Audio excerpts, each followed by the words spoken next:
because he chose the wrong civilization. This magical genius was pushed to the very bottom of society. In a world where only the strong survive. The enforcers are known as the hunters of dark creatures. They fight, loot, and protect everyone.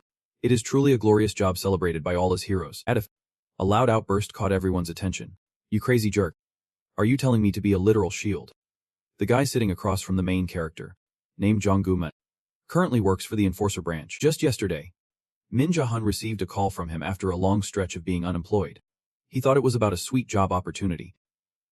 But instead, the other guy wanted him to step up as a shield while monsters from the immortal dungeon were lurking around. Who would put up with that? He shot back. Confused. Why is there only this one job available? I see lower tier guys having no trouble finding work at all, Jong-gu explained. You know there are very few companies looking to hire warriors, even high-ranking enforcers. According to him, the mage class is currently hotter than gold. Warriors are often slow to react and have a higher injury rate. So they are not exactly the type customers are after compared to mages who can safely take out monsters from a distance. Warriors are just up front taking all the hits. Min Ja-hun fell silent, unable to argue back. 11 years ago, he scored exceptionally high on his awakening aptitude test, boasting a magical potential of 97%. Back then, the top mage, according to Ina, only reached a potential of 92%. Everyone thought he would follow the mage path. But he made a complete U-turn and decided to choose the warrior class with a mere potential of 34%. Simply because mages back then had a terrible reputation. Life really does flip like a pancake. After 11 years, it is the warrior who is being hailed while the mage is overshadowed. It is infuriating seeing him hesitate. Dong-gu chimed in. I was going to find someone else. But I called you because I remembered your situation. There is no way out now. Even if he regrets it, it is too late. Poor Min Jae-hun had no choice but to nod and accept this terrible deal. At 8 a.m. the next day, Min Jae-hun arrived at the designated location, waiting outside the dungeon entrance with a bunch of others. He was internally cursing his buddy Gu-min for being a slacker. They clearly said to meet up at 8. And here it was already 8:52, and not even a toe was in sight. Thinking about this guy made him feel regretful. He was just a tiered warrior enforcer, while Dong Gu-min was a tier mage. Anyone could tell he had real talent. Yet he was stuck doing office work at the branch. While he was lost in thought about life, his older brother rushed over to chat. They both belonged to the warrior class. But while he was struggling, his brother was practically decked out in armor. After exchanging a few words, the dungeon managers announced that there were only 30 minutes left until they would commence the operation. Just as planned, one by one, they stepped through the spatial gate to face the fiercely aggressive monsters in that desolate ruin. A wizard shouted loudly. Hey. Frontline troops, stand tall and line up. Oh come on. Do not tell me you do not understand what I am saying. I said hold your formation. Even if you have to die for it. Even though Min Ja-hun was a bit of a grump, he had to tough it out and accept this boring job. The battle began. And they were just the shields holding back the monsters, while those mages launched fireballs to roast them from a distance. Flames erupted, instantly turning the shrimp-like monsters into charred remains. At first, he worried he would be struggling to keep up, but fighting alongside the mages from the Star Guild, if they could handle this much, he had no reason to fear for his life anymore. Time passed, and after clearing out a good number of monsters, they decided to take a quick breather before tackling the boss. Mang-ho, standing next to him, smiled, but his words had a hint of complaint. Aging is truly terrifying. If I had known things would turn out like this, I would have stopped goofing off as a kid and focused on leveling up instead. By the way, did you find anything valuable? Since this place isn't a ranked dungeon anyway. Min Jae-hun followed the suggestion and opened his inventory.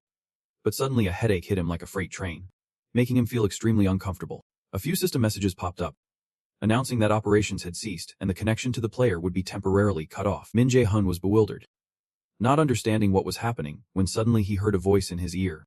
It told him to follow the light, leaving out any other details. The system kept glitching out, stating that the presence of some mysterious entity was preventing it from starting up. Before Min Jae-hun, there appeared numerous glowing orbs, lining up all around like fireflies. While no one else around him seemed to notice or see them, it led him to a broken door, and out of curiosity, he quickly told Myung-ho he would be gone for a bit, then followed the light to see where it would take him. The Acer system had shut down, and he could not access the info window. Min Ja-hun tried to reboot it, but received a message saying a function was partially damaged, and the system was reverting to safe mode. He woke up at 50 years old, and the Acer system had been with him for 17 years. Yet now it was giving him errors. To put it quickly, the Acer system is linked to the Asgardian gods like Odin and Thor. It is theoretically named after the Acer gods. serving as the last fortress of hope for humanity after being pushed to the brink of extinction 20 years ago. A colossal tree suddenly sprouted in the middle of the Pacific Ocean. It unexpectedly germinated one morning and grew so fast that it covered the sky in just 9 days. Along with it came waves of disasters and monsters appearing everywhere. Half of humanity was attacked by these monsters, with many falling to starvation and disease. But then, the first awakened one appeared. Not only handsome but wielding the powers of the gods. Along with that was the Acer system, the strongest weapon led by the mightiest hero of humanity. Min Jae-hun walked for a while until he stopped in front of a massive door, his face lighting up as he wondered if it could be a treasure gate. If an rank item or higher appeared, he would quit his job immediately. Why work at this point? The door slowly creaked open, revealing an enormous space with a shiny golden orb sitting majestically inside. Suddenly, the system sent a notification that it had successfully restored half of its functions. A new item was added, asking if you wanted to appraise it. Min Jae-hun truly is the luckiest guy around. As soon as the item was appraised, the details popped up instantly. This thing is called Odin's Lost Eye, classified as a unique legendary item in the world, which allows the wearer to understand runes and cast magic to disarm or destroy weapons. Plus, it comes with a cosmic origins skill that can replicate the abilities of others or any spells without needing incantations. Jackpot. This legendary item, once sold, would set you for life, no more work, just cashing in until you are old and gray. But then again, it is a bit of a bummer. Just when he planned to give it a spin before selling, he got a warning that this item is bound. Min Jae-hun immediately cancelled it. He would rather sell it than use it as an awakened one. He was totally fed up with dungeon raids, where luck and tragedy are just a heartbeat apart. But first, he needed to get the heck out of here. Min Jae-hun returned to regroup with everyone, and the moment he showed up, he got a warning from the guild's leading mage. It would be pretty awkward if he kept acting on his own. Let us hope we do not have a repeat of this next time. Min Jae-hun bowed his head in sincere apology. Yeah, I will be more careful next time. He followed them, fully aware this was a dungeon, a place where rules do not exist, and showing off a precious item could lead to a terrible fate. While the group was gearing up for the boss fight, suddenly, the ground above caved in, raining debris on them. Min Jae-hun quickly sidestepped to avoid it, narrowly escaping danger, only to realize there were poisonous bones extremely dangerous to human bodies. My mouth sealed tight, managed to whisper, Jae-hun, I think we need to get out of here fast. This mist is deadly. Min Jae-hun was thinking the same until, just as he turned to leave, his brother got skewered in a single brutal strike. Panicking, he bolted, the loud explosion and toxic mist appearing simultaneously, definitely the work of assassins in the dungeon. Their target, likely to wipe out everyone from the guild. He was done with this dangerous show. So Min Jae-hun stopped because the pursuer was closing in fast. A strange weapon, with a tip like an arrow, was connected to a chain and shot straight toward him. Min Jae-hun dodged just in time. But luckily the wound on his shoulder was not too deep. At that moment, the figure behind him suddenly spoke up. I told you we would meet today. Didn't see this coming. Min Jae-hun shot back. Jong, you did all this, did not you? Without a hint of hesitation. He nodded, admitting he did it all just because the client demanded it. He added that many people do not like the guild because they look down on others, so it is no surprise this happened. Min Jae-hun stared at his opponent, wondering if he could actually fight back. But come on. No matter how you look at it, you are going to get beaten up like a ragged blanket, so why bother asking? Jong Gu-min isn't a rank wizard, one of the 2% elite in the country, while you are just a D-rank warrior. Sure, it is decent, but seriously, winning against him is a whole different story. You want revenge for your fallen comrades, especially for Manhwa, but in this situation, that is just impossible. Left with no choice, you decide to retreat from your enemies. You will pretend like today never happened. So that is the plan. Just as he was about to finish that thought, the magical weapon lunged at him, and the gap in their levels was painfully obvious. There was nothing he could do but dodge. A sharp cut grazed his cheek, blood splattering everywhere, and he turned pale, thinking if he had been just a split second slower, he might have been a goner. Jong Gu-min raised his hand and declared that today's target was not just the guild but something much bigger. As soon as he finished speaking, countless magical circles appeared, summoning a barrage of lightning chains aimed right at the man in front of him. Min dodged and weaved, his mind racing with questions about who was targeting him. There is no way it could be anyone but that guy. So he straightforwardly asked, "Is it my dad?" Jong Gu-min went silent for a few seconds before tilting his head back and laughing maniacally like a lunatic. Moments later, he nodded in acknowledgement, saying, "You are smart. That is why I like you." Remembering his deceased mother, Min hesitated and asked another question. That winter 5 years ago, he did something like this too, did not he? To his surprise, the answer was just as he feared. This bastard Donggu Min was still unleashing lightning chains at him. He continued to mock and concluded that this little chat was over. Suddenly, he noticed the guy in front of him mumbling something under his breath. He thought Min was begging for mercy. But then Min unleashed an overwhelming surge of mana. Ground and the space around him warped and shattered, sending debris flying everywhere. That kind of pressure had even a top-tier sorcerer like Donggu Min sweating bullets. Not daring to waste any time, the technique known as lightning chains activated once again, launching a multitude of magical chains aimed at Min to snuff out his life. Unexpectedly, just when it seemed like he had succeeded, everything shattered. The lost Eye of Odin had been equipped, and the item was now linked to its user. Just then, the system sent 2 notifications, and that was when Min vowed that today he would make him suffer in the most painful way possible. As he copied the activated lightning chain skill, multiple magical circles appeared behind Min. Donggu Min was stunned, unable to believe what was unfolding right before his eyes. This was a technique he had spent years mastering. So how on earth could a D-rank warrior use it? This upgraded fake version clashing with the real deal was truly a clash of titans. The chains crackled with electricity, colliding and creating deafening explosions in the sky. The situation looked dire. After dodging for a while, Donggu Min decided to shoot a magic bullet at Min. But it was a total dud. The chaos continued as he tried to escape. But he had no luck. His magic bullet had absolutely no effect. The moment of truth has arrived. In a flurry of desperation, unleashes one last devastating blow against his enemy. A chain whip that strikes with both ferocity and power. Donggu Min faces his own techniques but finds himself powerless, quickly activating his defensive shield. Little did he know that everything was spiraling beyond his control, shattering his protective barrier, leaving him vulnerable and on the brink of death. A massive explosion rocked the dungeon, sending dust and debris flying everywhere. Donggu Min is still alive, but not for much longer. Min strides closer, delivering one final blow. And it seems this battle will finally come to an end. He collapses to the ground, utterly drained of both stamina and magic. But despite his exhaustion, he can't help but grumble today, because of a legendary lucky item.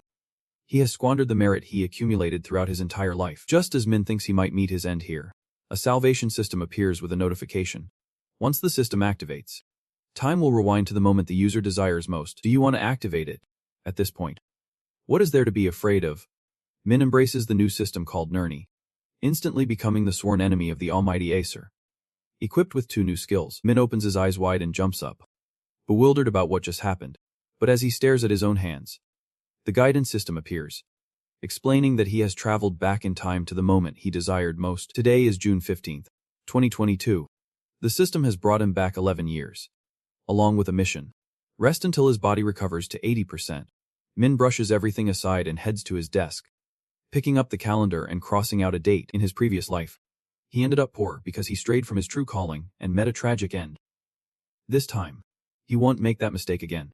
He is determined to become a great mage and find a way to defeat the old man. After embracing his mother and crying his heart out, he takes a bite of rice, but can't help the tears that spill down his face. Seeing her son so different from his usual self, Min's mother puts down her chopsticks and asks directly, "Is something wrong, dear?" He chuckles, brushing off the question, and claims he just had a nightmare. Then, he shifts the topic, telling her he wants to switch from warrior class to mage, contrary to what he had previously announced. Initially taken aback, his mother thinks it over carefully and happily agrees. She says, "I want you to pursue what you love instead of chasing money, whether it is magic or anything else. I will always support you." If she had not said anything, he might have held back the tears. But with her words, they flowed even more. The young man quickly wipes his eyes, reminding himself that this is not the time to cry. The man known as Min Ku is still barely hanging on, and to defeat a ranked conqueror like his old man, he needs to grow even stronger. After some time, the resting mission is finally complete. After doing a one-handed handstand, stands before his system board, murmuring to himself, "I still do not know what the Noni system is. But one thing's for sure, I have the upper hand of being able to see the future. I have a great memory, so right now, it is all about the skills." All the stats and levels displayed on the info board revert back to the starting point. However, those passive skills miraculously remain intact, thanks to a skill called the Watcher of the Gods, holding the anti-card that was sent upon completing the rest mission. After some deep thought on what to learn and what to skip, he finally made a decision. Right now, what he probably needs the most is the healing spell. At this moment, the mage class is at the bottom of society, but healers are treated like nobles. He likes to think that if he has that skill, he definitely won't be looked down upon wherever he goes. While sitting there calculating everything in his new life, his phone buzzes with a message from his close friend, Kim Woo-jung. In his past life, This friend met a tragic end right before his eyes. But this time, he is determined to change that. The main message is mixed in with a bunch of urgent texts, saying that Yui Jung is giving a speech downtown. And she wants him to join. Hurry up. You demon. Everyone else is just staring at their phones without replying. When Min Jae-hun hears Yui Jung's name, he lights up. He remembers her. A gorgeous girl with the enchanting magic of sacrifice. Talk about perfect timing. Min Jae-hun quickly sends a thumbs-up emoji and dashes out of the house. Once he arrives in the city center, he and Yui Jung squeeze through the crowd to find a good spot to watch. They are all restless to catch a glimpse of her. The guild leader of Xian Hao is a world-renowned healer. However, among the crowd, only he knows that in 2 months, she will get tangled up in a dangerous situation in the dark depths of Itaewon. The reason for that is this very speech. The woman on stage bows her head after finishing her inspiring call for courage from the paladins. Min Jae-hun and everyone else sitting below are silent, listening intently. He knows what she is saying is true. Most awakened individuals do not want to become paladins battling monsters. He is one of them. If it were not for unforeseen circumstances, he would have sold off the Odin's Eye and been enjoying his mountain of cash instead. The speech wraps up, and Min Jae-hun waits to tease his friend a bit before telling her to head home while he takes off to handle some business. Min Jae-hun chases after the direction where the Saintess left, quickly spotting her sleek black car. Her manager, Park Sun-jae, sees him and goes straight for it, saying sorry, but if he wants to give her a gift as a fan, that is not happening. Undeterred, he gets straight to the point. I am here to see guild leader Yu Sung-an. Facing the guy who can decide whether to shoo him away or back off, Min Jae-hun keeps a cheerful demeanor and says, I know the guild leader has a terminal illness, and I know how to cure it. Manager Sun-jae's face instantly twisted in disbelief as he tightened the collar of his shirt and exclaimed, Where did you hear that, kid? Who is spreading rumors that our guild leader is sick? Yu Sung-an, overwhelmed by the noise outside, rolled down the window and said, Hold on. Sun-jae, can you back up those words? Min Jae-hun confidently replied, I can cure her. Guild leader. Yu Sung-yeon paused to assess him for a moment, then nodded in acceptance and led him to another location to discuss matters further. They all entered a room, where she cut straight to the chase without too many questions, asking, How do you know I am sick? Claiming to be from the future would likely get him knocked out for talking nonsense. Min Jae-hun deftly dodged the question, saying he would borrow her unique skill called sacrifice to use that healing ability to treat her. Sun-jae was having none of it, scoffing. Do you even know what sacrifice is to be talking like that? That is the guild leader's unique skill. We can replicate that, and here you are, trying to. Min Jae-hun knew there was some truth to what he said. Unique skills are typically at least rank, passed down through generations or belonging to an individual. While ordinary skills rely on formulas for memorization, unique skills do not operate that way. Simply put, it can't be copied due to the exclusivity tied to a person or a family. Knowing this, he did not show anger or rebuttal, calmly telling him to chill. He understood what he could do. If he could not help, why bother coming all the way here? The fundamental principle of the sacrifice skill is just like its name. The one who inherits this skill is seen as an offering to the gods, and thus cannot heal themselves. Or else it creates a loophole in the concept of sacrificing one's life. Yu Sung-yeon brushed off the guild member's caution and nodded in agreement. Min Jae-hun wasted no time pulling out a card to prepare for acquiring the new skill. At that moment, one side radiated golden light while the other absorbed it. Before long, the system notified them that the sacrifice skill had been activated. He extended his hand forward, releasing healing energy to build trust with them. Everyone's eyes widened in astonishment. He clenched his fist and then said, All right, let us get to healing. The systems board clearly stated that the sacrifice skill could create a wave of healing that helps teammates recover health, and could also translate into an attack skill if used on undead monsters like ghouls. But that is still not everything you want. You make a proposal. Please become my sponsor. I have huge ambitions. But to grow, I have realized I need money and connections. For those reasons, I want the Wang Ho Guild to sponsor me. Thinking about the benefits you bring to the table, she immediately nods in agreement. However, she still wants to lay down a condition because this illness is a personal issue and has nothing to do with the guild. There is no way to just offer support without any demands. Right. The two of you get straight to the point without wasting any time. She asks, Do you want to join this guild? Seeing Min Jae-hun's incredulous expression, she does not hold back and clearly states she has some reasons for asking that. First, you discovered that the president of the Waikwang Ho Guild is ill. This is confidential information known to very few. Second, she has never heard of anyone possessing such a unique copying skill before, and she is not sure if someone like you will appear again and in the future. Just thinking of the infinite possibilities of what you can copy makes her eager to recruit you. And the third thing, to put it simply, is that she is interested in you. Faced with this tempting offer, Min Ja-hun hesitates to respond. In his past life, after the Saintess fell into peril, the Waikonghuld quickly collapsed due to unclear reasons. Regardless, at this moment, they are the strongest guild out there. If you join and want to grow, this is a wise choice. To be sure, you ask one last question. An agreement between a guild and an immature student is illegal. Right. Finally, you get an answer that leaves you stunned. Have you ever heard of priority negotiation rights? Min Jae-hun remembers this from his past life. It was about a character poorer than the definition of poor, and now, being given a special opportunity among the geniuses feels unbelievable. However, Basagil is dead, so there is no need to rush. Healing comes first. Min Jae-hun moves behind the Saintess and uses the newly copied healing skill on her. A bright golden light radiates. G, who previously looked down on this young man, now finds his perspective completely changed. A disease that even high-ranking conquerors or those who dedicated their lives to medicine could not solve is now being healed. He regrets his past actions, bowing his head in remorse, and begs for the favor of their guild's former president, promising to express his sincere apologies another time. You have successfully cured the target's illness, and the emergency first aid skill has leveled up to level 19. She follows your instructions, approaches the window, and reaches her hand out into the air.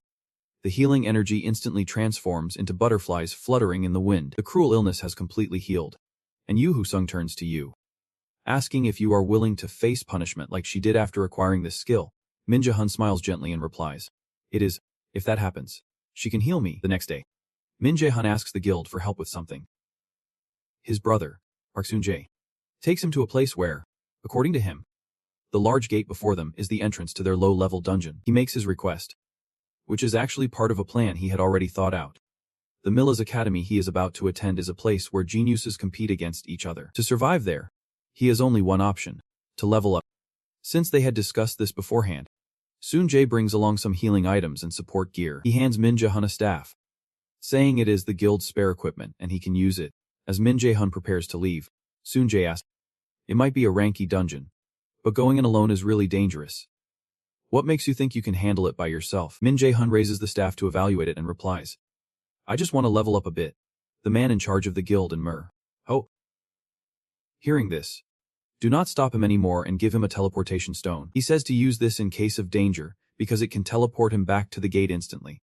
He would be glad if Min Jae-hun accepts it, considering it an apology for his earlier rudeness and a thank you for curing Yu Sung-gun. Min Jae-hun nods and thanks, then quickly steps through the gate to enter the dungeon. From what he can sense, this is indeed a ranky dungeon, but as soon as he enters, everything changes. Countless arms reach out to grab him. Before Min Ja-hun can grasp what is happening, the system sends a notification. Due to system errors, the user will be transported to a special area. Your current location is the land of death. Hehe. The scene shifts to where the guild leader, Yu Sung, she is sitting at her desk contemplating how nearly impossible it is for a solo candidate to clear a dungeon, even if it is rank E. Suddenly, there is a knock at the door, and the visitor introduces herself as Park Hannah, presenting the profile of a young man named Min Ja-hun to her. Yu Sung-un flips through a few pages and gasps. He is a candidate for the elite warrior class. How can he even use magic? She flips to another page, and upon seeing a magic potential of 97%, her eyes widen as she starts to understand the whole situation. To ensure she does not lose this talented young man, she quickly grabs her phone to call Manager Sons, instructing him to tell Min Ja-hun that he is ready to sign a contract as soon as he returns from the dungeon. She also emphasizes wanting to personally assess his talent. Meanwhile, the little prince Min Ja-hun just wanted to head into the ranky dungeon to level up, but as soon as he steps in, he is straight up transported to a hellishly difficult area. Thankfully, it just grazes his left cheek instead of hitting him square in the head. Good grief, this is a life or death situation. No one could handle that facing you as a dry ice archer. Still intent on shooting another arrow after that last hit, the healing sacrifice skill activates instantly, and Min Ja-hun mutters under his breath, "This is paralysis poison." Things just got real, but it does not stop there. It is time for the dead to rise. And the undead are starting to claw their way out of their graves. Not just from underground, but even in the air. Countless monsters are slowly closing in from all sides. The dry ice archer takes the opportunity to shoot an arrow at you, but this time, it is not going to be that easy.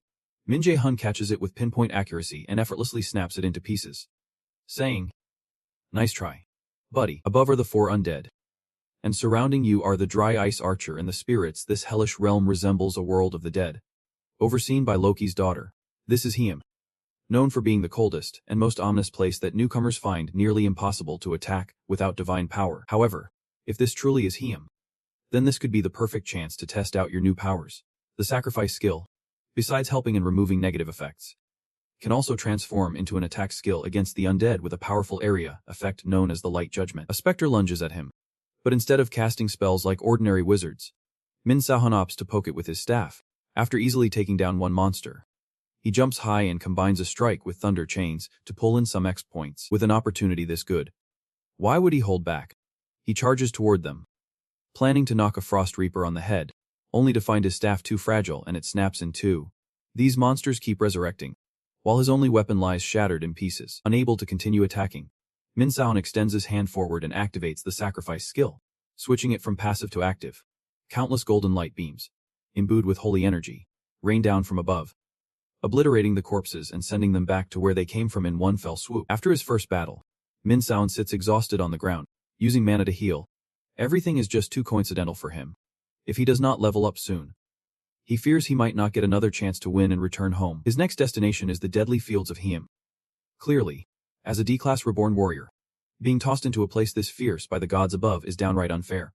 How is he supposed to fight? Feeling discouraged, he halts, ready to use a stone to return. When disaster strikes, a powerful wave of mana sweeps across, instantly draining the color from Min Sahan's face, as the air grows heavy, making it hard for him to breathe, causing him to drop to his knees. Amidst the fog, he senses something terrifying is approaching, so he quickly covers his mouth, trying to make no sound. But before he can do anything, it arrives. The boss of the dark dungeon has appeared. One sinister shadow is enough to trigger a system alert, warning him to run for his life, as the power levels between them are extremely dangerous. It is depressing. Min Sahan manages a weak smile before desperately rummaging through his inventory for a teleportation stone. Run. Run fast. They say it is okay to complain, but just run first and figure it out later. That bloodthirsty boss was almost about to wipe him out. The stone slips from his hand, rolling away, while his mana runs low and his AP drops to near zero. Just a few days after coming back to life, he is facing an immortal dungeon boss. Talk about unfair odds. As the boss launches another attack at him, suddenly, a savior arrives. She is Loki's daughter and the guardian of this place. A massive blow lands above him, coupled with a body half decomposed and half angelic. It is quite the sight. Hell approaches them, warning the boss not to do that, as this one is meant to be protected. An important guest has been appointed to be the catalyst for change. You would think they would show up ready to make an impact, but instead, they start throwing shade right away. I thought the chosen one would actually be able to pull this off. Turns out, this person is just a kid, physically pretty average. And sure, they have some impressive mana, but it is nothing compared to the Azure gods. Why would Loki pick a kid like this to be the harbinger of change?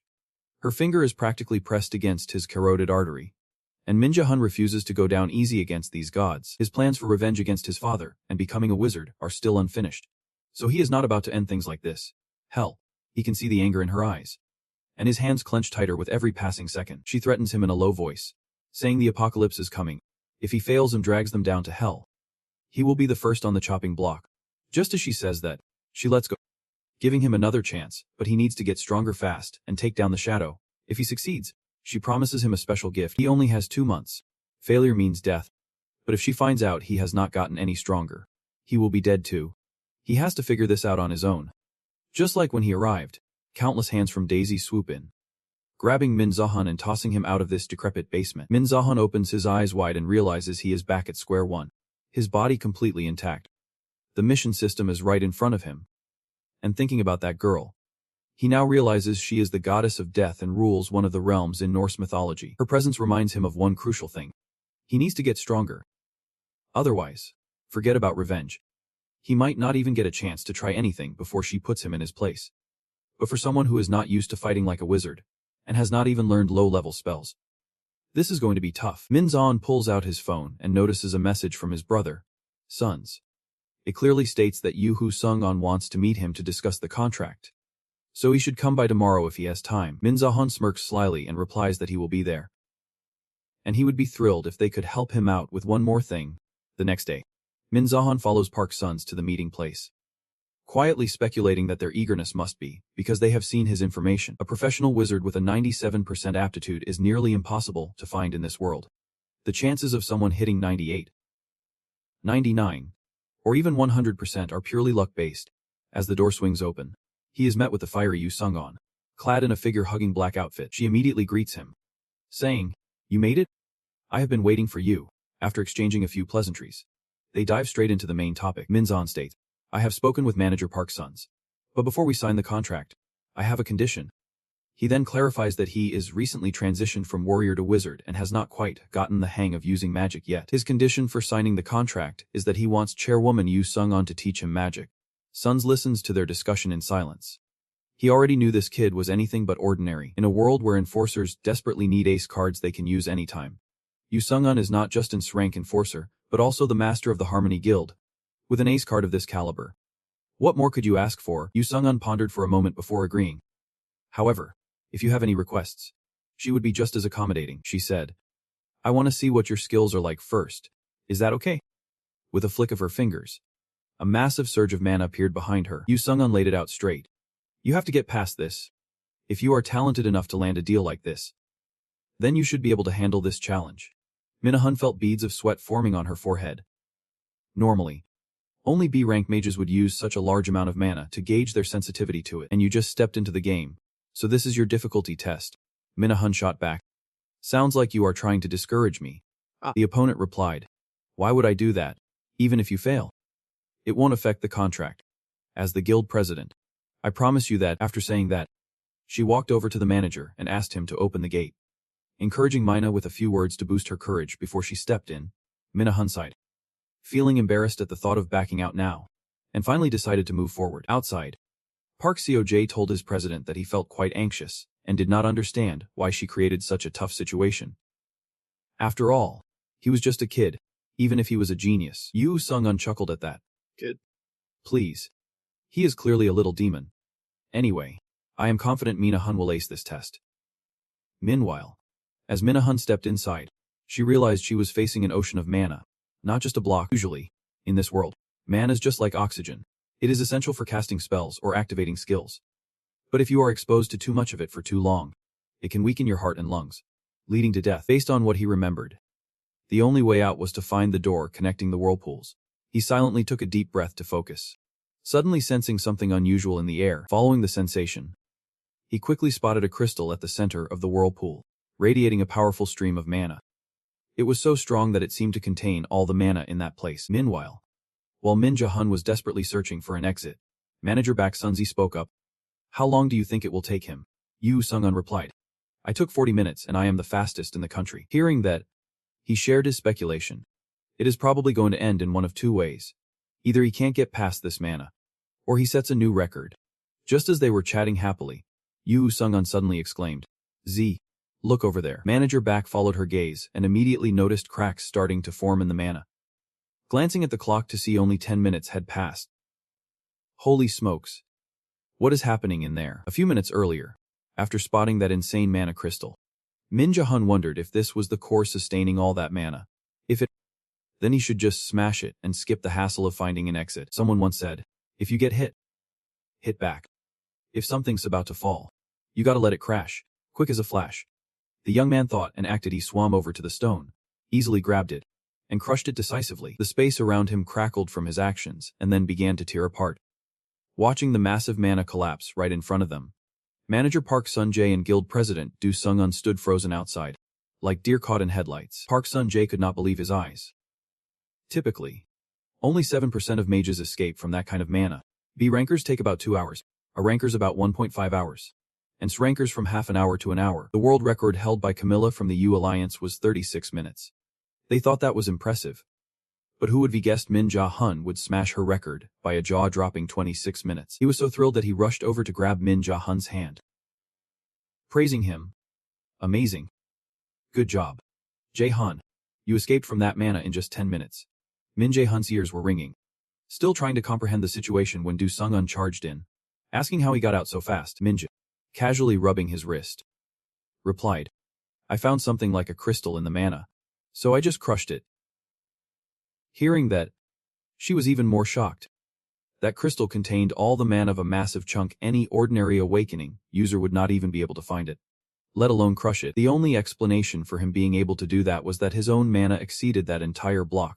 She was ecstatic and quickly let go of his hand, saying before it got too late, "All right, Min-jae. I will make you the greatest mage. Are you ready?" For the past few days, Min Jae-hun had been disappearing, causing his mother and best friend to worry.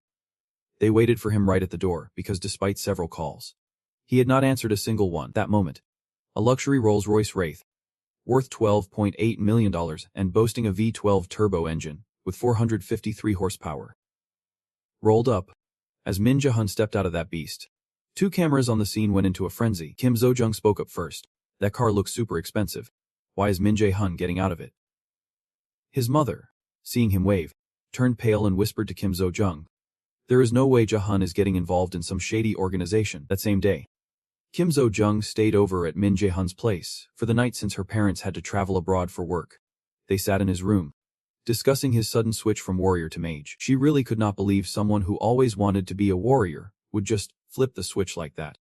But once he set his mind on something, no amount of persuasion would change it. Meanwhile, in a different location, as evening fell, the sound of cawing crows echoed, creating an eerie atmosphere. A man plunged his sword into the head of a massive snake. Wrapping up this mission, that guy is Min Song-oh, looking this cool and handsome. He is definitely the main character, or no, the main character's dad. A warrior steps up and says, "Sir Min Song-oh, our successful hunt this time is all thanks to you. I honestly can't remember the last time we had such an easy hunt." As he says this, he invites Min Song-oh to join his guild, but Min Song-oh flatly rejects him. The warrior refuses to give up, quickly grabbing Min Song-oh's arm and continues to plead. "Come on. Do not be like that. If it is you, our Scarlet Guild will definitely offer you the best treatment." So annoying. Just 2 words are enough to express my disdain. Min Song-oh's entire body suddenly radiates an overwhelming amount of mana, like chains binding the mind of the warrior, pulling away his memories. Holding it in his hand, he mutters, "Darkness and greed. That petty trait is truly a human quality." He suddenly pauses, then continues, "Humans are not the only ones like that." 10 points of corruption. With a villainous look like this, it is true that the father is blessed while the son is a burden. After saying that, he slowly fades away right before the warrior's eyes, leaving him alone with the utterly pointless question, "What am I doing here?" The next day, Min Jae-hun arrives at Do Sung-on's place to learn magic.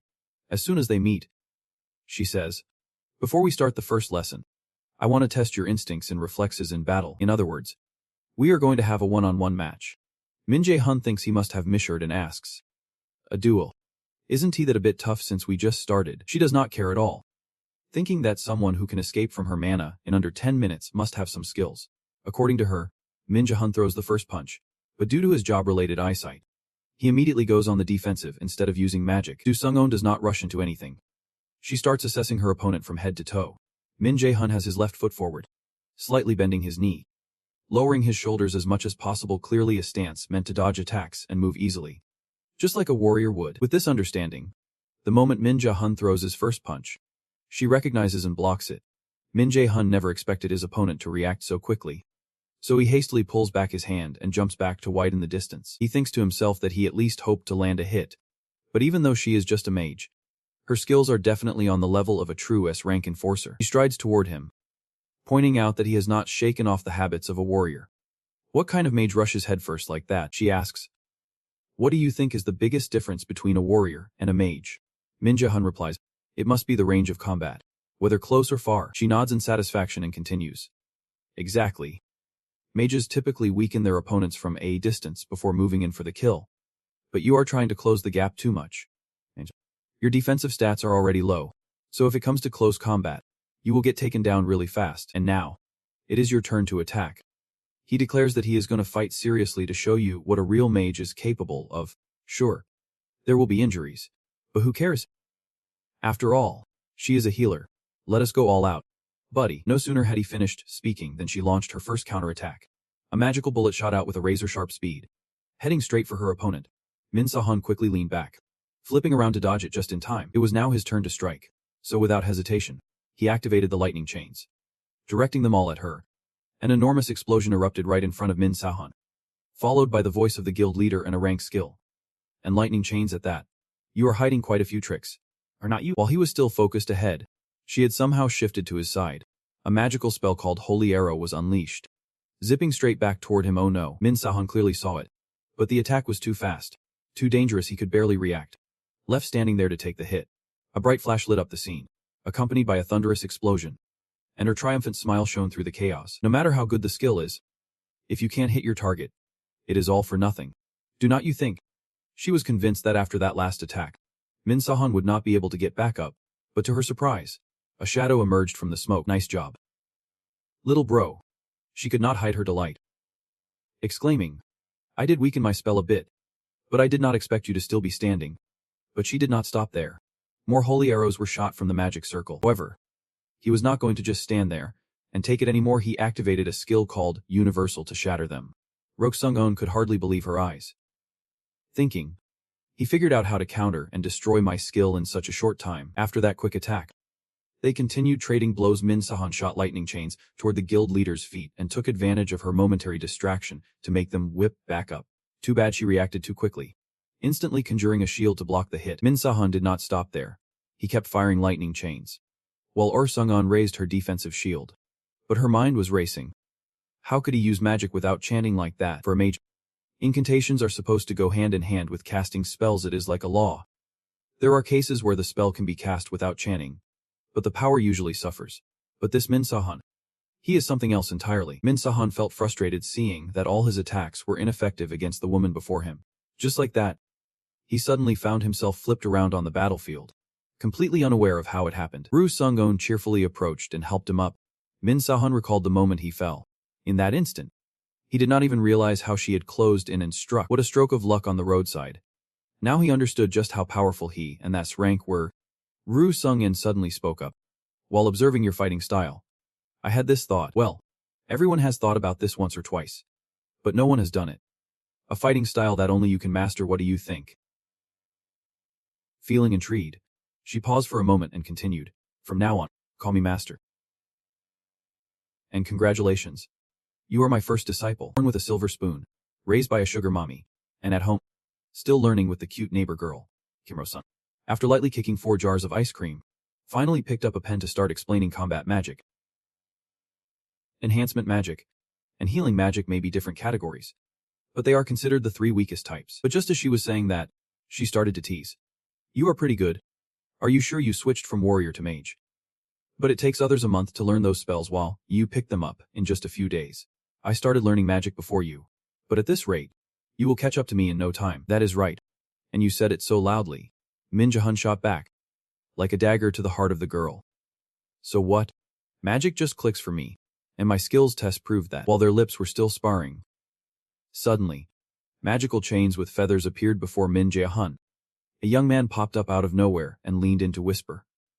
Are you really sure you want to choose that path? But in the middle of it all, Kim Jo-jung's voice cut through everything. He wondered what that was. Is it something he imagined? Or was it real? That sound was just too strange. Remembering the gentle reminder from the goddess of pigs, Min Jae-hun psyched himself up again. If he did not start studying carefully, he could seriously be in big trouble in 2 months. No joke. If I can travel far, I will just find a shortcut. In the world of conquerors, mana-enhancing potions are the ultimate prize, granting permanent mana boosts to anyone who uses them, and they are coveted by all mages. A blackened pot with a stench of rotten fish could scare off anything that dared to come close. Min Jae-hun lost it, throwing the ladle in his hand and letting out a scream. Damn it. How many times has this happened already? I have used up 3 sets of ingredients. He wanted to try brewing a mana-enhancing potion, but that pure white color was nowhere to be found. Just a nasty, stinking black. At this point, no one knows how to create a mana-enhancing potion. According to the timeline, in 5 years, this recipe will be publicly shared by a world-class alchemist. But why is he so unlucky? Even with the recipe and ingredients ready, he still can't brew it successfully. Since his cooking skills have sunk this low, he might as well find Lee Jae-sang, the original creator, to help him out. It might just be more successful that way. Speaking of this character, the day the world tree appeared, it brought forth monsters wreaking havoc everywhere. Only a select few can quickly train themselves in this world. Among them is a man known as Swift Sword Lee Jae-sin. After the first awakened one vanished without a trace, his appearance was like he was there to take the mantle of the awakened one and become the first S-rank conqueror in Korea. His youngest son is the one he is about to seek out. The destination this time is Daegu, a place currently abandoned due to a monster outbreak. They can burst out from anywhere, So the people are always worried for their lives. But there is another reason why people like him come here. It is because of the Muse Academy. Mai Jae-hun wanders around the academy with a temporary student it hanging from his neck. From what he remembers, his senior Lee Jae-sang is in the combat department. But he has no talent and is known for being violent. Just when he was trying to figure out where that guy was, a sudden noise and commotion erupted around him. A few people were mingling in the crowd, gossiping about what to do. Should we stop them? One guy immediately shot that down, saying, "Stop them. What are you gonna do if we get into trouble for helping that stuttering loser? My grades this semester are already tanking." Mai Jae-hun scoffs openly. But that is fine because he is ready to stir things up here anyway since no one else wants to get involved. Move aside. Everyone. Mai Jae-hun strides confidently toward the bullies, conveniently catching Lee Jae as he nearly falls over. The bully, seeing someone interrupt his little fun, smirks and asks, "Who the hell are you? What do you want with our stuttering friend?" He then gets in Mai Jae-hun's face, asking, "Are you that loser's little brother or something? I did not know he had a brother. You two do not look anything alike. I mean, he never mentioned family. So I thought the monsters wiped them all out." The bully, with his ugly mutt, clearly deserves a smackdown. Mai, annoyed, brushes the guy's hand off him, which only angers the mad dog further. "I do not care how you look at me," he says casually, turning to the two in front of him. "You would better get to the hospital. Can you still walk?" The bully, irritated at being ignored, grabs Mai Jae-hun by the collar and threatens, "I am being polite. And you are not listening. You want to get your butt kicked." The young man, tired of being manhandled multiple times this week, decides to not let this slide. He recalls his friend Kim Jo-jung's advice, having a clear image in his mind, calculating the magic formula, constructing the curse, and embracing it. Got it, that is the basics of magic. Mai Jae-hun knows all about it. But instead of chanting like those ordinary wizards, he goes straight to the action. The spell, once activated, shoots out a magic arrow at close range, causing the big guy to wince in pain, eyes wide in shock. Everything happens so fast. He barely has time to scream before staggering back a few steps. The onlookers begin to murmur among themselves, shocked. What the hell just happened? That is not the important part right now. Did anyone see what he just did? That was a magic arrow. How did it break a seasoned warrior's arm so easily? One guy, feeling salty, chimes in. Maybe he is weaker than he looks, always strutting around like he is tough. But hey, if you are gonna gossip, keep it down. The bully, with all those mouths yapping, is itching for a bloody showdown with the guy who just broke his arm. He did not say a word as he drew his sword, aiming straight for Min Jae-hun's temple, with his pupils shining bright. Min Jae-hun instantly applied what he had been taught, executing a defensive move called the mana shield. The sword in the guy's hand was so heavy that it bounced back and flew right out of his grip. At that moment, Min Jae-hun closed it, thrusting his right hand directly into the bully's face, offering him a taste of his power. The skill arrow of purity was activated, landing a lethal strike right on that guy's face. Blood splattered everywhere, and his eyes rolled back like a boiled pig, as the bully crumpled to the ground, motionless. The good young man did not want to complicate things further, so after knocking the guy flat, he whipped out some medicine. Min Jae-hun took out a vial, uncapped it, and poured the clean liquid all over the bully's face, happily exclaiming, "I did not know who made this medicine, but it is pretty effective." After that, he turned to Lee Jae-sang and said, "All right, time to head to the nurse's office." Yet, despite clearly stating they were going to the nurse, the two kept wandering around without getting anywhere. At this point, Lee Jae-sang finally spoke up, blocking the way, saying, "The nurse's office is not that way, man." Hearing this, Min Jae-hun stopped, then added, "You do not seem that famous. I doubt anyone here would recognize you." Lee Jae-sang caught those words, realizing that the guy who just helped him was, in fact, someone important. He asked if that was true, but Min Jae-hun flatly denied it, saying, "Who is your dad? How should I know?" Yet, right after saying that, he was met with a judging look from the other guy. The young man, straightforward like a sailor, jumped right in. "I need your help with something. Can you make me a type of medicine?" Before he could finish, the guy erupted. "Medicine? I can't make that." Min Jae-hun knew he would refuse, so he held up the vial he just used right in front of him and asked, "You are the one who posted this on the black market, right?" Seeing the guy's pale face, Min Jae-hun knew he had hit the nail on the head. The black market was a system that hid everything related to shady dealings, but he had access to this because the Nerney system was still functioning normally in the market. Lee Jae-sang was a terrible liar, and just with Min Jae-hun activating his intimidation skill, It was not long before he nodded in agreement. He placed the empty vial in Li Jisang's hand and said, "I am not threatening you or anything. I just really need a skilled alchemist. Someone who can make the potion I am looking for." After sealing the deal, the two headed to Li Jisang's office to discuss creating a mana-enhancing potion. At first, he did not believe it could be done. But just a second later, he turned around and started calculating the potion-making method. Seeing the guy fretting over whether he could succeed, Min Jae-hun spoke up. "Failure is totally fine. I am choosing to invest in you because I believe you are capable. Of course, investments can fail sometimes.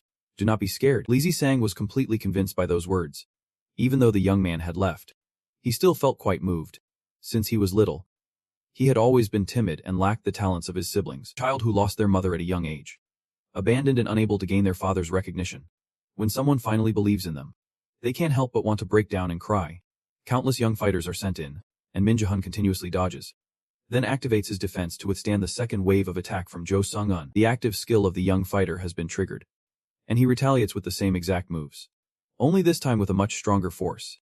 The guild president's shield is cracking, and Jo Sung-un truly did not expect him to power up so quickly and drastically. Min Jae-hun prepares to unleash his chain strike while his opponent summons a holy archer. Just as they are about to go all out, their manager rushes in to break it up. Oh my. The training room made of metal has been completely wrecked by them. Just look at the mess. If he had not come to tell them to take a break, this whole room might have been torn apart. While the two are resting between rounds, Jo Sung-un reminds him that he still wants to attack the dungeon once more. She casually responds that if he wants to conquer the dungeon to see how effective his training has been, then go for it. With his current abilities, an E-rank dungeon is just like a breakfast snack. Right? Come on. You got this? Well, if we are talking about snacks, it is more like beating people up than having breakfast. Honestly, Min Jae-hun wishes it really was an E-rank dungeon. How great would that be? The boss of the dungeon is a C-rank monster, and it is definitely not an easy feat. If it were him in his past life, he probably would not even have had a chance to fight back, let alone now. A few days later, Min Jae-hun rushes to see his brother, Lee Jae, to get some medicine. Just looking at those dark circles under his eyes, he knows he is reliable without even needing to mention the medicine. He pops a pill in his mouth, and sure enough, it is top-notch. His magic power instantly skyrockets by 15 points. Seeing his brother's exhausted state, ready to collapse at any moment, he cheerfully praises him and leaves so he can rest properly. The time left for him to level up is now just 22 hours and 47 minutes. Tomorrow, he is definitely going to take on that boss until it is completely done for. The next day, he is taken by manager Park Sun-jae to the guild's rank dungeon. Unlike last time, this time he is better prepared with rings, a necklace, and even Valkyrie earrings. This trio of gear has mana-stealing properties, providing him with a decent boost in power and appearance as a rookie. Everything is set and ready, and now Min Jae-hun confidently steps through the dungeon entrance. Thanks to the divine assistance of the Nurni system, what was supposed to be an easy cleanup has turned into a deadly field of horrors. Min Jae-hun is thrown down to the ground just like last time. However, after upgrading himself, he now realizes there is a powerful magical presence lurking in every corner. He guesses this is the aura of the boss. Once he defeats it, he will finally get to face his greatest enemy, Loki's daughter and a few other Nurni gods. The Dry Fog Hunter is the first monster to greet him, and an arrow flies straight at him. But now that he knows how to create mana shields, there is no way he is going to fumble like before. Min Jae-hun glances at it and coldly says, "Hey there, old friend. I have got a ton of questions for you guys. Since there is a funeral gathering here, you are going to show them what a true magic warrior is." Min Jae-hun charges in while summoning his holy weapon. When it comes to long-range attacks, nothing beats a wizard. But the damage, no contest there. The first enemy disappears in an instant, and then he takes down another with just his bare hands. As for close combat, he can't match a warrior's profession, but he can still crush his opponents so they can't even lift their heads. The skill Judgment of Light activates, dealing massive area damage and lifting all enemies onto the altar in one go. Meanwhile, outside, Park, the manager, is busy on his phone when he suddenly senses a strange aura approaching. He feels a wave of anxiety, because he has not received any reports about others showing up here besides them. Just as he reaches for his sword, he sees a car pull up, and a girl named Azanju steps out, casually asking a few questions. She is here to handle some guild business, but claims she wants to see him more than anything. Oh come on. Suns knows she is just being polite. Ever since she graduated, she has not reached out to him, so there is no way she would go out of her way just to visit. The busybody Azanju is glued to her phone, making calls, and then stands at the dungeon entrance, asking if he is in charge of this place. Suns calmly replies, "Why should an outsider care about this?" But she does not back down, After throwing shade at him, she casually mentions hearing rumors about the guild president Joe Sun's being sick. Sun's face immediately darkens several shades.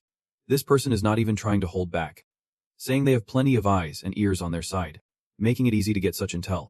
What is her endgame? Stubbornly prying about Min Ja-hun with such nosy attitude. Sun's having held back for too long. Can't he take it anymore and starts showing her the door. This is not something an outsider like her should be concerned about. Finally, the spoiled Izanju backs off, scolding Suns for being too proud and stiff for not sharing anything with her before hopping back in her car and driving off. Back with Min Jae-hun. He is sitting alone in the dark on a pile of monster corpses, waiting for the boss to come find him.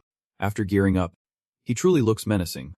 Way more badass compared to his good boy look. The system just notified him that the dungeon boss has arrived. He smiles confidently and says, "Long time no see." This time is going to be a whole lot different. The Shadow Beast, a chaotic nightmare, spots him and immediately launches an attack. Min Ja-hun quickly leaps high to dodge the opening strike, then retaliates with a series of precise arrows right into its body. That last shot seemed to hurt a lot, making it scream in pain, its 10 eyes blazing with rage. It glares at him. But suddenly, spikes erupt from the ground beneath it. Min Jae-hun steps quickly to avoid getting hurt, then he sidesteps to the right, successfully weaving out of its spiked trap. At this moment, he taunts. "You can gain the upper hand.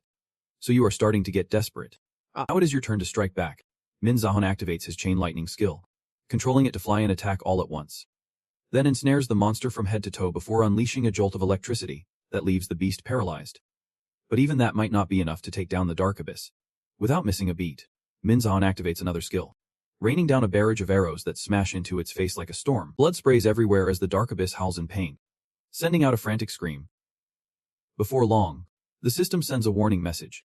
The boss enters a rage state, with its stats suddenly skyrocketing to 1.5 times their original value. Things just got a whole lot more intense. Min Ja-hun finds himself trapped by something called a curse seal, accompanied by a message stating that if he can't defeat the boss within 10 minutes, he will face an instant death penalty. The strange thing is, despite trying to use his universal skill to escape, it has been completely nullified. Hearing a mocking laugh echoing from somewhere, Min Ja-hun finally connects the dots. Furious, he shouts, "Hell! How can you interfere like this? What kind of lame game is this?" Time drags on painfully slow. Just as he prepares to deliver the final blow to save his own skin, the Dark Abyss decides to make a run for it. He hurriedly fires arrows at it. But this crafty monster dodges as soon as it sees its master coming to the rescue, even taunting him in the process, and it is getting angrier by the second. Reaching a boiling point, Min Ja-hun plans to unleash a massive area attack to obliterate its aura.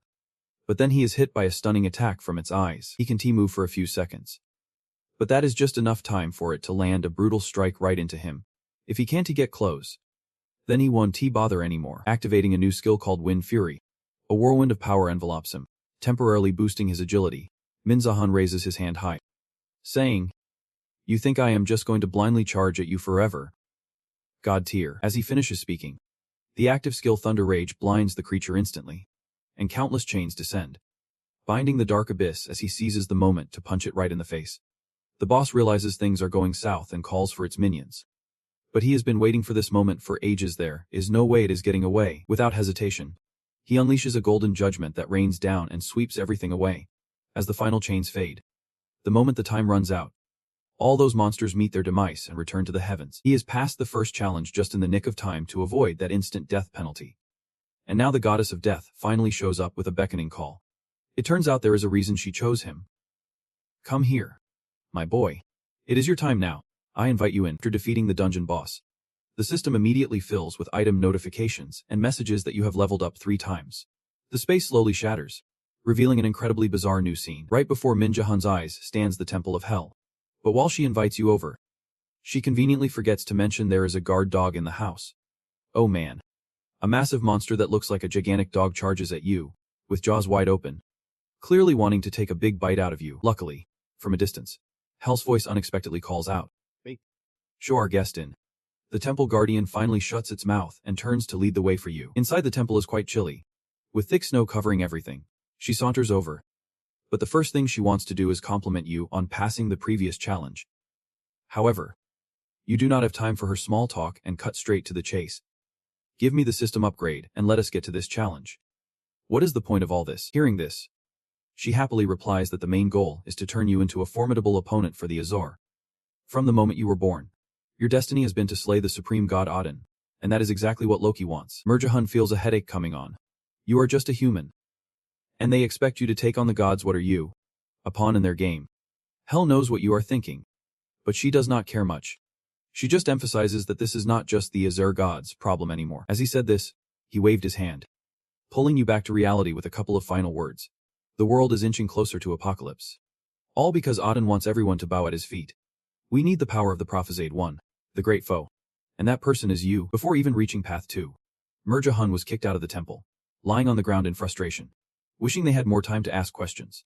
At that moment, the system finally sent him a skill called the Blessing of Hell, which can nullify all abnormal statuses. After bringing Merjahun back, Hell finally turned to talk to the uninvited guest. This guest is also a god, but he does not show his true form, merely floating around as a glowing orb. He asked Hell, "What do you think after meeting him in person?" For her, it might still be too early to make a conclusion, but from the perspective of a long-lived god, he sensed that she seemed quite fond of Merjahun. Hell straightforwardly admitted that he had a positive impression of a human who can grow stronger day by day. However, a god like Memi would not just come all this way to ask a casual question like that. Would he? She did not hesitate to point out. Are you still pretending to be clueless until the very end? You are using that ridiculous disguise to hide your cunning. Just like our second brother, thinking of Merjahun. She continued. The causal threads of the great enemy have been twisted. Do you really think I would not recognize him after our meeting? It seems your title as the Giant of Wisdom is outdated. Not only that, a brief conversation was enough for her to realize that Merjahun possessed the left eye that Odin sacrificed for wisdom. She was not informed about the plans that the old man and Loki had, which made her quite annoyed. Mimi sighed. I wanted to tell you, but it is still too early. This is fate. After all, Hell knew that, but she felt the great enemy was still way too inexperienced. According to the prophecy, you still need to overcome many more obstacles. So who knows if you will succeed in the future. Upon arriving at the Muse Academy for the first time, a girl suddenly stood in front of you, introducing herself as Park Hannah from the guild. She said that the representative wanted to gift you something, because they knew you would soon enroll. Merjahun thought they would give him some divine items, or a couple of in-game items as a welcome. But it turned out to be some pricey stuff that he might never afford, even if he worked his whole life. Being sponsored by a wealthy lady does have its perks. While they were browsing the shop, they brought up some items with cloaking features. After you defeated the boss, you were lucky enough to receive a set of B-rank armor with incredible capabilities. Speaking of cloaking, it is a pretty tough skill, so not many people want to learn it. You were just joking. But Hannah dropped a bombshell. The only cloak punisher in Korea is my brother, Manager Park Sunjae. Didn't you know? Whoa. Did not see that coming. Old man, you look so clueless. Yet you are hiding something. Just then, a message suddenly popped into your mind. There is a treasure portal nearby. That is it. The lucky guy immediately ditched Hannah and ran off to search for treasure. Thanks to his scouting skills, he quickly assessed and uncovered valuable items hidden all around. The first thing he picked up after activating this ability was the Miss Tinton ring, which contained immense magical power to aid his scouting skills. A new character appeared, and Ho, who was out shopping for gear with his dad. He noticed his father buying stuff without even glancing at the price, which made him a little uneasy about the cash flow. So he spoke up to stop him. Was not that a bit too much? But his dad brushed it off, insisting that everything was for him, because he was destined to be an S-rank conqueror in the future. So spending a little extra was no big deal. Huan felt a bit awkward trying to explain. But if they kept spending like this, how was his mom supposed to manage the bills this month? They were clearly a family. Yet whenever he brought it up, his dad shot him a threatening look, speaking with a tone that screamed authority. This is my business. You just focus on your training. With that, there was no arguing. Huan fell silent, bowing his head and following every command. As he and his dad made their way back, they attracted a lot of attention to the onlookers. He was quite the celebrity. But Huan felt like nothing more than a caged monkey, paraded around as the genius of the moment. Ever since he was a kid, he had dreamed of becoming a conqueror. His family's life was always steeped in poverty and darkness, making him their beacon of hope. However, to his father, he was nothing more than a money-making tool, now turned into a mindless obedient machine. Suddenly, alarms blared through the air, and announcements warned of a dungeon overflow near the shopping mall. Guilds were sending conquerors over, so civilians were being evacuated as instructed. Dungeon overflow was pure chaos when monsters escaped from an uncharted dungeon for a certain period. The scene was utterly chaotic, but his dad remained as calm as ever. He said, "You are a genius holding the future of South Korea in your hands. If you get hurt here, it will put you at a disadvantage for your entrance ceremony at Muse. You do not need to get involved in this. Huan knew his dad was right. But thinking of the ordinary people, he could not just stand by. So he followed the call of his heart to help. For the first time, Huan took off running like a madman toward the shopping mall. Who would have thought that upon arrival, he would run smack into a goblin, or rather, a whole horde of them. Huan froze in place, his face going pale, matching the skin tone of those monsters. Was it too late to backtrack? Unfortunately, it was already too late. The moment the crowd spotted their prey, they howled and charged at him. Huan, witnessing this for the first time, was rooted to the spot, unable even to run away. Just as life and death hung in the balance, Min Jae-hun unexpectedly swooped down from above to save him. As they met, he spoke first. You are in Huan. Right, just a few minutes ago. When you pulled that stone out of the treasure dungeon, you ran straight into Hannah. Things seemed to be going well until an emergency alert about a dungeon breach interrupted us. Without a second thought, Min Jae-hun smashed through the mall's glass doors, like karma crashing down on them. It was time for the visit. So he immediately got to work activating the lightning chain and summoning the holy archer at the same time to wipe out the monsters. As he moved, a root monster landed right on top of him. But it also saved his buddy's life in the process. Min Jae-hun did not expect to run into an unfortunate genius here. So he asked the guy to help him out for a moment. Suddenly, a lone green monster launched a surprise attack. Huion yelled a warning, but Min Jae-hun knew exactly what was lurking behind him. So he calmly controlled the lightning chain to skewer the creature. Seeing the opponent just standing there dumbfounded with their thick legs, Min Jae-hun sighed and urged them to get moving. We can't let the monsters get any closer to the crowd. Are you just going to stand there? Grab your weapon and let us fight. This situation was getting intense. A thousand words of encouragement could not match the advice of a buddy relying on him. Huion's fear vanished in an instant thanks to that one line, revealing a fierce fighting spirit. Facing the approaching crowd, Min Jae-hun immediately took charge. Taunting them, he knew how to use it. Right, get ready. You need to provoke the monsters around here. Do not leave any behind. You have to lure as many as you can. Huion understood the assignment and grabbed his shield and sword, executing a skill called provocation to attract the attention of the monsters within a 50-meter radius. Thanks to this move, his physical and magical power reduced by 30%. But it was extremely effective in drawing the enemies. Min Jae-hun glanced at him and thought, provocation is a higher-level skill than the usual taunt. Truly, talented people always find their own paths. In this life as an unfortunate genius, he had only just landed in Bearing. He was not sure if there were any psychological issues at play, but contrary to his current fame, his performance would drop off quickly. Back to the matter at hand. Min Jae-hun stood behind fine-tuning his long-range lightning attack skills, while Huion took on the role of the close combat warrior. After a bit of back and forth fighting, the two managed to clear out the monsters just before the enforcers showed up. Once the battle was over, a guy appeared out of nowhere, introducing himself as Pak Yeon-hun from the National Enforcement Bureau. He had been sent to clean up this mess. But these two kids were faster and snagged the job. They worked so quickly that now he genuinely had no idea how to report back without hearing "you are late again." Min Jae-hun originally planned to hand over the credit to the bureau, but the guy flat out refused. Hearing him ramble on, Min Jae-hun had no choice but to say, just give him my share and keep my appearance here a secret. Little did he know, now it was Huion's turn to object. Min Jae-hun had no other option but to explain he had his own reasons. He could not let his overwhelming power fall into the hands of too many people. Before he was reborn, he was just an unknown warrior, so Min Seong-o had not paid any attention to him. However, things have changed now. If it gets out that you secretly switched to studying magic, your old man will definitely come after you. You have got revenge plans. So you need to keep your movements under wraps and gradually train to get stronger. Wait for the right moment, and then show up to take your revenge. So that guy knows what real karma feels like. Min Jae-hun noticed Huion hesitating and decided to speak up, reminding him of all the things he would done. If you hesitate, someone else is going to end up on the chopping block. So stop thinking you do not deserve this. The chicken herder, the lone shark king, just needs to drop a few lines to convince that young man to follow his lead. After thinking of his mother, Huion let go of his burdens, accepting his share and promising that he would definitely repay this debt when the opportunity came. With the reward issue settled, Min Jae-hun headed back to school to prepare for his first day. To darken the cheerful atmosphere of the freshmen, the principal stepped up to the podium and announced, "Hello, kiddos. I am Principal Go Jin. And now we are going to kick off the opening ceremony of Music Academy." Skip the formalities and jump straight to the conclusion. That is all for my speech.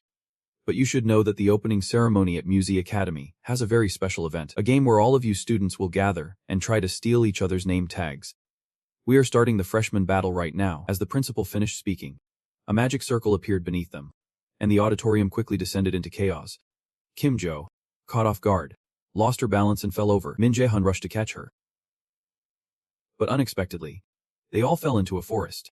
And the unfortunate one caught up in this mess was the genius magician Xiao Ina, blessed with a 92% talent. The freshman battle took place on an artificial planet created by magic. In this space, participants could do the impossible, like controlling time or eliminating gravity, in midair. The principal's smug face was close up as he began explaining the rules within the bounds of the planet. You can use skills ranked C or lower to grab a name tag, which will earn you points. If a senior snatches the name tag of the top student, they get 10,000 points. While the top student gets 100,000 points, you can use these points anywhere in the academy, so grab as many as you can. With that, he flashed a smile that lost all humanity and added that all skills would be reduced to 1/10 of their power. So there is no need to worry too much. Mi Jae-hun raised an eyebrow, clearly unimpressed with these vague rules. It was obvious they were trying to weed out the so-called useless ones. He turned to Yu Hu-dung and told him to follow. They had to stay here for 3 days, so they needed to find a place to rest. Suddenly, Kim Jo-jung whispered for him to invite Xiao Yan along, because according to her analysis, that cold girl was from the same system as them, and having an extra person would be beneficial. Of course, he knew that, but Xiao's rage was terrifying. In his previous life, he had heard a story about her. She had put countless lives in danger, just because she lost control for a moment, so even now, he did not want to mess with someone who had such a hostile gaze and mistrusted her teammates. While Kim Jung was off convincing Xiao Yan and their team, 2 unfamiliar faces suddenly appeared. They arrived like a gust of wind. The boy was Shin Jun-sang, and the girl was Kan So-eun. The moment they spotted the three, they acted like they had just stumbled upon a treasure trove. Looks like this year, we are going to score points easily. Seriously. I can only sense 2 people. Kan So-eun said that because she genuinely could not feel his presence here. But Min Jae-hun could tell who they were from the get-go, from what he remembered. That girl had a very special ability that allowed her to locate targets within a 300 kilometers radius. Yep. You heard it right, 300 kilometers. Once she is here, if you 3 do not defeat them, they will gather more people to hunt you down and attack. Unlike the girl who always seemed cautious, the big guy Jun-sang was pretty cocky. He thought the group in front of him was just a bunch of newbies. So he immediately drew his sword and charged forward. But as soon as he saw Min Jae-hun dodge the first strike, he was taken aback. Still, he stubbornly believed it was just luck on Min Jae-hun's part, and kept swinging his sword at him relentlessly. Min Jae-hun did not counterattack. Instead, he dodged. He waited until Jun-sang's face turned pale, and was dripping with cold sweat, before he caught the blade with his bare hands. You are pretty good, Jun-sang. How the hell are you still alive with that body of yours? Cutting off his words, he immediately crushed the sword with his grip, and threatened his senior right in front of everyone. If you hand over the name tag, I will let you go. You have 3 seconds to give it to me and scram. Sin Jun-sang's face turned as pale as a pig's liver. In his mind, he was questioning why this newbie was looking at him like he was some kind of superior. The other party was still silent, leaving him no choice but to say one last thing. Don't say I did not give you a chance. It is on you for not taking it. A sudden punch lands, and Min Jae-hun effortlessly lifts Sin Jun-sang, making him the first to be knocked out. The news of Sin Jun-sang's elimination flashes on the announcement board. But the real shocker comes when Min Jae-hun's name appears, leaving everyone in awe. In the control room, the principal's entourage erupts in chaos. The guide, a guy named Jizu, speaks up first. Wait, it is not an Ho-yan, but Min Jae-hun. Who is that? Most of them have no idea who he is or how he is stealing the spotlight, while the principal remains silent, a satisfied grin on his face. Back with Min Jae-hun, after taking out the first opponent, he quickly tells Kim Jo-jung, Yu Jung, get ready. We still have the others to deal with. I will send the invite and team up with you. Just say yes. Hearing this, the 2 girls grab their weapons, ready to fight at a moment's notice. Seo-ne is a genius. Min Jae-hun is a monster, which leaves only one target for Kang-hoon So and Kim Jo-jung. She darts forward like an assassin, determined to take down this top contender as quickly as possible. Unexpectedly, Yu Jung catches her speed and swiftly creates a barrier, dodging Kang-hoon So-eun's assassination attempt. Before she can even process the surprise, the magic whip lashes out to attack, and Yu Jung sets up another barrier, refusing to give her enemy any chance to strike. With such a solid offense and defense, Kang-hoon So-eun is at a loss for how to fight back. The spell she casts summons countless floating swords in the air. It is Seo-ne's most exceptional skill, although not yet perfected. In just a second, all the swords aim directly at Kang-hoon So-eun and rush toward her. It is only when she is riddled with holes that she realizes a crucial detail. There is not just one opponent here, but 3 monsters. Another player is knocked out, and the system announces that due to the contribution The points are split between Seo and Na and Yu Jung. This moment, the girl who never smiles suddenly brings up the earlier proposal, asking if it is still on the table. Mai Ja-hoon lets out a sigh. And thus, the trio of monsters emerges with a plan at a place called Nightmare Stop. A group of players is examining the footprints left behind by someone. One of them comments, "There are signs of someone passing through. It looks like they have taken cover somewhere." They tell the others not to search anymore, just to keep an eye out around here. Just as the warning is issued, one member of the group, the culprit Kim Jo-jung, who just scored some points, immediately bolts away. Not only that, but she also taunts them, saying, "You guys look like dogs chasing after me. Aren't you ashamed to be in such a big group?" Provoked, the young men get furious and charge after her, determined to catch her at all costs. It is clear that Wai Hyo-jung is the bait. The three of them had planned this out beforehand, since the competition lasts 3 days. They must find food and, most importantly, score points. Their plan is to hunt these seniors down. Kim Jo-jung led the crowd to the planned area, casually kicking a few nearby poisonous mushrooms. Once they were in position, he activated his skill called Gale Force and sprinted off as fast as he could. The system sent out a red alert. "You have entered the realm of paralysis spores." The 5 young men realized they had been tricked and hesitated, discussing whether to chase after him or not. Jin Haik had the strongest grudge against Kim Jo-jung. So when a teammate advised him to back off because it was too dangerous, he shouted back angrily, "What are you talking about? Kim Sung-hoon got taken down by some rookie. Are you serious?" Just because he was concerned for everyone's safety, that young man and another were told to stay outside the toxic zone to keep watch, while the rest, including Jin Haik, continued the pursuit. He knew it was a trap, but he figured he could easily take her down regardless. After a long run, they finally arrived, where Kim Jo-jung stood in an open area surrounded by paralysis spores.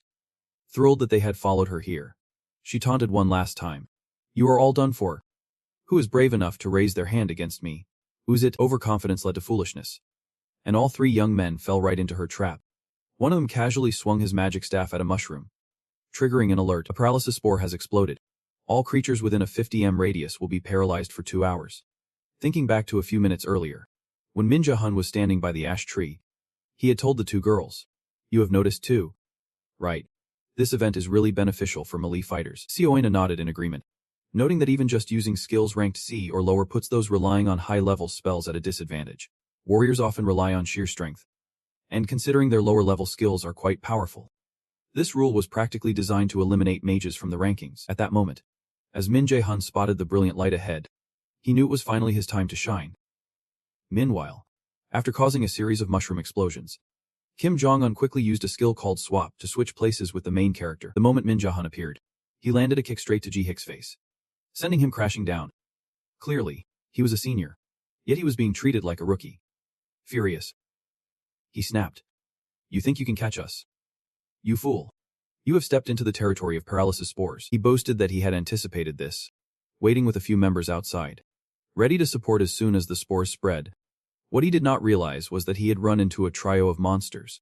Min Jae-hun crushed his hopes with a single line, "Sorry to disappoint you, but those guys are not coming." Before Ji-hik could grasp the situation, a loud explosion followed by terrified screams erupted. The system immediately sent a message to the remaining players that the trio Min Ja-hun, Kim Sung, and Seo-ina had just scored 100,000 points. Clueless, Ji-hik remained stubborn, but his mouth kept running like a broken record. "Just wait 2 hours. We will definitely turn this around. Once the paralysis wears off, I will handle it all on my own." Min Jae-hun strolls in like he owns the place, showing off his indifference. By the time the guy realizes that the person in front of him is completely unaffected by the spore mushrooms, it is already too late. One stomp from Min Ja-hun is all it takes to seal his fate instantly. With a chilling smile that is slowly losing its humanity, he glances at the other 3, muttering just one sentence that could make them want to soil themselves. "Just 3 lives left." Those terrifying names keep popping up on the system board so fast that everyone is sweating bullets. Before long, the rookie leaderboard is out, and of course, Min Jae-hun is sitting pretty at number 1, while the other 2 are tied for second. In an era where magic users are often looked down upon, Min Jae-hun's crew has taken the top spot, while the martial arts prodigy everyone believed in is stuck in 4th place. The guides and principal did not see this coming. Some even blamed a glitch in the system for the skewed scores.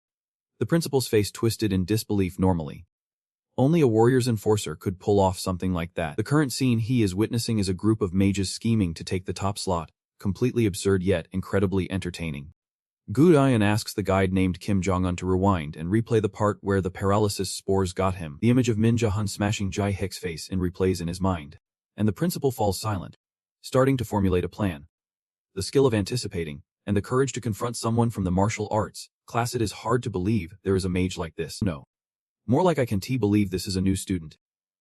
Just then, another person arrives, announcing that the information on Min Jae-hun has been compiled. However, there is some confusion about whether it is really true. Guzuan takes the dossier to check, and upon seeing the magical potential score of 97%, he is left speechless. Moments later, he jumps with a mischievous grin and praises the findings, telling his subordinates he wants to test this student a bit, then instructs them to come up with something really entertaining. Back with the three mages holding the top spot, Min Jae-hun urges everyone to move somewhere else. The seniors are terrified of this forest. Just as the group is about to leave, Min Jae-hun notices someone approaching. A blinding flash of light follows, leaving a long gash in the ground, splitting it in two. The principal's side has started to get antsy, announcing that the initial restrictions will be lifted. From now on, they can do whatever they want as long as they face off against their opponents. Sensing that something's off, he seriously turns to the newcomer and says, "I did not expect to run into you again like this, Brother Huion." Suddenly, not just him but the other two notice something strange as well. Brother Huion looks completely off, almost deranged, not even aware of what he is doing. Min Jae-hun hears Seal and mention this and suddenly remembers a similar event from a previous match. During the Muse Academy festival, a few students were brainwashed and started attacking everyone. The reason behind it, the principal's natural abilities. The misdeeds of that guy have come to light, and in a desperate attempt to divert attention, he commits a horrific crime. Kim So-jung loses her life protecting him. But little did anyone expect that this scumbag would stoop even lower from now on. Suddenly, a side quest pops up, asking him to rescue Hoyeon within 2 hours, with the reward being a special card that allows skill duplication. The timing is perfect, and Min Jae-hun cheerfully tells the other two, "You guys should get out of here fast, and if you can, grab some extra points while you are at it." Looking at his confident face, Seelina feels a bit more at ease. She says she will follow his lead and gets ready to leave. On the other hand, is hesitant at first, not wanting to leave him behind, but seeing the other two in the same boat, she has no choice but to let the other girl pull her away as quickly as possible. The girls have left, and now it is a battle of real men.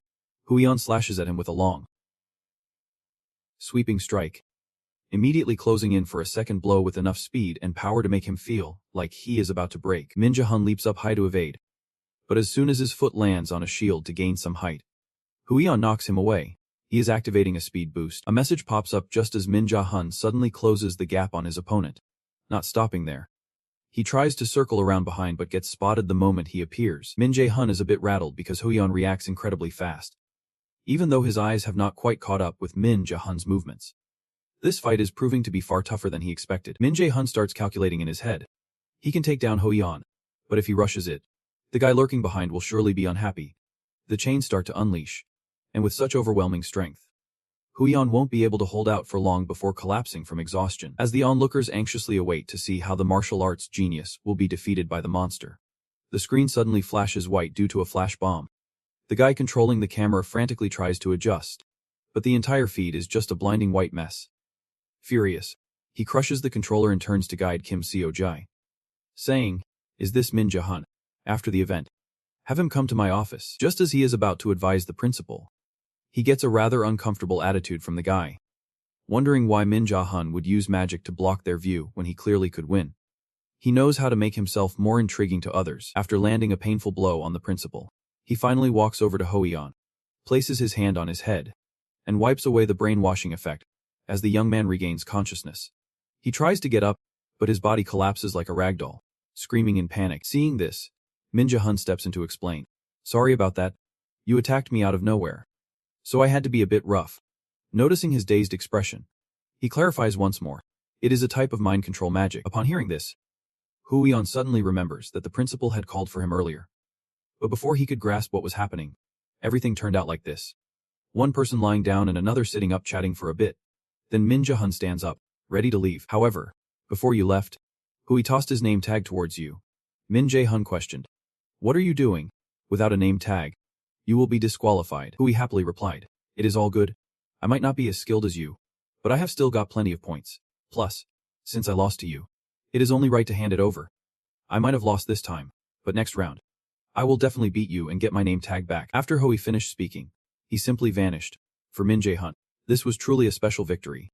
In the past, he was the one who inspired Min Jae-hun's dream of becoming a warrior since childhood. Today, he was finally recognized by that person, a feeling that is just so exhilarating. The 3-day field trip finally came to an end, and all the students returned to the real world to check in and receive their rewards, even though she came from a wealthy family. When she heard Min Jae-hun say that the top 3 would receive a cash prize equivalent to their earned points, Kim Ro-dong could not help but joyfully grab Seo Inna and jump around like two crazies, while everyone stared at them with sharp eyes. Just as they were having fun, the principal's minion, Guy Kim Seok, approached and requested the 3 to come to the principal's office for a chat. Without saying a word, they obediently followed. However, once they arrived, Min Jae-hun casually plopped down in a chair and asked, "Where's the principal?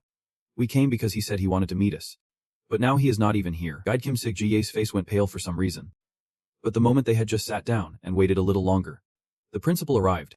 While the 2 girls stood up excitedly to introduce themselves, the young man just sat quietly, grumbling, "You are late. I have been waiting for you and now I am about to doze off." Oh wow. Just that one comment made the principal smile awkwardly, his face turning red. While the other 3 were so shocked they could not find their words, the 2 girls exchanged a few playful jabs. And only then did he start to shift to a more pleasant tone, saying he had a very enticing offer to make up for their troubles. So please do not hold a grudge against him. The principal's compliments felt way too fake to Min Jae-hun, so after just a couple of sentences, he urged him to get straight to the point. Gu Jian was mad but did not say anything. Dragging this out was pointless. So the principal began announcing that the 3 of them would be staying in the dorms for free. Not only would they have access to facilities, but there was also an advantage. If any test results were unsatisfactory, they would have the chance to retake them to improve their scores. He said this and pulled out a contract for them to sign, but Min Jae-hun flatly refused. Knowing all too well the sly nature of the fox in front of him, he said, "It sounds tempting, but those rewards can be earned if we just put in a month of hard work. Besides, Muse always prioritizes skills. So why should I sign a contract and pay a commission fee?" Thinking that this was not enough to expose him, Min Jae-hun snatched the papers from the principal's hands and launched into a full-blown reveal. After signing the contract to work under the guise of a punisher, oh my, 5 years. 30% of my earnings goes to the principal. Principal Gujia, this is not a reward for us. It feels more like you are exploiting us. Or am I misunderstanding something? Min Jae-hun's words hit hard, piercing straight into the dark heart of the principal multiple times. Out of options, the principal could only let them make their own decisions. And of course, the girls' answers were just like Min Jae-hun's. It got to the point where he ran out of ideas and resorted to his old habit of brainwashing. But he messed up this time. As soon as the system triggered the alarm, the pig's blessing was activated, neutralizing any anomalies. Next, he used the anti-card he just received to copy the brainwashing skill he had. "Yeah, I had you pinned from the start, kid. You are still a rookie. You know, even though I've got a new skill in my hands. Let us put today's events on hold for now. Sure, I do not like it, but if we tear this principal's office apart now, it will be total chaos." Min Jae-hun got what he needed, so let us bounce. "Everyone, I have been hanging around this side space too long, and I am starving. You came in looking cool, but you are leaving even cooler." The brainwashing guide at the door was just standing there for a bit, and the vibe got him sweating bullets. He was so tense. His face was drenched. He did not dare say a word. The students passing by greeted him quickly before they shuffled out. Meanwhile, the principal, like a ticking time bomb, finally spoke up, telling him to step outside. Damn. The brainwashing guide was just waiting for that, and he took off as fast as he could, no time to waste. He did not want to be on the receiving end of a temper tantrum. A new day had begun, and the first class for the first-year students was not taking place in a classroom, but in a much bigger, fancier space. At this moment, a woman stepped up in front of the crowd and introduced herself as Kim Son, currently a lecturer for the Mana Adjustment Guidance course.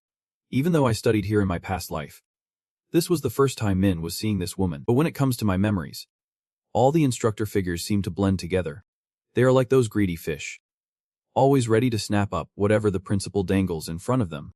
So I am no stranger to that. Kim Sun walked past each person, clearing her throat, saying, "I bet you are all confused, wondering why we are in such a big facility instead of a classroom.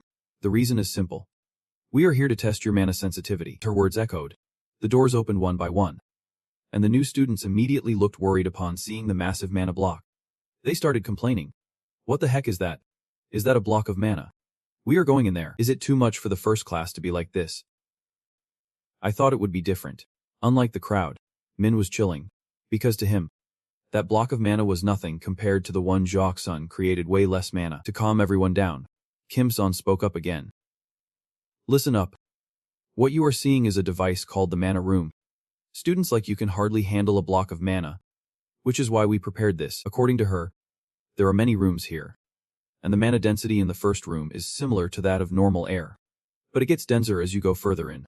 Newbies usually can only reach level 3, while those about to graduate might hit level 7 at most. As Kim signaled everyone to follow him inside, he reminded them that if anyone felt unwell, they could just raise their hand, and a teaching assistant would lead them out.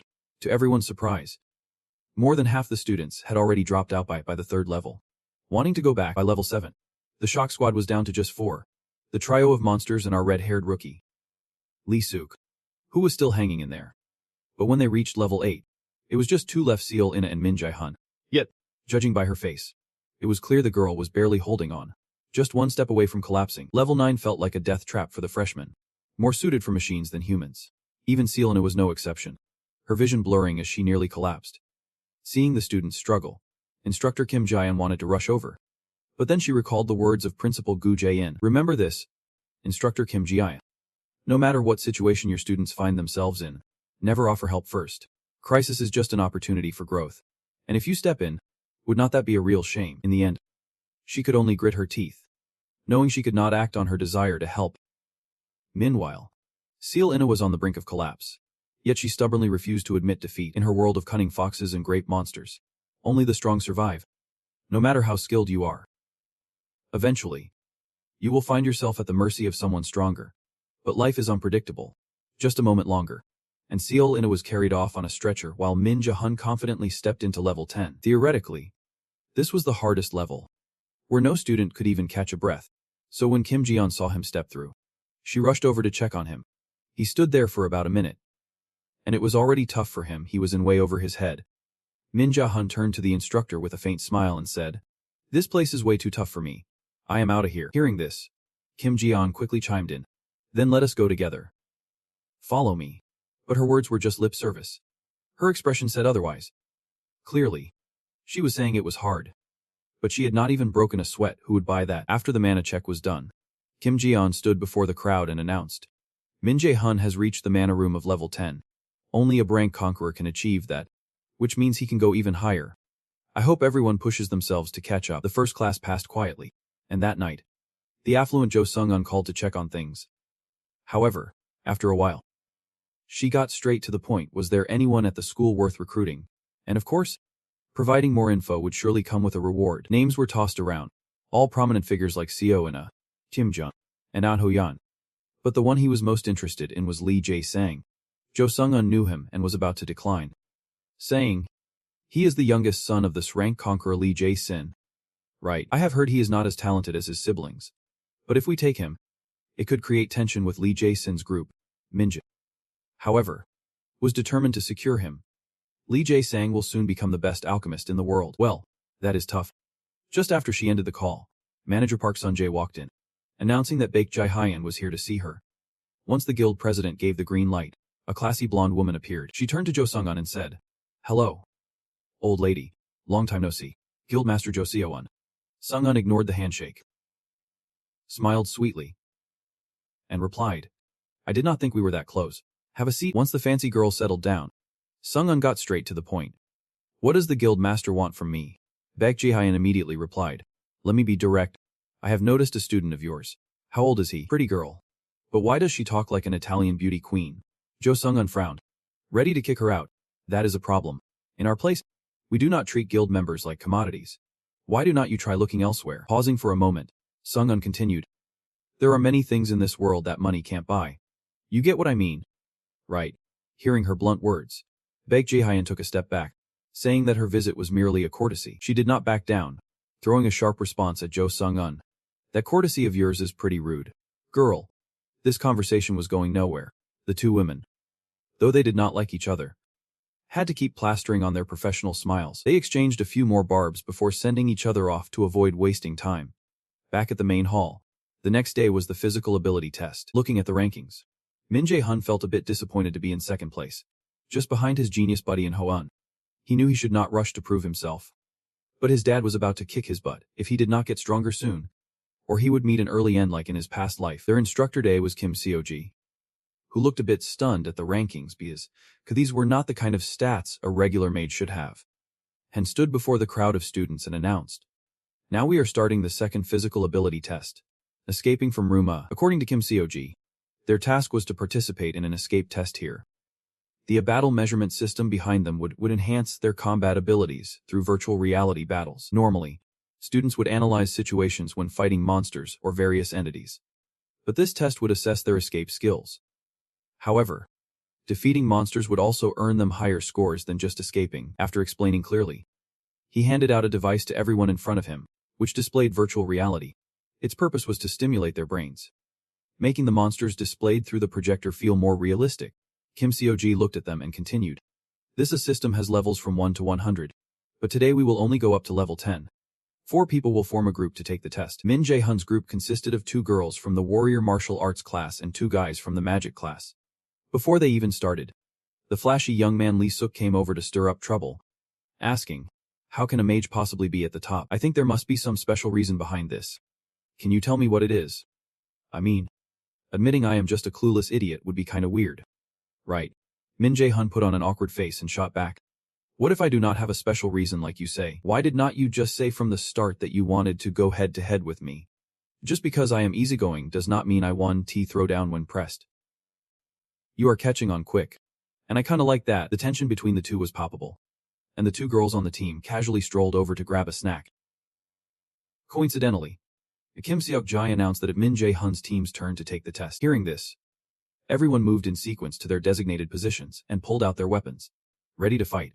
After a 5-second countdown, the undead were immediately summoned. And while the average mage Lee Suk was still trying to figure things out, Min Jae-hun charged straight at the enemy. The 2 female warriors gasped in worry. "Jae-hun, that is super dangerous." And they were not alone. Lee Suk thought that a mage rushing headfirst into close combat would not accomplish much at all. Meanwhile, Min Jae-hun had a different plan. Instead of wasting time bickering with the chicken Lee Suk, he decided it was better to unleash his power on the monsters. Once Lee Suk saw what he could do, he would not dare mess with him again. Thinking fast, Min Jae-hun's hands glowed with mana as he boldly crushed the head of a monster that had just appeared, leaving everyone stunned. The undead kept getting summoned, but he was not stopping there. He rushed in to attack another one. Successful people always find their own path. Min Jae-hun used what is called mana weaponry, a skill few can master, to take down each monster.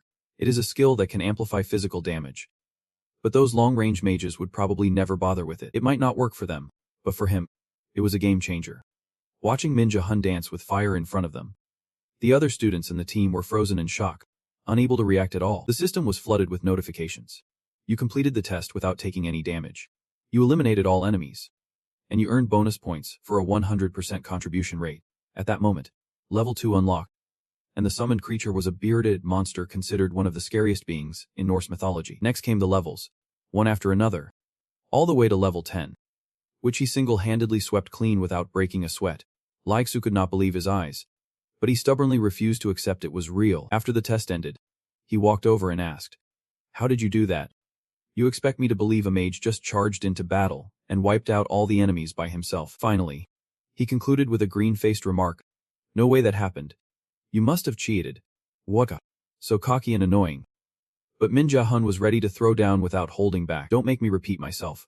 If you do not believe me, why do not you check for yourself? You idiot." Gosu. Unk is scared out of his mind but still has some guts left. Just then, Kim Seok walks in from a distance, coincidentally interrupting, "What is up with those 2? Lee Soik thinks that if it were not for the guide, he would be already knocked that kid out." As Min Jae-hun turns to leave, he calls out, "At the Muse Academy Festival, let us have a match. Shall we?" But Min Jae-hun flat out refuses. The reason being he already has a solo match lined up with someone else that day. Every day, Min Jae-hun shines like a 200U spotlight at school, which makes the principal's crew take notice. After class that day, Guide Kim Seok leads the 2 mass students to Gujai in his area. That guy is always sitting in front of a big screen, observing the students. As soon as he spots someone entering, he smirks and says, "Thanks for your hard work, everyone. Now, let us hear the results of the physical test." Kim Seok speaks up first, saying, "Only 3 students scored a perfect score. Yana, Jawi 1, and Min Jae-hun. Among them, Min Jae-hun's score even exceeded the maximum. Like a fan watching his idol, Gu Jian turns back to the big screen, where images of Min Zahan flood the display. He grins with delight and orders, "Keep sending me updates on Min Zahan's scores and activities. If he makes any moves, let me know immediately." One report states that Min Zahan completed level 10 of the escape task, but in reality, he finished level 27. This game is way too easy. He thinks to himself that at this level, he could take down 6 C-rank invaders. The next task might be a simulation, so he needs to prepare well. In his past life, a tragedy struck, causing hundreds of students to lose their lives, and his team unfortunately encountered that monster, leaving him as the only survivor. However, he had to endure the insults and ridicule from everyone, and could not leave Mill's academy. The only reason he continues to stick around is that he does not want to disappoint those who believe in him. Min Zahan leaves a shop with a lingering question. Will this life be different? He is not about to give up and live a dull life like before, because he feels he has already regretted enough. After finishing theory class, he heads home to prepare for the dungeon simulation. Min Zahan sits on his bed, starting to adjust the mana within his body. Warming up before entering the dungeon is crucial. No matter how powerful a mage you are, he was taught that suddenly using high-level magic can lead to mana backlash, which is something to avoid. The consequence of that is severe damage to the user's body, and those who frequently cast high-level magic are even more susceptible. His skills, lightning chains and sacrifice, are also high-level spells. If he does not prepare thoroughly, the one getting sacrificed on the altar might just be him or one of his close friends. Suddenly, the system board sends a main quest, stating that from this moment on, when encountering a significant event that once caused him regret in the past, he has the option to make the same decision as before or change it in a different way. That decision could save lives, but it could also take them. The choice is entirely in your hands.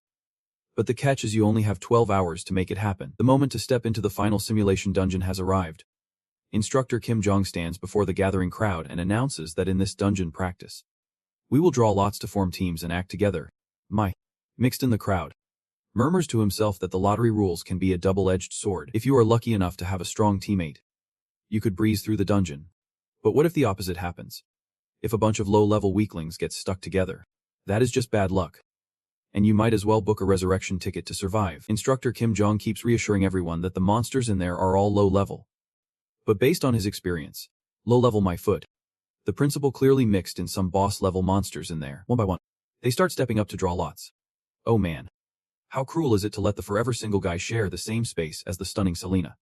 Not only does he have someone to chat with, but he is also lucky enough to team up with a strong player this round. Just got a whole lot easier. While the two of them are waiting for the next teammate, 2 from the warrior class approach them. The moment they see them, Min Zahan is instantly ready. The girl is Kim Jina and the guy is Park Seong-woo. They are both teammates who sacrificed themselves to save him. System sends the mission over at just the right moment, and now he knows what he has to choose. Min Zahan furrows his brow, clearly a bit annoyed. He is suspicious that the Noni system has had this planned all along, sending the mission at just the right time. He sighs, then casually walks over to chat with them for a bit before suggesting they discuss today's main agenda. Now that introductions are out of the way, it is time to strategize. Right. Time flies as they huddle in a corner to devise a plan against the monsters. As the team leader, Min Zahan speaks up to remind everyone that they must remember not to hesitate, no matter what, especially the attacking warrior leading the charge. If they hesitate, the whole team is toast. After they finalize the plan, Instructor Kim Jian walks past each group, clapping and signaling. Time's up for discussions. We are starting the dungeon training right now, so team leaders, step forward. The departure time has arrived, and the life and death battle begins. Inside the sparkling simulation dungeon, a girl glances back and complains.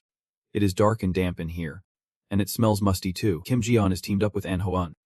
While she and her 2 teammates are chatting, she suddenly senses danger. An Hoan feels it too and immediately shouts, "Something's coming. Everyone, take your positions." Just as they predicted, the mining wolves start pouring in from everywhere. He quickly remarks, "They might be weak, but if they swarm together, they will be tough to handle. Let us wrap this up quickly." Without wasting any time, An Hoan draws his sword and charges forward, while Kim Jian stands back, launching a powerful lightning strike towards the monsters. An Sang glows brightly, blocking the wolves' line of sight. Meanwhile, Huan was swinging his sword at lightning speed, helping his teammates take down a few monsters. The others joined in too, with the long-haired girl channeling her skill called Gust of Wind to Kim Jian. Her role was to group them together, then channel and transform the attack into an active skill named Furious Winds. Finally, she unleashed a barrage of damage-infused orbs at the digging wolves. The battle was intense for the first-year students, but thankfully, They managed to wrap things up. Just as they caught their breath, one warrior's face suddenly turned pale. He was clutching his throat, gasping for air. And before he knew it, he was losing strength. The others immediately rushed over to check on him. Yi Wuzheng looked at the person in front of her and asked, "What the heck is going on? Why is not anyone telling us that the banshee knows how to use poison?" Just as she spoke, Yi Wuzheng's face drained of all color. She stared at the gigantic creature that should not be here and stuttered. "That is not poison, but a massive amount of magic." The whole group was sitting beneath a boss as big as a 2-story house, and Houn gazed at it, wondering, what on earth is the Lord of the Banshees doing here? Meanwhile, Min Zahan's team entered a room, and upon seeing the black symbol drawn on the wall, he suspected this place was different from what he previously knew. If Hu Ziyuan made this, then his arrival had become a game changer for that guy. Min Zahan suddenly spoke up. "Plan C. We are going to counterattack after we defend. Be careful. This one will be completely different from anything we have faced before." The rest of the team, though slightly skeptical, fell into their defensive positions. Before long, everything unfolded just as Min Zahan had predicted. In front of them stood the Lord of the Banshees, accompanied by a few low-level monsters. And everyone was in a panic as it was their first encounter with such a beast. But Mei Xiao quickly regained her composure and created a magical shield to protect her 2 teammates in front. Uncle Wu quickly executed a taunt skill to lure the low-level monsters towards him. Meanwhile, Min Zahan seized the opportunity to dash toward the boss and delivered a powerful punch filled with a hefty amount of mana to its belly. A thunderous explosion rang out, sending dust swirling through the air. Min Zahan anxiously glanced at the boss. But just a second later, a smirk of dissatisfaction spread across his face. "Peanut, I thought there would be no surprises. And here comes the Lord of the Banshees with healing abilities. This is just too much." The nanny system seemed to understand the user's curiosity, and explained that the culprit was identified as Odin's creature. A special quest called Fruit Hunter was issued, currently with 5 targets. The reward was an anti-copy card for leveling up, but the price was their very lives. Guide Kim Shan had barely been waiting outside when a team rushed out. At first, she thought it was Min Zahan's team because she knew he was strong, but to her surprise, these students were actually Hoan's team. Kim Zo was running ahead, her face filled with panic, and she quickly told the instructor in front of her, "Instructor Kim Shan, something has happened." Hearing that, Huan quickly chimed in, "Professor, the Lord of the Goblins has appeared in the dungeon." She immediately called for someone to treat the member who was poisoned by mana, and then dialed the principal to report the situation. "Principal, this is Professor Kim Shan. There is a B-rank monster in the dungeon practice session. Please send support immediately. This is an emergency." The guy on the other end replied calmly, "Got it. You do not need to worry. I will send a support team right away. Just hang tight." After hanging up, Kim Shan felt a sense of unease settle in her heart because something just felt off. Back in the main southern area to assess the situation. After a round of fighting, everyone looked pretty worn out, each corner gasping for air. In mythology, Odin used 2 ravens, one named Hyjin to grasp emotions and thoughts, and the other named Munin to hold memories. He had to gather all kinds of information across the world to rule over Asgard. Min Zahan quickly understood the issue and faced it head-on, asking, "Are you following Odin's orders?" Now he turned to the others and instructed, "Get out of the dungeon while I hold it off. You need to hurry." The old driver Wu was reluctant to leave, but when he saw Min Zahan take down a few monsters behind him, he was left speechless. Frustrated, Min Zahan yelled, "Shut up and run. I can fight and protect you at the same time." In a moment of recklessness, too focused on his teammates, the boss suddenly appeared, swinging a wooden club toward Min Zahan. Luckily, Selina was right there, using a magic shield just in time to help him dodge the sneak attack. After the assist, she coolly looked at the opponent with unwavering determination and said confidently, "I can help." Knowing what to do, Min Zahan nodded and then turned to the other 2 members, urging them to leave again. Driver Wu and Kim Jina, sensing the tension, did not hesitate any longer. They said they would run to inform the professor and call for backup, so they should hold on as long as possible. Now there were only 2 left to fight the boss, which had self-healing abilities. As Min Zahan asked Selina to support him, she immediately pulled out her magic wand and summoned a holy sword. Just one strike from her was enough to pierce through several mining wolves. Now with the upper hand, Min Zahan swiftly closed in on the boss. While dodging attacks, he realized that some scumbag was controlling it and absorbing mana beyond its limits. His right arm swung out, simultaneously equipping the Mistinton item to activate Scout Magic, allowing him to detect the movement of energy from the mana user. Just a few seconds later, the trick was exposed. The raven standing behind was manipulating the Lord of Kobolds, and he smirked wickedly, saying, "I see you have left your nest." The boss did not seem to realize anything just yet. It lifted its spiked club high into the air. At the same time, Odin's left eye was used to explode mana, causing Min Zahan's entire body to surge with energy. The lightning chains wrapped around him hinted at the intensity of the battle ahead. Zun said, "I guarantee you will be torn to shreds." Far away up in the high sky, Odin sat on his grand throne, chatting with his loyal followers. "What is going on?" Hyjin, the one called Hyjin, spoke up in response to the question. "The god has found signs of Mistinton, which had vanished from the sacred archives. It seems to be on Earth along with the enemy foretold." "Sire." The other gods began questioning who that was, whether it was the old silver-haired Mimir or someone else. The presence of an unknown figure threw everyone into a frenzy. Odin stroked his beard and ordered the one kneeling in the hall to investigate if the foretold enemy had contacted the Azera opposition. Hearing this, the one called Hyjin nodded obediently. But when he looked up, he accidentally revealed a vacant stare, as if someone else was controlling him. Meanwhile, in the tense battle between Min Zahan and Odin's Crow, countless lightning chains surged to attack the boss. However, with that continuous regeneration, those recent hits were just a tickle to it. The Lord of the Kobolds ripped apart the lightning chains with one hand while swinging his club to attack Min Zahan with the other. You flipped gracefully and turned to Selena, who was standing beside you, saying, "Can you help me out a bit? I need to understand its attack pattern." On the other side, the girl's face was pale and drained of blood, but she nodded, saying she would try her best. You had been focused on the monster and forgot about your teammate. Looking at her face, it was clear she was being poisoned. Even if you managed to defeat the Lord of the Kobolds, the chances were high that Selena would also lose her life from the toxins. Min Zahan stopped thinking and said it is time to end this because he had a plan. As the battle reached its climax, Min Zahan summoned a multitude of lightning chains from the magic circle, then directed them all to target a single enemy before they fell. The boss relentlessly swung his club while you maneuvered to dodge, while Selena activated her magic armor behind you to support. Suddenly, you remembered your brother Mangho's words, that nothing is more painful than dying because you did not trust your teammates. But now it was different. You would prove him wrong. And at that moment, with bloodlust coursing through him, Min Zahan leaped up and stood on a lightning chain, using its speed to close in on the enemy. Thanks to the Mistinton item you had quickly grabbed from the treasure vault, Min Zahan could detect the mana movements of the Lord of the Kobolds. It swung its club at you and missed.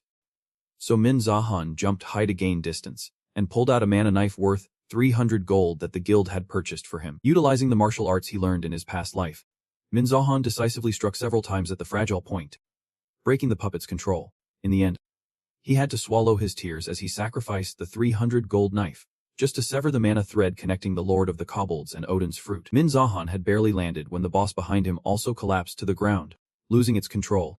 Not stopping there, he continued moving forward with a victorious attitude, saying, "Now it is your turn. You are in trouble with me now, buddy." The black crow was discovered, lying on the ground.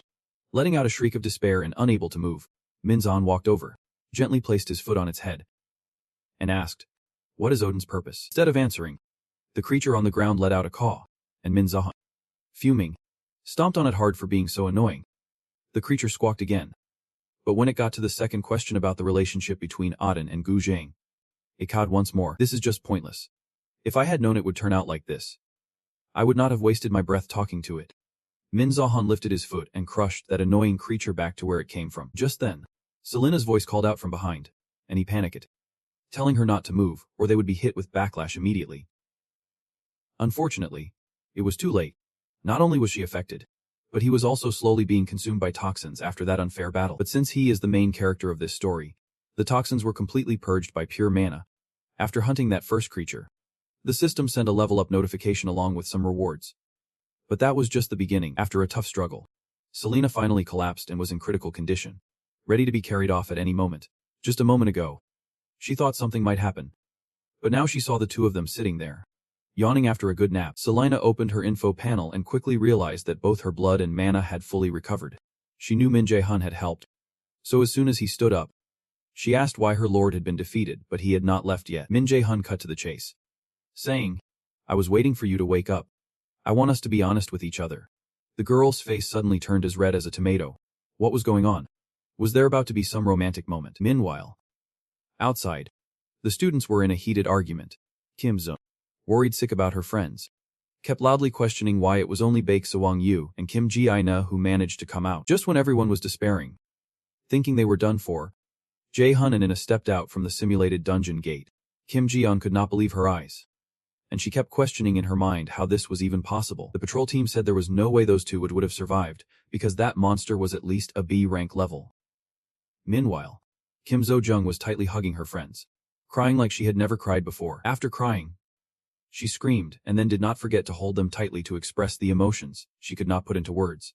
Seeing Baek Savong-yu and Kim Jina standing there, teary-eyed and silent, he could not help but explain. They left on my orders. I told them to ask the instructor for help, so they should not be blamed or feel guilty at all. However, Kim So-jung did not seem ready to let it go and pushed back, asking them, "How could you just abandon your teammates like that?" Min Jae-hun totally understood that feeling.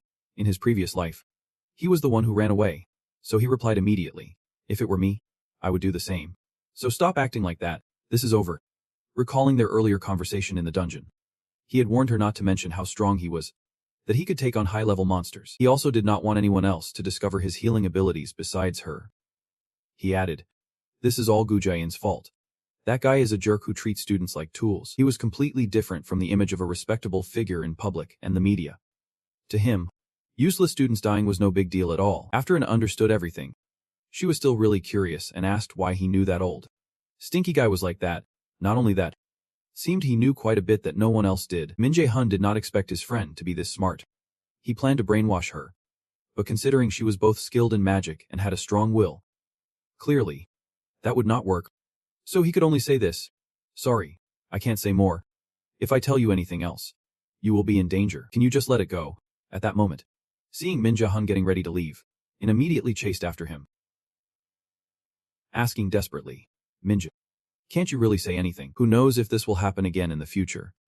He did not answer her question but said he trusted she would keep their promise, then coldly walked away. Since he completed the first branch mission in a main quest, a reward was sent to him, Elen's golden apple.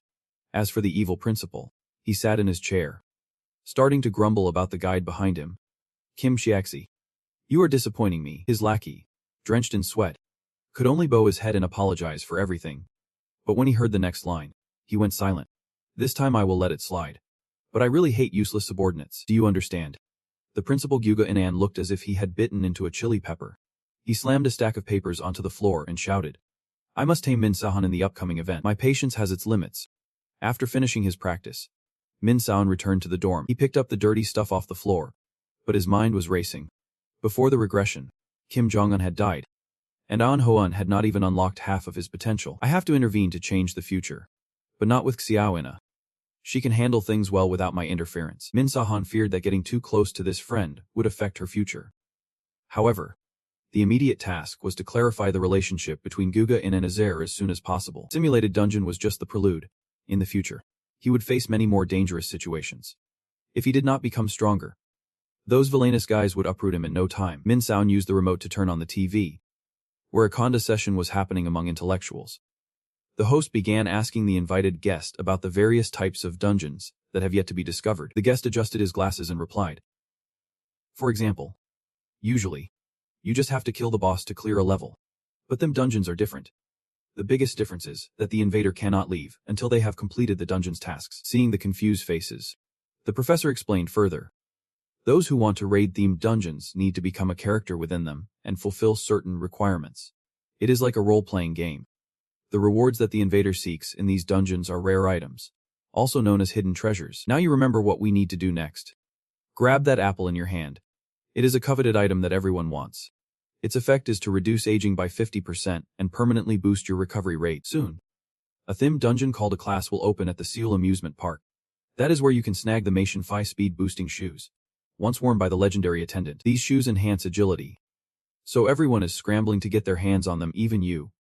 Maya Hun polished the apple and took a bite to check the flavor, and suddenly the space exploded into a dazzling fireworks display. But honestly, the taste is just like any regular apple. Did you really need to make a scene? The stats shot up right away. Just one bite and the system bombarded him with notifications. Its effect is truly extraordinary. But if only it had seeds, he would have planted them right away. What a shame. A few days later, Maya Hun dressed casually and rushed to the amusement park. The woman at the counter spotted him and immediately asked, "Hello. What type of ticket would you like?" Instead of answering, he placed a black card featuring the Ijangwa Guild logo on the counter and replied, "I am Maya, the enforcer from the Ijangwa Guild. A themed dungeon is opening here shortly." The next day, Guide Kim Ji hurried to the dorm to find him early. But when she arrived, he was nowhere to be found. All she got was a message from the dorm manager saying he had dropped by yesterday and mentioned he had something to take care of today. Hearing this, Kim Ji told the woman that whenever Maya Hun returned, she should notify him to come see her. And then she left right away. Outside, the sly Kim Ji used her communicator to call a man named Song Ji Seo, reporting that she would discover the truth. The mastermind behind it all was Gu Jian. The other end responded, saying the person responsible for the simulated dungeon practice was Kim Seo Gia, and he must be in a tight spot now. Before hanging up, Kim Ji added an important note. The student Maya Hun she would mention seemed to have some intel regarding that nasty principal, who enjoys playing the villain. Back at the Seal Amusement Park, the speakers blared a warning that this is an emergency situation, not a drill, urging guests still on the premises to evacuate immediately. Maya Hun glanced at his phone, thinking it was just minutes away. And sure enough, it matched the fortune teller's prophecy about him. The nanny system immediately displayed that the themed dungeon Tantic Neverland had appeared. As the space gradually transformed, the dungeon's theme was set, and it was up to him to find 3 scattered missions and complete them within 24 hours. The reward for this deal is none other than the speed-boosting shoes from Shanfai that he has been dreaming of. In the last round, a self-proclaimed genius with an IQ of 150 managed to conquer this dungeon. However, her big mouth got her in trouble. She was so excited that she bragged about it a lot, leading to her being murdered by those jealous of her talent. This time, he was the earliest arrival. No matter who it fell into, he was grateful it fell into his hands. The patches of negative color began to take over reality, drowning everything into the virtual world created by the themed dungeon. The portal appeared right before him, and Min Zahan immediately chose to teleport to the designated location. The system display was loading data from 20% to 98, 99, and finally 100% completion. He was sensed into the character Chanfai, a warrior who survived the invasion of the Vin people. The god of envy was jealous of Chanfai's nimble legs, so he targeted the sister of Han. The mission centered around Chanfai's jealousy required him to embody the character and rescue this sister who fell from the sky. Winning meant getting a pair of shoes. But on the flip side, if he let the sister or the character Chanfai get taken out, he would go down too. From what he understood, Chanfai was one of the servants of the hammer-wielding rabbit god, who had humble beginnings as a mortal. However, this person turned their back, starting to resent the Norse gods because the invaders idolized them. Wait a minute. Min Jae-hun suddenly remembered the story his mom told him. It did not seem to go like this. While he was still lost in thought, someone shouted in his face, "Chanfai, wake up." He jolted awake and realized he was on a ship that he was about to steal to search for his sister. The guy who just yelled at him was named Patrick, the mastermind behind the bold idea that could land them in jail. Min Jae-hun chuckled and stood up. But before he could get his bearings, the ship was suddenly jolted hard, nearly sending everyone tumbling over. When it rains, it pours on a ship meant for piracy. They were ambushed by pirates along the way. Where would they put all this chaos? A crowd wielding shields and weapons surged onto the ship, and Min Jae-hun, clueless about what was happening, quickly told his new buddy Patrick, "I will leave this to you." And just like that, he leaped over to the enemy's ship, leaving both foes and allies staring in confusion. "You fool. I am going to take you down right now." Min Jae-hun paid no mind to what that guy just said. Instead, he focused all his attention on the girl tied up at the base of the mast. She looked just like someone who had conquered this dungeon before, but was now at the mercy of someone else. Just as he questioned why she was there, the system reminded him that the person there was actually Chanfai's sister, Roswa. "I am Ko, a genius with not only a brilliant mind, but also a legendary conqueror. Anyway, I am someone with talents worth marveling at. But why am I here?" The narcissistic saint cradled her head, then shouted in confusion over what had just happened to her. There is a 0.6% chance for a dungeon to appear where she was, and the chance of being trapped in a themed dungeon was just a measly 0%. So why on earth was a genius like her stuck in such a tiny percentage? Ko Hyun wrapped up her dark backstory and started searching for a way out. At that moment, she spotted a young man wandering into some area. She thought she had to follow him. And how wonderfully ironic that she got snagged and ended up here as Chanfai's sister. What a crazy twist of fate. Back to Min Jae-hun's mindset. He held his head in despair, not expecting her sudden appearance. The pirates in front of him, seeing him standing still, all aimed their arrows to take him down. Min Jae-hun was fuming, activating his magical armor to block the guy, and shouted, "Why am I always surrounded by these weirdos?" "Well, right." She threw a glowing punch, sending several guys flying in the blink of an eye. He went on to smash another guy's face before growling at the rest. "I do not have time for this. Let us wrap it up." After a bit, Min Jae-hun had taken down all the enemies on the enemy ship. He walked straight to the only girl there and spoke up. "You are still pretending to be asleep. playing the role of Rojva. Ko Hyun cracked her eyes open and looked at him, replying, "You guessed it, I bet you are Thifi." Min Jae-hun smirked, nodding, then threw a fiery punch next to the girl. He finally put on a serious face and said directly to the one he just threatened, "I will be in your head. You would better ditch those foolish thoughts and smarten up." Surprise. Grandma. That wild encounter with a dash of luck made the mission ridiculously easy. The two were temporarily taken to the amusement area, where he directly asked her what kind of skills she used. Ko Hyun scratched her face and replied, "Well, it is something that helps me use sword techniques better. I am not lying. It is a basic sword technique skill." She thought she could fool Min Sahan since not many trainees knew much about swordsmanship. She seemed quite pleased, planning to use this little trick to take advantage of him. Just like a grain of rice thinking it is a chicken, Min Sahan immediately shared his swordsmanship experience. Awareness acceleration slows down time and speeds up the user's thoughts, often used by leaders. It is also effective for analyzing and predicting opponents' minds. Ko Hyun turned pale when her lie was exposed, and Min Sahan did not want to carry this burden, so he stood up to bid her farewell. Seeing this, Ko Hyun panicked and rushed over, apologizing profusely, even boldly stating she would do anything to prove she did not mean it. Nice. What is a genius IC 150 got to do at this point? Min Sahan smirked slyly and said, "Then let us draft a contract." And just like that, she was in a contract largely in his favor was signed. Previously, he had used a mind control skill to dominate her, so now he would not have to worry about betrayal. No matter how bad she turned out to be, the two continued on their way, and sensing the eerie atmosphere, Ko Hyun asked, "So where are we headed now?" Min Sahan replied nonchalantly, "To the haunted house. That is our first stop." "Oh man. Save me. Save me." Ko Hyun could not hold back and shouted, "What? A haunted house?" Min Sahan could only look at her, realizing she was scared, but when he asked, she tried to brush it off. He stood at the entrance of the haunted house mission, telling her to hurry up. Since they would come this far, they had to go in, whether she liked it or not. The mission pack 3 was activated, and the two quickly transported to a mansion radiating a strong aura of dread. The guide says we have to escape this place without breaking 3 rules, even if it means some skills will be temporarily locked. Before they go in, Min Sahan turns to Ko Hyun and asks, "What is your identity?" The other person immediately responded, "Obviously a cameraman. And what about you?" Unlike her, Min Sahan claimed he had a more interesting identity. "He is a bird that shares horror-themed videos. It has been ages since we had guests. Welcome you too." A booming voice welcomed them, accompanied by the sudden appearance of a burly uncle. The man looked at them with an utterly blank face and introduced himself as Enfet, the butler of the mansion and servant to Countess Flandier. As soon as this middle-aged man appeared, the system sent them all the details of their mission, stated they needed to use a camera to expose the mansion's secrets and escape. The reward: a new skill called illusion.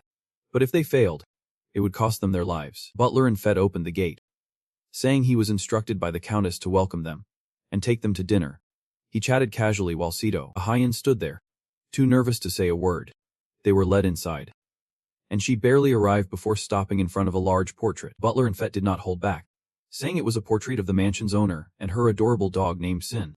Just as Min Jae-hun praised the Countess for her fondness for the past, the interface suddenly shifted to the horror theme. That is right. She has many joyful memories, almost like a dream. "Please, follow this way." After saying that, he turned around, leading them to a dining room lavishly set up. Enfet did not join them but stood at the door, quickly saying, "This is the feast prepared by Countess Flandier for you too. Enjoy, and I will return when you are done." As soon as the door closed, Colorado Hyun immediately suggested they should not touch the food that could be a once-in-a-lifetime experience, but instead gather data around. Now was the time for her to get to work. Colorado Hyun stood still, activating her perception acceleration skill to assess everything in the room. Soon enough, she rushed over to Min Jae-hun, excitedly telling him the mansion's owner is a child about 12 years old. Judging by the low-sized items around and estimating the height of the person, she was 90% sure of what she said. Min Jae-hun found her reasoning very plausible.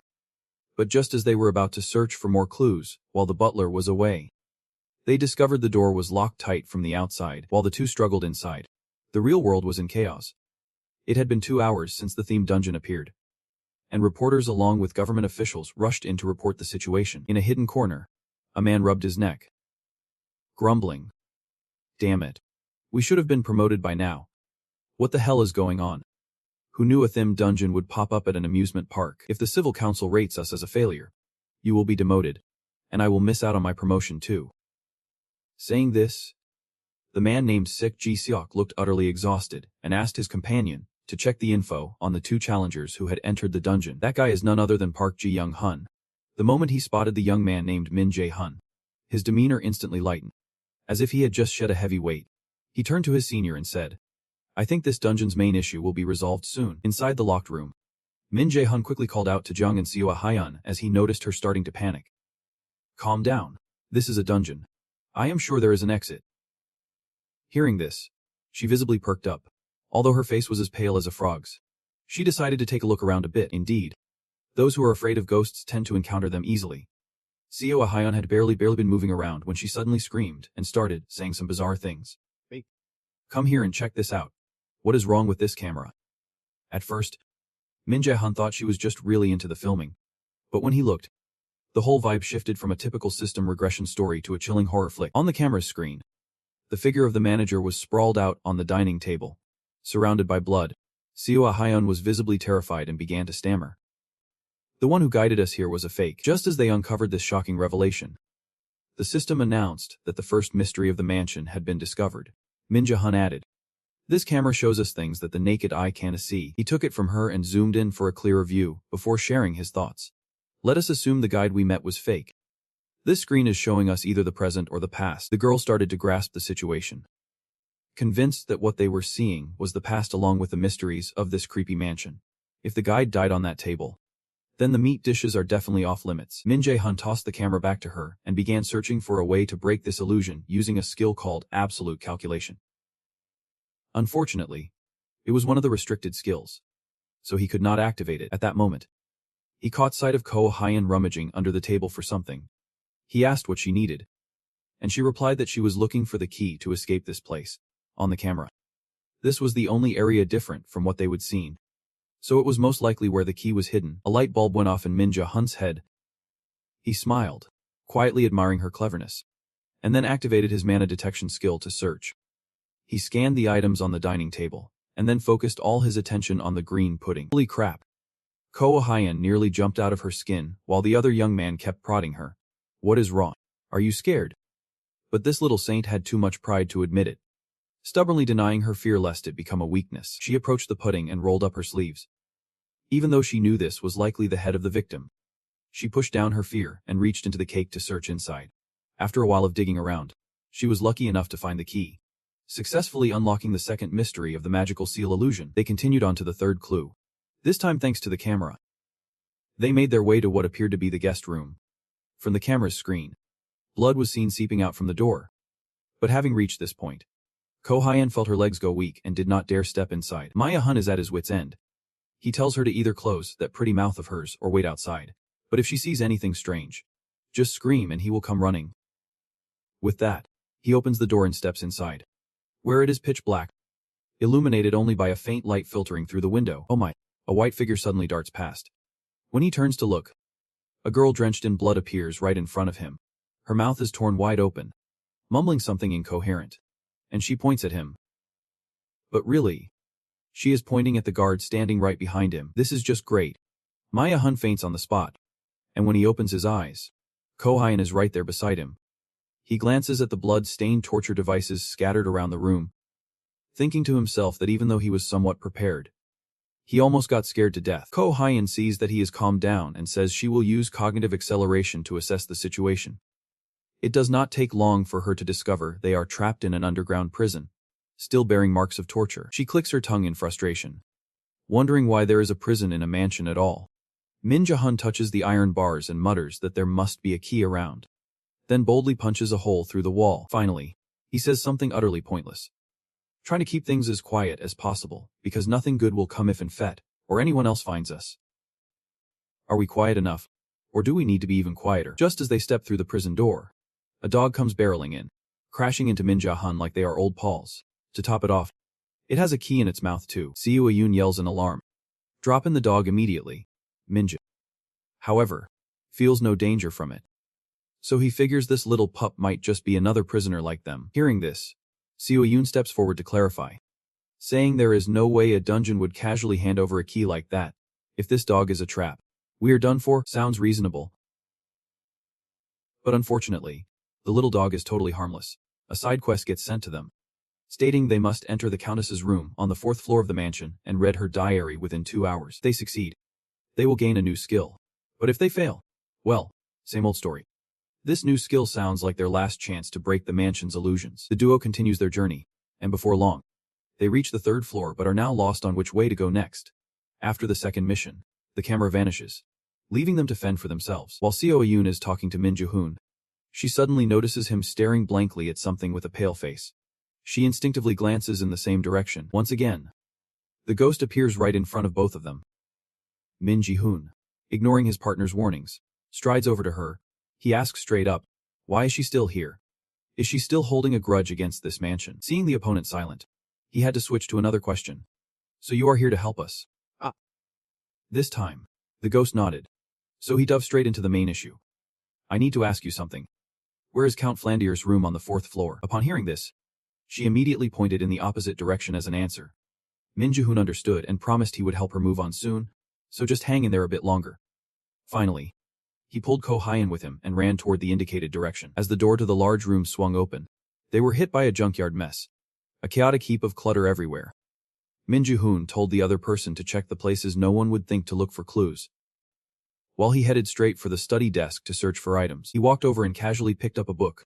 It was the diary of the deceased. Inside, it detailed everything that happened around Flandier from the time she was alive up until she was placed on the altar. On May 7th, she realized her body was getting weaker due to illness. On May 10th, she felt happiness when her parents bought her a doll. But by May 12th, everything crumbled when she received the death notice, stating her parents had not survived an attack by bandits. On May 15th, she became the new owner of the mansion but felt lonely, as now and forever, there would be no family members left by her side. It was not until July 4th that she made a new friend. A child about her age who was caught for picking flowers in the mansion's garden. She named the child Sally, and they grew quite close. But one day, the butler and fifth suddenly disappeared. Sally said he had gone to the neighboring city for some business, but as soon as the butler returned, she sensed something was off. On October 9th, Frandier heard many screams coming from inside the mansion. The kitchen staff and maids kept shouting as if their throats were being ripped apart. Frandier's mood gradually soared as everything crashing down around her filled her with fear, until one day, Sally and the butler and fifth suddenly knocked on her bedroom door in the middle of the night. She was sure they wanted to kill her, but did not know how to escape. Reading this far, Min Jae-hun knew how it would end. He quickly closed the diary, realizing one crucial thing. Frandier was murdered. And the one behind it was the monster that had taken over this mansion. It could be a doppelganger. Oh man. When Min Jae-hun pieced everything together, Ko Hyun standing behind him suddenly morphed into a terrifying figure. It was gruesome enough to make a regular person change their pants 3 times in 1 minute. The unarmed butlers gathered around, blocking the way with that freaky fourth leg of theirs. That freak show. Could it actually attack normally like a monster? It is 3 in the morning.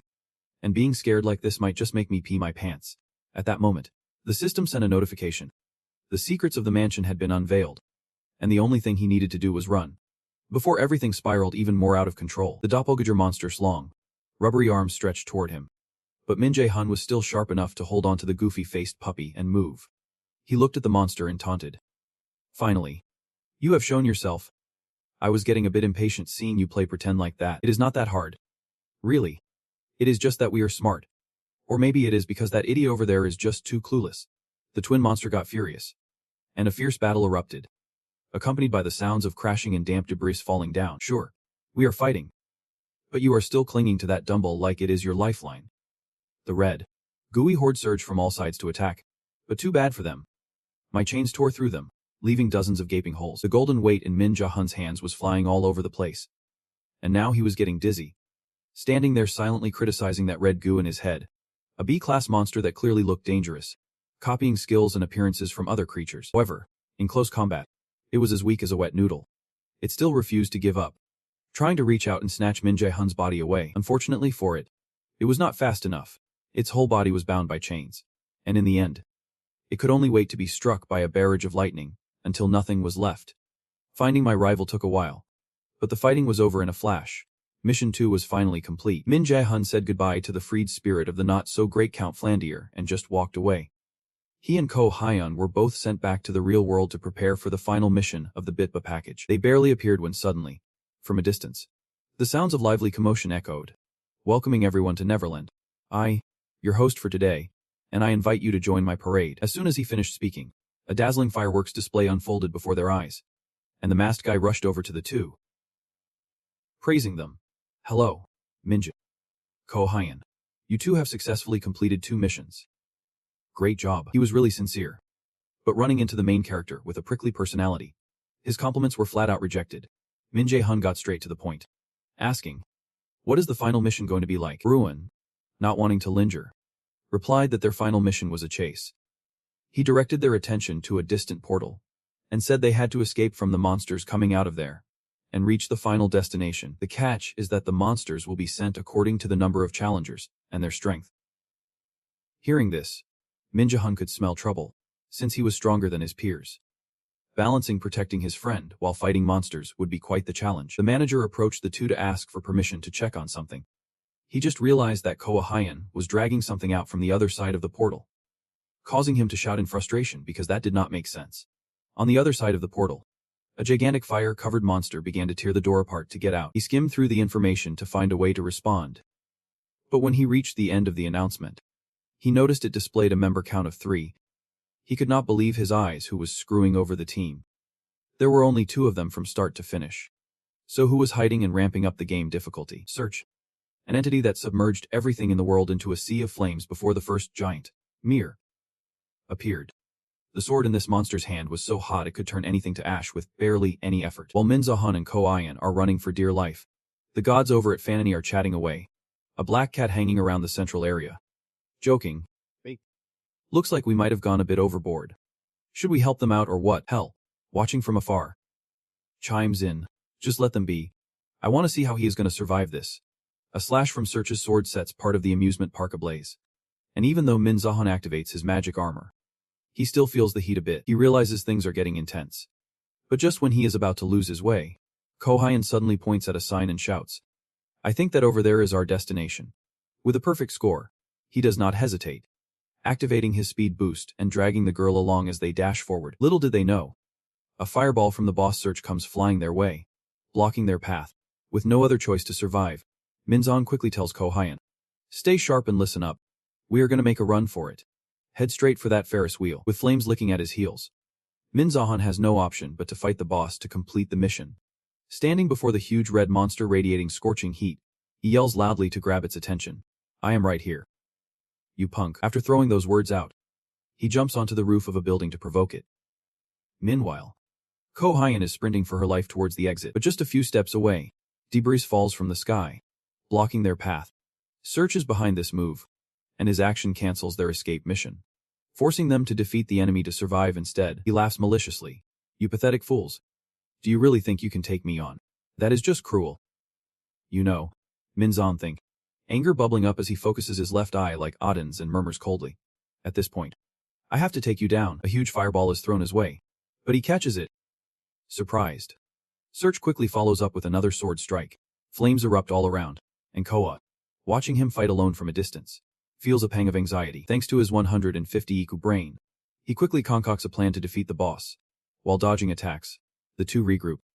And even though time is tight, they manage to clarify the strategy. Ko-Hyun informs him that there is a water tank nearby. This monster, whether in giant or divine form, is not as powerful or immortal as its original. All she can do is use her skills to plot his path. And the rest is about luring it to the water tank. Time ticks away, and after some seamless coordination, it seems they have reached their spot. Min Jae-hun takes on a taunting stance, starting to mess with the monster's psyche. I hear you are no match for the Norse gods. You are just a gatekeeper. So I do not think you have the guts to call me weak. He pauses for a moment, then delivers a final blow. You are afraid of me, a mere human. Insane. Siu is truly furious now. His taunting has made the boss swing its sword down at him without thinking. The illusion he created collapses. And just a second later, he is hit by a torrent of water bursting from the broken tank. Save the kid. The monster is writhing in pain. But Min Jae-hun is not letting up. Suddenly diving down with a knife aimed right at its heart. The boss is furious but can only mutter 2 words. Dirty play. Ironic to run into Min Jae-hun right now. He nods along, thinking, so what? I can win this back. The boss eyes blaze with fury. And before disappearing, he vows to challenge him again sometime in the future. Don't get too cocky. Buddy, Saz is just battling a clone of me. But when you face the real deal, You win so easily. The chaotic battle finally reaches its climax. The monster is defeated, and Min Jae-hun earns a new skill called Saw's Flame. Thanks to his recent performance, he is rewarded with Qianfei's shoes and a bonus skill called Light Step. As for Ko-hyun, the Rajva seal boosts her strength by 50 and grants her a skill called Courage Against Terror. The illusion shatters, returning the amusement park to its original state, and the crowd outside rushes in, eager to pepper the two with questions. The government folks target Min Jae-hun first, but just as one tries to approach, he vanishes into thin air. Now, all attention shifts to the flustered Ko-hyun, who is being bombarded with questions while Park Jae-hong leans in to ask her something. He is hiding, is not. That could be true if he is an assassin. However, Suk Ji-cheek offers a different answer. I do not think so. According to Professor Kim Jae-hong, Min Jae-hun is a wizard. That guy. He is a battle mage. Thanks to the intervention of the Healing Association, news about Min Jae-hun has evaporated from every newspaper, untouched by anyone. On the other hand, Principal Gu Jae-in is sweating bullets, just having assigned a task to his lackey. Professor Izu. The lackey bows his head, saying, from now on, as you instructed, I will report every detail about student Min Jae-hun. With the surveillance task handed to a newbie, it is clear the old one has been wiped out. Satisfied, he turns back to the big screen, mumbling to himself, one must clear the weeds to have a beautiful garden. I am really looking forward to this event. I will eliminate all the filth in my path. As Min Jae-hun returns to school, he is bombarded with loving questions from his best friend, Kim Jun. While they are catching up, someone walks in and says, I think I recognize that face. Is that you? The young punk. Lee Suk walks in and immediately gets hit with questions like, who is this guy? From his friends. He lets his bangs down, instantly transforming into a different person.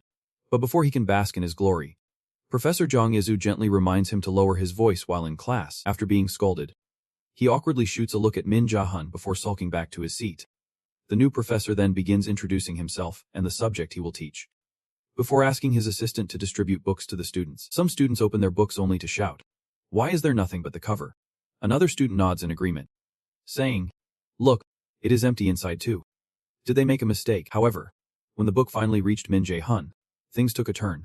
Instructor Jong Izu spotted him smiling and immediately asked, student Min Jae-hun, can you tell me what the book says?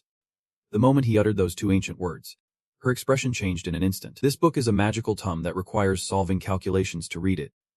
Most new students take about a week to get through it, but Min Jae-hun cracked it on his first try, proving to be even more skilled than what Principal Go Jae-in had described. To be sure, she pressed on. The ancient script on the cover. Do you know what it means? Although she was a bit skeptical about what she read, Min Jae-hun confidently answered, it is the ancient language of Aden and some basic ancient scripts. After shining brightly like a light bulb, the young man, who often chastened himself for not standing out, rushed to the library to read. The book turned out to be way more interesting than he expected, filled with all kinds of formulas that could alter properties based on their usage. For example, the lightning chain can be understood as a combination of mana chains and lightning magic. A mage can achieve higher levels by deepening their understanding of these formulas. In front of him were two friends, while Selina had deciphered the cover. The one who taught him magic, Kim Jun, was still completely clueless. Unable to read a single word, they chatted away, unaware that a black crowd was watching them from outside the window the entire time. The following days passed normally. Today, after finishing the theory class, Min Jae-hun chased after instructor Jung Izu to ask a question about the material he just read. He held out a book in front of her, eager to learn more about what was written inside, but it was cruel. As soon as Jung Izu saw the book cover, she broke out in a cold sweat. If even the instructors could not comprehend it, how was she supposed to explain it? Inside, she silently wondered who this student was. No ordinary person could grasp this stuff so easily. Asking around yielded no results. So Min Jae-hun decided to take the magical tome to the wealthy Jo Sung-on for advice. He admitted that the creativity to conjure new magic, the destruction to eliminate existing spells, and the exaggeration to strengthen them, all the theoretical algorithms were at an advanced level. That is why he found it quite challenging to understand and explain them on his own. Until now, he had always relied on Odin's eye. But he knew he needed to deepen his understanding of magic, instead of constantly depending on it. Jo Sung-on knew what he wanted, but there was little she could do except let him explore on his own. She explained that concepts in a magical tome must be grasped independently. Otherwise, they would be meaningless. At the very least, you need to achieve this yourself to step into the realm of an A-rank enforcer. Even though I said that, since the students made the effort to come here. She pulled out a cloth and said she would give him a little insight into its rules. It is crucial to help you understand and learn magical transformation. She held the cloth in front of him and asked one last question. What do you think?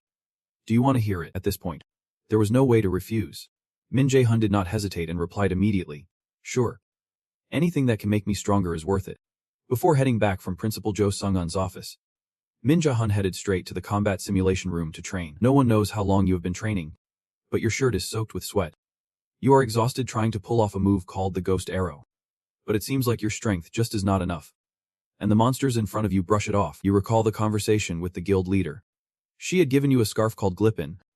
This thing can reduce all your stats by up to 50% if you wear it. And it only returns everything to normal when you take it off, or if it gets ripped. The guild leader insisted you keep analyzing the formulas of a single skill. Min Jae-hun listened, confused, and asked how this kind of training relates to enhancing your power. However, Jo Sung-un only taught half-heartedly, refusing to explain the situation to you. Back in reality, thanks to the Glippin scarf, Min Jae-hun felt like his body was weighed down like a ton of bricks. Now he understands. Getting stronger and reaching the A-level enforcer status the normal way is not as easy as he thought.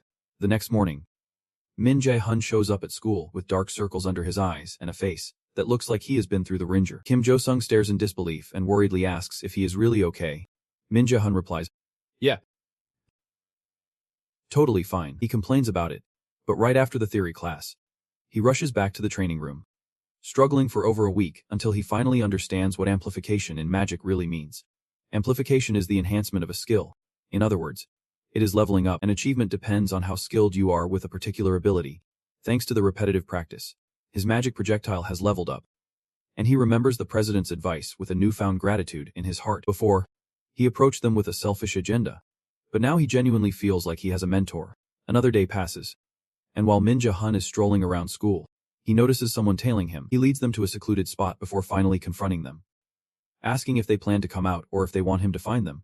Just as he says this, he uses his mana detection skill, forcing the stalker to reveal themselves immediately. The opponent is a bunch of Odin's minions. A crow swoops into attack, but before it can even circle a few times, it gets knocked down hard like a sledgehammer in the gut. This is a school campus. Yet those Azur guys are here. Everything must be going according to Gu Zai's plan. Two crows start circling around him, and Min Jae-hun glares at them before delivering his final words. You messed with the wrong guy. As soon as he finishes, his level 2 magic projectile fires off, easily turning Odin's crows into a pile of feathers in the blink of an eye. Just as he takes down this enemy, something even scarier shows up. Black feathers fill the air, and the one he has been dreading to face too soon actually appears right in front of him. His father stands there, cold expression on his face, not forgetting to greet him with a loving tone. Long time no see. Min Jae-hun, visibly furious, immediately pulls out a chain towards Han. Each golden sigma chain flies with malice, boosted in speed, but it still does not affect his opponent. Min Seong-ho places his hand on his sword handle. Han just executed a move, yet it was so fast that Min Jae-hun could not keep up. Min Jae-hun dodges as if following what his elders say, but a deep cut appears on his stomach as blood gushed out. Looking back now, he notices a terrifying long gash carved into the ground where the swing landed. Min Seong-ho continues to taunt. I have been watching you for a long time, but you seem to be a lot more hot-headed lately. Maybe my little boy is going through a rebellious phase. Come on, let us be real. What father and son meet up and start spilling blood like this? Min Jae-hun snaps at Han. Cut the nonsense. What are you doing here? Min Seong-ho does not rush to answer. Instead, he inspects his son closely. Han questioned. Should not someone with powers like the prophecy have some limits? He slowly stepped closer, not diving straight into the main topic but veering off, asking, has the resistance group Acer been in touch with you? Min Jae-hun barely managed to say a couple of words before he was seen through. Hyojin, the one holding emotions and thoughts, could easily grasp what was swirling in someone else's mind. He drew his sword and struck decisively, facing the deadly blows aimed at him. Min Jae-hun quickly activated his magical armor, but before he could hold up for long, the shield shattered. Everything felt overwhelming yet incredibly powerful. Min Jae-hun's body was riddled with injuries as he continuously questioned in his mind if this was truly the power of an Acer-level conqueror. At this rate, he might as well ascend to godhood. What does being human even mean anymore? He nervously asked his opponent. Are you trying to kill me? To his surprise, Min Seong-ho replied. I am just taking your legs. The father and son both had a tiger's spirit. As soon as Han finished speaking, he swung his sword once more. A magic-infused slash-sword through the air. He thought this might be the end, but luck was on his side. Someone stepped in to stop it. A black cat suddenly appeared, interrupting Min Seong-ho, which annoyed him a bit. Had the connection between Acer and the resistance been severed? Or was this someone looking to confront the great Odin? The cat responded, I do not understand what you are saying, so just go away. It then jumped to the ground and transformed into a girl with 2 massive horns on her head, faced with beings of immense power. Min Sahon felt terrified and utterly confused about what was happening. At that moment, Min Seongo spoke up. Are you trying to make things worse? The girl did not answer but instead used her sharp nails to cut into her own flesh, letting drops of black blood fall to the ground. Before long, they began to stir and transformed into grotesque arms rushing towards Min Seongo, but Odin's crow would not back down easily. He stomped his foot, summoning a powerful gust of wind that blew away everything surrounding him. Min Seongo maintained his defensive stance and voiced his thoughts, relying on a mere mortal to end a battle between gods. That is a sure way to weaken yourself. With that, he sheathed his sword but still threatened coolly that if she meddled in his affairs again, he would not let it slide. Terrified, the girl brushed off his warning and boldly replied, as if challenging him, but if you intend to stop me, remember, I can take your head anytime. The goddess transformed from the black cat, made a small cut on her opponent's throat, before continuing. The pact only applies to Azur and the resistance. There is no law preventing me from killing Odin's crow. Minsa, feeling cornered, stormed off in anger, while Min Sahan could no longer stand and collapsed. Those strong fighters were going all out. He was merely a tiny fly caught in the chaos, unfortunate enough to get mana poisoning. Truly, it was a rural nightmare. That girl did not seem to care much. She casually introduced herself as the best friend of the pig, both an observer and a guide for you through 5 trials. Now that the storm has passed, Min Sahan returned to the dorm and used his sacrificial healing skill on himself. The black cat girl was still around, telling you that if you had any questions, just ask. She would use her knowledge to answer everything. You jumped straight into it and asked her, who the heck is Min Seongo? At first, you thought he might be connected to Odin, but the answer left you speechless. Min Seongo is not actually your father. His real name is Hyojin, one of Odin's crows. According to the explanation, he is a mysterious being capable of controlling and guiding people's minds. He borrowed the ability to manipulate memories from another crow named Moon, and to do this, meanwhile, he was just hanging around pretending to be your dad, with the main goal of tracking the enemy in the prophecy. To make things crystal clear, she recreated the lost memories to help you understand the dark path of your life better. Min Sahan was taken back to his childhood, where every day since unlocking mana was filled with beatings and scolding. But the next memory shocked you so much that you could not believe your eyes. On the altar was a portrait of your father. Looking at it, you slowly began to remember things you should not have forgotten. About the dad with the warm smile who always loved you, and the happy family where everyone felt joy together. All those sealed memories were now unlocked, and you sat on the floor, sobbing, asking why that jerk did this to your family. The black cat girl saw you like that, and revealed everything you did not know. 10,000 years ago, during the first apocalypse, that event was considered the twilight of the gods.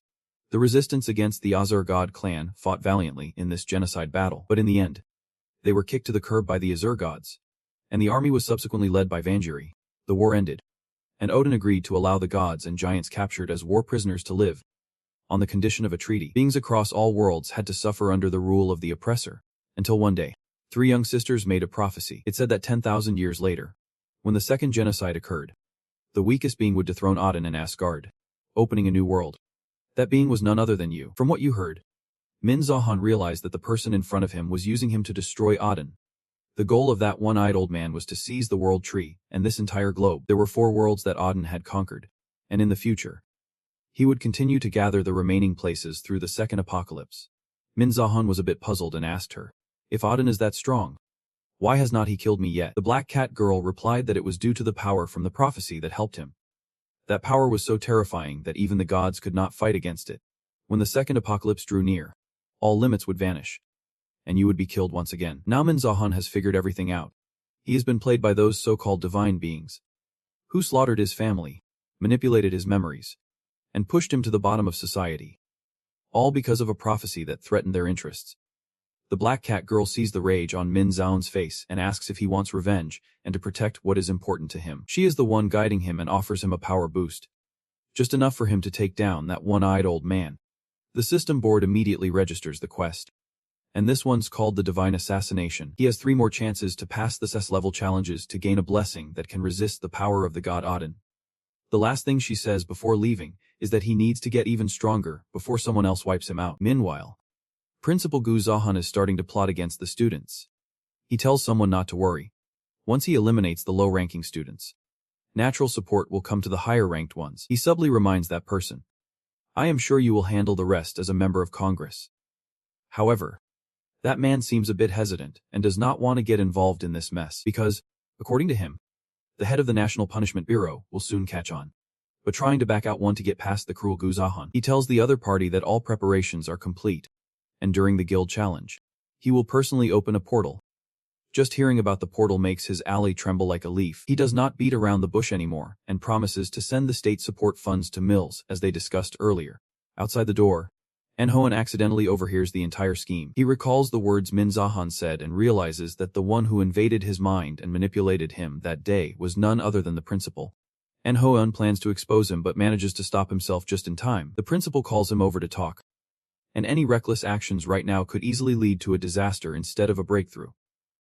He needs to find someone trustworthy to help him out. At this moment, Min Zahan and his group just finished their class when their phones buzz with an urgent message. It is from Enhoan, telling them to rush to Li Jaesang's workshop as quickly as possible. The Roundtable Alliance is immediately summoned, and Enhoan shares everything with his friends. Kim Jong-un seems to struggle believing what he heard and asks again if Principal Gu Jane is actually trying to eliminate the low-ranking students during the guild experience for the benefit of the revived students. The others chime in, criticizing the principal's cruel tactics. Minja, however, remains silent, deep in thought. The guild experience this event is even scarier than the previous one. The previous chapter, I only heard that some students had died in an accident. They were the only ones who knew what was happening and could put a stop to it. Kim Jong-un jumped up and declared, is this really the time to hesitate? The lives of the other students are at stake. Li Zhongjiang raised his hand in agreement, while Seo and Hao was also eager to step up if he could. At first, Min Jae-hun hesitated, but after witnessing the passion of these kids, he made up his mind. He accepted the main task that was sent to him to thwart Gu Jae's plans and rescue the students. The reward for completing the mission was a sealed protection and delivery card. But the catch was that all the students would perish. But hey, with a protection card in hand, Min Jae-hun was pumped to take on the mission. He stood up, exuding the confidence of a true leader as he announced his decision. Let us come up with a plan one to take down that jerk Go Jae-in, to ensure the mission goes smoothly. The first target Min Jae-hun had in mind was the instructor, so you have mastered the delivery technique. You want me to believe that? She scoffed. No way that is possible. Min Jae-hun frowned and shot back. Why not? Just that one question left her speechless. Honestly, Izu was quite intimidated by him. He knew the principal wanted to recruit him and turn him into a pawn. Yeah, right. As if you could get one over on Min Jae-hun. He smiled and delivered a line that pierced straight in the dark heart of the woman in front of him. Aren't you planning to hand all of this over to that jerk Gu Jae-in again? It is true that only those in the competition really know what is going on. Caught off guard. Shouted. How do you know about that? Min Jae-hun suddenly placed his hand on her forehead, and in that instant, a strange aura of manipulation radiated from him. He began to probe into their plans. I have a few questions for you. Are you willing to listen? Now was the perfect moment to use his brainwashing skill. He told her that in a few days, she would be his right-hand teammate. Then he insisted she spill everything Gu Jae-in was planning for the guild evaluation. The next day, a group of students followed their guide to the guild that the principal had personally chosen for them. One of them was convinced that the principal recognized his talent and was treating him specially. Suddenly, a girl stopped him and voiced her concern, saying, Chan's vehicle is waiting. Is not it a bit strange here? Noticing he still seemed confused, she felt compelled to elaborate. You know, the Conqueror Guild should have a lot more gear around. But this place? It looks like it has been abandoned for a while, does not it? Chan's vehicle felt uneasy upon hearing this. But before he could react, they realized the guild members were actually their instructor. Kim Cog put on a fierce expression and clicked his tongue. Who knew this skill would wear off so quickly? Next, Kim Cog raised a hand to greet them, saying, well, even though it is a bit early, this is where we say goodbye. Students. A ghost immediately appeared at the students' feet. And they were already stuck. So even if they wanted to run, there was no escape. Kim Cog looked at them with a wicked grin, just like his master, thinking this would be the final lesson for these kids. Who knows if any of them would make it out of that hellhole. Outside the building, Min Jae-hun and his friends had finally arrived. While they huddled together to confirm if this was the right spot, Min Jae-hun was telepathically communicating with his sneaky companion. You followed me too. Of course. Do not worry. The way. Jae-han. How did you learn telepathy? The one observing them from behind was Pat Suns, the guild manager. Earlier, he had visited Jo Sung-un to report everything and borrow some help. As he left, Jo Sung-un suddenly noticed a strange dark aura nearby. Min Jae-hun had mentioned that the guild involved in the dungeon exploration with Principal Woo Jian was Ken. Ken is a guild located right in the middle of Seol and Lotus. So if something big and obvious went down, he would be in trouble too. She thought for a moment and asked if her secretary Hannah had investigated that Ken guild yet. Hannah promptly replied, "Yep. But it is actually a dark guild, as you know. Some guilds get involved in tax evasion or other shady business. It seems Wu Jian formed a guild for similar purposes." Jo Jung looked worried upon hearing this. He immediately stood up, demanding that they prepare some combat gear for him before rushing off to save someone.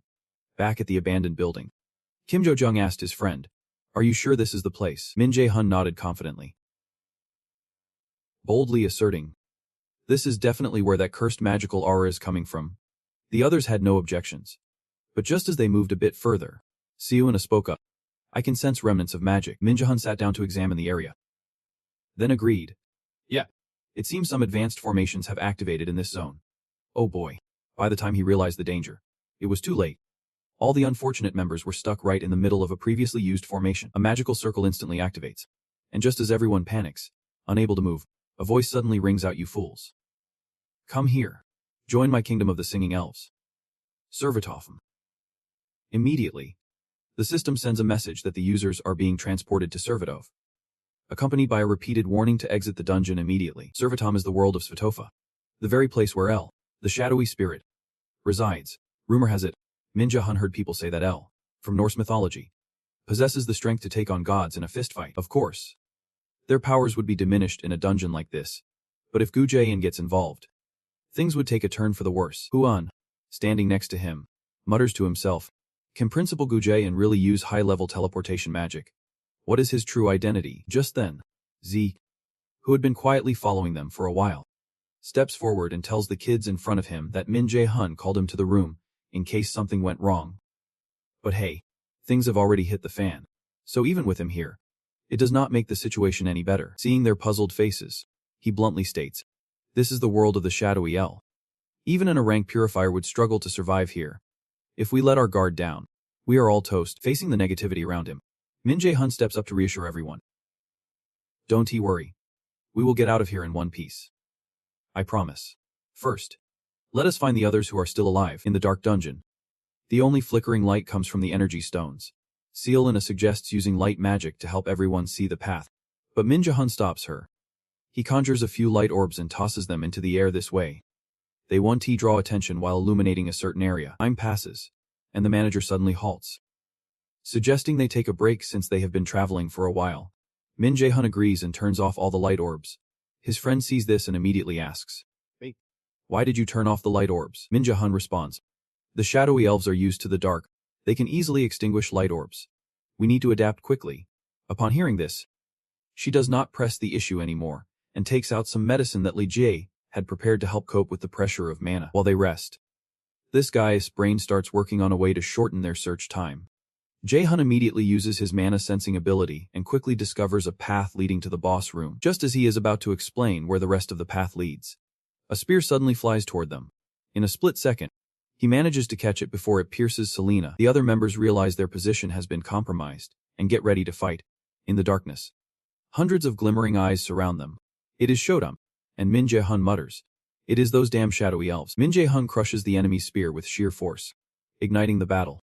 The other members are not holding back either, each unleashing their skills to attack the dungeon monsters. After Selena used her slow skill to hinder the elf tribe's speed, she cast a spell to summon the holy sword.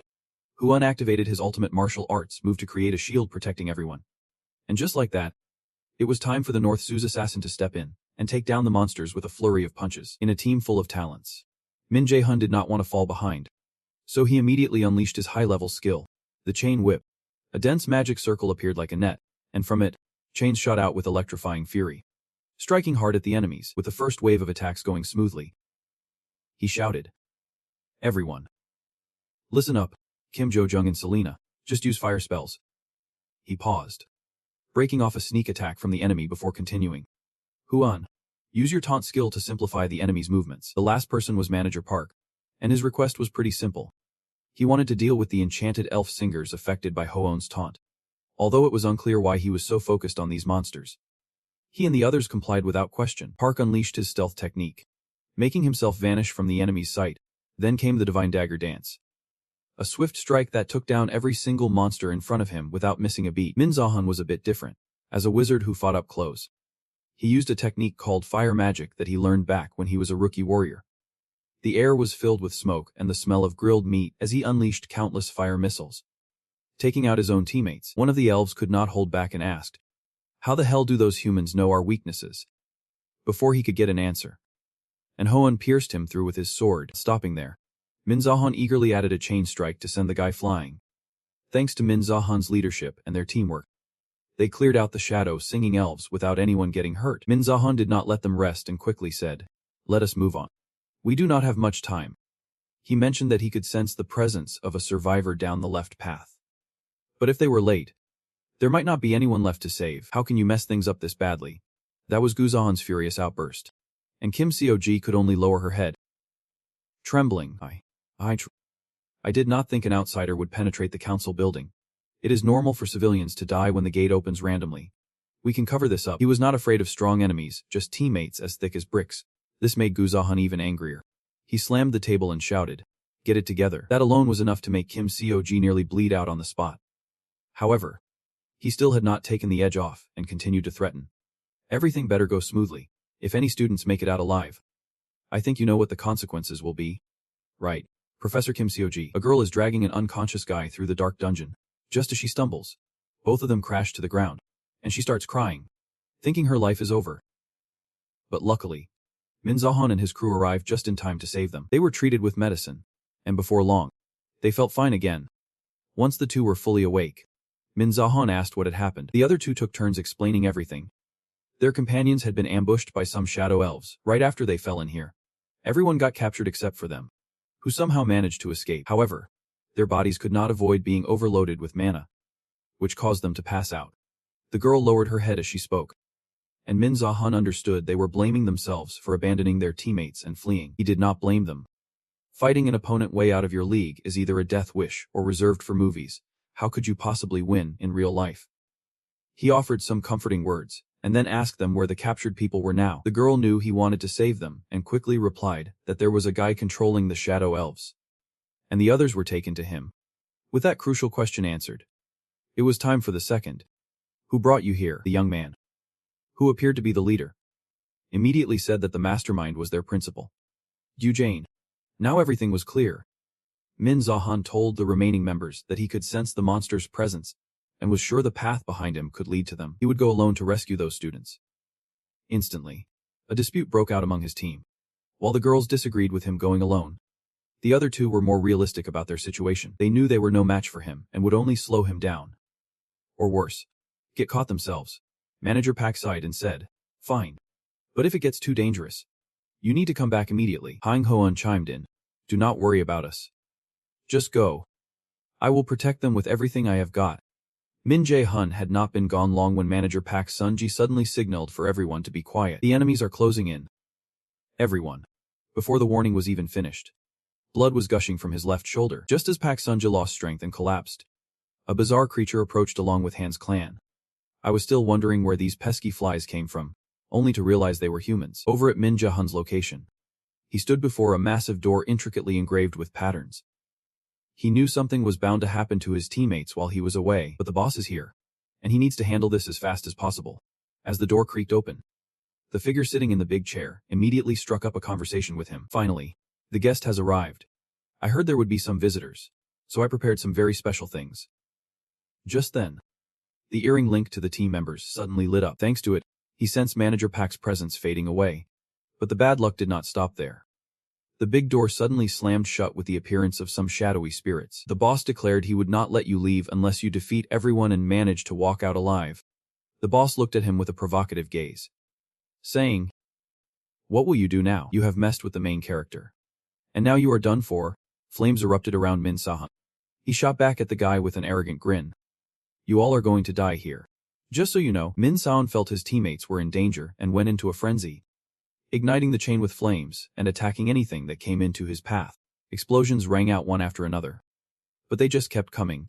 He glared at them with a fierce look, capping it off with, "I am going to make you throw up everything you just ate." Meanwhile, the others were gearing up to go all out against the enemy in front of them. After a bit of mocking, the monster leader sent its minions to attack first. One of them suddenly lunged with a poisoned spear towards Enrollment. But he stood his ground and took the hit. He blocked with his shield, and then swung his sword in a powerful arc toward Han. This guy is nothing like the losers they have defeated before, so dodging his moves is a breeze, and Hoan notices how Han moves. Realizing these monsters are stronger than the ones they have faced before, he asks the leader directly, "What are you?" The only monster wielding a sword takes a defensive stance before replying, "I am the captain of the Royal Guard, the one who protects the King of the Abyss and carries the blood of royalty." In a flashback of when he first met Min Jae-hun, and Hoan sees him as the one who ignited the spirit of the awakened. And of course, he does not want to die here while that person still lives. At this point, and Hoan throws his shield down to the ground, shocking everyone around. Ignoring Kim Jo-jung's calls, he mutters to himself, "I should be done this from the start." A surge of mana spirals through his upper, middle, and lower energy centers, and Hoan grips his sword tightly as his body erupts with an immense amount of mana. The once powerful monsters from before now look panicked. The leader is so scared he can't help but blurt out, "What the heck is this insane amount of mana?" The reason Hoan is so powerful is that he activated his skill, sword and mana fusion. Hoan grits his teeth, blood trickling from the corner of his mouth. But he can't hold on much longer before coughing up blood. Ina frantically shouts for him to stop. Skill level exceeds user's capacity. All the meridians in his body are being reversed. Warning. Immediately retract the skill. If you ignore the warning, you will lose your life in 6 minutes and 36 seconds. Hoan's system keeps blasting those alerts. Meanwhile, Ken has ordered his 2 elf subordinates to attack. No matter what, they need to capture Han, even if it means chopping off limbs. Hoan stubbornly fights back with a deadly strike, blood dripping from the corner of his mouth. He has successfully acquired an S-level skill from the last evolution, but his body is not strong enough to use it. Sword and mana fusion is a skill that merges the user and their sword when they have reached the pinnacle of swordsmanship. Hoan is racing against time before he hits his limit to keep fighting. This guy claims he is Ken, and with this unstable awakened power, Hoan knows he can't defeat him. All he can do now is buy some time. But will that even be worth anything? Hoan is still determined to fight to the end for the honor of a true conqueror. Watching someone struggle is truly entertaining, is not. "You think I do not know your current state?" Ken scoffs at him. But right now, Hoan has nothing left but to accept that he must keep his promise. He is the only one who can do this, and no one else. Death was knocking at the door, but Hoan still smiled, wondering how anyone could understand the ideals in his heart while accepting to do such things. The determined young man brandished his sword and rushed forward like the wind. Ken smirked, easily dodging to the side to avoid the sharp blade, and casually delivered a strike to the back of Hoan's neck. Hoan reacted quickly, spinning around to block with his sword and then retreating. "You lowly scum," Ken spat. And while that was his problem, taking him down was Hoan's mission. The young man did not respond. Instead, he launched another attack. The clash of their strikes was intense, forcing Ken to stumble back from the blow. But Hoan was not in good shape either. An electric shock coursed through his body, making him sweat profusely. The user's body was breaking down, and danger loomed. He had to withdraw his skills immediately. All his muscles were paralyzed, and his blood vessels felt like they were blocked. Just when things were getting heated, Ken seized the opportunity to attack. At this moment, Hoan could only watch as he was sent flying, his body unable to take any more. Realizing he was nearing his limit, the young man did not look back. He charged straight ahead. Hoan poured all his energy into one final strike. His eyes glowed as he leaped high, slashing down to create a massive explosion. Blood from the elf spilled, just like a fallen minion, even with a gaping wound in its body. The little one never suspected the commander was hiding behind, soaking up all the essence of that attack. "This is a monster, not some love story. Don't worry. You are quite useful." Ken chuckled, praising the minion that had turned to dust. "Indeed, Doan." Hoan spat out a mouthful of blood. Before he could finish his cursed words, Ken pierced him right in the gut. The lesson here: when dealing with scoundrels, do not try to reason with justice. Meanwhile, in the boss's lair, Zihan recalled the 3 people in the cage, all with their eyes closed and bleeding. Remembering the 10 minutes he promised Hoan, Zihan opened his eyes, flames raging around him. A month later, when he opened his eyes, Zihan had burned away all the dark fairies surrounding him. "You fools. Do you really think you can win against numbers like this?" With the gentle smile of the Elf King, the dark fairies swarmed around Zihan like ants. He merely glanced at them with one eye and asked, "Why not? Even a useless human like you seems pretty arrogant." Who is the real useless one here? That remark struck a nerve with Zihan. Since childhood, he would heard that too many times. Yet he still felt that sting of pride. Pride or not, he was still furious. So much so that it became overwhelming, and his massive energy erupted, causing the Elf King to flinch, yelling at his minions to quickly swarm in, activating his active skill. Hellfire Chains. A massive fiery chain swirled around Zihan as he soared up, delivering a fiery punch to the nearest elf. I have always wanted to try this new skill. Thanks to whoever gave me the chance to do this.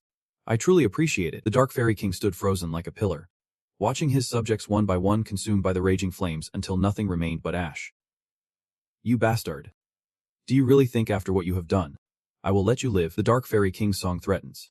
Zihan suddenly freezes, staring at those iron cages. Are you serious right now? One eye glints with gold. Zihan steps closer to the king, who can only point with his ring finger. Even now, he wonders how a mere human could be this strong. He knows he can't win against Zihan. You will regret this, even with Zeta here. The other 7 kings will definitely come for you. Enough with the chatter. Old man. Do I look like I care? Zihan blinks in close and punches the Dark Fairy King right in the face. An explosion of fire erupts. If they are angry, they can come find me. Back to the battlefield with Huan and Kane. Blood has been shed. Legs are hanging by a thread. And Inna feels like she is turning to stone. She blames herself for being unable to do anything. She did not even grasp what was happening as her friend fell. She blames her weakness for losing another friend. Now, there is only this little one left. The king's hand is ready to crush Inna, turning her into a side dish that would probably taste great. Someone calls for her, but Inna does not resist. She does not want to lose either. Just then, a radiant figure appears. Long flowing hair, a graceful demeanor, and a massive surge of mana all at once. Is he the one who hurt them? You guild leader Sung Yun from the Jianga guild appears in an epic suit of armor. You better think carefully before you answer. Because if it is true, you are done for. As the guild leader arrives, Huan senses that he is still okay and has not kicked the bucket yet. The guy who was so smug just moments ago is now speechless. Sung Yun asks if he is the one responsible for this to his team. The guy sweats buckets, unable to say a word, while manager Park Sung Jae and Huan are still lying there, trapped. How could they deny it? The guy realizes he can't compete with such overwhelming mana. But a sneaky person always has dirty tricks up their sleeve. He plans to grab Kim Joo-jung and 2 weak classmates as hostages to boost his chances of winning. So he does not hesitate to claim this is his work. But why would I ever want to be involved with a monster? Sung-un activates a sacrificial skill, healing everyone's wounds by consuming her own life force. The guy is in shock. How can she heal so fast? Sung-yun tells him that a healer won't abandon any injured person, even if they are an enemy. But he will be honored to be her exception right now. I do not like it when others hurt my people. Sung-un ignores the guy's pleas to take it easy, landing a blow that will make him permanently vanish. Kim Soo-jung realizes this is not a skill but just a raw release of mana. Yet it is still powerful enough to take down a monster like him. I need to check on these two first. When did Sung-yun get to Manager Park? Inna asks about his condition. For now, he is stable. But Hoen's situation is pretty dangerous. Sung-yun checked and realized this kid has a serious injury. It is going to take a lot of time to heal. He overexerted himself using powers beyond his limits. His meridians are all messed up, and the nerves using mana are heavily damaged. If she is even a minute late, Huan will never be able to use mana again. After taking care of him, Sung-yun permanently lost 2% of her vitality. Sung-yun sighed. This skill is exhausting. Without Jihyun, she would have been 6 feet under by now. Is Huan going to be okay? Yui-jung asked. Of course. Sung-yun is who she is. However, it will still take him a few days to wake up. By the way, where's Jihyun? President Ju asked. But everyone was too scared to answer. Min Jae-han went alone to the boss's room, causing the silver-haired one to reluctantly respond. Yui-jung looked a bit stunned but quickly smiled and said he would be fine. So there is no need to worry. Still, Yui-jung was anxious because he went there alone to take down the boss. How could he be sure everything would be alright? Sung-yun assured them that Min Jae-han is as tough as they come. The Dark Elves attacking with magic can't stand a chance against him. Just as she said, the Dark Elf King is getting wrecked. And Jae-han is over there laughing. If you are angry, come find me yourself. Of course. You need to be alive to leave here first. There is no way a guy like him, full of holes, could still be alive. The Elf King is bitter, thinking that a being like him lost to some ordinary human before closing his eyes for good. He still wanted to inform his brothers about this human. The Elf King struggled to stand and take off, but Jae-hyun was not going to let him go that easily. He chased after him, quickly leaping onto the Elf King's head and pushing him into the ground. Where do you think you are going? You think I will die here alone? I will drag you down to hell with me. There is a secret technique passed down only to the Dark Elf King, called Ice Earth. The Elf King is sure this is the moment to make Jae Hyun truly fear. He will show him what hell looks like. What a surprise gift. Jae Hyun scoffed. The Elf King could not believe he was actually laughing. You used it just in time. I never expected to have to use this here. He pulled out a shield card. And the system immediately asked if the player wanted to add Ice Earth to this card. Of course. Why not? Let us add this rank Ice Earth skill to this shield card. Jae Hyun activated the absolute calculation skill, obliterating Ice Earth, watching the shattered ice fall. The Elf King's face darkened. How? How is this possible? Jae Hyun grabbed the Elf King by the head and asked if he had ever heard the saying, know thyself and know thy enemy. And you can fight 100 battles without disaster. Then set him ablaze from head to toe. You have defeated the Dark Elf King. Canaan. The system announced that a significant achievement had been reached. You have earned the title of Slayer of the Dark Elf King. You should have known we were different, Jae Hyun said coldly, giving a late reminder. You have received a pure essence from the Dark Elf King.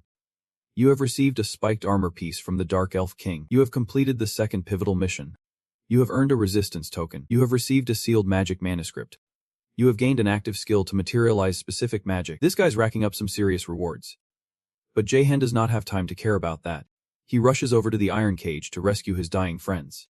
But there is only one left, barely hanging on. Without hesitation, Jae Hyun uses the sacrifice skill to heal the chosen target. A flash from Sang. Another hand reaches out to touch him. The ambulance finally arrives. Being a healer is a tough gig. A healer is happiest when they do not have to heal anyone on the team, and it is just as satisfying to save a teammate in critical condition. The ambulance has a bit of a mood. The two of them work together to heal the last surviving student. Sang's aura fills the entire space. Meanwhile, the crazy driver in the ambulance is losing it because the plan has gone south. Even if someone survives this, it will all be for nothing. You all are going to die in pain.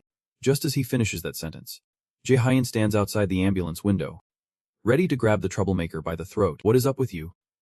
You jerk. An hour earlier, at the entrance of the association, the silver-haired guy is thanking President Du and Manager Park for what they have done today. If you are grateful, then you can come to my party later. Right. The ambulance is so cheerful that it invites the kids over to hang out. If that is the case, I will go right away. Yu's eyes light up, accepting the invitation on the spot. Jae Hyun reminds her that she needs to learn to be more serious in a situation like this. Who would have thought she would kick me right in the knee and tell me not to say a word until the end of the day? Jae Hyun rolls his eyes. Clearly this girl's strength is not high enough to kick that hard. Not long after, a car zooms. As soon as it arrives, Hannah rushes out to find the ambulance. Spotting someone, she quickly approaches to check if President Du is okay, since she came rushing here after hours of no contact. Yu in the ambulance says he will explain later, but for now, he needs her to take the injured and the kids back to their association. Meanwhile, the ambulance and Jae Hyun stay behind because there is still work to do. Hannah sighs and accepts the task. The manager told Ji to get off. You just did a backflip, and you went straight to him first. Jae Hyun suddenly remembers. Intending to ask about the manager's arm, Suji hurriedly uses telepathy to ask Jae Hyun to keep this from his little sister. Even though casting it drains mana and is not great for someone just injured, it is better than letting her know if you keep standing out there. I will take it to mean you are walking back on your own. Okay. With a little sister like a hot stove at home, as an older brother, he can only run after her. The ambulance tells Hannah to take care of the kids, and she obediently leads them away. Once they are out of sight, Jae Hyun reminds the ambulance about that intense, unsettling look. No one else but Kim Seok-ji is sweating bullets seeing Yu in the ambulance here.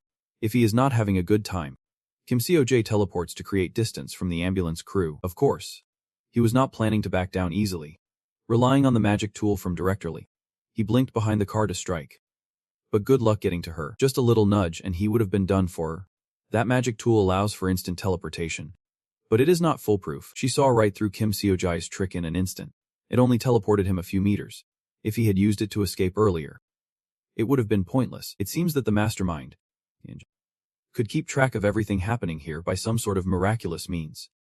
The car asked Kim Seok-ji why she was intent on killing the students and who was behind her. Naturally, he refused to answer and focused all his energy into a counterattack. The car quickly realized he was using a mana compression device. On the other side of the screen, Gu Jieun saw him as a pawn that had outlived its usefulness. Kim Seok-ji looked at the woman in front of her, panic-stricken as she smirked mockingly. You think you can defeat me with that? At this moment, Jae Hyun finally understood why he had not detected the seal earlier. But still, this guy is such an idiot. I do not care whether you spill the beans on who is behind it all. I already know it is Gu Jia. I did not expect you to answer my question anyway, so I even asked. The orb in Kim Seoji's hand cracked. The mana is very fragile and can be destroyed if it exceeds its limits. That means he is going to die here. The car was genuinely furious this time. She unleashed a devastating technique. Dark clouds and golden lightning gathered above Kim Seoji. The moment the lightning struck down was when he had to log out of Earth. That spell is Thunderstrike, and a rank skill from the lightning magic category. The power of the technique depends on the strength of the user. It is on par with Jae-Hyen's light magic, but the strength is on a whole different level. Back safely, Ina fell into a lovesick daze, remembering Jae-Hyen's incredibly cool moves. She blushed. She realized that he could reverse spells in the blink of an eye. She had to put in a lot of effort, but still executed that action perfectly. I will thank him later. The next day, the media surrounded Muse Academy to question Principal Gu Jia in about what happened to the students. However, they were all blocked outside the shields. Right now, the Academy's reputation was plummeting severely. There were rumors about who created the Dark Society to eliminate the students. Dong Izu reported like a machine, while Gu Jia slammed his fist on the table in anger. The beastly face twisted in confusion, wondering why this was happening. Meanwhile, Dong Izu continued to mention that reporters were waiting outside the academy, and investors were calling in to press him. Gu Jian was furious, shouting orders to lock down the academy and refusing any interviews immediately. Dong Izu immediately went to take action, while Gu Jian gritted his teeth, thinking about who the traitor in Muse Academy could be. Kim Seo-ok was already out of the picture, so he could not have leaked any information. He made a call to settle this bloody debt. First things first, let us shut down the media circus. Back at school, Jae-Hyen playfully pokes fun at Ho Yan, making him jump. Ho Yan thanks Jae-Hyen and his representative for saving his life. Jae-Hyen stares at him for a moment and then asks why he did that. Yan pauses, chuckling, unsure of how to respond. Jae-Hyen encourages him to keep that spirit and move forward. He tells him to think about the reasons later and just keep doing what he wants. Go ahead and follow your passion, even if I do not say so. With that, Jae-Hyen waves goodbye to Ho Yan as he heads to class. He stops at the corner, reminding his buddy to take care of himself, so others do not have to worry. Ho Yan clenches his fists, thinking about what he wants to do, smiling up at the beautiful sunny sky. Right now, Jae-Hyen has earned the title of the Slayer of the Banshee King, a rank, gaining 30 mana and a 10% boost in strength against dark attribute monsters. However, wearing this title triggers the hatred of every Banshee, making him their target. Jae-Hyen has been too busy dealing with the aftermath of the incident at the channel to check this out yet. He regrets not looking sooner. There is also the A-rank Banshee King's Essence, a powerful restorative item that permanently boosts mana stats when used. Another piece of equipment is this rank Banshee King Cauldron, adding 25 strength, 25 mana, and 1500 durability. This is amazing. With this, he won't have to worry about lacking strength or mana anymore. As for the essence, Jae-Hyen plans to leave it for Jae-Sang. Just imagining it already shows his brother's excitement over the new materials.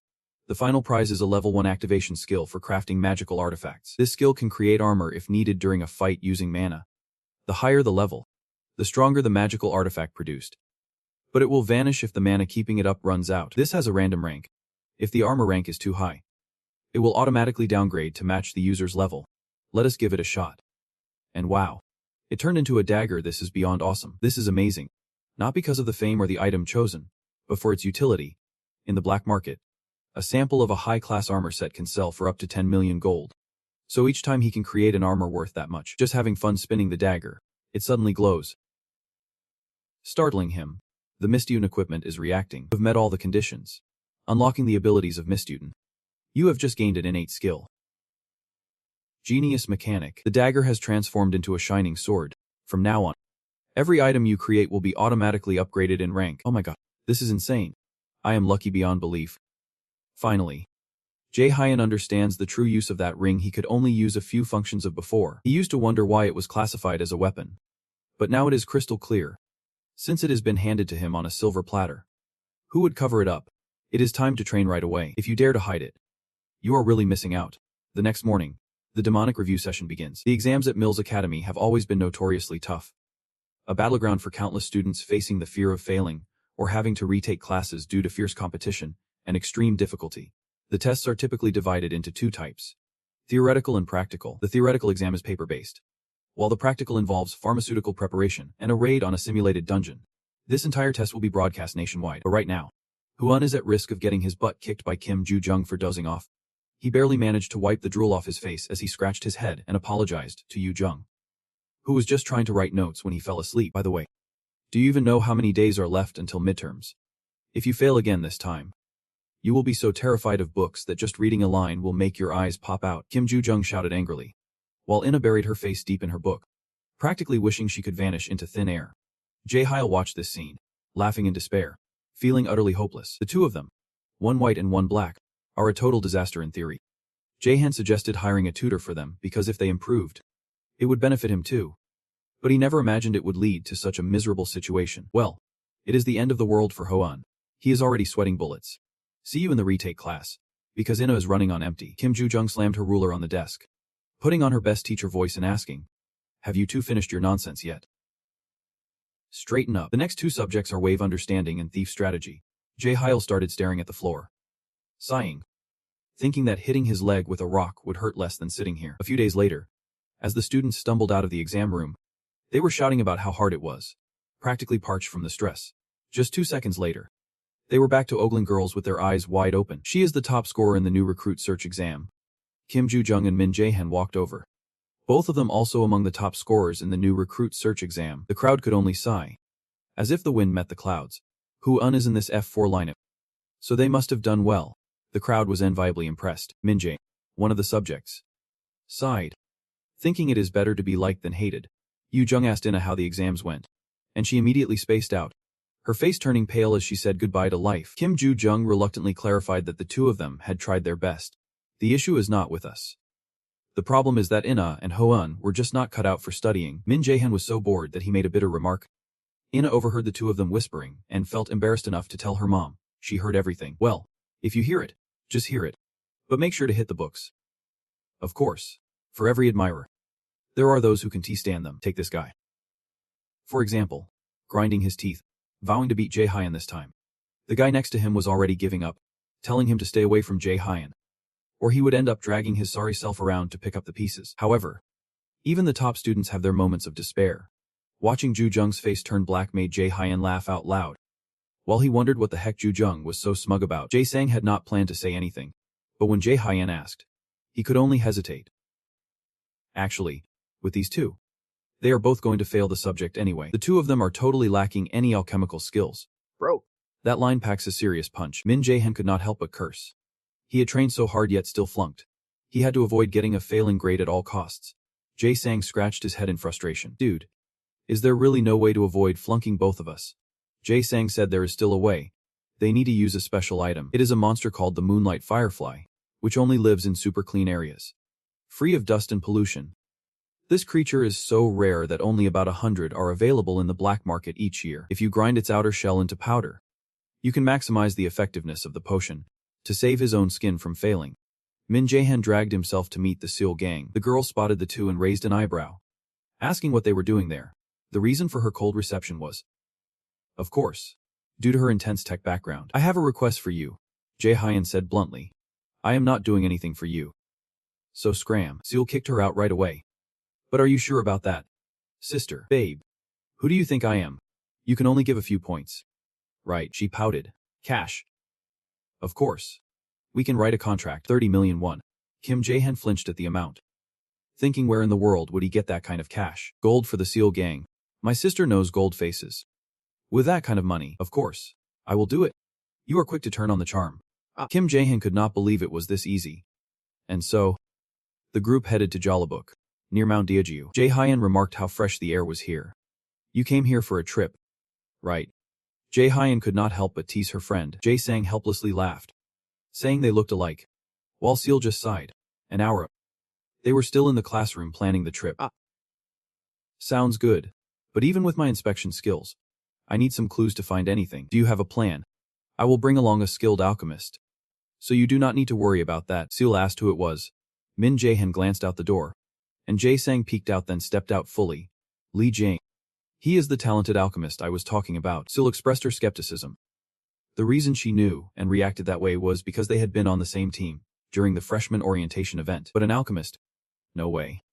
I thought you were struggling in vain with your martial arts. I was pretty clueless back then, too. As the two kept talking, the Jae-hyun group had fallen a bit behind and had to stop to call them back. Seal complimented Jae-sang on how much he had changed. He looked really happy as he hurried ahead. Jae-sang struggled to keep up.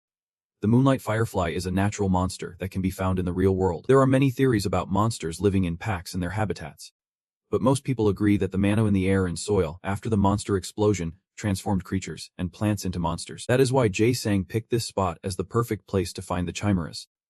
However, Seul reminded them that these chimeras are notoriously elusive. Still, Kim Joo-jung and Min Jae-han put all their faith in Jae-sang. If he says it is all good, then it is all good. Jae-hyun reluctantly noted that Jae-sang said he wanted to bail, while Yoo-jung was still panicking and confused. Jae-sang suddenly shouted that he saw something. This is the trace of the chimera. Chang. Now, it is Seul's turn. She activated her tracking skill to find the way, and she quickly pinched them. Just as Yoo-jung was about to scream, Jae-sang reminded her that if she made noise, the chimera would fly away, stopping in front of a dark forest. Yoo-jung doubted Seul's Google map, but she was sure her skill could not be wrong. There is no way it could be off. Suddenly, a towering beam of light appeared, revealing millions of chimeras. There they are. But they look bigger than usual chimeras. Do not they? After all, they are monsters. There has to be something different about them. Not only are they chubby, but these guys are also unusually fast. Jae-hyun prepared to restrict their movement with his gravity skill. However, the chimeras were not affected much. They are stronger than any of those things. Jae-hyun, can you add more power? Seul said that Jae-hyun was not skilled enough to alter the power of this skill. Jae-sang worried they might miss capturing the chimeras. We are going to catch all of them. We are not letting a single one get away. After saying this, Jae-hyun immediately switched tactics and started weaving a net right on the spot. The chimeras were easily trapped by the space Jae-hyun created. What are you all doing? Catch them. Seul was still amazed by the mana room Jae-hyun created. I knew you were a monster. Jae-sang eagerly jumped into the room to catch the chimeras.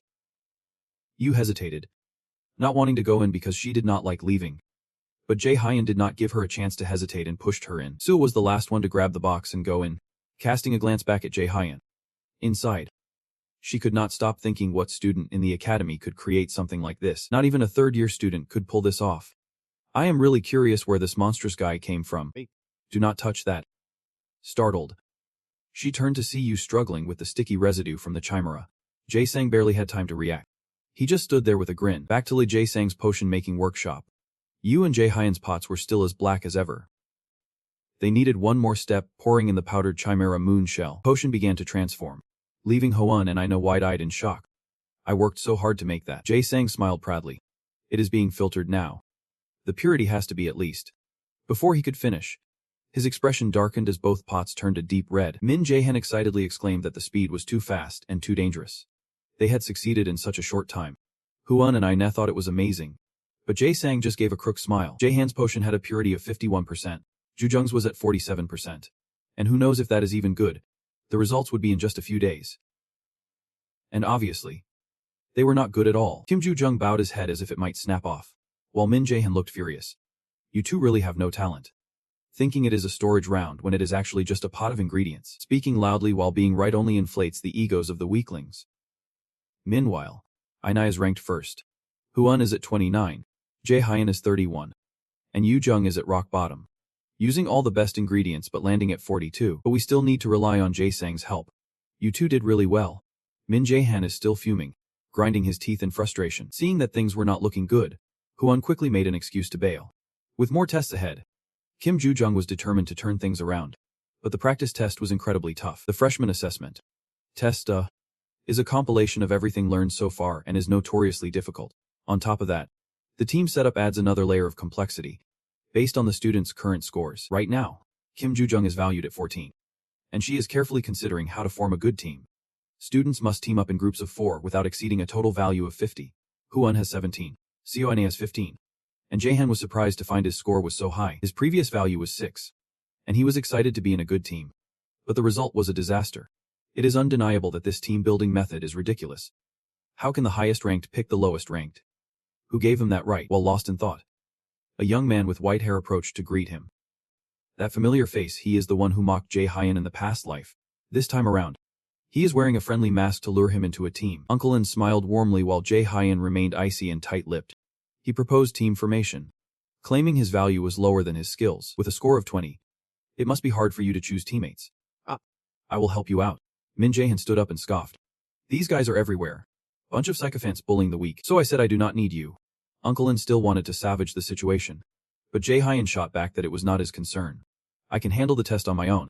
You are not that useful to me. You are too weak. Jae-hyun turned away after teaming up with 2 other classmates, right in front of Uncle Han. if he remembers correctly. Those two had abandoned Min Jae-han in the simulation and fled, yet here he is, standing there, afraid they might reject him. Uncle Han gritted his teeth because he was not chosen, storming off, swearing that Jae-hyun would regret it. Jae-hyun met with the two who ditched him last time at a cafe. They all knew how poorly they had performed, but Jae-han had no intention of teaming up with them to face defeat. However, the evaluations of Kim Ji-na and Park Seo-gu are lower than their actual abilities, because they managed to escape safely during the simulation. Those two are worth having, not Uncle Han. But who is the last member of the team? Min Jae-han is already here, none other than Kim Ju-jung, the girl who blocked Kim Ji-na back then. Is the reason you called me here to team up with these two? Meanwhile, Gu Jae-in is facing a barrage of negative press about the students after the incident of the student's death came to light. He is so furious he is smashing things, having thrown a ton of money at the media without silencing them. It is only natural to be angry. There is only one person who can stand up to him, and that is the Lotus Society led by Yu Sung-yeon. And I can bet she is involved in this. There is no choice but to swallow the humiliation. Once the public calms down, he will resume his original plan as usual. All for Northern Europe. Back to the four-way meeting in the cafe. Kim Ji-na and Park Seo-gu can't even look each other in the eye. Let us say I could overlook this, but are you really bringing them here because you are cool with that? Yu Dung asked. I know you two are not comfortable, even though Ina and I told you to run from there. But I want you to understand that this was the best choice we had. Kim Dung reluctantly trusted, but still had questions. What is the real reason you chose them? You could easily get a perfect score on your own. Jae-hyun has to admit that his friend is pretty sharp. There are two criteria for forming a team in this test. First, they must despise Gu Jae-in. Second, they have to keep what happened in the dungeon a secret. And Jae-hyun's reason is Go Jae-in. I plan to use this event to take him down. Holy grapes. The guy's really that big of a deal. Min Jae-han is dying to see how Gu Jae-in manages to get out of this one. The day of the practical exam arrived quickly. Instructor Park Ha-jun is in charge of the second part of the practical test. He is also a lackey of Gu Jae-in, replacing Kim Seo-ji. This test is being broadcast live nationwide. This second part is the opportunity for students to showcase their skills to the world. But it also means they have to perform under the scrutiny of the entire nation. The moment has finally arrived. Let us get into the game. Min Jae-han is the captain of team. Their team is moved to the designated area in the plains. They need to complete all the stages in the dungeon and return with the core of the boss. For the first mission, eliminate all the monsters on this level and find the staircase leading to the second floor. While Park Seo-gu is still trying to figure things out, Jae-hyun mentions that this place was created using spell Hema. Seeing the flames everywhere, Kim Ju-jung thinks so too. Jae-hyun tells everyone to scout out this dungeon first. We need as much information as possible to prepare for unexpected situations. Also, there is an item I need to go get. Kim Ji-na is curious about what that item is. We are going to look for ice herbs, Yu Woo-jung said. But if we keep enduring this heat for too long, everyone will be wiped out. Plus the fire here is super dangerous. Seo-gu remarked that both Yu Woo-jung and Ja-hun are really skilled, but Jae-han considered that just basic stuff. After all, surviving in the dungeon is the top priority for a Punisher. He activated his mana detection skill to find the ice herbs and immediately led the team onward. After finding the ice herbs, Jae-hyun told everyone to gather as many as they could and stash them in their packs. He remembered Seo-gu saying he scored high in alchemy class, so he assigned the potion-making task to him. A system notification popped up, warning viewers that they would soon enter the room and reminding them to watch their words. Drones were coming to film them. Jae-hyun was not a big fan of this setup, but it had its advantages. Setting that aside, there were 4 monsters approaching them, and they were all C-class. Everyone, form up in formation. As soon as they heard Jae-hyun's command, everyone quickly took their positions. The monsters were these moving lava blobs, and Park Seo-gu took the initiative to provoke them. Jae-hyun reminded everyone to keep their distance and be cautious because if they touched those lava blobs, they would explode like bombs. Kim Ju-jung was already holding a water arrow in hand, but still waiting for Jae-hyun's order to act. He was still saying not yet. Just as viewers began to enter and chat, Jae-hyun immediately instructed, now. Kim Ju-jung instantly shot a water arrow to eliminate one. While Kim Ji-na also worked hard to breathe fire, Min Jae-han was quietly calculating. There was no better place than here to use Ice Earth. Just as he was about to unleash his ultimate move, he grinned with satisfaction. A high salute should not be rushed. The real explosion happens when everything reaches its peak. So for now, Jae-hyun was only using Ice Rain, which poured down like a storm. The discussion room was buzzing with excitement. No one could believe how up the newcomer was. And this was just the opening act in Min Jae-han's plan to take down Gu Jae-in using the viewers a grand prologue indeed. Meanwhile, this older brother was watching Jae-hyun's team live. He realized this young guy did not even break a sweat to cast a top-tier spell. Based on what Agent Kim Ji-jae-hoon said, he was not on good terms with Gu Jae-in either. Moreover, This older brother knew that Lotus was a faction against Jae Hyun, and he wore a rather mischievous smile. If I use this kid, I could expose Gu Jae-in. Now, let us see what Min Jae-han is going to do from here. This time, Kim Joo-jung was no longer surprised. Just wondering when Jae Hyun had learned that. The Kim Jina felt the temperature rising too much now. I think we have taken care of all of them. We should just drink the potions now. Jae Hyun brushed his hands off, saying, "Of course." No one objected. "It is way too hot here. We need to find a cooler spot." Park Seo-gu pointed to a cave and said it had less energy leaking out. Jae Hyun acknowledged that he was right, so they started to set up camp. Meanwhile, Ina was using her wand to shoot water arrows at the moving lava blobs. Huion was also using her sword skills to take out the lava. She wondered if that was it. Ina feels like if it were that easy, this dungeon would be a joke. I think these monsters are weaker than I expected. It is easier than the simulation dungeon. Listening to these two talk, you can see the young man's face turning all shades of angry. They could fail with just one mistake. Meanwhile, Huion is fighting those lava monsters up close without taking a scratch. Life really is not fair. Huion thinks Jae Hyun has fixed all of this already and agrees and thinks they need to speed things up. The two young men in the team look at each other in panic, wondering just how terrifying Min Jae-han could really be. Jae Hyun's team D has set up a tent and is brewing potions. I think it will take about an hour for the medicines to be ready. Seo-gu looks at the potion pot and says he thinks it is good enough. I will try to finish it as quickly as possible. He chuckles. Kim Joo-jung is complaining about the heat, exclaiming that this dungeon really feels like a spell gone wrong. Jae Hyun seizes the opportunity to tease her. Their banner makes Kim Jina laugh, remarking how close they are. Kim Joo-jung wants to pull out her friend's hair, but is still waiting for him to recognize her. Looking back, she realizes that what happened in the simulation dungeon was not the fault of those two. But fear overwhelmed her thoughts. Guys, I want to discuss the next plan. Just then, Jae Hyun starts sharing his ideas for a scheme. After laying it all out, Yoo-jung is worried about the feasibility of this plan. Jae Hyun is super confident about its success rate. The clock strikes 12:04. The perfect time to stir up some trouble. My Jae-han turns around and immediately starts casting magic. The connection to the plane is unstable. The voice limit has been lifted. The discussion room on the livestream begins to get chaotic. Everyone is buzzing with excitement, guessing if Jae Hyun has started the hunt and wondering why only 2 people are involved. Where are the others? My team is fine, so do not worry. Jae Hyun smiles at the viewers. They are surprised to hear his voice and realize he is the only one talking. Their reaction is exactly what he anticipated, so he explains without hesitation. I have interfered with the structure of the plane just a bit. Great to see you all. I am about to kick off the real stream now. On the other side of the screen, Gyujin is also following Jae Hyun. Meanwhile, he is still rambling on. What is the point of this stream if no one can hear my voice? Right. Park Jun asks Gu Jae-in, looking pale. If he is sure he is okay, he waves it off, saying he is fine. Just a bit of a headache. But his third eye is completely darkened. This should not be happening. The plane was created by countless mages, including himself and the Academy's professors. It is hard to grasp how Min Jae-han managed to interfere. Principal Gu, I think we should punish Min Jae-han. Jun suggests. This is also what Gu Jae-in wants. But he can tease since there is no law for this kind of situation. He could only marry out of sheer helplessness. Who would be thought a student could fix the structure of Bien Nu Gayan, crafted by countless Academy sorcerers? But Gu Jae-in was still somewhat reassured since a student from the Academy could not leak sensitive information outside. Breaking this rule would mean expulsion. The moment he made the commitment, he felt powerless. While he was still confident, Jae Hyun had already called him out. Principal Gu Jae-in. Oh yes. Many are curious about him, are not they? Well, everyone already knows. Right. Similar things happened with the council during that accident. So much is being hidden. Gu Jae-in is as stiff as a board. Am I worried about being expelled? You do not need to worry about that. Should I tell you who the principal loves the most? He only cares for the strong who are still alive. Power holders. The strong, that is the rule at Muse Academy. Do you think Principal Gu Jae-in will expel me? This is a challenge that drives Gu Jae-in completely insane. He realized Min Jae-han had been like this from the start. He just laments that he figured it out too late. Instructor Park Ha-jun. As soon as the test ends, kick Min Jae-han out immediately. Once the media cools down, let us hire at least 2 veteran ranks. We will deal with Min Jae-han then. He is determined to make Jae Hyun pay dearly. If he expels me while my grades are that good, he is breaking his promise. Would he really do something like that? The online community is buzzing with excitement about the infamous Principal Gu Jae-in. This is exactly the effect Min Jae-han wanted.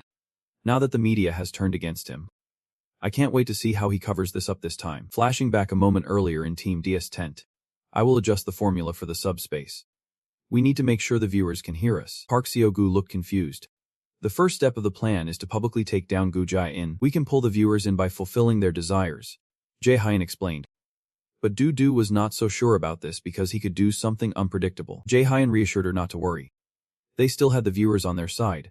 Plus, there is no rule against us interfering with the subspace formula, and now it is time to kick off the real stream of the dungeon punishment.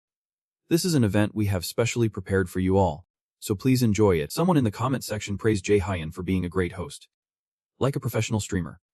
However, Yu Woo-jung still felt a bit scared of these people. Her words were also heard by the viewers, causing quite a stir. Kim Joo-jung teared up, saying she was very sensitive and found it troublesome. Jae-hyun encouraged her to hold on for the plan. Yu Woo-jung knew that too. But there were certain pains that were hard to overcome. Jae-hyun understood that feeling well. He had wanted to end his life countless times because of the online haters. But things are different now, and they have other matters to attend to. Two figures approach a flow of lava, and Jae-hyun tells the audience he is about to reveal the hidden parts of the dungeon. The action kicks off quickly. Kim Joo-jung activates her stealth and enhancement skills, while Jae-hyun manipulates gravity. It is time to show the viewers how a fake punishment can revert to an unspoken trial. Meanwhile, behind the Muse Academy, Kim Ji-jeon is on the phone with that mysterious man. She has been instructed to contact Min Jae-han right after the test. But are you sure about that? The A Guild is backing Min Jae-han. That is the crux of the issue, causing this quirky guy to demand she get in touch with Jae-hyun ASAP to get him on their side. Otherwise, they will let him control the terms. Hanging up, Kim Ji-jeon also considers that managing a fake punishment with Jae-hyun could be beneficial in the long run. But the problem is, Gu Jae-in is also after him. She needs to assess the situation before making a move. Back in the dungeon, Jae-hyun wraps his arm around Kim Joo-jung and says, before soaring through the air like a bird, the romantic scene, mixed with their playful wrestling, has the audience totally thrilled. As Jae-hyun stands firmly in mid-air, Yoo-jung can't contain her excitement. Min-jae, just as you said, there is a hidden spot right here. Hold tight and chant that spell. Do not screw up while timing this. Got it. Just do not let me go. If you do, I am a goner. And just like that, Min Jae-han hoists Kim Joo-jung and leaps upwards. Inside, he is also grateful to the one who discovered this hidden part. He really does not want the students to have it. Once they reach the top, the two see glimmering lights. Those gems will be key to conquering this dungeon. On the other side of the screen, Gu Jae-in is sweating bullets, her nerves on edge. The viewers in the discussion room are super excited, curious about how Jae-hyun can pinpoint the locations of the hidden spots while they are cloaked. Jae-in really designed this for the students to discover on their own, and that comment is as innocent as it gets. Meanwhile, Min Jae-han is marveling at how well this item is concealed. Even though he knows the positions of everything in the dungeon, he is still surprised. Without a second thought, Min Jae-han activates his ice rain skill to stop the flow of lava, clearing a path downwards. He picks up the golden gems and asks the audience if they know what this is. Some guess it is a magical prop, while others are left hanging. This is fire essence. Jae-hyun announces it right away. He says he is lucky must be. There are still many crucial items that are essential for finishing this dungeon. Jae-hyun's system displays information about the fire essence. This is a B-rank item that can boost the fire resistance of the user significantly for a limited time. Fire resistance increases by 300% when consumed, and the effect 1T trigger a second time. Gu Jae-in has created an environment akin to a real dungeon, then motivated her students with a worthy reward that serves as the key to hiding those pieces. But this is something ordinary students could never obtain. The audience was buzzing with excitement over the astronomical value of those fire essence crystals, and the wealth of Mills Academy, questioning why they would hide such treasures in such an easy-to-find spot. Well, let us move on. Min Jae-han was not about to stop this adventure, having only found one. I can't help but wonder what Gu Jae-in's face looks like right now. I really hope he won't be satisfied with just this. I have still got plenty of gifts left to give him. Min Jae-han chuckled slyly. On the first night of the midterm exam, during the second round of practicals, Min Jae-han and Kim Joo-jung returned to their temporary resting spot. Meanwhile, Pak Seo-gu had finished brewing the medicine from the ice herb. It is so bitter. Yoo-jung almost collapsed in front of this bowl of medicine. Jae-hyun reminded, I know it is awful, but you have to drink it because it will make completing the dungeon easier. Why does not Kim Joo-jung get that? The real issue is that this devilish potion is nearly impossible to swallow. Pak Seo-gu encouraged that all good food for the body tastes bitter. Kim Joo-jung glared at the bowl and gritted his teeth, then downed it in one go, only to completely collapse afterward. Did you read her or Jaya? Min Jae-han shot a suspicious look at Seo-gu. No way. Anyway, they were about to finish the first floor. Now they just needed to find a way down to the second floor to speed up their preparations. At the same time, in the academy's control room, the teachers were working hard. What is the current situation? Asked Guide Pak Ha-jun. Kim Ji-jae-han came here to check on things. Park Ha-jun replied that if he was the manager here, then why did she come at all? Does she not believe he can handle his duties? Kim Ji-jae-han shrugged, bluntly stating that it was exactly like that, making a Jun grimace as if he had bitten into ginger. Kim Ji-jae-han cursed this guy for being so dumb. When Kim Seok-ji was wiped out, the power to manage the second round of the practical exam was all in her hands. Park Ha-jun was just always dodging and taking that authority away. He smirked mockingly. We were hired as colleagues, but I just got one step ahead of you. Sorry about that. However, that was not something Kim Ji-jae-han cared about. He pretended not to understand and felt that everyone was jealous of his role. She should just be honest. This time, Miss Kim is begging like she has no shoes. Park Ha-jun quickly regained his confidence, thinking he had the respect of the chairman. Yeah. Maybe Kim Ji-jae-han was better than him 2 years ago, but not anymore. Guide Park Ha-jun suddenly spoke up. Let me tell you one thing. You should take a good look at the rope you are holding tightly, to make sure it is not rotten. That is all. See you later. With that, she walked straight away, her attitude making Park grit his teeth in frustration. She was still as arrogant as ever. Park Ha-jun believed that Principal Gu would soon regain his reputation. This petty situation was nothing. Meanwhile, Team D had entered the second floor. The mission of the second floor was to hunt high-level monsters and uncover hidden treasures. Players will automatically be taken to the third floor upon completing the mission. Meanwhile, in another part of the sky, this white-haired brother is asking what Dad Ji-hyun thinks about whether the current Han resembles a lowly being from a lower dimension. Han says one thing, but Dad Ji-hyun sees it another way. Are they talking about that powerful enemy? You are so boring. The white-haired guy thinks Dad and Han are being way too hasty, while that other guy is just a mere mortal. They won't take long to get rid of that nuisance. But what happens next? Will Han get stuck in the Bifrost Bridge again as a gatekeeper or something? I will handle that powerful enemy myself, so you do not need to worry about it. You are nothing but a seed created from pure evil. Dad Ji-han can't help but lament how both gods and humans are foolish and naive. That is right. Nothing will change. And it never will. I will show you just how right that is. Soon enough, Moonin reached the second floor, and Kim Jina exclaimed that it is even hotter here than on the first. Wondering what is up with this floor, Kim Ju-jung also finds the mission here quite tricky. Even though Jae-hyun knows the way, he is still hesitating. An hour up, the whole team found the stairs to the second floor inside a cave sealed off by a door. I never expected there would be stairs leading up to the second floor in a place like this. Kim Jina, I wonder why there are no paths at all. The way down is buried under debris. Seogu is losing his mind over this decrepit old dungeon. Finding the next way in a dump like this is pretty tough. Kim Ju-jung feels like they are in a maze. Luckily, their group has a knowledgeable guide who knows every way. Minji. Just when she was doubting her childhood friend, she suddenly spots a centipede.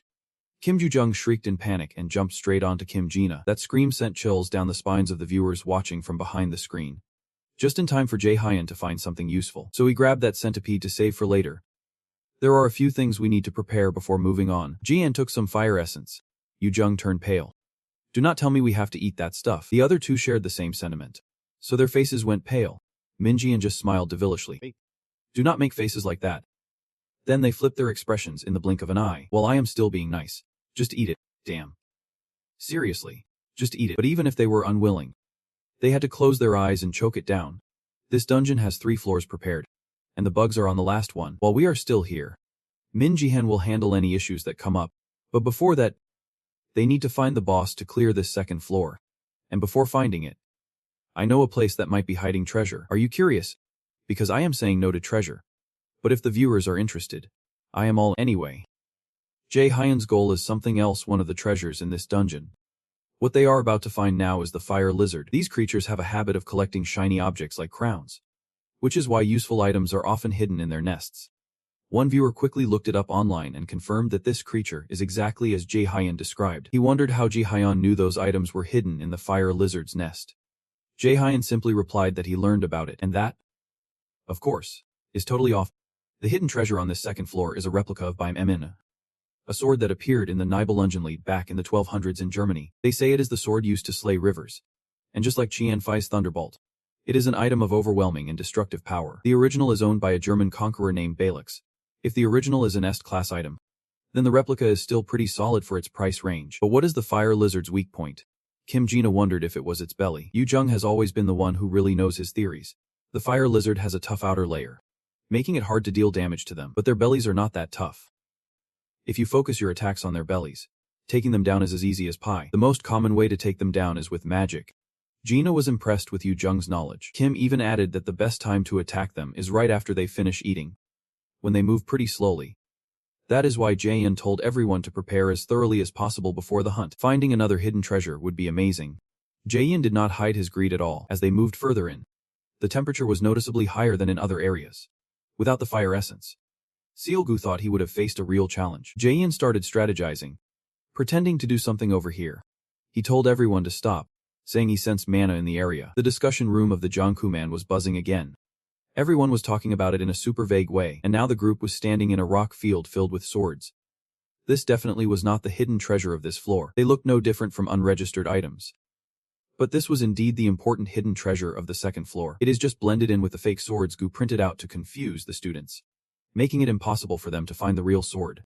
Who would have guessed that one fine day some clueless fool would stumble upon it? Min Jaehyun immediately used his scouting skill to find the unregistered items. Viewers began to speculate wildly about what he was doing, pouring mana into his eyes. Not long after, Jaehyun found that sword with plus 30. It is just a replica, but it is still rated a temporarily sealed effects but with a power stat of plus 70. The plus 30 sword also has this level passive skill Dragon Slayer, which can be activated right now because it has been tainted. The Dragon Slayer skill increases the user's physical damage when fighting dragons. Many viewers started questioning how Jaehyun knew that was the hidden treasure. Keyboard warriors erupted into a debate about how he managed to pull off such a smooth play. But Min Jaehyun just said he had a plan, and if he revealed everything right away, there'd be nothing exciting left. Plus, this replica can only be used within this dungeon. If it does not meet the criteria, it is as good as garbage. But for Jaehyun, this thing is worth more than anything because he can totally take it out of here. Back to the lizard hunt. The group quickly found its nest, but the timing was not right yet, and the princess lizard only eats once a day at night. Woo-jung worried that if they delayed, they would be easily detected since the fire lizard's sense of smell is quite sensitive, and they could get attacked if they stayed too close, and that is why they had to catch that Z earlier. Seeing Jaehyun getting ready to leave, Woo-jung immediately pulled him back. You are the most important person here. Kim Woo-jung was practically moved to tears. Earlier, thanks to Woo-jung's discovery, they managed to catch a Z at the entrance. It is called a Z-bomb. When it senses danger, it releases a liquid that is infamous for its stench that can make you tear up, and that is the creature that will help everyone on this journey.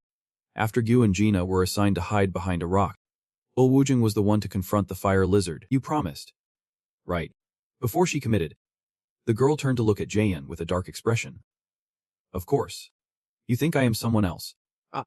My friend here is known for his trustworthy smile, but deep down, he is thinking he is done for. The thing is, before setting up the plan, Jaehyun had given her a task that, when she heard it, made her face turn as white as snow. She cried like a river, saying she hated bugs and refused. Hating centipedes, Min Jaehyun leaned in close, saying, I have something that Master Juzio really likes. After this mission, I will give it to you. Kim Il-woo-jung immediately regained her serious expression, but the truth is, he was just going to hand her some random item, and if she gets caught, there is no doubt she will take him out right then and there. He probably needs to prepare something hidden, but first, they need to wrap up the immediate situation. The viewers were genuinely worried about the feasibility of this plan. Don't you worry. We have a sorceress specialized in wind magic here. That is right. It is Kim Il-woo-jung right here. She slammed her staff on the ground and started casting a spell, sending out a gust of green wind. The viewers began to panic, wondering what she was doing, controlling the scent and directing it toward the nest. Some said that only those who can precisely control mana could pull that off. Some were impressed by this performance, but also felt sorry for those monsters having to endure such a crafty trick. All in all, humanity really does have a knack for being diabolically clever. Back to the lizard. After inhaling the scent of the Z-bomb, it started to tear up. The initial phase of the plan was going smoothly as the lizard cried out and wrecked the place. Everyone remember the plan.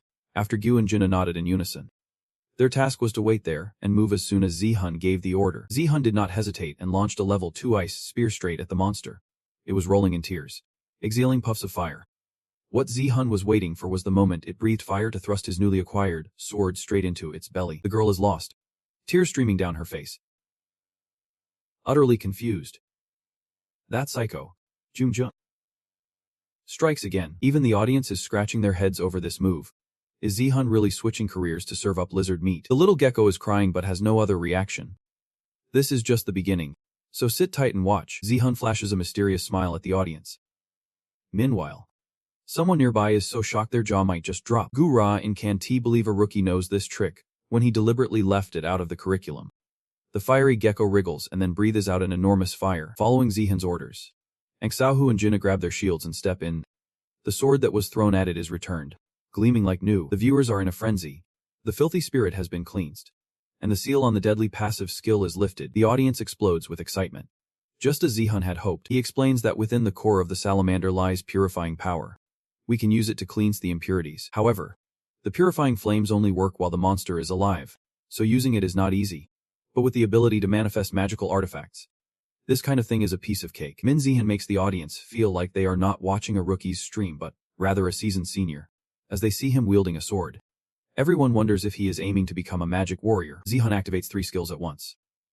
Speed burst, agile movement, and gale force to chase after the lizard god trying to flee. With a decisive slash, he chops off one of its legs. As he lands, Zihan activates the ice abyss skill, creating a sharp spike that thrusts upward, exposing its belly. Seizing the moment, he drives his sword straight into it. The battle ends, and the audience collectively cheers. Even those who are not religious. Some feel that being a magic warrior is not just a direction, but the very essence of this guy. On the other side, Xiao and Han is munching on Snake while revealing the true identity of the rookie Min Zihan. A long and detailed post that is grabbing tons of views. President Du is also reading this post and chuckling. So this is why he suggested that to me. What a twist. If it is not a twist, it is not Min Zihan. An hour before entering the dungeon, he told her about the exciting things happening during the midterm live stream. But discussing guild-related matters like this is way too risky. He advised her to keep an eye on what he had planned and only jump in when it feels right. And just as he and Sons calculated, the president did not let them down. Contact the Vendi reporters. Right now, I think Guzane is about to sink. So it is all going according to Zihan's plan. Xiao and Han's post views skyrocketed like gaining weight after the new year. She still can't figure out why Zihan made her do this. He came to ask her before the second round of the exam. Not knowing the full story makes Han even more curious. Reading the audience's compliments is fun too. So I will grab some snacks and keep watching. Back in the dungeon, Zihan found an ultra-powerful ring. This item is rated B, with potential to reach a Elash. It can amplify mana to enhance spells, and the owner will learn the Overload skill. However, the level is still low because it lacks the Super Enhancement Stone, and the Overload stat is unstable since the item is not complete. Overload is an A-level skill that amplifies mana to boost spells by 1.5 times for 5 minutes. The user can't use mana for 5 minutes after activating the skill due to the missing Super Enhancement Stone. This is the item the Academy is offering as a prize for the midterm competition. Even though it is not fully complete due to the missing stone, it is still a decent find. Zihan steadies everyone for a game of rock paper scissors to decide who gets it. But they all agree to just give it to him. Alright then. I won't be polite about it anymore. After claiming the reward, the whole team gets to move on to the next level. On the 3rd floor, the protective shield will drop in 1 minute, and the boss fight will begin. So students need to get ready. Yi Wudong taps on the shield, exclaiming it feels like it is made of breakable glass. That monster over there just took a punch, and she was scared stiff. Xiaohu and Jinna are just as scared, while Yi Wudong is so terrified he trips and falls to the ground. The thing is massive. Zihan, oblivious, just asks what is up. Yi Wudong can only awkwardly compliment the shield for being really sturdy. Jinna asks Ian if he has any plans, and he simply replies no. We do not need a plan because I will take it on alone. The Guling lava monsters have been released. The audience is in a frenzy at Zihan's bold move as he stares at the creature that caused 70% of students to fail this exam, with a completely emotionless face. Each year, the monster is different, but they are generally rated B or C. Defeat the Guling lava and claim its core. The system reminds him. Zihan assesses his surroundings, making it easy for viewers to follow along, but it does not matter, because he is going to punch it out of the mud anyway. Xiaohu and Jinna want to stop Zihan, but Yi Wudong blocks them. He is really strong. A monster like this 1T just roll over for him. The proof is that he is going face to face with the Guling. This thing is a B-level monster, and since Yi Wudong said so, Jinna believes it. She has no choice but to believe it, especially since Zihan is already thinking about finishing it off with his next move. He activates his level 4 enhanced wind skill and uses Hun Bang to create a guild wall, then employs mana detection to scout the situation. What follows is a smooth dodge that makes the audience think Zihan knows exactly how it is going to attack. The Guling lava is tough and hits hard, but there are plenty of ways to take it down. He uses Zizik to stun it and follows up with a rain of attacks. Although he can only hold it for a short time, it is enough for the guild to set in and dismantle its defenses. Finally, he tosses some explosive grenades right into those weak spots to wrap up the battle. You have successfully defeated the boss monster of the dungeon. Min Zihan's victory could not have been smoother. The audience is left asking, who is the real boss here? This insane guy is making everyone's expressions twist in disbelief. Every time she meets him, Her childhood friend seems to get stronger. And she can shake the feeling that they are drifting further apart. But the test is not over yet. There is still one more thing to do. Today is the day to take down Gu Zhang. There is no turning back to reality just yet. Are you all disappointed that the match was so short? Don't worry. There is still some epic action coming up. Just watch. I am gearing up to fight a hidden monster. Back at the lava waterfall. The audience is dying to know why the team is here. Zihan claims he can sense a powerful mana presence around. The 3 team members look as tense as if they are outsiders. Zihan quietly groans. And Yu, feeling a bit helpless, asks if he is sure he is okay. Don't worry. No matter how much it hurts, he is not going down. The other 3 are gritting their teeth, cursing under their breath. Damn it. We picked the wrong guy. Here we go. And it is not even the end yet. They have been waiting for this line. You have discovered a hidden floor. A special challenge is being created. Defeat the hidden boss on the hidden floor and return to reality. The system keeps notifying them. For ordinary students, discovering a hidden floor is impossible, let alone taking down a hidden boss. Even if they got lucky enough to find it, they would not make it this far. Wu Zhang knows this well, which is why he hid the hidden floor here. But who would have thought he would run into a student like Jihan? He must be in shock right now. But even if he is, who cares right now? I am only interested in whether the audience is expecting something epic from this spot. Of course. They are dying to know. Minjian knows exactly how to summon the hidden boss, but still pretends to explore the terrain here. What is that? Yiwu suddenly chimes in with a question. Zihong can't help but chuckle. She is spot on. This is a scent plan. Gino is starting to wonder too. They all look at Jihan, who tells everyone to brainstorm for ideas. Kunzu quickly figures it out. The core of Golung is the answer to this riddle. Minjihan places it in the scent plan, and the battle is immediately triggered. Back up. Zihong hurriedly warns everyone. The hidden boss of the auxiliary space, Bloodheart, is making its appearance. And the system announces it. Survive along with your team, defeat the enemy, and obtain the heart of the line. If successful, you will gain special privileges. And of course, you can make requests too. The blood-red creature just hit the stage and unleashed its power, causing the audience to erupt. Even the former champions had to scramble from it. Who in their right mind included this in the midterm assessment for the freshmen? Crowd's negative reaction was just as Zihan expected. It was just that the absolute calculations could not predict the attack from the dragon, which made things a bit messy. But for a monster of this size, Zihong could handle it like chopping chicken. While he was deep in thought, Gina and Xiaogu suddenly screamed in panic at the sight of that dragon. Kinzu used a spray can because their acting skills were worse than the crowd's. Have these two ever told their parents a single lie to pocket money for school supplies? Just look at her performance, everyone. Step back fast, man. No wonder she is my friend. She is a natural, having fun and getting into the action. So he quietly made some moves to destabilize the spatial connection, causing the blood dragon to become extremely furious. Through the screen, Wu Ziyan's face was as pale as a ghost. He just wanted this year's inspection to go smoothly. But how the hell did it turn into a 3-way fight in one day? He had hoped to shift the media's focus elsewhere. And now, great. Nothing's going according to plan. Minjian. This has got to be his doing. He is meddling in the system again. Hajun reassured him that this time it was all about the secondary space. How could a student pull this off? But what other explanation could there be? It is definitely him. Wu Ziyan was so furious he could not even control his expression anymore. Uncle Hajun quietly calculated that if he supported Wu Ziyan now, he would surely get promoted later. So he immediately spoke up to comfort him. But Wu Ziyan just laughed strangely. If Minjihan's goal is to obtain the item, then there should not be any major problems. Better to give him that than to let the honor of Muse Academy go down the drain. Exactly. He clung to this thought to find a way to turn things around.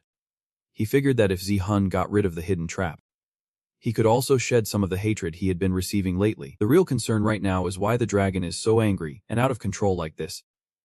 Meanwhile, all we can do is pray that Min Jihan can take down that blood dragon. He chuckled, then instantly wiped the smile off his face. Junjun. Wake up, Raina. Sigu, I am leaving Kim Jujung in your hands. Gu Ziyin stared intently at Kim Jujung on the screen, who was on the brink. The whole team was in a panic because their friend was seriously injured and bleeding out. He felt like he was being duped. But the viewers did not. The public erupted in a wave of extreme outrage. Even if Gu Yin smashed the table in anger, the situation was beyond saving now. On the front lines, Min Jihan silently laughed, wondering how it felt to be controlled by him and to be put in the media spotlight, like he always tried to do. The wave of public opinion kept rising, and Minji sang in a trance, using a telepathic technique to check if Yu Jung was okay. If he really got hit, and of course, he had not. Am I really that good at acting? Yu Jung chuckled to himself. No audience would ever guess that the emotional scene between friends was all just a performance. Even Kim Joo-jung's wounds were the result of a lot of blood skills that turned these talented actors into something spectacular. Maybe I should take acting classes. It is a waste of my good looks not to. South Korea just lost a potential star actor. Don't make me laugh. I am just pretending here. Ji Hyun was holding back laughter so hard he was shaking, while Kim Joo-jung was just being downright ridiculous. Ji Hyun quickly shifted focus to the upcoming fight. If he could not hold it together, things would go south. He did not forget to remind the girl to keep an eye on those two so they do not get hurt. But wait a minute, bro. I am the one who is injured here. As for this creature, I could easily defeat it. But that would not be any fun. I will just pretend to dodge a bit. If I overdo it, it could get dangerous. Then, he told his friends to focus on defense before pulling out the trident. The viewers prayed that with that, Ji Hyun could bring down the beast, while he advised it to be grateful for the items that would prolong its life for a few more minutes. The passive skill Dragon Slayer activates whenever the sword strikes, boosting all damage against Dragonkin by a whopping 300%. Those slashes are seriously messing with the dragon's day. It whipped its tail so hard that Xiaogu had to give it everything he had just to hold his ground. But this beast has one weakness, a mole on its heel. Back when only Thoit was still being questioned by Hoan and Inna, Ji Hyun remembered this and charged forward with determination, sword in hand. With a powerful downward slash, he instantly activated his overload skill to amplify his strength. Min Ji-han executed a ground-freezing move that completely annihilated the monster, without even needing a sword. The power of this skill was immense, and it also froze the entire cave in the process. Viewers started debating whether it was an A-rank or S-rank skill. But whatever they said, it all ended here. As he showed signs of fatigue after the attack, Min Ji-han secretly smirked, hoping Gu Zane would appreciate this grand gift. But the joy did not last long before despair hit hard. Gu Zane screamed into the phone, trying to explain to his partners. But everyone told him, "You have run out of chances. Buddy, this is the damage you have caused." No one believed him. And Park Ha-jun could not block out the media storm, because someone had already made the first move.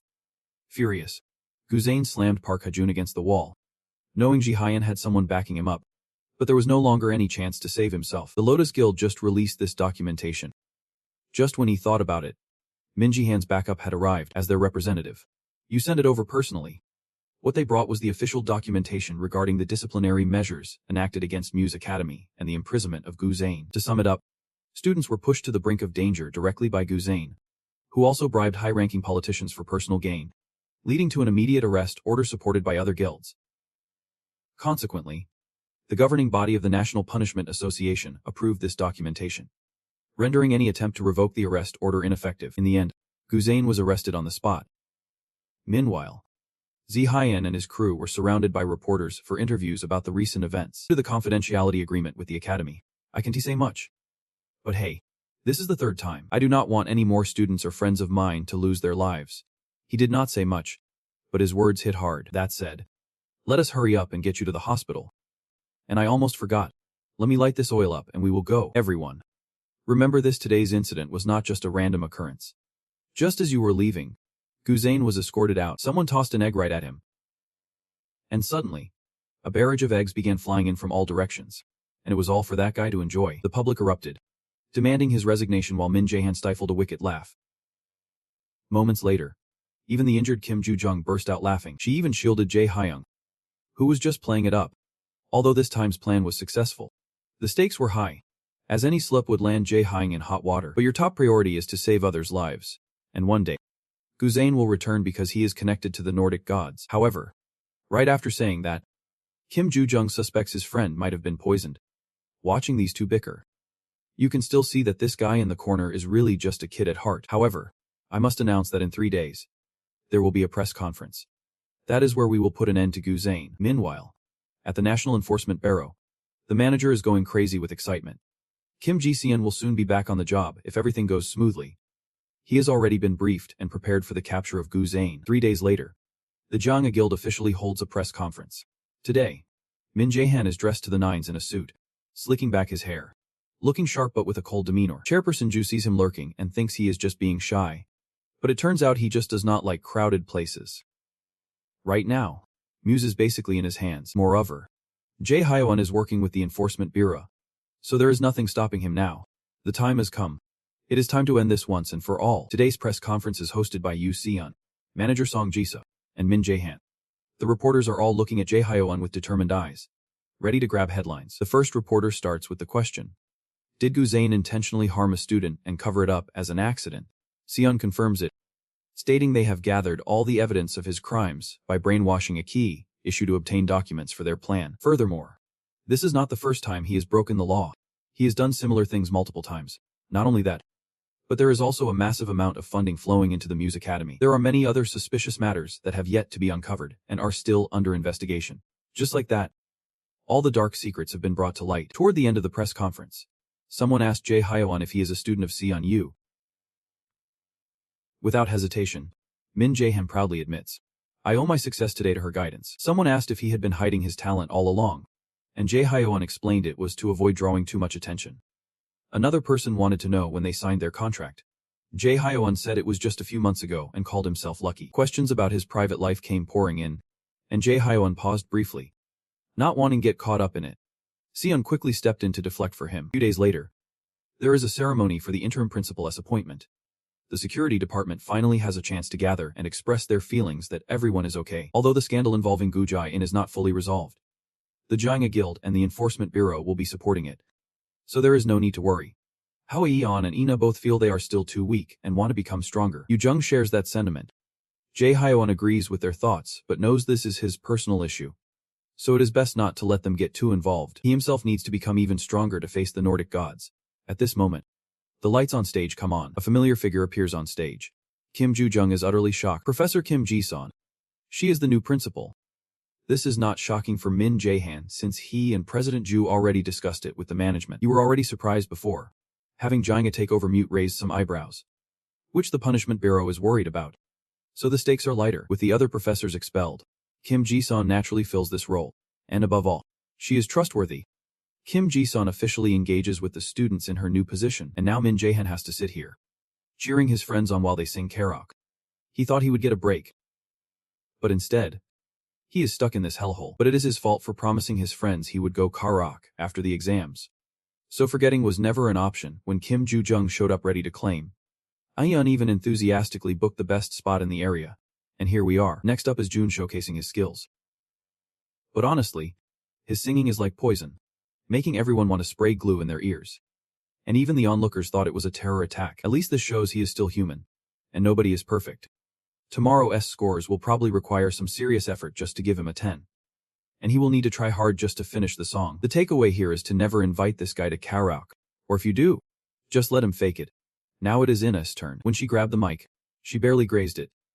And the mic slipped right out of her hands thankfully. Ji-hoon was quick to catch it. He is worried about her. He has never seen a reaction like that before. And he carefully extends the mic back to her. Ina shyly thanks him. I am really nervous. Do not expect much from me. She is definitely going to sing better than him. So there is nothing to worry about. Ji-hoon thinks he is doing okay. And whether Ina sings well or not, he will still cheer her on. Who cares if you have a bad voice? You sing great. So much so that it shocks everyone. Meanwhile, Hindle has stumbled upon the scene. A black cat on a rooftop. And as Hindle turns around, he moves on, finding a secluded spot and calls out for someone to reveal themselves. Knowing they are lurking, Hila appears right away, claiming she was not tracking him, just stopping by to chat. This time, you guys from the Northern God faction have really stirred things up, Hindle lightly teases. This does not even compare to Auden and the Northern Gods. Hila's words are not humble at all, and Han is still holding on to hope for him, that the great enemy from the prophecy will show up and rescue them like a hero. Hindle starts to mock. Believe it or not. Who cares? Why bother prying? He laughs at the notion that an ordinary guy could take down all the Northern Gods and wants Hyla to step aside. But of course, she won tea. Someone wants to sleep. Right. Anyway, here, no one can fully utilize their powers. I am the one with the advantage. Hindle says if she wants his life, she should be ready for a 1-for-1. But she does not plan on doing that. The point of this is to extend the break a little longer. Oh my. I can believe you're singing, is that amazing? Kim Joo-jung gasps in awe. Hyeon even thinks she is a professional singer. Have you ever taken vocal lessons before? Jae-hyun could not hide his curiosity either. Ina said she never studied music, leaving everyone utterly shocked. It really does not sound bad at all. Ina is seriously impressive. Of course, if it was bad, we would be out of here. The other three chimed in unison. After that, Kim Joo-jung took the lead to order a song for Ina to sing. Next up, Ayeon also jumped in, which surprised Ina a bit. And then she blushed from all the enthusiastic support. This was only the second time in her life she sang for someone else. Watching her close friends having fun, Jae-hyun realized these were some rare peaceful moments in life. Enjoying this feeling of relaxation for a while felt pretty great. The next day, Jae-hyun returned home and gave his mother a gift. She was completely surprised and delighted, also curious about what was inside. It is a bank book. Yep. It is an allowance. Looking at the balance in that book, Jae-hyun and his mom thought that kids her son's age were just focused on partying and having fun. Jae-hyun, did you earn this money yourself? That is right. I am giving it all to you. Finally, Jae-hyun let out the secret he had been hiding for so long. He just wanted to hug his mother and tell her that her son had succeeded. But before that, Jae-hyun was too busy to take care of her. He changed so many things after his return. His main goal now was to protect his family and friends. Along with that, he wanted to take down Auden and end all the suffering. He would not let that old man take everything he loved away from him. Now his mom did not have to worry about financial issues anymore. She was so moved that she rushed to hug Jae-hyun. You must have endured so much. Right. I know everything. Faced with his mother's comforting words, Jae-hyun could not help but tear up. Just then, someone knocked at the door, and Jae-hyun quickly wiped his tears and went to see who it was. What the heck is Ina doing at the door? Right behind her was Kim Joo-jung, looking pleased with himself for fooling his buddy for the first time. What are you two doing here? My family is having a barbecue party, so we wanted to invite you over. Jae-hyun suddenly remembered that Joo-jung's parents were back home today. Since Jae-hyun had helped the Joo-jung family a lot, the adults insisted on inviting him over. That is right. You really are a heavy weight. If these two are not bickering, something is off. Jae-hyun rested his chin on his hand, thinking that it was that time of year again, and many events would be happening at Muse. Seeing Ji-han in deep thought, Yoo-jung asked if he was coming. As her parents were really looking forward to it, of course, Jae-hyun could not refuse. Yoo-jung set the time for 6 p.m. After they agreed, Jae-hyun was about to head inside when Ina noticed a tear streak on his sleeve and asked, "Are you crying?" "It is just that when I was washing the dishes, the water splashed on my shirt." Jae-hyun nervously brushed it off. Once she left, I had to admit that her eyes were sharper than an owl's. Look at that chandelier. The Kim Yoo-jung family is definitely loaded.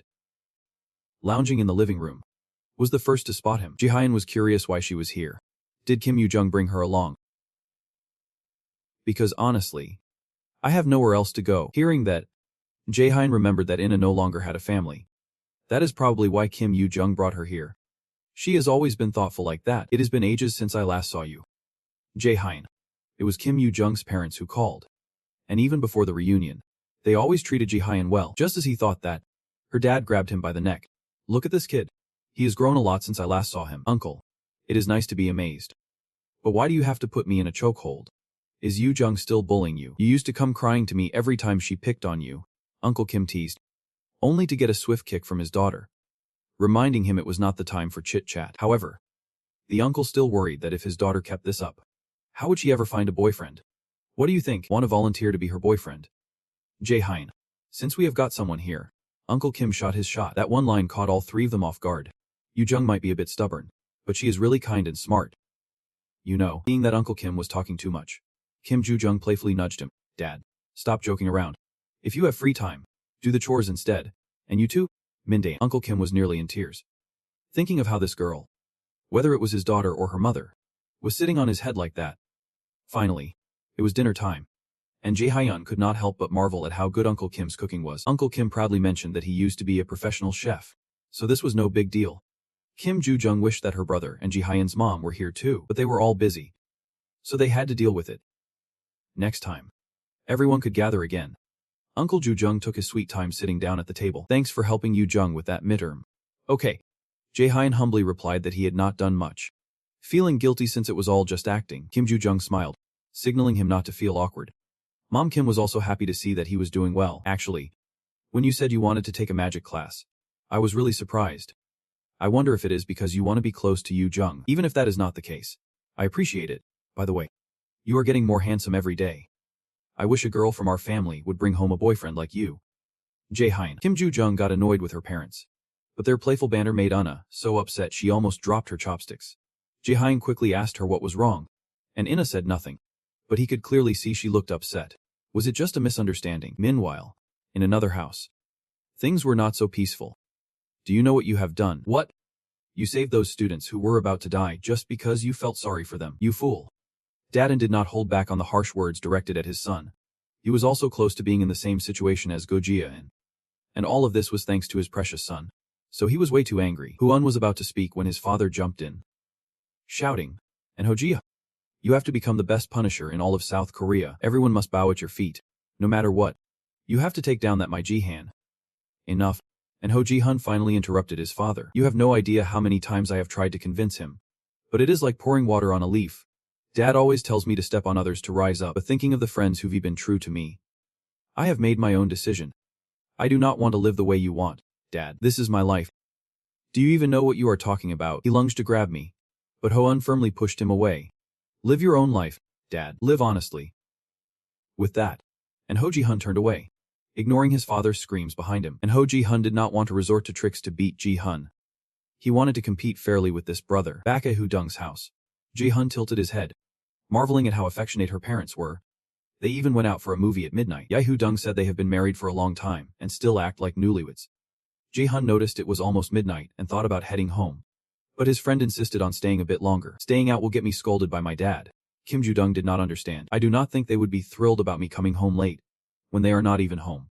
Bet I would get an earful." Kim Ju-dung thought as long as they were not doing anything wrong, it was fine. Ina agreed. Still, Jae-hun was determined to head home right at midnight. "I am really curious about this. Can I?"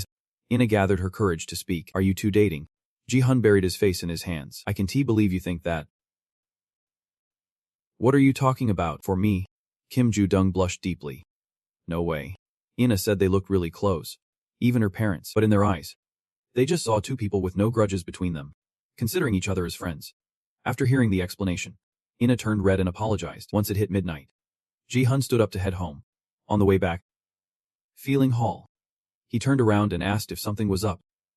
"Hurry up. Is late. And you are still bothering me. You are not surprised at all. You knew I would come after you. Last time, I sensed something powerful in me. A surge of mana that no human could possess. I will keep it brief. Ji-hun, you need to complete the second trial as quickly as possible. We can't wait any longer." Odin has started making his move. At that moment, the Norse gods were gathered, plotting to trap Ji-hun. Odin sat in the middle, asking if there was any news about Himdall. And the worried about him. The prophecy might have mentioned him, but he is still just an ordinary human. What can those bugs do? This god agreed with though.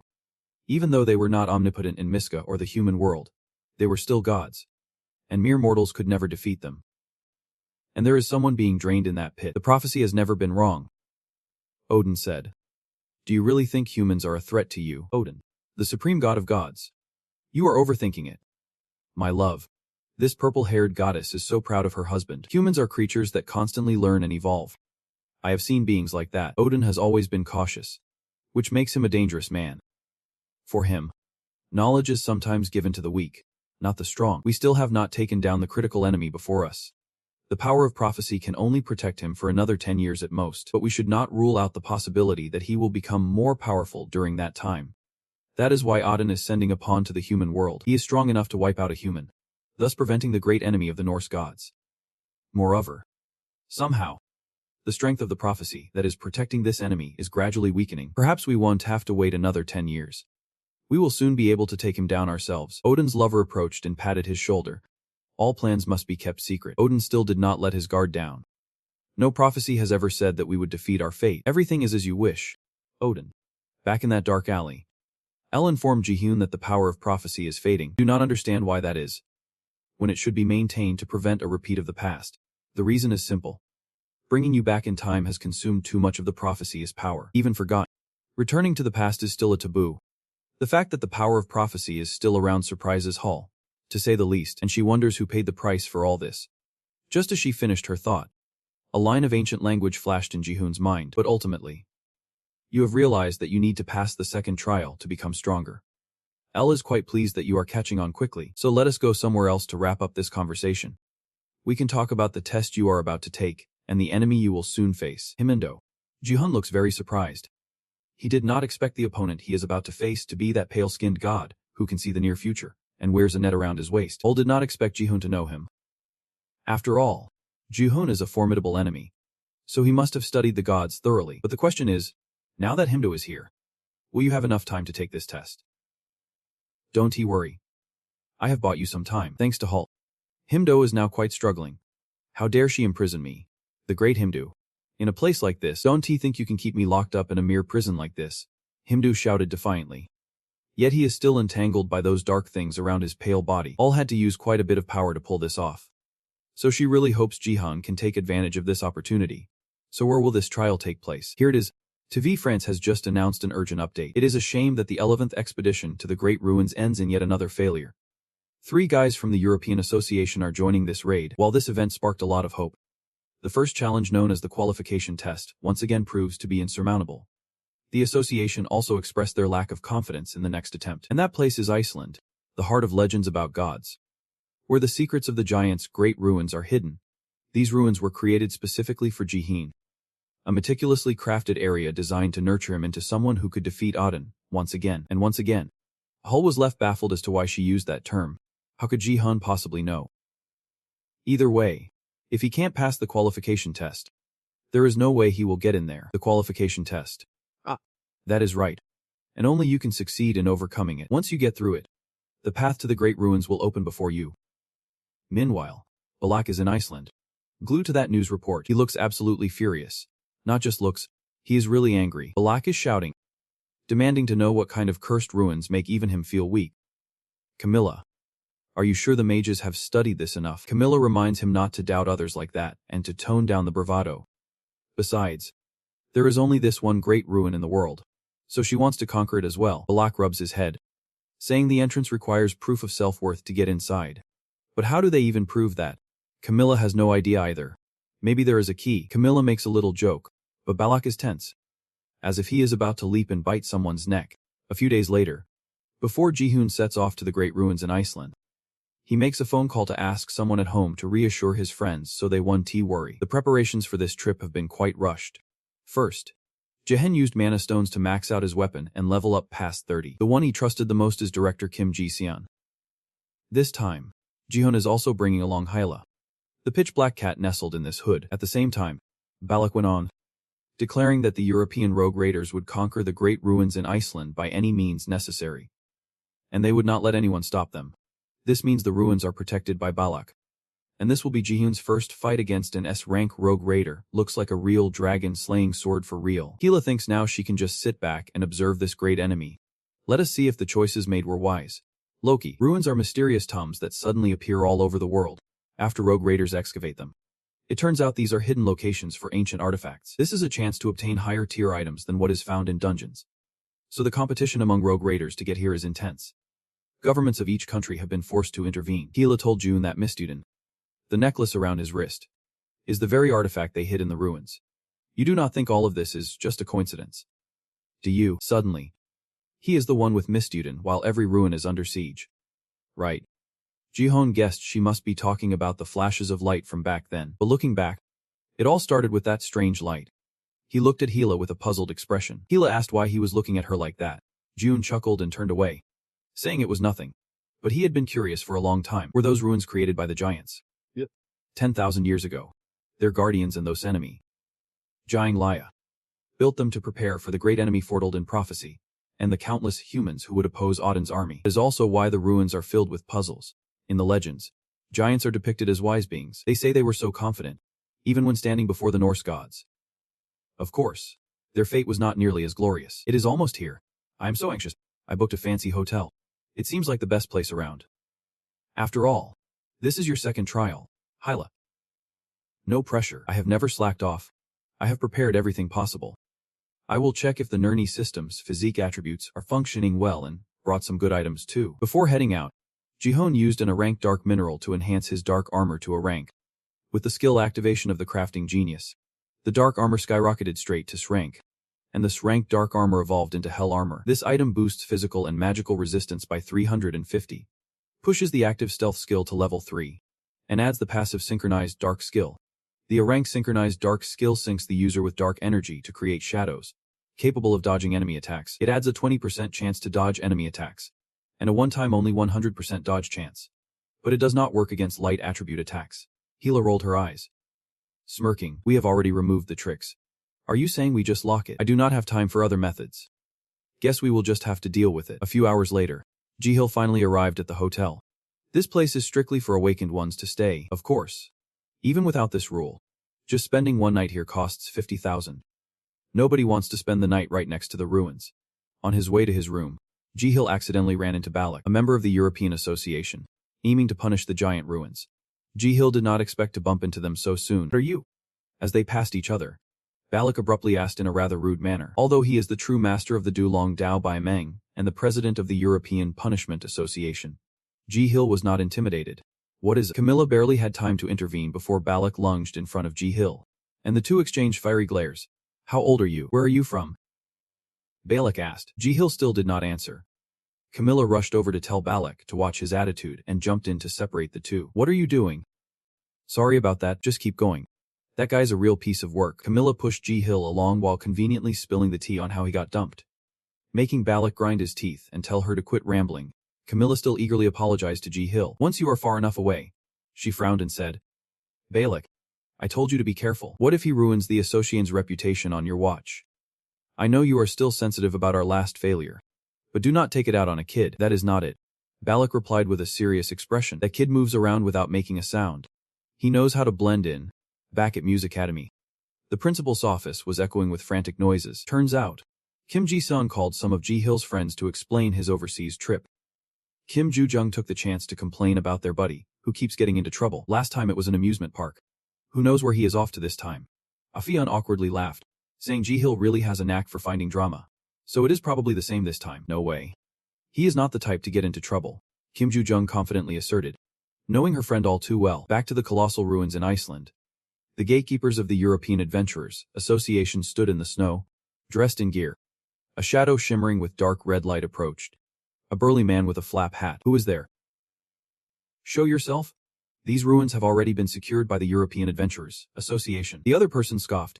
"Not let..." "Come on. I am bored of this already."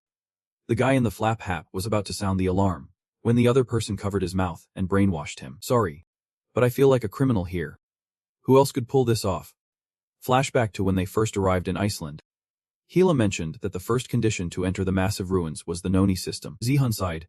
"If that is the first condition, there has got to be a second one." "Right. But probably no third." Dante interrupt me. "There are two conditions. The second is that your strength and agility stats have to be over 150. To put it simply, that is the equivalent of an S rank." "No kidding." The two of them exchanged shocked looks, and Zihan chuckled. "I still have not hit S rank. My parents said so." "No way. I've seen you take down a boss solo."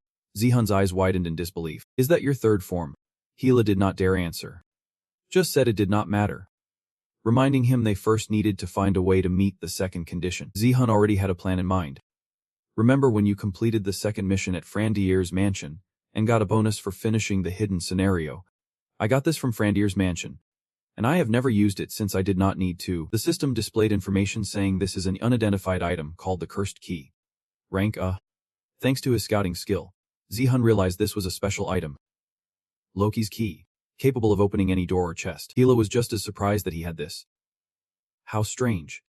It is almost like someone anticipated everything and prepared it for me. Zihan locks the door, opens the gate, and steps into the ruins, still holding onto an anti-card.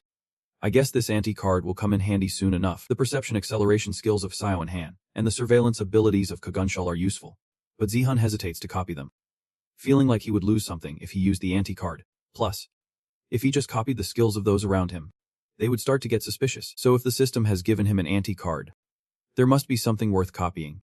As he steps into the brightly lit corridor, Zihan hears voices ahead. The figure is the great enemy foretold by the prophecy of Xiao. A giant sits in a massive chair at the end of the path, and has 3 eyes and introduces himself as Smear. Smear Janiozan. I am the guardian of these colossal ruins by order of my father. Janio. Just as Hila the cat leaps out, Smear seems to recognize a familiar face. She is her avatar. That is right. My name is Hila. I am in charge of guiding the great enemy through the 5 trials. Smear. The power of the prophecy is protecting the great enemy, but it is fading. We need to prepare for the great enemy to face the second trial as soon as possible. I refuse. Smear interrupts Hila.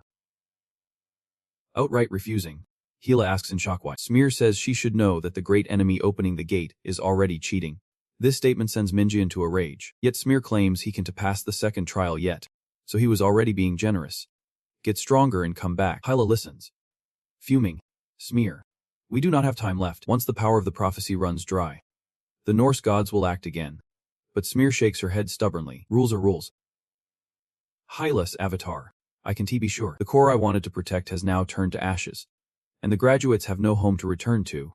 It is already too late. A little more delay won't make a difference. Hilo realizes. In shock. That Smear is already in despair. But Jahan is furious. What the hell is going on? The young man is extremely pissed off. His temper flaring. Are you kidding me? Hearing that, Smear feels the heat rising to her face. And Jahan is not one to back down either. He scowls and speaks up. Listen up. I am not a charity organization. As he speaks, Jahan steps forward. Each stride radiating a blinding spark. I am not some object for you to use whenever you please and toss aside when you are bored. Chains of light manifest around Jahan. Not hesitating to shoot straight at Smear. The reason I let you control what I do is that I see some utility in you. So I need you to take action. The great enemy has its own price. So do not take it lightly. Outside the colossal ruins, the sky is covered in a rainbow of light. Balak, fuming, grinds his teeth and asks the two gatekeepers if anyone has ever come here. Balak insists there is someone inside, even though he is convinced otherwise. He is determined to check for himself, because the mysterious power and mana he just sensed only appear when a relic is activated. Having never successfully infiltrated a massive relic, Balak definitely does not want anyone else getting in before him. If the door opens, he knows he will get in too. But sorry, his luck just is not good enough. Bro. Balak is so mad he is practically seeing red. He calls Camilla to report that someone has managed to enter the colossal relic. Camilla wakes up instantly and says she will head over right away. Inside the giant relic, Hilo is completely lost in the unfolding chaos. Smear blocks the chains without a single scratch on his body. He is furious, slamming down his chair and shouting, Jian, you are as dumb as a rock. This guy dares to challenge me with just a human body. As Smear raises his voice, a strong wind swirls up, making Jian and Hila struggle to keep their footing, with the lion's roar echoing away. Hila and Jian are blown back, their brains rattled. Yet that kid still has the audacity to smirk. You can't say anything else. Can you? I am so tired of hearing that line. In this situation, you are weighing your options. Either give up the challenge and retreat to face Himdo, or die here. It is pretty much the same thing. It looks like I am left with just one choice. I have to try everything I can. I do not want to leave this world in a blaze of anger like I did before. The challenger, with three eyes glowing like headlights, raises his hands in front of him as if to pray for Jian. I want to be merciful this time. A sharp drill emerges from some spatial rift right above Jian. The massive drill comes crashing down from above without hesitation. Wait. Are you really trying to play the hero against the gods? Why are you all walking straight into the death trap? Jian, do not just stand there like a statue. As soon as the drill touches his head, it transforms into a beam of light and vanishes. The absolute calculation skill plan. Jian's divine eye glows as Smear's three eyes fixate on him. Active skill enhancement plan. Jian leaps forward, pinpointing the spot right before Smear's back. At that moment, Smear realizes Jian is targeting his heart. This challenger really intends to defeat him and break through here. Does this fool even know what kinds of beings he will have to face in the future? Unreal. Smear reaches out with his enormous hand, a blinding light flashing. Jian jumps higher than an athlete to avoid getting caught. When he opens his eyes again, he sees Smear swiping at him. Smear wonders what made this young man so reckless. Jian feels this pressure just like when he faced his dad, Hujin. This proves that the opponent he is facing is someone he can't defeat. But the chains shoot out, and Jian grabs hold, ready to swing for his life. Jian has no intention of sitting around waiting for death, so he fights fiercely. Going out in glory is still a good life. Activating earth and ice skills. The soul of Hujin, shrouded in dark melodies, rises with ice spreading everywhere, quickly sealing off Smear's feet. He has realized this is Hujin's ultimate technique. He has no idea how Jian managed to learn it, but there are still plenty of openings. And with just one punch, the ice will fly away like snow. Jian is momentarily stunned but quickly breaks into an enthusiastic grin. You are acting exactly as I expected. Flames erupt from his hands, blazing fiercely. Is it because you are too straightforward? Activating Fire Strike skill level 5. Activating Wind Fury skill level 5. The shards of ice gather in the air around Jian. Countless fireballs are now prepared to launch. The fiery bullets push the ice shards away, hurtling straight at Smear. In the meantime, he activates the level 3 invisibility skill. In the dense fog, Jian seems to glow. Smear thinks these cheap tricks are enough to outsmart me. He spreads his legs, summoning a storm that disperses the fog completely. But when the visibility clears, the person he needs to see is nowhere to be found. Vanished without a trace.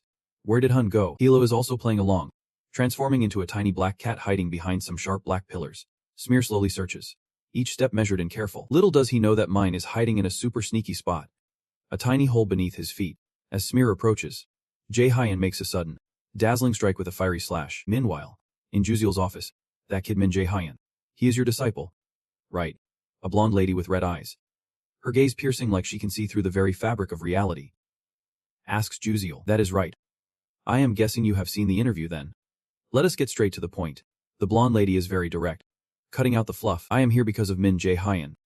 The ability to recognize talent in others is a merchant's greatest asset. Baek Jae-hyun told me that. So do we really need to repeat this pointless conversation? You do not need to be so hostile. I am more than willing to pay a fair price. Jae-hyun is not just some object. Jiang of Nihop. What if I were to hand him over to you? Juziel ponders Jiang of Nihop. She heard that one of the officers acquired it. But she did not expect her to use an S-grade item as a condition. You really want Jae-hyun that badly? That is quite the gamble. But it is no joke. This seems serious. We never mess around with our clients. If Jae-hyun had declines, are you planning to use this to directly control him? Juziel. You might just become a merchant after all. The blonde lady smiles. And her gaze is quite sharp. Is not. Juziel still maintains that sunless smile. And if things get rough, do you still intend to seduce Jae-hyun? President Juziel. You are a skilled merchant. You know how to read the situation. You should chase after Jae-hyun instead. Jae-hyun smiles sincerely. We prefer to resolve things smoothly. The blonde lady stands up. So I will wait for your decision. Hyun smiled without answering. And the blonde lady laughed before heading out the door. Once she was gone, Seo Hyun let out a sarcastic chuckle. There are rumors going around that she is going to take over the club. Seo Hyun's face turned icy. All my students. Back to Jae-hyun. A fiery sword strike came straight down into the middle of Smear's chest. Jae-hyun was dead serious about this fight. Even with a build like that, Smear's chest felt as solid as reinforced concrete. Barely flinching as he brushed off the spot where he was just slashed. Is this the path you have chosen? Great enemy. Odin is incredibly powerful. And so are the other gods of Seo. No matter how hard you try, nothing will respond to your efforts. Smear looked at Jae-hyun with a pained expression. Can you still believe you can move forward? It is better to just sit still and do nothing. Jae-hyun replied immediately, activating 3 skills at the same time, using the active skill. Manifest Artifact. To create a mana sword, activating the passive skill. Genius Zin Zap. The item level rises by 1. Smear was still drowning in despair. You do not know anything. Great enemy. What you are doing does not mean a thing. Do you realize that? Jae-hyun looked at Smear. I am the one who decides whether my actions have meaning or not. This statement made Smear recall a distant memory. Back then, his father said, you are the only one who can determine your own worth. But while Smear was lost in thought, Jae-hyun took the chance to strike. He hurled a devastating attack at Smear, who paused to ask, are you ready to take responsibility for what you have said? Both the attack and Jae-hyun were crushed under the invisible pressure Smear created. Jae-hyun could not move. I will ask you again. Can you take responsibility for what you have said? Jae-hyun was under so much pressure, he was bleeding from his mouth. Silently swearing. Figuring out what to do next. How on earth can I defeat this monster? How can I take him down? Just then, the pressure suddenly vanished. You said you are the only one who can decide the meaning of what you do. But only those with power have the right to do so. I will give you a chance. If you can prove your worth, I will let you in. Hela was quite surprised by Smear's words. Were not you just being stubborn? You turned around so fast I could not keep up. Jae-hyun wiped his nose. Prove it. Then let us get to it. I will take one hit from your strongest attack. What do you think? Hela jumped in quickly. What are you saying? If you do not block it, it will hit harder than your brain can handle. I am so done with you too. He is overflowing with divine power. Look at you right now. While Hela was still hesitating, Smear accepted the challenge. Fine. After that, he raised his hand to attack. Smear will judge. Smear drew his weapon. Do you have the ability to determine the meaning of your actions? And are you someone who can defy fate? Stop right there. Hela put all his strength into it. At this rate, there will be no hope left. Why have not I even fought Odin yet? And my heart is already racing like it is a matter of life and death. But Smear did not listen. He told Jihin to take it. Then launched a staff 8 times the size of a lucky stick at him. Sang spread chaos all around. After all that, what remains is always a scar on the wall. Is that enough? Jihan was still alive, shrouded in darkness protecting him. Activating the passive skill. Shadow Fire. From this moment, the skill has a 20% chance to activate. Smear saw Jihoon unscathed and smiled, clapping his hands. The horror wall behind them gradually moved, revealing a pathway. Go ahead. This place was made for you. Are you sure? The middle can happen twice, but more than 3 times is impossible. Go on. Jihoon hesitated as he stepped in, and Hela had to admire him. What a strange human. Before officially crossing over, Smear, moved by compassion, reminded Jihoon. There are 3 intellect challenges waiting for you there. I get it now. Aren't you afraid of her? I am. Wow. Smear sighed in relief. Thank goodness. Finally ready to retire. My job ends here. The rest is up to you. The great enemy. Hila quickened her pace to catch up with Ji-hun. The kid had long legs and moved fast without waiting for anyone. Along the way, Hila asked, "How can you do that? Who knows? I am not so sure anymore." Hila thought it over. It could only be that Smear had given up, which was not wrong. But Ji-hun changed that day. Ji-hun and Hila walked straight to the next challenge. Welcome the great enemy Fordled. In front of them stood a pair of identical twin sisters with their eyes wrapped in bandages. We are the Guardians. We were assigned to oversee the first intellect challenge. And we have been waiting for you. Ji-hun. From now on I can't intervene anymore. You have to be careful. Hila warned him. All right. Ji-hun also felt a bit sad about not having a neck. But whatever.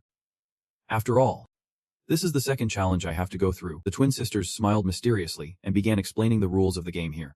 One of them is an angel, and the other is a devil. The angel tells the truth, while the devil only lies. One of us is the gateway to heaven where the angels reside. Ji-hun had an expression as if he was hearing a horror story. The two sisters continued lecturing about the topic. And the other is the gateway to hell where evil resides. Hila noticed and whispered, "What is with that face? You look really disappointed." "Yeah. It is just that this is not what I was expecting, no matter which gate you choose. You will still be led to the second round of the challenge. But if you choose the gate to hell, the undead will rise to block your way." That sounds interesting. The twins grinned. From now on, I will let you ask one question only. So make the most of this opportunity. Find the right path with just one question. This is a famous riddle. But no matter which gate I choose, I can still move on to the next round. Right, interesting. I will ask. No need to rush. You still have plenty of time to think. I do not need to think it over. Who do you want to ask among us? Where does your gate lead to below? Anon stands up to introduce itself with great formality. Meanwhile, to Jahan. Thinker extraordinaire. The riddle is named Angel and Demon. Sure, it is pretty famous. So it probably has a bunch of other names too. The solution is quite popular. If you ask where they live, heaven will lead you to heaven.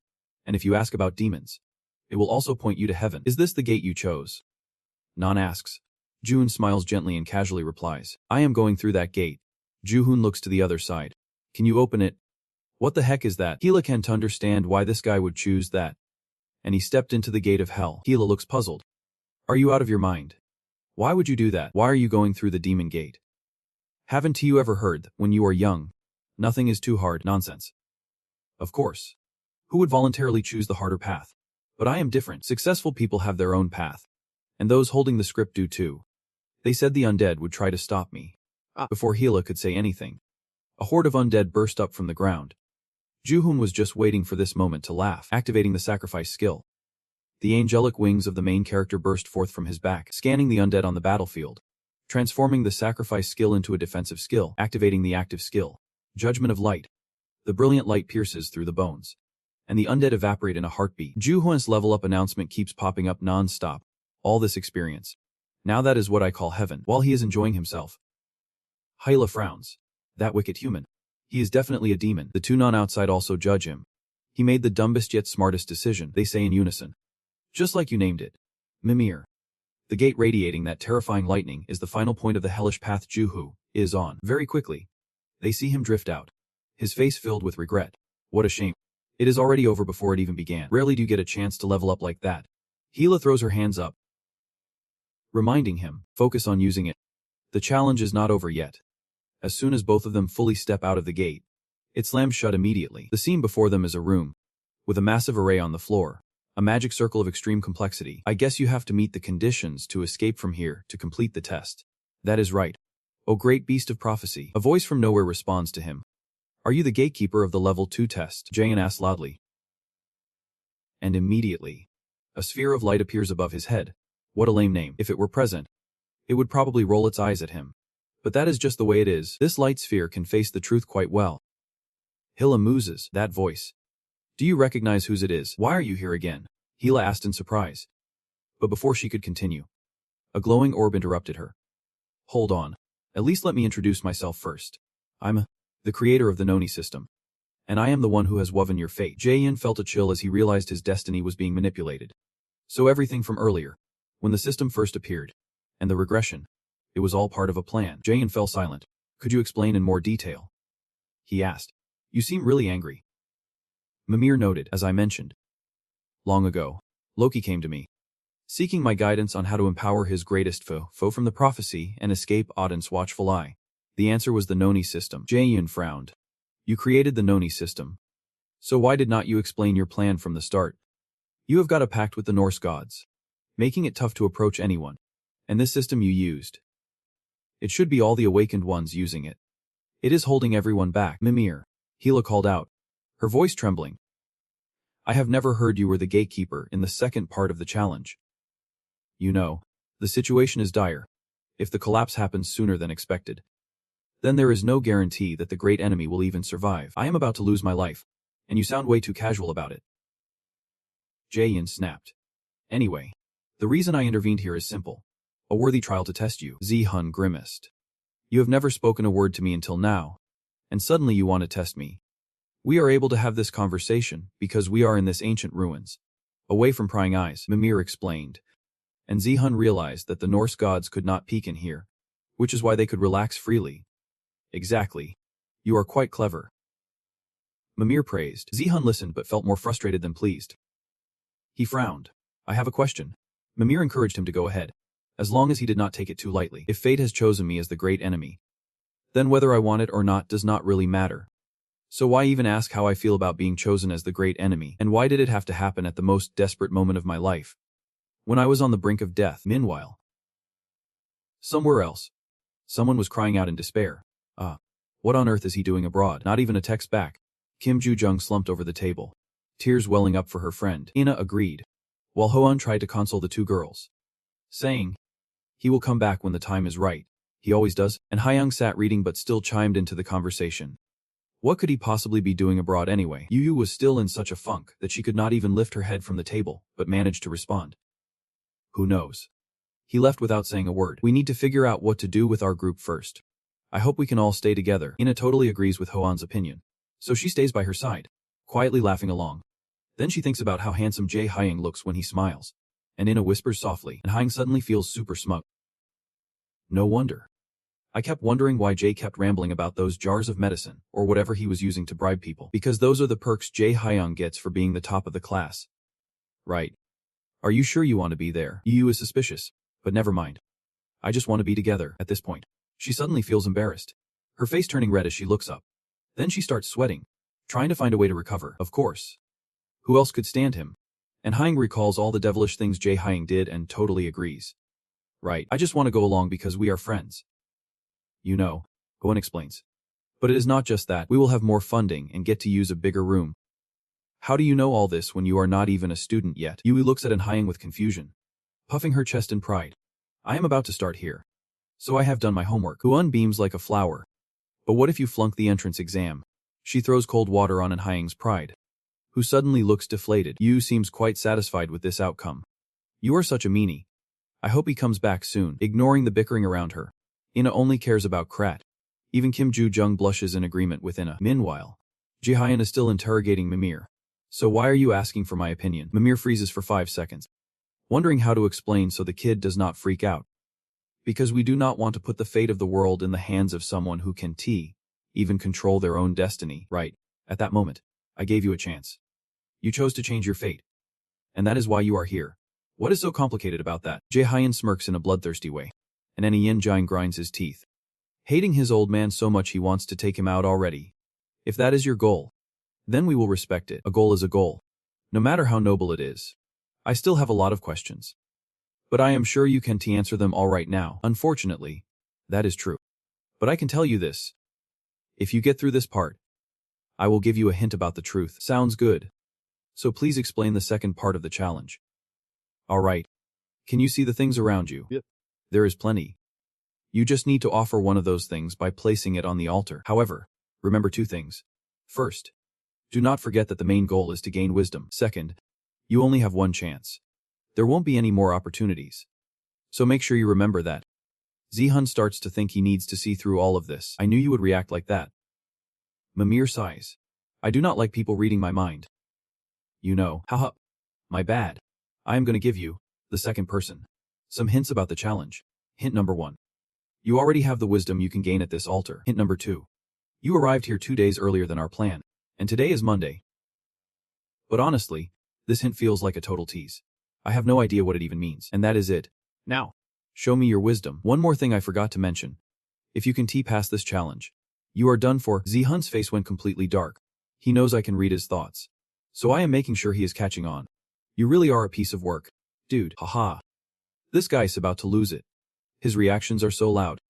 I thought I was hearing things over here. This dude's got some serious guts. You have 1 hour. I have given you all the hints I can.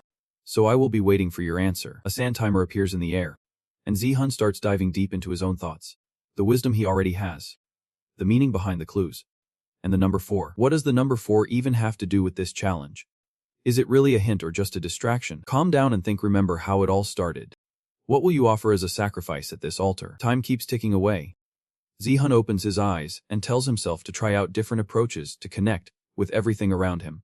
His mana detection skills are totally failing him. What a bust. Keep it together. I can give up now. There is no turning back. Giving up means meeting my end. With the wisdom I possess. And the number 4. There is probably only one option left that I am hoping for. Zihan sighs and picks up an object. And a notification window pops up in front of him. What sacrifice do you want to offer? I will offer myself. There is only one shot at this. Is that your choice? Zihan smiles confidently. Like he has got the winning hand. The space around him starts to twist. Everything shatters. And the magic circle cracks apart. It is a prophecy. The room shifts into an endless night. Yep. The great enemy in the prophecy. First off, true wisdom is knowledge of the rules. I have collected Odin's lost eye. In other words, that is knowledge of the rules. Next is the number 4. Which is an incredibly important clue that once seemed useless, because the origin of the number 4 is the day of Guden. More importantly, Guden is another name for Odin. Odin sacrificed himself to gain knowledge about life and the afterlife. If it relates to this trial, then there is only one fitting offering. It is myself. Not bad. A guy shouldering the weight of destiny. But do you know what the meaning of that choice was? Odin was hung upside down in Gigrazo and injured, stabbed for 9 days. Zihan twirls his weapon in hand. Willing to risk his life to achieve what he desires, Zihan points the blade at himself, laughing in his armor, causing Hela to panic. Come on. At this rate, my heart's gonna stop before anything even happens. Wait a second. What are you planning to do? Mimir. This is what you wanted to confirm from me. Right. Without hesitation, Zihan stabs himself, spewing blood but still smiling. Is this what you wanted? Offering yourself as a sacrifice means facing the Grim Reaper. And trust me, it will hurt way more than this later on. Time is really precious. We should wrap this up sooner. The plan for manifesting the magic artifact. Oh, wait, stop right there. Hela gets all fired up seeing another spear pierce Zihan. How the hell are we supposed to keep living like this? I told you to stop. Fortunately, the stubborn kid listens well. So he is gearing up to stab himself again. Enough already. Just then, Mimir shows up. Where have you been, man? That poor kid was about to bite the dust. And the blinding light envelopes Zihan. Opening his eyes again, he finds himself intact in the middle of a magic circle. Mimir exclaims. You have really changed so much that you do not even need my advice anymore. Zihan touches his stomach. Relieved that the wound is gone and his six-pack is still intact. The test ends here. And you have shown me more than I expected. So it is my turn to keep my promise. Right, I have been waiting for this day for so long. Finally. A chance to uncover the truth the gods have been hiding. Come on. Old man, let us hear it. I will give you 3 words. And those words will come together to guide you to the truth. Why are you being so cryptic? Just spit it out already. I am doing this to avoid the gaze of the Norse god. Have some sympathy. This is such a waste of time. Ah, Hyla. Even you do not know. I do not know either. It must be a clue that has been hidden for ages. Mimir stops talking and lets the lights form into words. Conqueror. And shine. There is too little data to deduce anything. What do those words even mean? Here's one last piece of advice. Take a good hard look at the system. You will definitely uncover the truth. Until next time. I will see you again. Hela. I wish you luck too. Then Mimir disappears. Being a major player now requires not just strength but brains too. What a tall order. But Jayan thinks. Looking over it seems those 3 words are about him. Conqueror is your job. The eye in Odin's lost eye. And your present shines brighter than your past. Everything is more vivid than when you did not know anything and ended up losing your life shielding someone else. But why does it shine? And why do I have to suspect the system? Hela pats Jayan on the shoulder. I will think about the meaning behind Mimir's words too. Next, Jayan faces a mirror. His ultimate enemy. Someone who has passed all trials. The final challenge awaits you. Is this big mirror the final test? Yep. Smear confirms. This is Odin's mirror. The first god among the 3 non-goddesses. It reflects the past. You will see the memories of Jotun. Sandy. Come back and tell me what answer you got. Once you finish, you will pass the challenge. Is there an answer that anyone wants? No matter what you answer, I have no right to judge. Find your own answer. That is the final challenge. When you are ready, touch the mirror's surface. The past will unfold before your eyes. Without overthinking, Jaehyun reaches out and touches it. A figure flashes before him. A girl resembling the premature twins from the first challenge appears. But she has red hair. Finally, you have made it to this place. I have been waiting for you for a long time. A blinding aura radiates behind her. Jaehyun are stunned. Call my name once more. Odin. That is right. This is a fateful encounter and an unavoidable reunion. I have waited for you for so long, trying to hold on to this shattered past. This is a fragment of history that an ancient being desires for you to see. Let me guide you through the first fragment.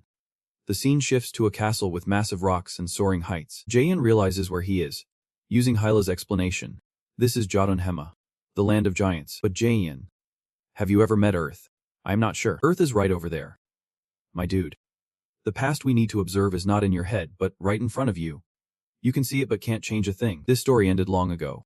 It is nothing more than an echo from the past left for you by Jan Eo, who used to be a great Jotun.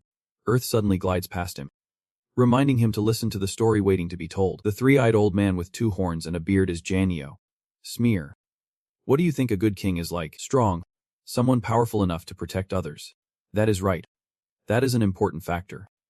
But a good king should also know how to share and care for others, while being aware of their own shortcomings. I hope you become a Jotun like that one day. But you are weak, scared of many things. And you are afraid of the hammer of Thor. How can I have any value to become a king? I do not understand. Smear. Do not judge your worth so easily. The only one who can decide your value is you. Zihan and Hila exchange glances at this. Realizing this is why Smear opened up to him, Hila nods slowly. Trouble's brewing. A Jotun rushes in with news Thor and the Valkyries are invading. Ragnar pushes his son back, grabbing his massive weapon, saying, do not worry. Ragnar will do everything to protect everyone. Earth says, that is a dark past. But their suffering does not end here. Sparks fly around her. This is the second fragment. The scene shifts again. The land beneath remains the same, like fire raging everywhere. What the hell? Zihan watches in horror. Every place he looks is filled with corpses and blood, filling his vision. This is the final battle. Ragnarok, just before the pact is sealed. And that man is the god of thunder, Thor. He stands atop a pile of Jotun corpses, laughing maniacally. A thunderous roar echoing across the vast heavens, with his iconic hammer in hand. Damn. Do not be so handsome and a jerk at the same time. Zihan thinks to himself. He is incredibly strong. Way too strong for me right now. Even if I reach S rank, I still could not face a monster like him. What do I have to do to become that strong? Overcoming the 5 great trials will guide you on the right path. Hyla says. Thor is still standing there, laughing. I have always hated giants. They have not given up and are still trying to fight. Bring it on. I should show respect to such worthy warriors. Dear king of the giants. The crackling lightning and fire radiating from Thor make him look more like a demon than a god. If you fight me one-on-one, there will be no more slaughter of your kind. Will you accept that? Zangnar, already wounded, retorts. So you will let the others live at the cost of my head? That is right. I swear on my name. The massive weapon in Zangnar's hands thuds heavily to the ground. All right then, just waiting for that line. Thor laughs joyfully. From the sky, lightning strikes down again. Then see you later. I won't go down that easily. Thunder crashes down. Thor's change of heart and Zangnar's sacrifice end the war between Jotunheimar and Asgard, with Asgard emerging victorious, leaving only a fragment of the past. Casually narrating with Ji-hun. The scene just played out left him speechless. Earlier, Zangnar had unleashed a weapon summoning technique, while Smear behind him kept pleading, wait, do not, this is a trap. I know, but I have to leave, Smear cried. Why do you have to do this? You are the only family I have left. Hela steps into their midst, speaking as if in remembrance.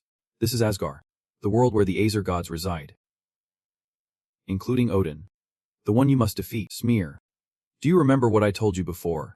It is all right. I am sure you will manage just fine without me, but one day, the great enemy from the prophecy will come to meet you. Prophecy, the great enemy. That is right. The greatest enemy will come. So protect my grave, the great monument, please. And that is why this great monument exists. It is a memorial for the giants who sacrificed their lives, and also a symbol of a hopeful future. The great enemy from the prophecy. Ji-hun hears and looks over. I know you are watching these memories. Help my son Smear.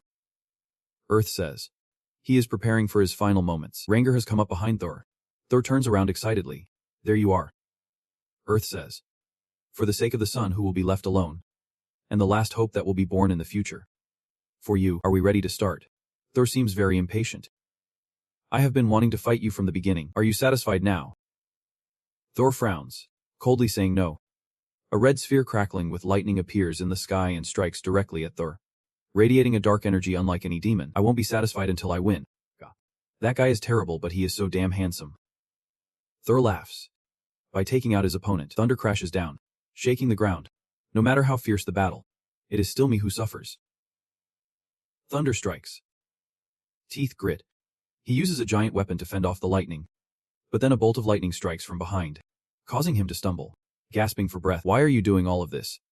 What is your point? Why are you slaughtering countless innocent lives just to satisfy your own selfishness? Is that what you mean? Everything is the will of the greatest god among the greats, Odin. I do not care about the reasons, because I have none. All I care about is fighting a strong opponent. Let me ask you something. Why did you agree to this fight knowing you would not survive?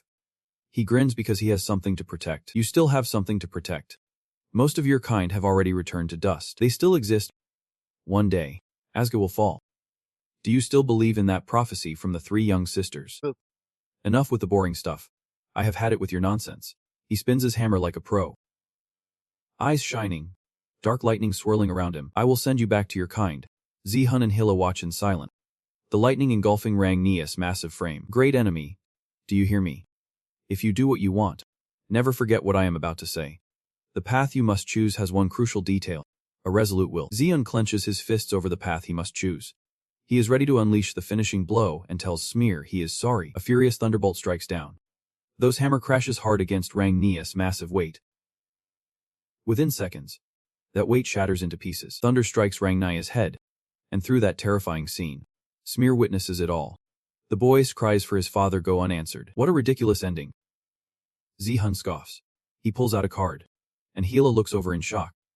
It reads, I think I will only feel better when I can take down this though guy at least once. You see it too? Right. The hammer returns to though, radiating incredible power. Along with the system's voice, you can use a white card, unleash immense power and soar. Though swings his hammer to end the game while Zihun copies the skill lightly with his card. Rangnia sacrifices himself but manages to leave a message. At this moment, fragments from his giant weapon stir, causing though to frown. His foot steps on a black stone emitting smoke. Though stares wide-eyed. The stone suddenly glows, strange symbols lighting up its surface. This is the last dimension Rangnia entrusted. Though grits his teeth, feeling the pressure of this filthy strength. Glowing symbols surround though, dazzling his vision. The symbols continuously fly out from the fragments of Rangnia's weapon. Swirling around though, the fragments wrap around him like spider silk. A counterattack emerges spontaneously thanks to the sacrifice of the one who made the conditions. This is incredible. The glares. His grip tightening around the wicked hammer. But this alone is not enough to take me down. Fiery lightning erupts, tearing apart the faint whispers that Jiang Nia conjured before her fall. The white card is desperately trying to replicate this terrifying skill. Warning. Skill level is too high for user S tier. The replication ability can't be fully utilized until the user levels up. Those dark lightning blasts shatter Jiang Nia's weapons into a kaleidoscope of colors. He leaves a trail that looks like a battlefield in his wake. But Jiang Nia's ultimate move is not just that. Though thought it was over. But no. A massive shard is still coming his way. Though spins his wrist rapidly. Using the hammer to smash it, the stone shatters, revealing a tiny glowing orb inside. To those astonishment, the orb hurtles straight toward his head. Even the most fearless goat would be left speechless at this. He'll get slammed by the glowing orb, bending his spine in a way that makes him stagger. When he finally stands tall, his forehead is dented, and he is still reeling, looking like his soul just left his body. The gash on his forehead makes the cry out in pain. Stumbling about. This is exactly what he was targeted for from the start. The clutches his bleeding forehead, an item that suppresses my power. I take back what I said, this is not fun at all. The grins wickedly, finding this all quite entertaining. Inside the city gates, Smear watches everything unfold. He is crying rivers. And we do not even know if the great Kiao Di will actually show up, and even if he does, we have no idea what kind of person he will be, if my father's sacrifice was in vain. What am I supposed to do? Dihu stands silently, the card in his hand floating up. Are you going to copy the divine thunder god's inherent power onto the white card? Hilo is stunned, nearly toppling over. Wait, how is this even possible? The white card can be used on someone from the memories. Wait, I am not surprised at all. Hilo responds. If this is an illusion, Then it can't be, like I said. This is a fragment of the past passed down to future generations, meaning, Jainaya's sacrifice was not in vain. I smile brightly while watching Ji-Han's silhouette. The white card has transformed into a black card. It has copied the inherent power of the Thunder God, displaying skill information. Inherent abilities. Name. And power of the Thunder God. Level. Legendary. Control over thunder. Though. Increases the effectiveness and damage of lightning-based skills. Damage of all lightning-based skills increases by 300%. Effectiveness of all lightning-based skills increases by 50%. 3. Can be activated and deactivated. Warning. Skill level is too high for user S tier. The skill cannot be maintained. And using it will cause permanent damage to the user's body. Hila asked Ji-Han if he is sure. With his current level, he won't be able to handle that power. I will grow strong enough to use it. And you will help me anyway. At least. I am smiling so joyfully. Our time is running out. It is time to say goodbye again. But I still can't get used to this. Did I forget something? Jae-hyun felt a bit lost. Right now. Figuring that out is pointless. He needs to look ahead. Great hero. Step over this shattered past and build a new future. I will pray for you in this broken past. The shining spark swirled upwards, leaving no room for me in your destiny. Yet, Jae-hyun stood there, stunned. At that moment, the black veil over her eyes had vanished, revealing the beautiful face and gentle smile of the girl. I wish your journey will be filled with blessings. Tears were shed. Poor sister. She barely made it on camera before disappearing again. The dazzling sparks flew around, making it hard for Jae-hyun and Hila to even open their eyes. When he regained consciousness, the giant mirror was shattered. The one who returned, Smear, spoke up from behind Jae-hyun.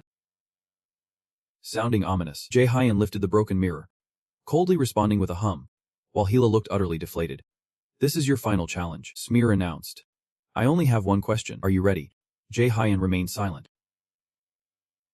Still contemplating, Smear knelt down. Great hero of the prophecy. Can you abandon your current path, even if it means losing your most precious possession? Jae-hyun squinted thoughtfully. Images of his mother, his childhood, the joyrides, and even her flashed before his mind. He firmly shook his head. I know I might fall. It will hurt. It will be painful. I understand. Smear could empathize because he had been there too, but I will get back up and keep moving forward. Hearing Jae-hyun say this made Smear smile. He understood. You have passed. O great hero of the prophecy. You have met the standards to overcome today's challenge. At this moment, the system also appeared before him. You have cleared all challenges. You have leveled up by 4 levels. You have achieved the title of the second challenger. You have received a gift from Jang Ni. Looks like you are getting quite a haul, Jae-hyun exclaimed. You guys are leaving now. Right. Jae-hyun was restoring the initial armor he wore, responding to Smear. Yep. Anyway, we are done here. There is one more thing I forgot. What is it? That is what your father wanted me to pass on. Now, I must take my leave. Smear watched Jae-hyun's back, smiling softly. I have never hated what you have done. Outside, the snow fell thickly, but the mock punishers stood in neat rows, waiting to ambush whoever dared enter the ruins that no one could breach. What the heck? Looking at the crowd outside, Jae-hyun could not help but curse. Are there really guards here? Oh man. They all look pretty strong too. Escaping seems like it is going to be tough, Hyla said. Glancing through the door, Jae-hyun felt a bit stuck having to act like a pawn. But given everything that had happened, he understood why the association felt that way. The amount the European Union invested in this raid is not small. But with my skills right now, I can't take on 2 rank guys at once. So what do? I will buy us some time. You handle the rest. Hila agreed immediately. When I give the signal, distract them. Okay. With that plan set, Jae-hyun pushed the door open while Hila began channeling her energy. The people who had been freezing in the snow, on the verge of getting sick, immediately spotted Jae-hyun striding out and demanded he stop. When Balak saw someone daring to step in front of him, his expression darkened as he shoved them aside. Get out of the way. He approached Jae-hyun with an intimidating air. Judging by his physique, he has already outclassed you this season. Have you finished it? Balak asked coldly. And if I have, Jae-hyun replied calmly. Instantly, Balak's blade was pressed against Jae-hyun's throat. Balak coldly held him, not forgetting to glance back at the door. He could no longer feel the magic emanating from there. He had truly completed it. But how? While Balak continued to stare at the grand ruins, Jae-hyun's attention shifted to his ancient artifact. This was not a fake. It was genuinely its rank relic, the real deal. Suddenly, an unpleasant thought crossed his mind. This place was meant for me from the very beginning. No matter how many times you try, you will just fail. Are you saying we are weaker than you? The veins on Balak's forehead throbbed. Who knows? You said you could not even step inside. Jaehan was not afraid of the weapon, swatting the blade away from his neck and covering his face, because he did not deserve it. Anger surged in Balak's head in an instant. You are something else. At first, I wanted to bring you into my fold, but now I have changed my mind. I won't kill you. I still have plenty to extract from you. Jaehan silently assessed that this guy was just as the rumors said. With just that much, he was already losing his cool. I am not scared of a challenge. Can you handle it? Jaehan pulled out his weapon, realizing that thanks to this guy, he could get what he wanted pretty easily. You think I am just gonna stand here and watch you now? Balak shouted. But quickly, he was caught off guard in shock. Before him was a spear just as intimidating. Equipment item, Dragon Slayer Spear. SS rank, Siegfried's favorite spear. Strength boost plus 100, agility boost plus 50. Passive skill, Annihilation. How's that? There is no rule saying you can't have two spears. Right. Jaehan knocked Balak back. It was the first time he faltered, and Balak was furious. Grinding his teeth, he swiftly swung at Jaehan's face. Jaehan just scoffed. This proved he was panicking and losing control. A surge of electricity radiated from Jaehan's feet. Balak kept slashing, but Jaehan dodged effortlessly. You are slower than I thought, Jaehan teased, and Balak was so angry he bit his lip, his eyes blazing. But he quickly sighed, thinking calmly, even amongst rank fake hunters, hardly anyone could dodge his sword skill. What the heck is this guy? The other fake punishers are just watching in shock. Just then, a witch on a flying broom swoops down. Balak and Camilla jump to the ground. Be careful. This sword looks super familiar and has a magical aura similar to your bamboo stick. Balak listens intently. Jaehan. And that just makes me more curious about you. I want to kill you, but your life is toast. Oh wait, do not say that. It is giving me emotional whiplash. What? Are you dumb? I mean, zip it. I read an article that said you just got divorced. Is that because of that black-clad girl? Camilla hears this and rolls her eyes. That is crossing the line. The reason Balak divorced him is because he is a total bore with a terrible personality. Whose side are you on? Camilla. Balak fiddles with his bamboo stick. Fine. We can continue this chat in the interrogation room. Just then, Hila silently appears next to Jaehan using earth magic. Irony. You should wrap this up. Sorry, but you just hang tight for a sec. Hela. Are such a space case. Jaehan also holds a bamboo stick. Not every day you get to fight a levels fake conqueror like this. Activating super speed active skill. The equipped item is an incomplete superhuman artifact. Be a level mana surge for a moment. Enhancing magical power. The user gains super speed active skill, but is downgraded for lack of superhuman stones. Super speed state is unstable due to the incomplete item condition. Skill power temporarily increased. The bamboo stick is infused with a surge of mana. Warning. You won't be able to use mana for a while after activating this skill. Camilla's face turns pale as she senses Jaehan's magical power suddenly shift. Balak. Back off. Before anyone can react, the guy in front vanishes, charging straight at Jaehan like a madman. This idiot. That is why you got wrecked. Although Camilla's lips are a bit loose, she helps out by activating the magical force field skill. Jaehan just glances, and the shield Camilla equipped for Balak shatters. No way. Meanwhile, Jaehan is thinking, in Zangner's memories. It is ridiculously powerful, and I am the same. There is only one way for me to get stronger in a short time, and that is by fighting tougher opponents. Jaehan swings his sword, teching it up against Balak's 30 flashy moves. Two streams of power, one red and one blue, collide fiercely. The energy output is massive, causing the snow and ice around to explode. Camilla struggles to brace herself, trying not to get blown away.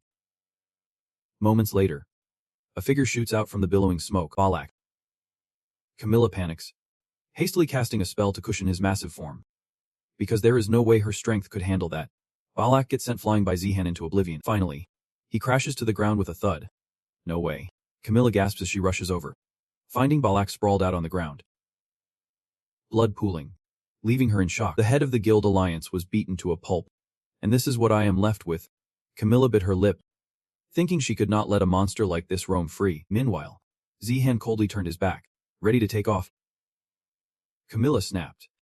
Where do you think you are going? She conjured two glowing magic circles, one green and one purple, activating the Hellfire skill, activating the Phantom Chase skill.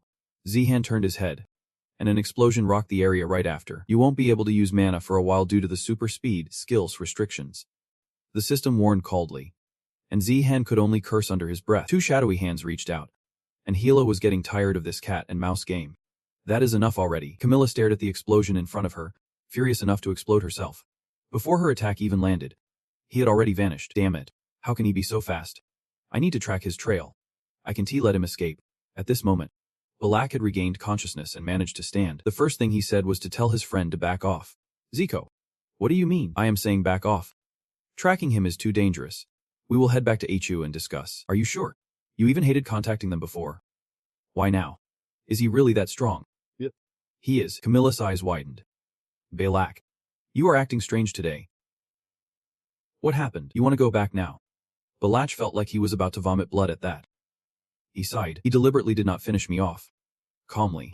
Balak continued despite Camilla's shocked expression. No need to send anyone to look for him. All right. I will contact HQ about him. Thanks. I am going to rest now. Balak thought silently. I do not know who you are, but I am sure we will meet again someday. I won't lose to you again. Meanwhile, in another place, Hella, in her black cat form, was giving Jahan a serious warning look. You are really something. Jahan lay sprawled out, grinning like a fool. Huh. All right. Let us head home. The next day at the airport, Jahan walked while texting that he had just landed. Immediately, Ina called him. Hey. What is it? To Jahan. Have you decided which group you are joining? The voice on the phone replied. At that moment, Jahan suddenly remembered. It was probably about time. Just about a month left. The group, one of the main policies of all the bounty hunter academies nationwide. To put it simply, it is like a club activity for bounty hunters. Usually, second and third year students are the ones who form groups during the first 10 years. They typically take requests from public organizations. The academy takes a commission during this process. And students also get a chance to earn money and build connections. It is a way to gain team experience before joining a guild. It is a good idea, but in reality, it only pays off if you join a powerful guild. Otherwise, it is just a waste of time. Before I regressed, I had joined a low-tier group and was forced to work like a slave. Since there is a rule that I can only join one group, I had no choice but to go with them. Anyway, I was planning to join their group. But if it is that easy, where's the fun in that? So he decided to wait for his buddies to join in on the action. I still do not know. I guess I will look for a group that suits me. We are discussing joining the same group together. Do you want in? Ina is talking. But the other four are hanging on every word Jahan says. Hung. I think I would rather choose for myself. 5 young folks spraying some hardcore glue, not getting a response. Jahan wondered if Ina was hurt or something, and that was a second before disaster struck. Hey. To Jahan. Are you planning to join a separate group by yourself? Are you seriously going to ditch us? Yueng snatched the phone to yell. Ina's face fell, clearly not happy with his answer. Jahan held the phone a few meters away, still needing to cover his ears. I never promised to join the group with you guys or anything. Once a teammate, always a teammate. If you want my top-tier privilege, just say it, as if I care. Wait. Hosian has something to say to you. I did not say that, Hosian chimed in, thrilled as the hot potato got passed to him. The noise on the other end was outrageous. I do not think I can convince him. Hey there, joining your group would not be a problem. Seriously. Jahan thought to himself, this guy is really gullible. You should watch out for scam calls. But with one condition. But Jahan, we are friends. You really are. If not, then forget it. Tran. Even if we are friends, business is business. What did I say that was so plain? Jahan's comment made Yueng and Ahan almost gag. I will tell you the condition later. I have to go in now. And that wrapped up the conversation. Hila had just woken up after a nice long nap in Jahan's coat. He was thinking, if the group joining is coming up, then that means the outdoor camp is around the corner too. The camping trip coincides with the group registration. The location is a quarantined area in Daegu. The Muse Academy is built right in the middle of that quarantine zone. There are still plenty of monsters lurking outside the academy. Muse has always held annual outdoor camping events to take down as many monsters as possible. After passing through the gates, Jan headed back to school. Finally home, he immediately felt lonely on the sofa. It felt like he had been away for a century. It made sense though. He had gone through so much there, so why do not we check out the gift together? As he said that, Hila shivered, her fur standing on end. After that, to Jahan, Hila suddenly transformed into a human, looking at him and smiling. Do you remember how we snagged that prize for you? Jahan was stunned. Does she mean Hindu has broken free? On the other side, a bright red sky suddenly opened up with a hole. A pale hand reached out, the arm tightly wrapped in dark cords. Next, a figure emerged. Hindu jumped straight down. Damn it. A clone that dared to mess with me. Messing up the whole scene around. It is all abandoned now. Is she trying to save humanity from me? Hindu's face is twisted with danger. Who dares disturb me? Just then, a monstrous creature leaps up with contorted legs. From above Hindu, a pile of rubble comes crashing down. And the monster quickly jumps right behind him. The pitch-black monster gazes at Hindu with a perplexing look. Then, it bares its razor-sharp teeth, preparing to snap at Hindu's head, leaving him visibly anxious. Got it. Hindu clenches his fist, and the monster instantly freezes. I have got an idea now, let us play. I have been looking forward to meeting you. Great enemy of the prophecy. I will verify you myself. This is odd. Why is Hindu heading there? Where's he going? Near the Muse Academy. That is a restricted area. You seem to know why. Jahan is in a panic right now. That is where the Muse students were planning to camp. I think I know what he wants. Hindu has the ability to see who his enemies are in the future. So he wants to go there to find out who that is.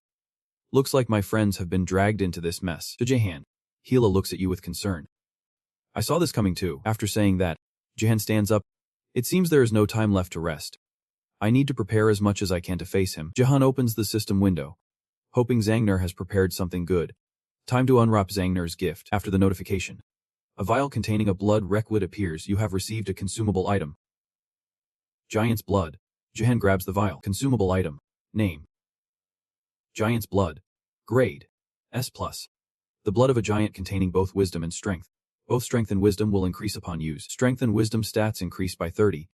Cannot be used unless minimum requirements are met. Minimum requirements. Both strength and wisdom stats must be over 150. This item is why I need to achieve S rank in the test. Anyway, if I want to achieve S rank in the test, both stats must be over 150. But the system still displays more notifications. You have acquired the passive skill Zangner's Guidance. Displaying details of the new skill. Jahan's eyes widen with excitement. Passive skill. Name. Zangner's Guidance. Grade. All damage dealt to Norse gods and Valkyrie will be doubled. Hila approaches and asks what he thinks. Grinning with satisfaction. That is why I said you need to finish the second challenge quickly. Jahan falls silent for a moment, then smiles and says he knows. Playfully ruffling Hila's cat ears, it is great that I quickly completed those smaller goals beforehand. Hila jumps back, startled by the ear rub. Shouting. What are you doing? Seeing the glow around him, Hila transforms back into her human form. Don't worry. I know how to help you. The next afternoon, lightning crackles in the forest. Reminiscent of those thunder, after forcing this burst of power, Jahan is left dizzy, blood gushing from his nose. He runs his fingers through his hair. Exhausted, this is not easy at all.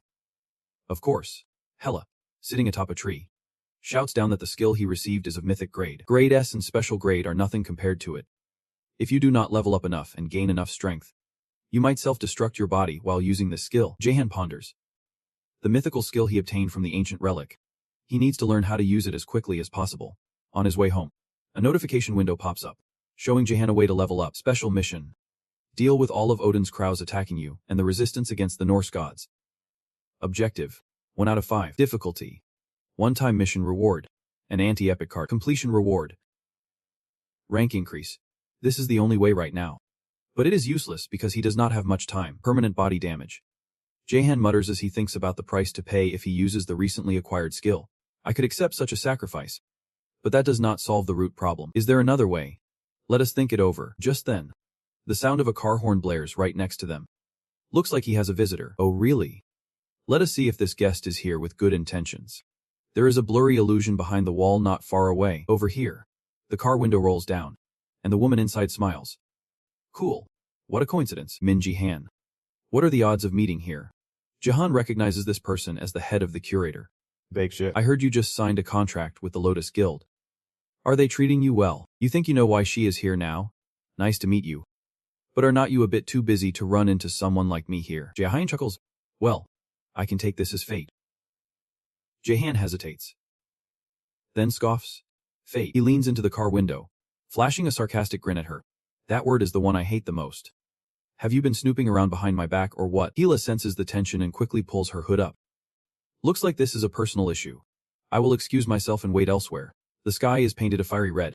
A shadow lurks behind the wall, slowly becoming visible. He is the manager of Lotus, Park Sung-jae. The curator head has contacted Jahan and seen his gaze. Sung-jae bitterly thinks. I guess Jahan knows I have been watching him. It is. So what is the reason you wanted to meet me? Jahan sits cross-legged. Casually asking, Jahan exclaimed. Getting straight to the point. I like that. She is not shy about saying it either. Well, we want to recruit you. I already have my own guild. You know that. Right, I will get you the NIHOP token quickly. Jahan is stunned. Is the NIHOP token what I think it is? She wants to give me an S-rank item. Meanwhile, in Hell's shrine, the real Hell sits beside his spirit beast. Here you are. Do not you think you will regret this? Hila laughs as if there is nothing to regret. Hell, grant me your power. Hell looks at Hilla with interest. You know it well, do not you? You are just a part of me. There is a difference in wielding my full power. Even if I can share it with you, I also have the ability to not use it. Or I might just drop dead the moment I do. Right. For an ordinary body to hold on to divine power means I won't have a future. Even if I survive after using your strength. Hilla seems to know exactly how this will end for her, but you are still so determined. I am the guide for the 5 great trials, and the beacon for the challenger to move forward. Everything I have is prepared for him. And the prophecy has almost come into play since this mission began. Come on. That is not a reason for you to sacrifice yourself. Actually, there is another reason. I am just curious. Hilla burst out laughing, imagining how a person, even when crushed by despair, would still push through. What is going to happen next for Ji-han, even if you are no longer part of that story? Yeah. Stubborn pig. You have got nothing left to say. It is crazy how you can even run out of words. Senza. You have made your decision. All right. I will share a part of my power with you. A swirl of black smoke appeared in Hio's palm. No matter what path you choose, I hope you will always be happy. Hilla got what she wanted. Smiling brightly as if she would not be digging her own grave anytime soon. Back in the city, Suns is still actively on his mission. From what I can see, it looks like President Baek Jae-hyun is trying to convince Ji-han, but Ji-han is not one to be easily persuaded. Right. The anxious car is tapping on the table here. That is probably something money can't buy. Haha. Maybe it is not me, but Miss Baek Jae-hyun who sees more potential in Ji-han. President. Are you just going to let this go? The manager is getting worried. I might be pushing it a bit, but Ji-han could become the brightest star in history. Should TU protect him at all costs? Haha. Bro. You have changed way too much. Have I ever let anyone steal anything from me? The anxious car was laughing at first. Now its eyes are sharp as daggers. Indeed. Young men should not be fought over. Over here. Ji-hyun is really pushing Ji-han. What about you? Ji-han, I think we are going to work well together. Don't you think so? It is our first meeting. And you are that bold. Aren't you being a little too aggressive? Do you know how this deal is supposed to go down? As long as you are still sitting here. The deal has already begun. Ji-han nodded in agreement as Ji-hyun continued. All right. Since we both want something from this meeting, we might as well get straight to the point. Bring it up here. Ji-hyun commanded. And the secretary quickly nodded. Ji-han glanced over. And before long, the box containing Nihop's fang was brought in. This item radiates an intense dark mana. In the previous life, this sword was the second most expensive on the Punisher's market. Right after the Dragon Slayer. I mean, it is an invaluable item. How on earth does she have a treasure that money can't buy? It looks expensive. So why show it to me? Ji-han tilted his head. Playing dumb. I do not like men with too many secrets. Can we be honest with each other? Fine. Ji-han suddenly unleashed his mana. What do you want? Ji-hyun felt the pressure and started sweating, secretly panicking over a student with this much power. Unbelievable. Moreover, if he loses control, we can't let that happen. Right? Ji-han asked darkly, his aura extremely ominous. Ji-hyun could not believe this kid was so bold. Looks like my usual persuasion tactics won't work on someone like him. Ji-han scoffed. Let me get this straight, you want me to join the Curator Guild, and in return, you are offering me Nihop's S9 artifact. Ji-hyun paled. Yep. That is right. You won't get treatment like this anywhere else. Ji-han thought for a moment. It made sense. Where else could you find a guild willing to offer such outrageous terms to a 17-year-old? But really, from what I know, the Curator Guild is actively recruiting skilled fighters. Has the policy changed? Why would they recruit someone as young as me? I am the one who decides what the Curator Guild does. But let us set that aside. Am I the first one you want to recruit? That is right. It seems there are deeper issues at play. All right. I admit it, the advantage of bringing in a student directly from West Jonghae, and considering your value after performing so well in the academy tests caught the attention of the National Punishment Bureau. To get you, I am offering a worthy price, an item as valuable as Nihop's fang. Ji-hyun said all at once, causing Ji-han to shift slightly. Seeing his reaction, Ji-hyun smiled bitterly. Looks like you, Ji-han, are the type who can easily change your mind. You think I am that kind of person? If it isn't artifact, I think that should be enough to make you reconsider. Plus, all the profits generated from the guild's activities that use your image will belong to you. We are only interested in your potential. Ji-han grinned mischievously. Let us. If it is a weapon I am going to use, it would not hurt to touch it once. Right. Do you want to activate the active skill to materialize the magic artifact? The system displayed the notification. Ji-hyun had no idea he was up to something. Yet he was generous. Well, fine. You are valuable enough for me to allow that. Ji-hyun glanced at the assistant behind her, who bowed respectfully before opening the box. As soon as she lifted the lid, The dark mana swirled out, and Jihan eagerly grabbed it without hesitation. So this is Nihop's fang. After taking it, he tossed it back into the box and smiled. I do not think it is a weapon that fits my fighting style. But thanks for the offer. Goodbye. Jihan stood up and walked straight out without looking back, leaving Jihan pale. Was he saying he did not like it? It just does not match my style. He immediately waved it off and left. Come on. Why does he care about his fighting style when it is an S-rank artifact? Jihan's face turned red with anger, her skin practically tearing. Do you realize how precious this opportunity is? You can buy it with money. I have nothing more to say. Can I leave now? Jian chuckled casually and turned to walk away. Jihan was left stunned. Like, what? Once he was gone, Jihan flopped onto the sofa, and the assistant rushed over to check on her. Are you okay? Like mother. Like son. He is a lot like that crazy head of the association. We will make them regret it. Who knows who will regret it? But right now, Jihan is the one coming out on top. He is creating a replica of Nihop's fang. A plan for an active skill to materialize a magical artifact. You have received Nihop's fang.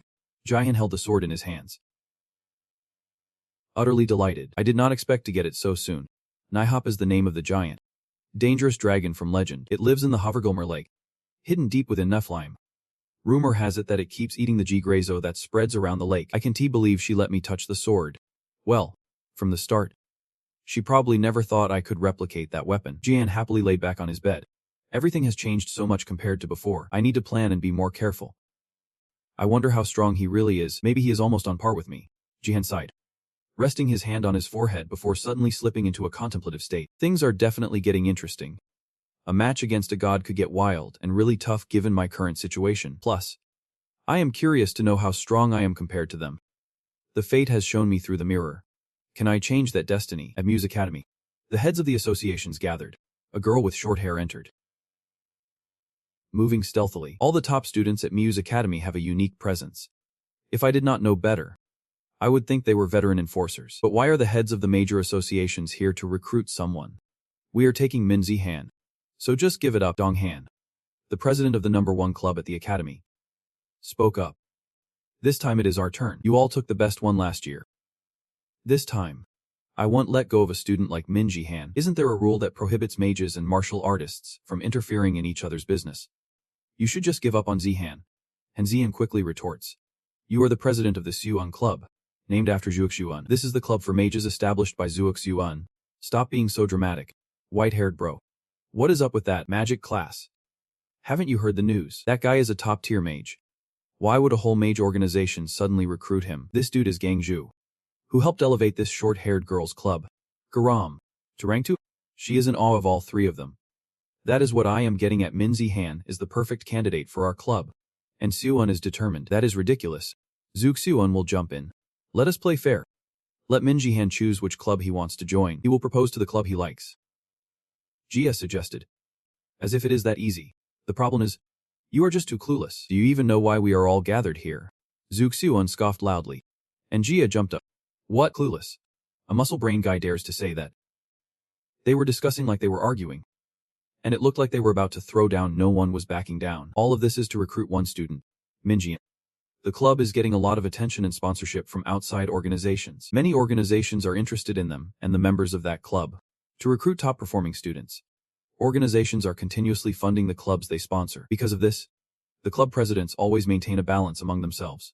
Although the situation has been stable, with Min Jihan's appearance, he has become a dangerous factor in the eyes of all the organizations. He could disrupt the balance they have maintained all this time. The short-haired girl wondered, how strong is he to attract such attention? What if we do this? What? We should propose to Min Jihan. And if he accepts, we will let everyone else know. But whoever takes Min Jihan can take his friends.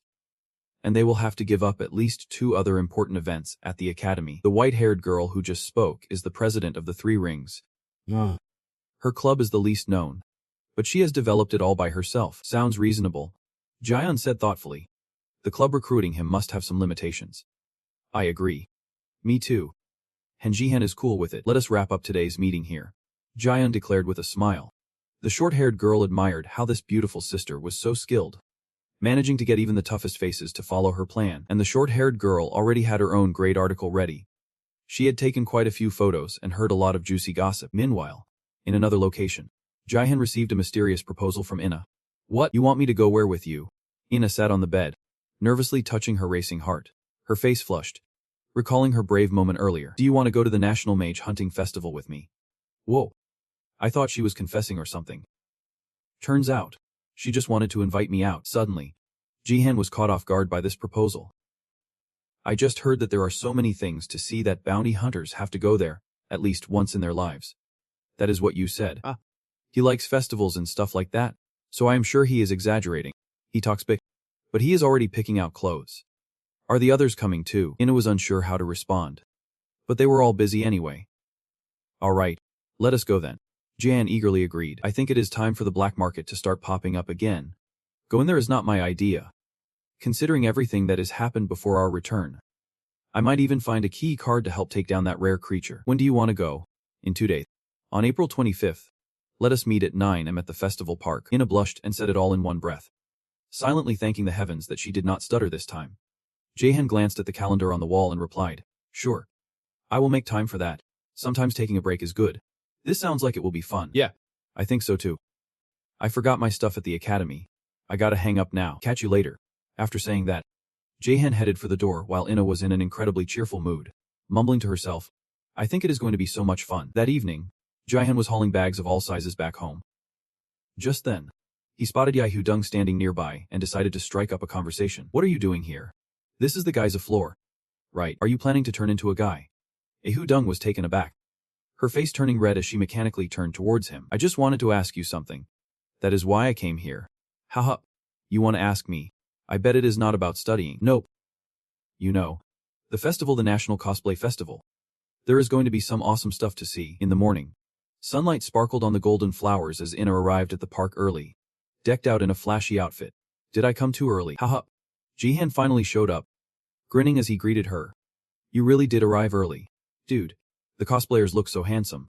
I can't help but blush. I planned to come early to check things out. Yet you beat me to it. Jihan was still in awe, while Ina shyly murmured, let us head inside, Jihan said, pointing ahead and walking in. Ina stood there, clutching her flushed face. Before long, the two of them blended into the crowd. Hey, look over there. Is not that Min Jihan? It sure is. In real life, he looks even better. Isn't he that Seo Ina? The attractive duo quickly caught the crowd's attention. They could not stop praising them. But Ina's expression was not great. The feeling of being stared at by so many eyes overwhelmed her sensitive, introverted self. Just then, Jihan grabbed her wrist. Let us move a little faster, as Ina was pulled along. Still surprised, they finally reached a safe spot, and Jihan let out a sigh. How could you invite me to a place like this, when you are scared of crowds yourself? I just can't get used to it yet. Jihan was also trying to ease her nerves and changed the subject. How about we grab breakfast? Have you eaten yet? There are tons of great places to eat around here. Even that toast shop you love. Ina's face turned beet red. Jihan knew exactly which toast place she liked. Before Ina could hesitate, Jihan was already urging her on. She glanced at his empty hand, feeling her cheeks heat up again. They walked in a line, one after the other. Flashback to the night she met Yu Jung. Her childhood friend also mentioned the National Cosplay Festival. At that time, Jihan recalled Ina saying everyone was busy, while Yu Jung was chattering away. You are going to be stuck at home all week anyway. I think it would be awesome if you went out for a change. Jihan fell silent for a moment and then rubbed Yu Jung's head. Sorry, I already have plans. Maybe next time. Yu Jung's smile faded instantly. Jihan smiled gently. Next time. We can go together. Jihan picked the girl who can sing instead of Than Mei. Truck Ma. Little by little, Ina is getting used to the lively atmosphere here. After waiting, it is time to eat and have some fun. When the rain starts pouring, Jihan rushes out to buy an umbrella while Ina waits. The crazy thing is, he only buys one umbrella. And as they walk, it suddenly starts pouring. This is why I never trust the weather forecast. Ina replies with a bit of reluctance. Jihan sees her focused on something, and immediately figures out what this introverted girl wants. Do you want to take a picture? I am not really sure. But I heard that when you come to places like this, you should take photos. If you do not want to, we can go somewhere else. Ina grabs Jihan's sleeve, blushing shyly. I mean, let us take a picture together. That kind of photo. And so, the young couple heads into the photo booth. The shop owner greets them enthusiastically, welcoming them warmly. What a cute couple. The photo booth owner is a young guy with red hair. Jihan finds this guy familiar but can't quite place him. He orders. We would like to take some photos. Ina is blushing furiously behind him, thinking, with someone else. Do they really look that much like a couple? You can choose some accessories here, so have fun. Jihan looks over and sees they even have bunny ears. Ina is super excited. But Jaehan's not feeling it. Does he really want us to wear those? Ina even picks up a pair of cat ears. Do not you like them? Why are there two pairs? Ina puts on the bunny ears, and Jaehan awkwardly wears the cat ears, standing there trying to pose but looking ridiculous. Excuse me. It seems like one of these photos is messed up. The shop owner chuckles awkwardly. I told the staff to fix the machine, but I guess they forgot. Sorry about that. But that photo won't cost you anything. It is all good. Let us think of it this way. An empty space for both of you to put your future in. Ina blushes, thinking, the future. Could Jaehan be my future? Jian sighed, feeling a bit lost, but his future still seems so unclear. Just then, the shop owner drops a cryptic line. Only when you can protect the present. He flashes a highly trustworthy smile, leaving the photo booth. Jaehan is still pondering the shop owner's words. What was that all about? He seems a bit concerning, but I can sense any mana from him. Ina notices he has been staring at her and calls out. Jaehan. I lied to you. Jiki. I did not ask anyone else about this trip. I was selfish. Because I wanted to spend some time alone with you. Jaehan is taken aback. Silent. Again thinking about pigs. About big teeth. Smear. Thanks. Jaehan lowers his head, then raises it again with a big smile. I am so glad you had a great time. Ina opens her mouth to say something but can get the words out. She can only look away, finally catching her breath. She says, I have something to tell you. Just then, a loud crack echoes in the sky. They both jump, startled, as an announcement booms. Attention all guests attending the national festival. This is an emergency announcement. A dungeon breach has occurred. Please evacuate to safety. At the crime scene, flames were raging everywhere. People were panicking and fleeing, while the fake detectives were frantically trying to guide everyone to safety. Jaehan suddenly arrived. His expression darkened. This mana level did not come from the dungeon. Above all, this mana smelled horrific. Like blood. But why? At the scene, a red-haired guy was shouting. Everyone. I am sure you all know this, but we have to run. It is too dangerous this way. He was the owner of that photo shop. Grinning in a twisted way, Ina told Jaehan. Looks like something dangerous is going down. We need to get out of here. Like, now. Jaehan replied firmly, golden light flickering all over his body. This is the effect of my mana detection skill. If we head that way, we will die. Because of that damn bastard over there. Jaehan's face was serious. As long as we are here, we are in danger, and it is no one else but him. The Photoshop owner is grinning like a maniac. How intriguing. He widened his eyes, realizing sooner than I expected. Is it because you are the arch nemesis of the gods? Jaehan froze for a moment, then quickly urged Ina to run. Before Ina could ask more, Jaehan shouted, hurry, run. But just as he did, that shop owner lunged in front of Ina, swinging his fist to hit her, only to be stopped by Jaehan right in front of her. At that moment, a building in the distance exploded, cranking up the drama.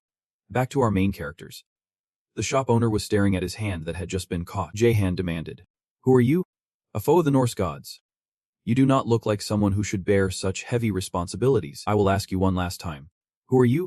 Jaehan released a powerful surge of energy, sending the shop owner flying away. He landed lightly. Introducing himself, I am one of Odin's 5 Raven, the one who rules over the north. Though I do not have a name yet, just present me to his majesty, and he will name me. Jaehan's face darkened, remembering the being that took over his father's body, fueling his anger even more. A creature cursed just like that bastard. Make me furious. Witnessing Krat in action for the first time, thought that the person in front of her could not possibly be Jaehan anymore. Hearing her call, he calmly said, right now. It is unlikely we can escape. Stand behind me. Ina reluctantly agreed. She must mean a lot to you. The raven asked. So what? I will make you despair. I will tear her apart into 100 pieces. As if tearing someone apart was as easy as ripping paper. Right, go ahead and try. Jaehan said, standing firm, not one to let him have his way, activating his item creation skill. Jaehan gave him a minute to think. No matter what you do, the one getting torn apart will still be you. I have summoned a brand new spear I copied from the Balak in my hand, successfully crafting along blades. Both sides jumped up, and seeing Jaehan's huge sword. The shop owner grimaced. That is nice, but not enough. After saying that, he clashed with the sword using his bare hands. The impact sent dust flying everywhere. Standing behind, caught the brunt of it. Clueless about what was happening, she bewilderedly wondered who this person was and why he was doing this. Moreover, she could not hear everything that the shop owner said. So she had no idea about Jaehan's troubles or the Nordic gods, only that he called Jaehan by a very strange name. Ina quickly pushed her doubts aside, and started thinking about how to help Jaehan. Meanwhile, Jaehan was still struggling against the pain. The shop owner pulled out some blood-red chains from his own body. What does this have to do with Hang Jin? Jaehan asked, his face darkening. In this life-and-death scenario, you are still curious about that. You have got some nerve. The shop owner transformed into his true form before continuing. He was one of Odin's most notorious black fruits. Just like Mudden, he also possessed the divine power of the Nordic gods. How unfortunate. Now I understand. And you, a powerful being, are being used as a pawn to control me. Why would you do that? The nameless fruit showed no signs of weakening against such taunts. Because the ancient prophecy was like that. That is the supreme prophecy of the gods. Nothing can change that. Nonsense. Is everything just because of some baseless prophecy? Is that why you came looking for me? Zihan, filled with rage, plunged his trident down, pushing the sharp ice upward, activating the ice territory skill. The nameless fruit dodged the sharp ice with surprising ease. Seizing the moment, Zihan lunged forward to strike him, but was immediately blocked. The prophecy of the Nordic gods has never been wrong. The nameless fruit lashed out with chains, hitting Zihan hard, who raised his trident to shield himself. Ina quietly assessed the situation. That guy was really strong, and with her current abilities, she could not help Zihan. But hey, I still have my trump card. Ina suddenly pulled out a gem from who knows where. Zihan, catch. Without hesitation, she tossed it to him. What is this? Zihan caught the gem and instantly recognized what it was. This is a mana transfer stone. An item that allows the user to transfer their mana to the holder of the stone. Just as Zihan was processing this, Ina cast a spell to push her mana into him. In that moment, Ina was lost in thoughts about the times they had fought side by side. Zihan stood frozen for 5 seconds before breaking into a light smile, holding the gem tightly. Thank you. He reminded himself not to get flustered. That is exactly what this crow wanted. As usual, stay calm to find the best target. What is his weakness? How do I get out of this dangerous situation? I need to make a decision fast. The nameless fruit launched a sharp chain aimed straight for Zihan. He pulled out his own chain to counterattack. The nameless one swung his arm, launching throwing knives to clear a path for the chains to weave through the light net and attack Zihan. Zihan quietly assessed him as a worthy opponent who could wield both knives and chains. Even though there was a difference in mana between them, he could maintain his distance. If I am careless, it could lead to a major disaster, making it hard to counter and gain the upper hand. Zihan jumped onto one end of the light chain, using it as a quick flying disc. As he got closer to the nameless one, he leaped and slashed. However, the nameless one's weapon grazed his arm, leaving a cut, activating the active skill of self-healing. During the healing time, Zihan could not help but marvel at how fast this guy was, even with the light armor activated. It was still hard to keep up with him. I have heard he is tough to deal with, but Senza has underestimated him. The lord of that rare creature was right. He could become a being that challenges the gods. Thanks for the compliment. Your calm demeanor surprises me. Are you suggesting that you will teach me a lesson here? Zihan is trying to muster up some courage here. The Norse gods can't take me down just yet. Right now, the power of prophecy is protecting me. Therefore, defeating him with this weapon is not impossible. Countless strange characters flooded into Zihan's body. He coldly hefted the axe. The nameless one scoffed. You think I will fall for that attack? He believed that sword would make Zihan strike as slow as a turtle. Sure enough, he took too long to gather momentum, and when he got close, his opponent struck first, gaining the advantage, forcing him to tense up and brace for impact. However, he still made a lot of noise. Sorry, but it seems like you are not very good either. At that moment, the nameless one gasped and stepped back. He was breathing heavily, feeling like he was in trouble. Plus, the lenses on his mask had been shattered. How dare you, a mere human, act like that? The nameless one roared in anger, gripping the chain and lunging forward to attack. Zihan's massive blade easily blocked his tiny dagger. Then, it faded into a dull gray and slowly vanished. Looks like the intel on me was a bit lacking. Zihan said this as he took off running, legs wide apart. Skill activation for the magical artifact manifestation. Activating the skill for the magical artifact manifestation. Successfully created the Fang artifact of Nihops. I really did not want to start off with such a powerful weapon. Zihan quickly gathered himself and drove the Fang of Nihop down.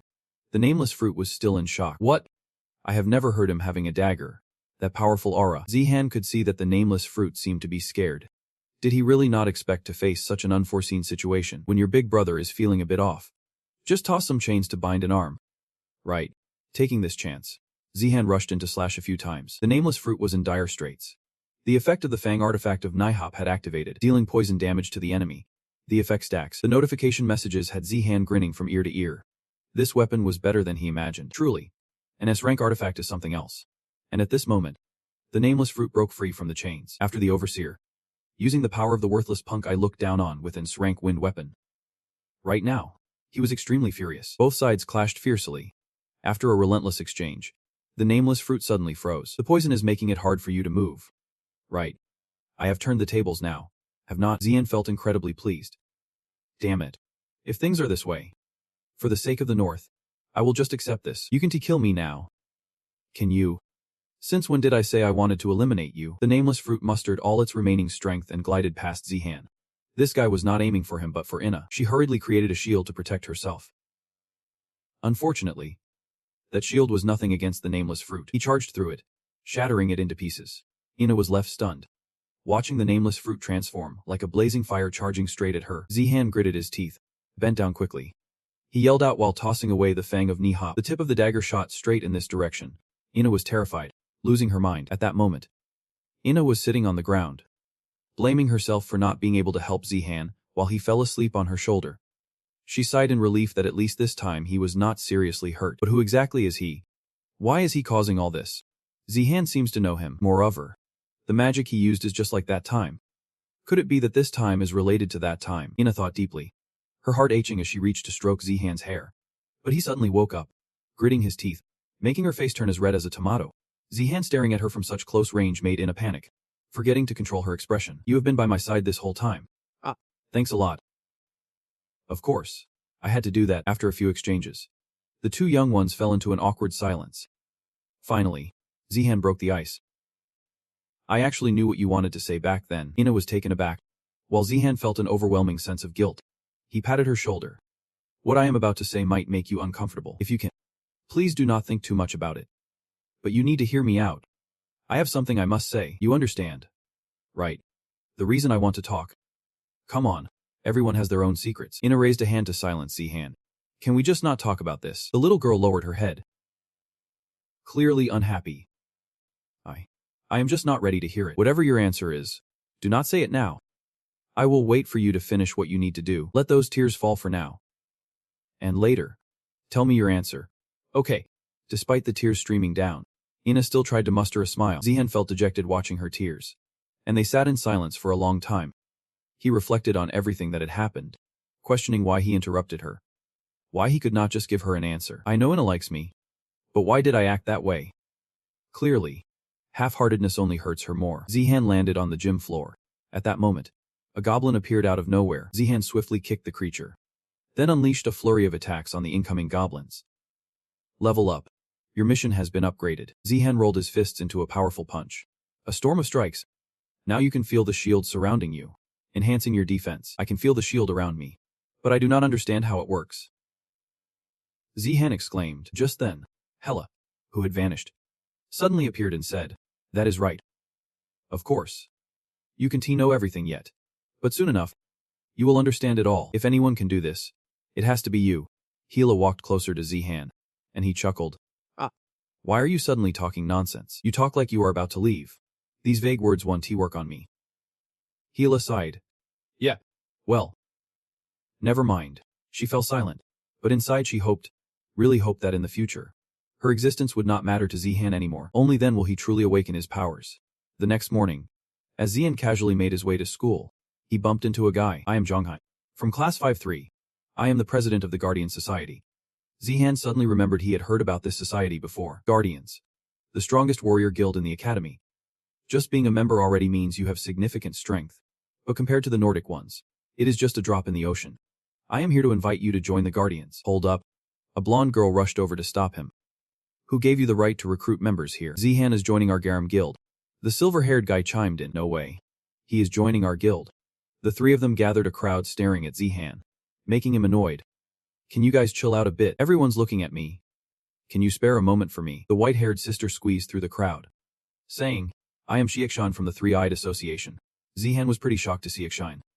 It seemed like he had heard about this association during his time as a pretend conqueror in his previous life. I am not here to dig your grave. Just wanted to say hi. Sign spoke plainly. You should come talk to me when it is less crowded. If we do not chat now, things could get dangerous. Sign cracked a dangerously playful smile. At that moment, the white-haired young man shouted. Never mind. Just to clarify, my Zihan will be joining Garam. Sorry. Senior. You jumped in and interrupted him. I need to set the record straight. I have no intention of joining any association. The three guilds are all fighting over each other, spraying hard glue everywhere. Donghan asked. So what do you plan to do? I know you are Duswanan student. A pretend conqueror who does not join a guild will have to start with low-level missions. I did not say I would continue my career as a conqueror without joining a guild immediately. The white-haired guy grabbed him by the collar, swearing. So you mean you are just gonna hang around here? Speak clearly. You would better let go of me, Dianhan coldly warned. For your own safety. Dianhan's attitude made the white-haired guy tremble. Releasing his grip, the young man dusted off his clothes and declared, I am going to start my own guild. Everyone was stunned. But Zion seemed really happy. The 3 team leaders held a private meeting, and the white-haired guy was already raising a ruckus. No matter how you look at it, what that idiot said was totally nonsensical. Is he out of his mind? Why would a top male student want to start his own guild? He whispered. That blonde girl is giving me a headache with this guy. I do not get it either. Dikohan also could not wrap his head around it. A new student wanting to start their own guild. The academy does not have any rules against that. But it is nearly impossible for a top male student. This requires special knowledge and completing many other missions. And most importantly, that person would have to accomplish everything without help from seniors or professors. True. But the biggest issue we have right now is what he said. Maybe he really will start his own guild. What do you mean by that? You just said that was impossible. What is the most important thing for starting a guild? First is the influence over the factions in the academy. Kids from wealthy and powerful families in the academy are hard to reach, not to mention those with special abilities in the academy. It is even harder to get close. But that may not be the case for him. Remember Min's Handsome's friends. They are all prominent and well-known. Skilled in potion brewing and strong warriors. Even support roles are top-notch. That is why he has not needed us from the start. History is about to change. We are about to be played here. Min Zihan. We need to change how we see him. With his teammates at this academy, he could shift the balance among the guilds here. The other guilds better find a way to survive and grow, if necessary. The Guardian will support everyone.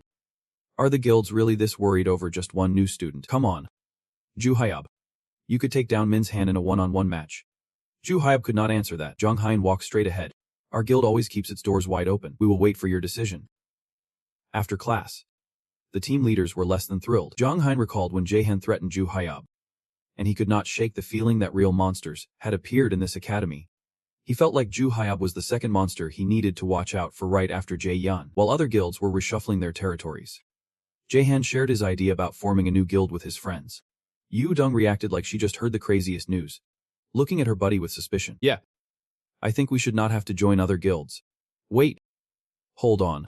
Are not we still first-year students? If the other guilds feel threatened, we could be in big trouble.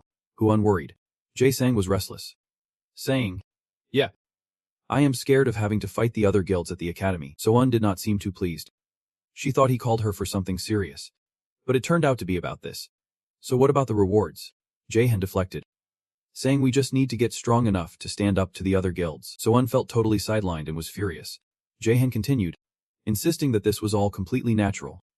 He always thought that rather than joining some guild, this would be a better way. I have no objections. Ina was the first to agree.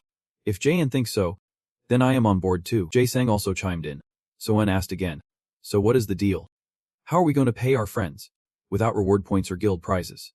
Are you all just going to starve? Jaehan smiled and sighed. The reward points are given to the top students, along with the items I received from the guild and the tasks I have participated in, plus some other sources. So I have got at least a few million points. So do not worry about the pay. Folks, it is insane. I have more points than I know what to do with. You are that rich. Yu Dong was shocked to discover her buddy was a real-life Richie Rich. But he never buys us food. Then let us throw a party today. What are you doing here? Siuhan. Just woke up. I just wanted to join the guild. Is that okay? Plus, I will be enrolling at Muse next year. With your skills, I can really do anything freely. As Siuhan complained, Jaehan used his manipulation skill on her neck, and Siuhan let out a yelp. This place is going to be hilarious. It is full of idiots. By the time she turned pale and covered her mouth, it was too late. The others condemned her so harshly that Siuhan could only cry, and the mastermind, Jaehan, was laughing at others' pain. Who said being quick-witted was better than being smart? It is not cool to call your senior an idiot. But still, our situation is not that bad. Everyone, including the seniors, has their own special talents. Jaehan sneaked up from behind with a not-so-friendly grin. And if we can develop this club, we will break through the limits we are facing. Uzio turned to him with sparkling eyes. I pledge my loyalty to the club. Ina frowned. This time, I will personally protect Jaehan. Absolutely. So I will do my best to contribute to the club. Something does not feel right. Does it? Even though Dung could not believe what was happening in front of her, she whispered back, Whenever Jahan smiles like that, I always feel like something bad is about to happen. What are you two talking about? Seeing you look over. The two girls turned pale and shook their heads. Of course, getting stronger requires hard work. But since that is already clear, there is no need for everyone to worry too much. I will help everyone during practice and in real combat. Are you all going to join my club? Is there any other option? The Muse student gym has a ton of workout equipment and valuable artifacts. However, only the top students and their relatives can come in. At least the president of the club with the highest ranking can access this place. Damn it. Yu Dong collapsed on the floor, feeling dizzy and overwhelmed. I just want to party and relax. But it looks like we are in for a rough time. Feels like my soul has left my body. Di Sang immediately brought over some hot stuff. Here, recovery medicine for both of you. They groaned. My muscles feel like they have been torn apart. Let us end early today. Actually, tearing muscles is how they grow. Di Hun coldly interrupted. Then, he grabbed the medicine and handed it over with a dark smile. Don't waste a drop. Drink it all. Soin jumped up from the ground, pointing at Di Sang, calling him a traitor. Di Sang hid behind Divan, crying, But I do not like fighting. Why are you blaming me? Come on. We only need 2 more rounds of practice. Although it looks like an ordinary gym, this place is something else. It can increase gravity for strength training and endurance, enhancing the physicality of the students. To do that, the equipment here has been adjusted to exert several times the gravity outside. Ina was practicing while breathing heavily. Looking at her, Dian Hun thought about how something like last time could happen at any moment. And there is only one way to prevent it. His friends need to get stronger quickly so they 1T become a burden in emergency situations and can escape the battlefield safely. That is the top priority they need to achieve right now. The Punishment Guild. Rong and Dia Hun exchanged smiles full of determination. You want to switch to another guild? XD Ong suddenly spoke up, leaving Dia Hen confused. What do you mean? I know the curator's people approached you and even hinted at using Nihop's fangs as a reward. It is out in the open. If I want to switch to another guild, would you let me go? Haha. Of course not. Especially not to the curator's guild. So why are you even asking? XD Ong stepped closer to him and said, I brought you here to declare that I will never let anyone take you away from me. I am not foolish enough to hand over my precious student to a rival. XD Ong lifted the chin of Dion, leaning in to say, and you have no reason to give up your current position, even if the offer is one of the rarest artifacts in the world. True. But if you make a reasonable request instead, I will do my best to fulfill it. This is not some kind of deal for me. Right. Yeah. Exactly. I really have no intention of leaving. If Azuma is here, what would I even go elsewhere for? Sweet lies. You are really messing with my reputation here. What a shame. Zihan laughed with his eyes squinting. You are thinking about him. Hen will target me during the practical training. I need to prepare for every situation. On departure day, Zihan led the group onto the bus. Everyone, give it your all. This event marks the beginning of our guild. Of course, Hosine replied enthusiastically, while Zisung was shaking and crying, getting reminded by Soyeon to stop trembling. But it is a bit scary, because from now on, everything will be real. It feels like, you are right. We will have to fight monsters for real from now on. Just because there are other fake uniforms to take down some monsters over there, does not mean this training will be safe. Yu chimed in, saying, the more you think about it, the harder it will seem. Just relax a little. Because we have to stay alert throughout the training. Yeah, I will try. Hey Jihan, I have a question. Why did you name the group 9? Right. I have been wondering. Is not 9 just a number? Yeah, that is right. Is there a special reason for you choosing that number? I think it is more accurate to say I do not like that number. In Norse mythology, the number 9 is symbolic. For example, Thor was poisoned by the venom of Mungan and died just after taking 9 steps. That is one of the reasons. The number 9 appears repeatedly and indicates important connections. Jahan said with a calm smile. So I do not like it. And that is why I chose it. Ina and Ju Jung exchanged glances.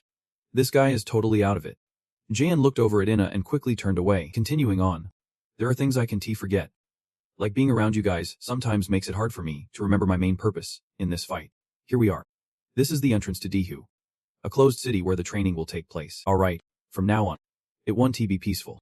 Jan reminded everyone before getting off the bus. Everyone remember to stay alert in this place. No one can survive stepping out without caution. Deep inside Du, Hindu sat watching the scenery from the rooftop. Jahan's father was approaching. Another raven has vanished. Hindu smiled. Truly an interesting opponent. The host Celsi spoke up. I am delighted to greet the viewers of our program concerning the global phantom attack. She raised her hand, signaling everyone to direct their attention. Today's episode features two special guests discussing the incident at Iceland's major archaeological site. The first guest appears with an icy demeanor. Let us welcome this rank infiltrator and representative of the European Union. Balak. She then points to the other person, the world's first rank sorceress and also a member of the European Union. Camilla. Celsi, in a casual stance, gazes at the two figures with a friendly smile, genuinely happy to meet both of them. Camilla responds with a bright smile and a warm demeanor, saying, "It is a pleasure to meet you both." She then leans in slightly, nudging Balak with her elbow. She whispers closely, "Let us keep it professional. We are here as representatives of the European Union." He exhales coldly, chuckling quietly, and gestures towards the crowd watching them intently. Take a good look into those eyes. Balak grinds his teeth, his neck muscles tense with anger. Do they even respect us? Because it sure does not seem like it. Camilla squints and quickly guesses Balak's intent. Are you thinking about raising the flag? I see.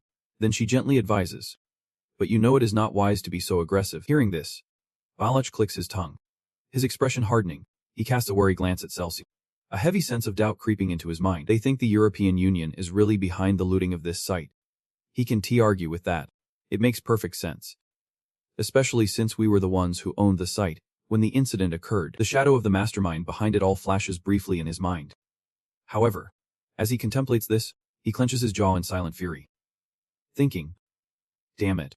Celsi breaks the silence, saying, today we will discuss the recent haste at the archaeological site in Iceland. But right after that, her expression shifts to one of arrogant amusement, as news of this incident spreads like wildfire, creating quite a stir. That half-challenging, half-mocking tone makes him want to jump up and retort immediately. But Camilla is quicker on the draw. She subtly places her foot against his leg as a reminder. Balak turns, meeting her calm gaze. He exhales, holding back the rising anger, and listens further. How could two rank infiltrators not protect that area? Celsi, gripping a piece of paper, boldly asks. But why could not the European Union resolve this incident when they are considered the strongest in the world? She glances back at the information while asking, these are the two main viewpoints everyone is discussing. Can you both share your thoughts on this matter? Camilla lowers her head, her voice sincere. But we simply did not have the strength. That is all we can say. Celsi raises an eyebrow, forcing a smile as she reiterates. A lot of people are criticizing the European Union for this failure. Even the EU and Japan are skeptical. You were so confident about succeeding in the raid after gaining ownership of the site. She quietly assesses their reactions, continuing to probe. So what went wrong? Balak exhales a long sigh, exhaustion etched on his face. Suddenly, he broke the silence with a statement that caught Celsi's attention. She must have heard about that intruder. She nodded, recalling that shadowy figure.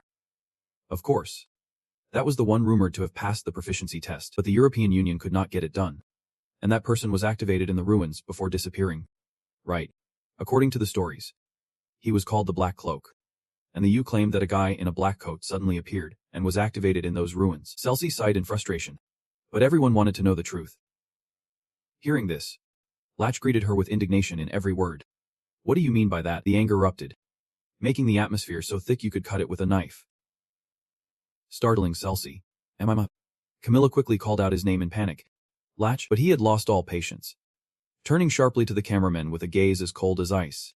Then he stomped heavy steps straight over. The tension rose. And Balak said each word slowly. Listen closely. That black cloak is incredibly powerful. Then she reached out to grab the camera in front, pulling the device closer, almost pressing his face against the lens. He was so strong that none of us could defeat him, even when Camilla and I tried to attack him at the same time.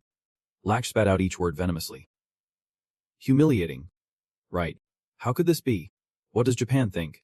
I do not care. Camilla beside her could only put her hand on her forehead, breathing heavily in despair, letting him vent his anger. You all need to do something about him before we end up facing the failures of our past again. Balak pointed directly at the screen, asserting, I know very well that he will show up again. At that moment, a group of people gathered among the ruins of a fallen city, intently listening to the instructions. This event would impact the future lives of the kids at Muse. Minky announced loudly that this field trip would last a week. He observed the entire group of students, reminding them that they needed to work together with their team members. Then he handed supplies to Anhwa while adding, and we will only provide survival kits being distributed to each team. Images of the monsters that once spread terror flashed back in Minky's mind. Your survival depends entirely on the knowledge you have learned at the academy to defeat the monsters. He laid down clear rules. You are not allowed to leave the 50 kilometers radius of this area. If you fail to comply, consider it a failure. Minky continued calmly, articulating each word clearly. This week you have 2 missions to complete. Then he emphasized the importance. The first is to survive. He looked at the young faces before him and advised, this is a relatively safe area. But dangers will still lurk because you are still students. Next, Minky pointed out the upside. If you can survive here, it proves you have the potential to become a great ambusher. Pausing for a moment, he continued, the second mission, you must all engage fully. You need to hunt as many monsters as possible within the allowed time. Not only that, but you also have to keep the rewards from defeating the monsters and take their loot with you. Han listed the ranks of the creatures by level, from lowly to high, with a simple rule. Of course, the higher the monster's rank, the more points you earn. Even so, you must be careful and not get hurt while on the mission.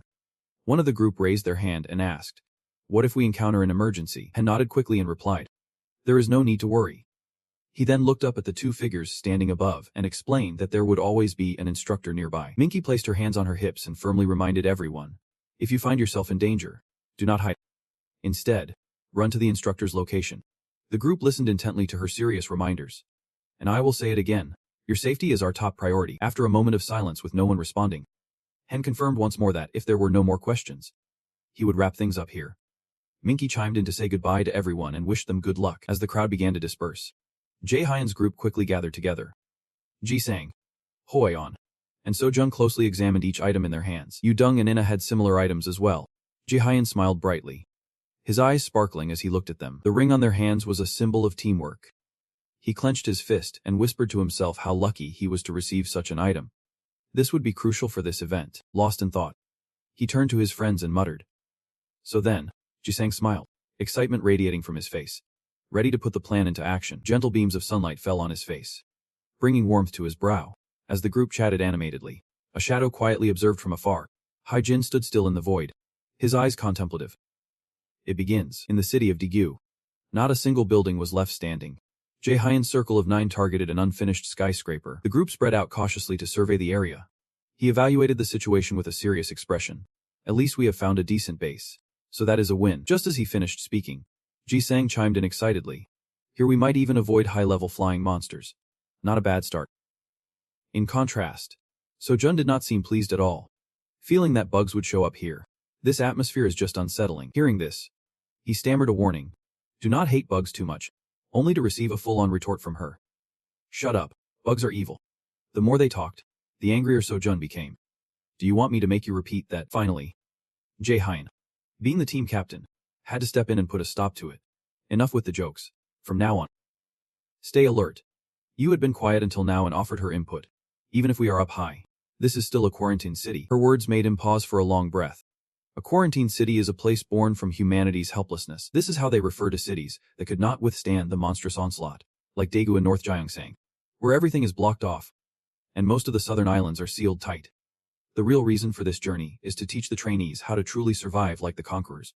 The academy brought them here for that purpose. And then in a steady voice, reaffirmed, Jae-hyun is right. From now on, we have no choice but to face reality. Meanwhile, Yu was focused on just one thing. I hope this time I can rack up enough points to buy tons of ice cream and finally eat at all the restaurants I have missed out on. She seemed a bit shy as she flirted with her eyes. Speaking of which, I heard there are a ton of new restaurants in the southern part of the academy. After our outdoor training session wraps up, let us go check them out. Jae-hyun, still lost in thought, caused Joe to let out an exasperated sigh. At that moment, he mumbled about the new research area and a grade score, pondering the next issue. For the others, this seemed like a regular event. Jae-hyun compared himself to the Park Hyun team. Clearly, they were among the elite of the new recruits, and even compared to the established circles, they were not lagging behind. The seriousness was evident on his face. Of course.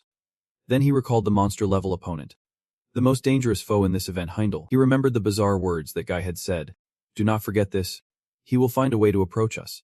Inna noticed Jae-hyun's dazed expression and could not help but ask. Jae-hyun, are you okay? This time, he finally snapped out of it. Yeah. Hoen observed both of them for a moment. Then he started firing off questions. What is it? Why are you both acting so weird? What is going on? His nonsensical rambling left Jae-hyun confused. What is the deal? And with just one comment, he pointed out the obvious. It is just that you both look so awkward. Like you had a fight or something. So he added another question. Is something going on this weekend? Ina did not show much expression. What are you talking about?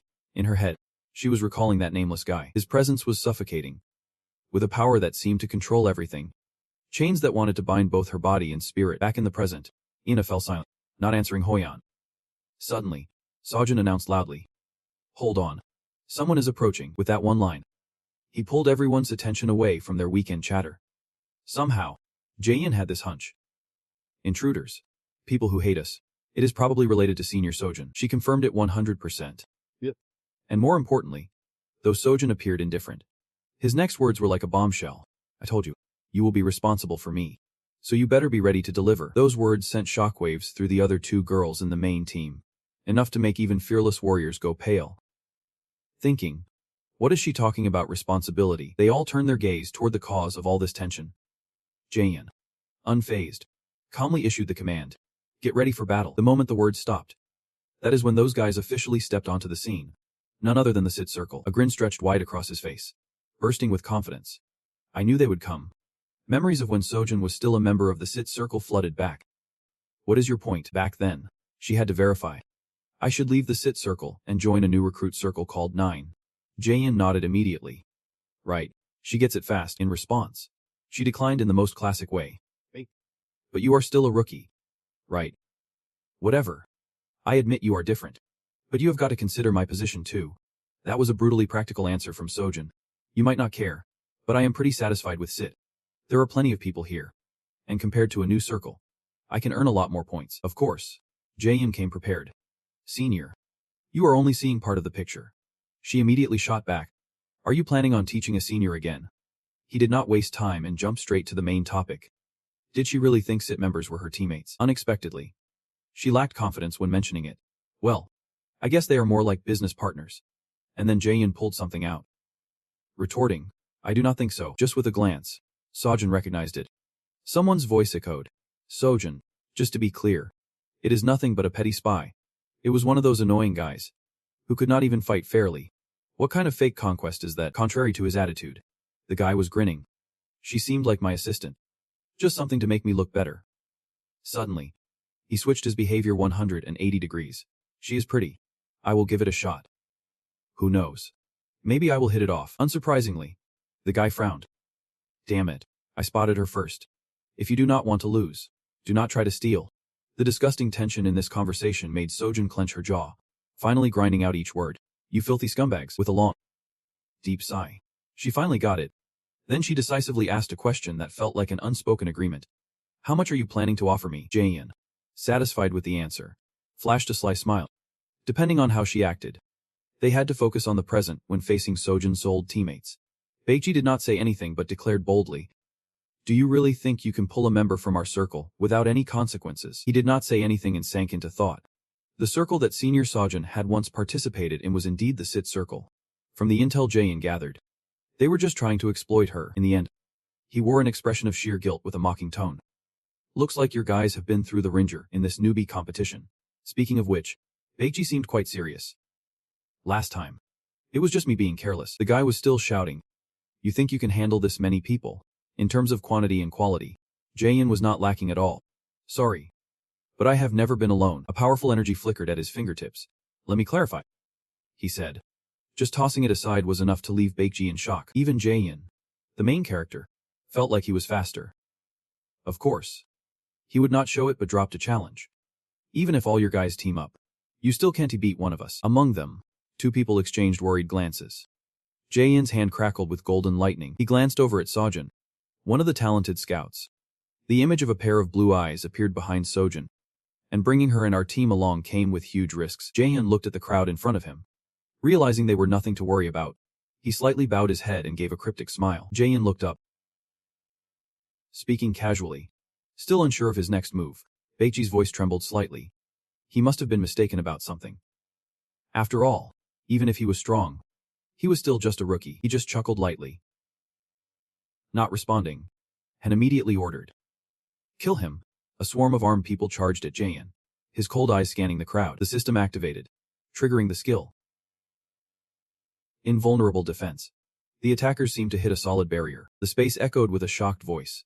How dare you? Han raised a shield in front of him. And the system continued. Your defense will increase by 1.5 times. Even a group of powerful attackers could not break that shield. Cho Jung also brandished her staff, radiating her own strength. I am here, the system announced again, activating the skill. Defensive shield. Redirecting their attack strength against the barrier they created. Jae-yun looked at the battlefield with admiration. Feeling proud that his training had paid off, he began to glance at Cho Jung, who had learned an expansive defensive spell. Honestly, everyone's progress was quite impressive. Lee Jung could not believe what he was witnessing. What the heck? That attack did not do any damage. Baek Ji was equally stunned. This is insane. Someone began to shout. Damn. I knew this would happen. Others were also irritated. How dare you think about touching the flower's hair of the guild leader? Even if it is a new team. Ina suddenly revealed her strength. She sought Jae-yun's opinion. Do I need to attack all of them? He chuckled softly in response. Yep. Do not spare anyone. Green energy swirled around Ina. And the system announced. Special skill activated. And Fima's blade. She held a small magic staff. Channeling the surrounding energy forward, the force begins to attack the enemies, sending them into a panic. Some can't believe it and turn to look back. As a result, they get caught in that power. With a foot stepping into a green liquid, Baekjae tumbles backward.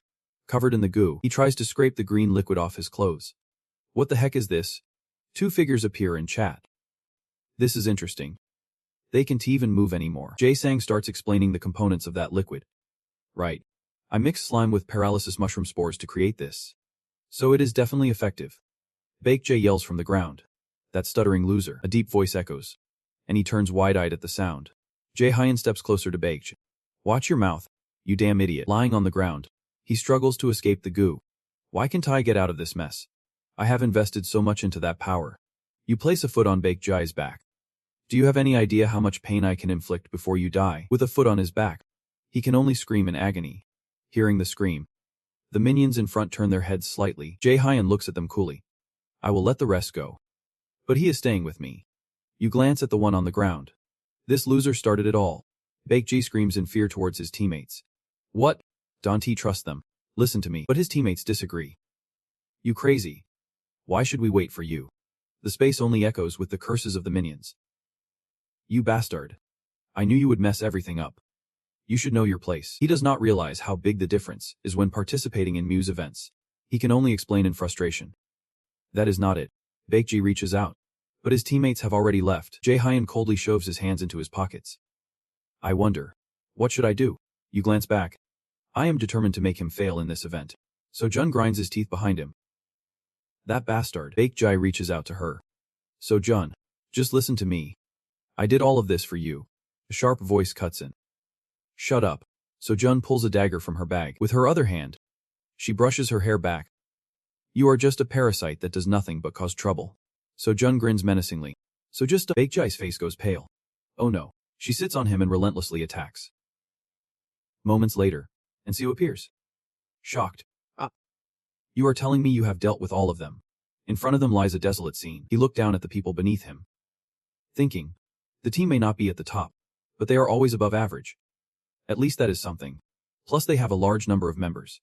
Then he glanced over at Jae-hyun's group, wondering how they managed to pull this off with such a small team. What the heck is going on here? He averted his gaze, thinking, well, as long as they do not die, that is all that matters.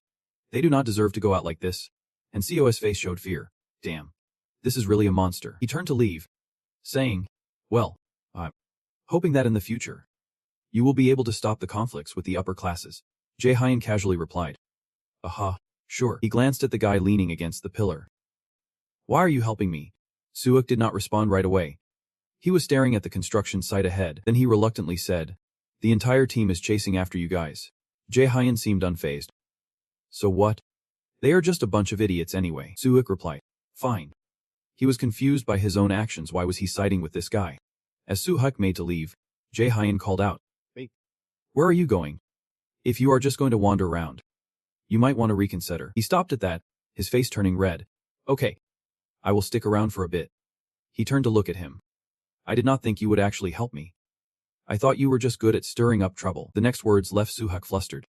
I heard you were late. What is your name again? Meanwhile, Yu covered his mouth and whispered to his teammate. So that is Lee Suuk. But this name was also pretty unfamiliar to Ina. Lee Su-jun did not beat around the bush and asked straight out, "Who is that?" This casual attitude made Soo-huk clench his fists in frustration. You guys should have remembered my name by now, but what happened earlier in the meeting kept him from leaving. At that moment, Soo-huk slammed his hands on the table, standing up angrily. I do not agree. What the hell are you talking about? Teaming up against Min Jae-hyun. Baekji shot back with a question. Can you handle it? That is not the crucial point. He quickly suggested an alternative solution. Soo-jun could leave on his own, offering a better proposal. No problem there. But before he could finish, Baekji interrupted. Does that really matter? Soo-hike. The blatant disregard in his words made Soo-hike pause. Baekji did not want to stay any longer. Standing up and heading toward the door. This is obvious. But then, and smirked and patted Soo-hak on the shoulder. I like juniors who know how to listen. Those words successfully drove him mad. When did Muse become so calculating? Just because he did not like someone. He wanted to throw hands. What kind of crazy nonsense is this? Losing his cool, he stormed off. I can't stick around in a group like this. Back to reality. Soo-hik replied in a low voice. I have changed my mind. I am leaving now. Clearly, I am not welcome here. And you all probably have a lot of private matters to discuss anyway. Jae-hyun replied nonchalantly. Fine. Do whatever you want. This turn of events was nothing like what Soo-hike had anticipated. He shouted back. The next time we meet, I will get my revenge. You would better be ready. The atmosphere thickened, and he shot a glare at Jae-hyun. You want to fight me? Then with an excited smile, leaving one last remark before walking away. I like how quickly you grasped the situation. Jae-in could only sigh dramatically. Oh man. How did someone like him end up like this? But he quickly tossed that thought aside and turned to his teammates with a grin, with their expectant gazes on him. He suggested. Well then. Shall we get to work? But it seemed Seo-jun was not too pleased. Wanting us to dive right into work right after a fight, Jae-in replied logically. The greater the power, the higher the responsibility. Did not you hear what I just said? Her silence spoke volumes of agreement. Then she turned away and asked. So what are you going to offer me in return? The surrounding scene was one of devastation. But there was a reason Muse Academy chose Daegu as their location. Even though it has been sealed off, they aim to reclaim the city that has been lost. It is actually not that simple. Daegu was the site of the first gate in the world to open. And it was also the first city to fall after Ariso appeared. And students like Jae-hyun were supporting Muse's field trip purpose of preparing for the reconstruction of this area. He had heard the rumors. They said that the disaster at the Daegu Gate was a horrific tragedy. And his mother was there. The statistics plunged Jae-hyun into despair. After that disaster, they said only 3% of Daegu's population survived. There was still a glimmer of light at the end of the tunnel. Thanks to the first person who opened the way, a voice pulled him out of his chaotic thoughts. Jae-hyun, Ina gently announced. Dinner is ready. He snapped back to reality. Stammering. Right. I will be there in a sec. She noticed the heavy thoughts weighing on him and softly asked. You seem to be thinking a lot. Is it because of the special ability you told me about? Jae-hyun did not hide it. Smiling slightly. Pretty much, a smirk crept into his mind. Considering his current situation, Hila's teasing words struck at Jae-hyun's ego. You will never beat that guy. Even so, she was not cruel enough to crush all hope. But you have a chance if you awaken your special ability and push beyond your limits. Just like what Ina achieved before. Hila pointed seriously. A special ability will reveal itself based on your current state. Jae-hyun hesitated to guess. The will of the user. Surprisingly, he guessed right. She floated up. Confirming. That is right. That is why you need to think about what you truly want. The next question brought a curious smile to Hila's face. What are your desires? Why do you need that power? Jae-hyun looked at his hand, reflecting on those words. Then clenching his fist tightly, he sighed helplessly. How can I even understand what he means? Ina coldly offered encouragement. Even though I am not entirely sure I understand either. I believe you can do it. Jae-hyun closed his eyes and replied. All right. Since you are trying to help me, then confidently made a decision. So I will give it my all. This made Ina smile happily. All right then, suddenly. A gigantic worm floated up right in the middle of the city. Unfortunately, before they could do anything, Hoyeon sliced it down and sent it back to where it came from. He glanced at his achievements, slowly explaining to Sejun that those bugs are really tough to beat. She never knows where they will pop up from.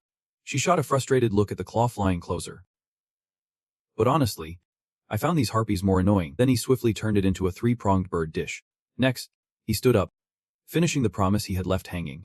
This is why I can stand winged folks. Unlike that calm exterior, you could not hide her unease. After all, this place is totally different from Muse. Right in the middle of the boulevard. There is a deep black hole. Its power put the entire main team on high alert. Ina sensed it briefly and agreed with her teammates, yeah. Even the difference in mana levels in the air was pretty noticeable. A few drops of sweat trickled down her cheek from worry. I felt it was worse than level 10 in the mana room test. Sai-Hyun confirmed it, saying it is true. They say geo areas are completely different. From the ground up, in the heart of the city, a geo area has emerged. It is when monsters flood an area due to the dungeon break and seize control. Not long after this happens, a decaying energy spreads throughout the geo area, causing more dangerous monsters to appear. Sozin stroked her chin, pondering the definition of this geo area. Then she dropped a jaw-dropping question that left everyone stunned. What is it? Sai-Sang could not help but laugh a little. She held back and replied, You really were not paying attention in class. Were you? This mockery made Sozin fume with anger. She did not hold back, clenching her fist and demanding Sai-Sang. Good. Do you want to die? Sai-Hyun kindly stepped in to explain to Sozin. To put it simply, this is a place full of mana pressure, but not suitable for human life. He spoke while recalling what he had learned. Since we are raiders, it is no big deal. But a normal person would be in danger just from a little mana exposure. As soon as he finished, he volunteered to move forward, saying, Anyway, be careful. Everyone. Anything can happen here. The whole team tightened their grip on their weapons. A mix of hesitation and bravery clear in their eyes. Sozin looked around as if trying to avoid prying eyes. Then she leaned in close, whispering to Sai-Hyun, Are you really going to kill that monster? He misunderstood and replied loudly, Of course. I trust our scout. That is part of our negotiation. Remember, turns out Sozin's goal was to keep her little life safe, promising me that if anything happens, she would help me escape. Right.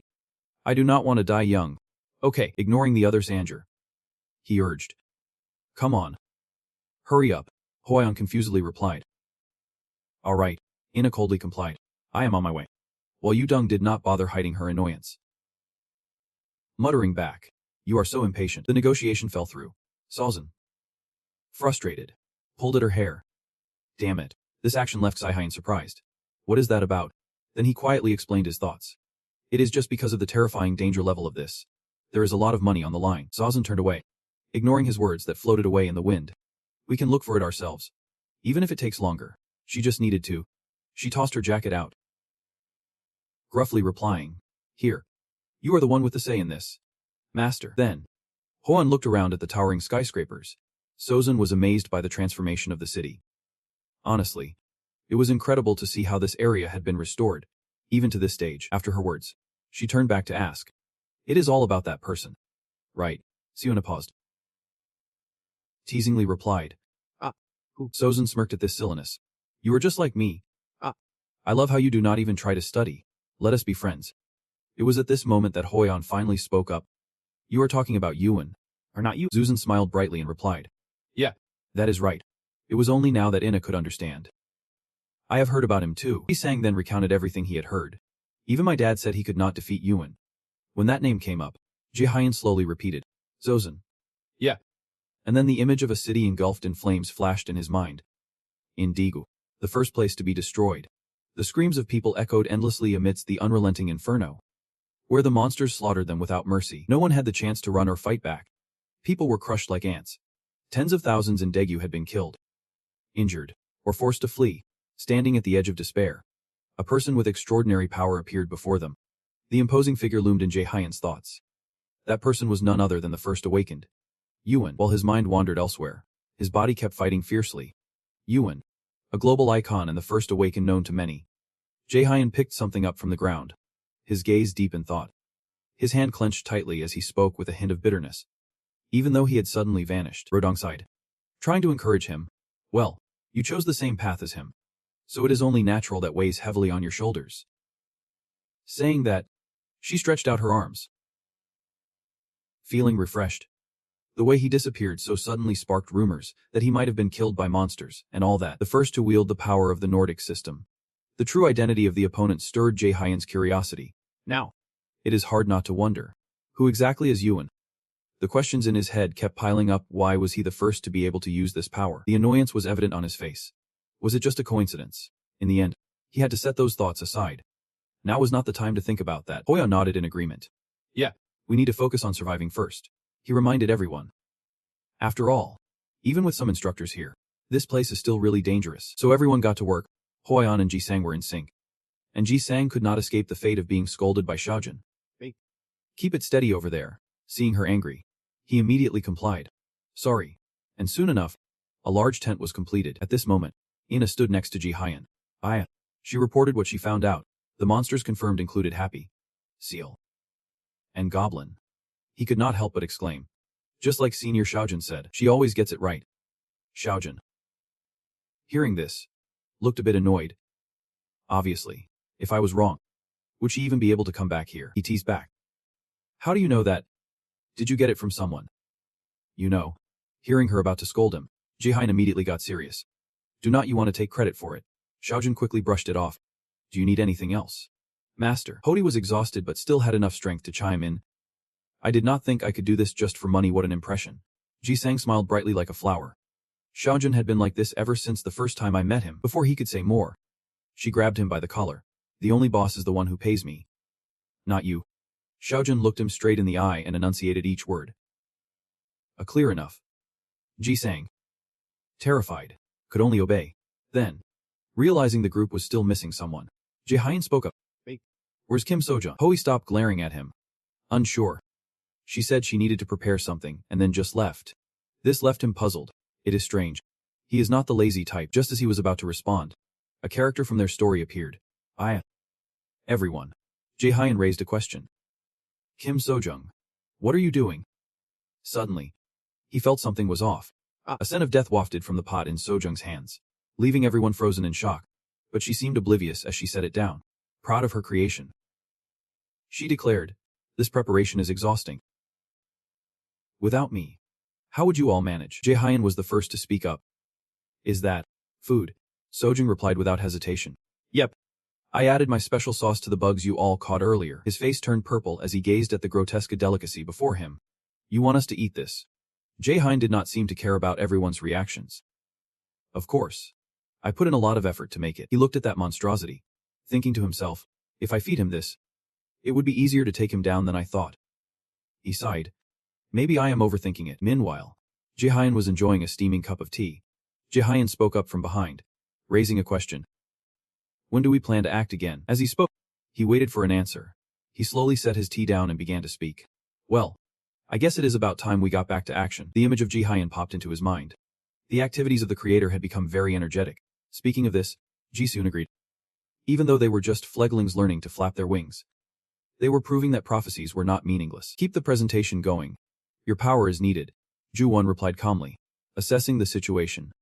Wondering if he truly needed to get involved, he then made a firm statement. If necessary, then I will. At that moment, he appeared on the news feed. Where is Ju Won, the first awakened in humanity's hope? The host said with a serious expression. Where has he disappeared to? In the end, they concluded that if he was still alive, his help in conquering the increasingly rising high-level gates would be invaluable. Back with the missing Ju Won, he muttered. The creator is changing. A smile appeared on his lips. Sounds interesting. On this side, Ju Won's face grew cold, issuing a stern warning. Never joke around with your food. Unless you want to die. The pot before them contained a thick, bubbling, purple liquid, with a toxic air hovering above its surface, signaling its danger. Ju Won clenched his fist, eyeing him. It is not that bad. Turning to Ju Sang, he asked. You do not agree. He scratched his cheek, forcing a shy smile. I think I agree with Ju Won here. Hoyon awkwardly declined too. That is weird. Why do not I feel the urge? Ju Won leaned in, looking at him with suspicion. Why are not you hungry? You always order 2 meals at the academy. He was sweating bullets, trying to dodge the question. Well, sometimes I am just not hungry, she said, her voice dripping with sarcasm. You are really cruel, Ju Won. And he felt a pang of sympathy for her. Suddenly, Ju Won grabbed her hand, then put on a dew-eyed innocent look. Don't you think everyone is being a bit too harsh? The corners of Ju Won's mouth twitched as he had to acknowledge that hope. Ju Won flashed the brightest smile, leaning closer to her. At least you will eat the food I worked hard to prepare. Right. Ju Won hesitated, glancing away, while Ji Sang and Hoyon bit their lips, gesturing to keep quiet and shaking their heads in warning. Her face turned pale, showing sheer terror. Ju Won was still waiting for her expressive answer, certain she would agree. Finally, she could not bear to crush Ju Won's hope. Of course, you made it with edible things. So why is everyone reacting like this? In reality, Ju Won was softer than he seemed. She slowly lifted the spoon to her mouth, cheering herself on. I will give it a try. It is not that big of a deal. Next, she paid the price for her bad choice, doubling over and violently throwing up against the wall. The room filled with mocking sounds as she cried out like a monster in agony. Ji-hun predicted this result, smiling smugly. That is why you should listen to us. So-jun frowned, annoyed. Wait. How could I say no when she looked so sad? You kindly handed her a bottle of medicine. She was softer than she appeared. She immediately took it and chugged it down. What is going on between you and Ina? Ji-hun widened his eyes in surprise. So-jun wiped his mouth and sighed, glancing at him. Sensing something was off, her tone turned serious. I do not know what is going on, but do not be too hard on her or anyone else. You casually replied. All right. I want to do that then, to lighten the mood. You joked. I did not think someone like you would say that. So-jun gritted his teeth in anger, lowering his voice to whisper. That is why I want to try and save everyone like an idiot. She did not hear clearly, so she asked, what? Ji-hun turned to change the subject. I said we should move on because it is getting dark. You smiled and reminded her. Remember, we promised to take that guy down. Right. So-jun was silent for a moment before responding. Yeah. She still looked a bit worn out and requested. Before that, can I wait until my stomach feels a bit better? Just as she finished speaking, she continued to vomit everything left in her stomach. Ji-hun suddenly had an idea. How about we check if it is safe from the monsters? I mean, Kim So-jun's food. You felt sorry for her. It would take a while for her to feel okay. Suddenly, monsters' roar echoed through the space, startling you. Ji-hun froze for a moment. What was that noise? After confirming it, your mood brightened as you ordered. Let us get in right now. They are here. You shouted while running. Team, sound the alarm. Move to Ji-sang's position. A below-level monster, Happus, is approaching. Ji-sang, get ready with the paralysis trap. So-jun and Hoya, get into battle mode too. Ji-hun calmly assigned tasks to each member. Aha. Move up. Jimsh. Support. Ina. Coldly activate your power. She held her magic wand, ready to face the monsters. All I need to do is attack with all my strength. Right. You smiled softly and replied. That is right. Then urged everyone. Come on. We need to protect the base. A simple white tent was set up in the middle of the desolate road. Inside, Hwaeon was anxiously lamenting. I did not expect there to be dozens of Happus. I usually do not see them in such large groups, Dudung explained. They usually travel in groups of up to 4. This is an exceptional case. Ji-sang curiously asked. Exceptional case, Ji-hun calmly added. That is right. These monsters have superior mana. It is highly likely there is a boss nearby commanding them. So-jun's expression showed a hint of concern as he speculated. Which means, the image of something ominous flashed in his mind. That is the Queen Harry, Ji-hun confirmed. She is definitely nearby. So-jun was tense. I did not expect her to be this close. Yet you accepted the reality nonchalantly. Either way, it is a boss we have to take down. We are just facing it sooner than expected. You suddenly pondered something, then nodded as if you made a decision. Ji-hun instructed the others. Guard this place until we eliminate the monsters and come back. You also thoughtfully reassured them. We have So-jun's special skills, so tracking down the Queen won't be an issue. I can handle these monsters myself, so do not worry. Hein. Still uneasy. Suggested. Should not we move together? There is always a chance of unexpected situations. You eagerly declined. No need for that. Even if you follow along, you will probably just get hurt. You said something that left everyone speechless. Or I will have to keep an eye on you. Ji-hun smiled brightly at that. Wait. It is not that I do not trust you guys. It is just that we need you here. But there is no guarantee you will take down all the monsters. Ina was the first to agree. Okay. We will follow your lead. Ji-hun also had to concede that this was the best plan.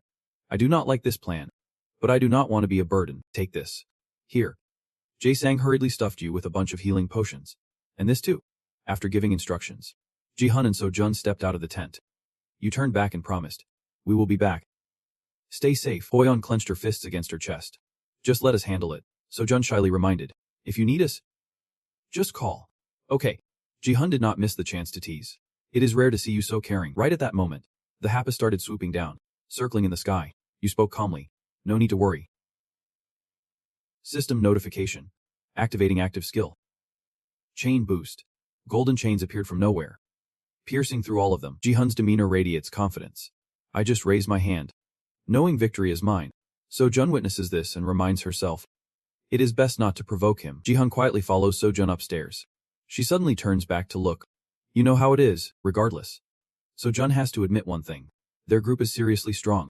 Now I understand why they are at the top of the class, even with such fierce competition from Muse. Hearing this, Ji-hun starts to reflect. The memory of the confrontation with the harpy monsters flashes vividly. Back then, Sojun gritted his teeth, ready to leap into action, but he stepped in front of her just in time. Hoyeon held the shield and took charge, saying, "I will take the front. Both of you focus on the spell." Ina and Zodung did not protest and immediately took their positions. "Okay. Got it."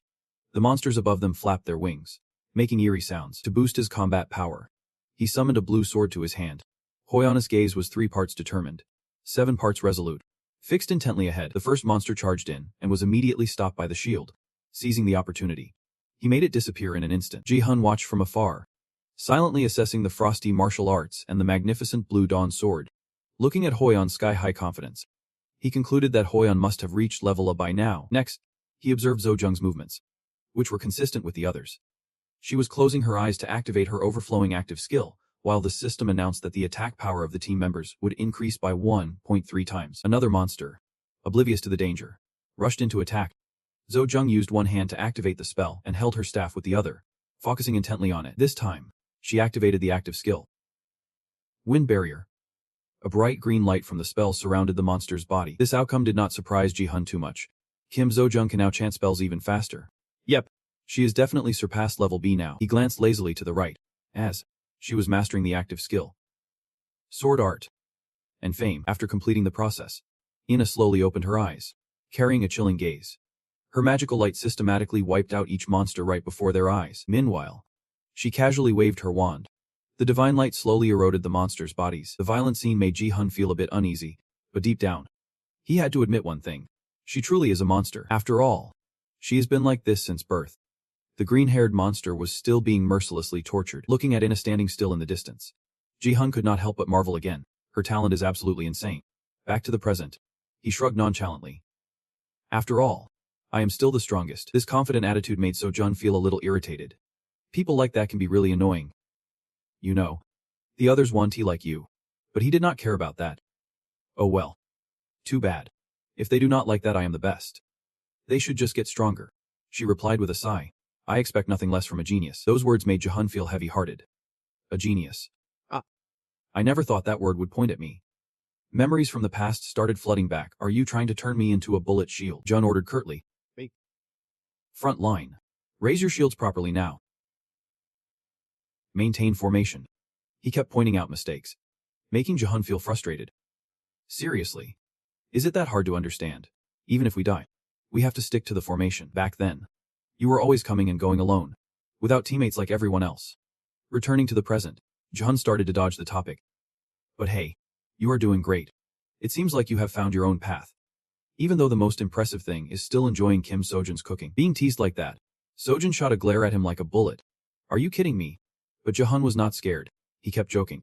Well, as long as you are not passing out, that is what matters. Then, as she opened the door, she earnestly reminded, be careful with every little thing, even how you breathe.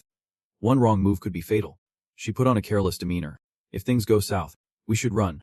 I am too young to die. They took turns firing without missing a shot. I am just a year younger than you, so remember to use your skills wisely. Do you have no respect for your elders? I think I have shown enough respect already. Sojun was bored and did not even want to talk back. Shut up, but deep down, she reassured herself. Whatever, I am sure I will find a way out. Outside the building, the monsters were still gathering and hunting for prey. Inside, she was crossing her arms, looking a bit anxious. Turns out, she was quietly observing Ji-hun. This guy was not the type to give up just because the situation was dangerous. Just then, the system announced, you have encountered the boss monster of Area 1 in the quarantine city. Sojun's expression turned to one of horror at Ji-hun's bizarre smile. A pair of wings with pink feathers suddenly appeared, along with skinny legs and long, sharp black claws. Happy flew gracefully in the sky, while Ji-hun boldly approached Ada. A delighted smile appeared on his face, completely contrasting with Sojun's shocked expression. Ji-hun assessed Happy from head to toe. It wasn't a rank boss monster, but if he defeated it, he could claim that treasure. The more he thought about his plan, the more his smile turned sinister. Almost eerie, seeing Ji-hun unusually silent, Sojun started to break into a cold sweat. Then, unable to hide her astonishment, she wondered, has he lost it? Ji-hun began to activate his active skill. Ghostly form, to forge a second-tier divine weapon. The Fang of the Hound. The entire process left her gaping in disbelief. Next, she freaked out when she saw him flaunting a new item, one that had been sold for a ridiculously high price at a recent auction.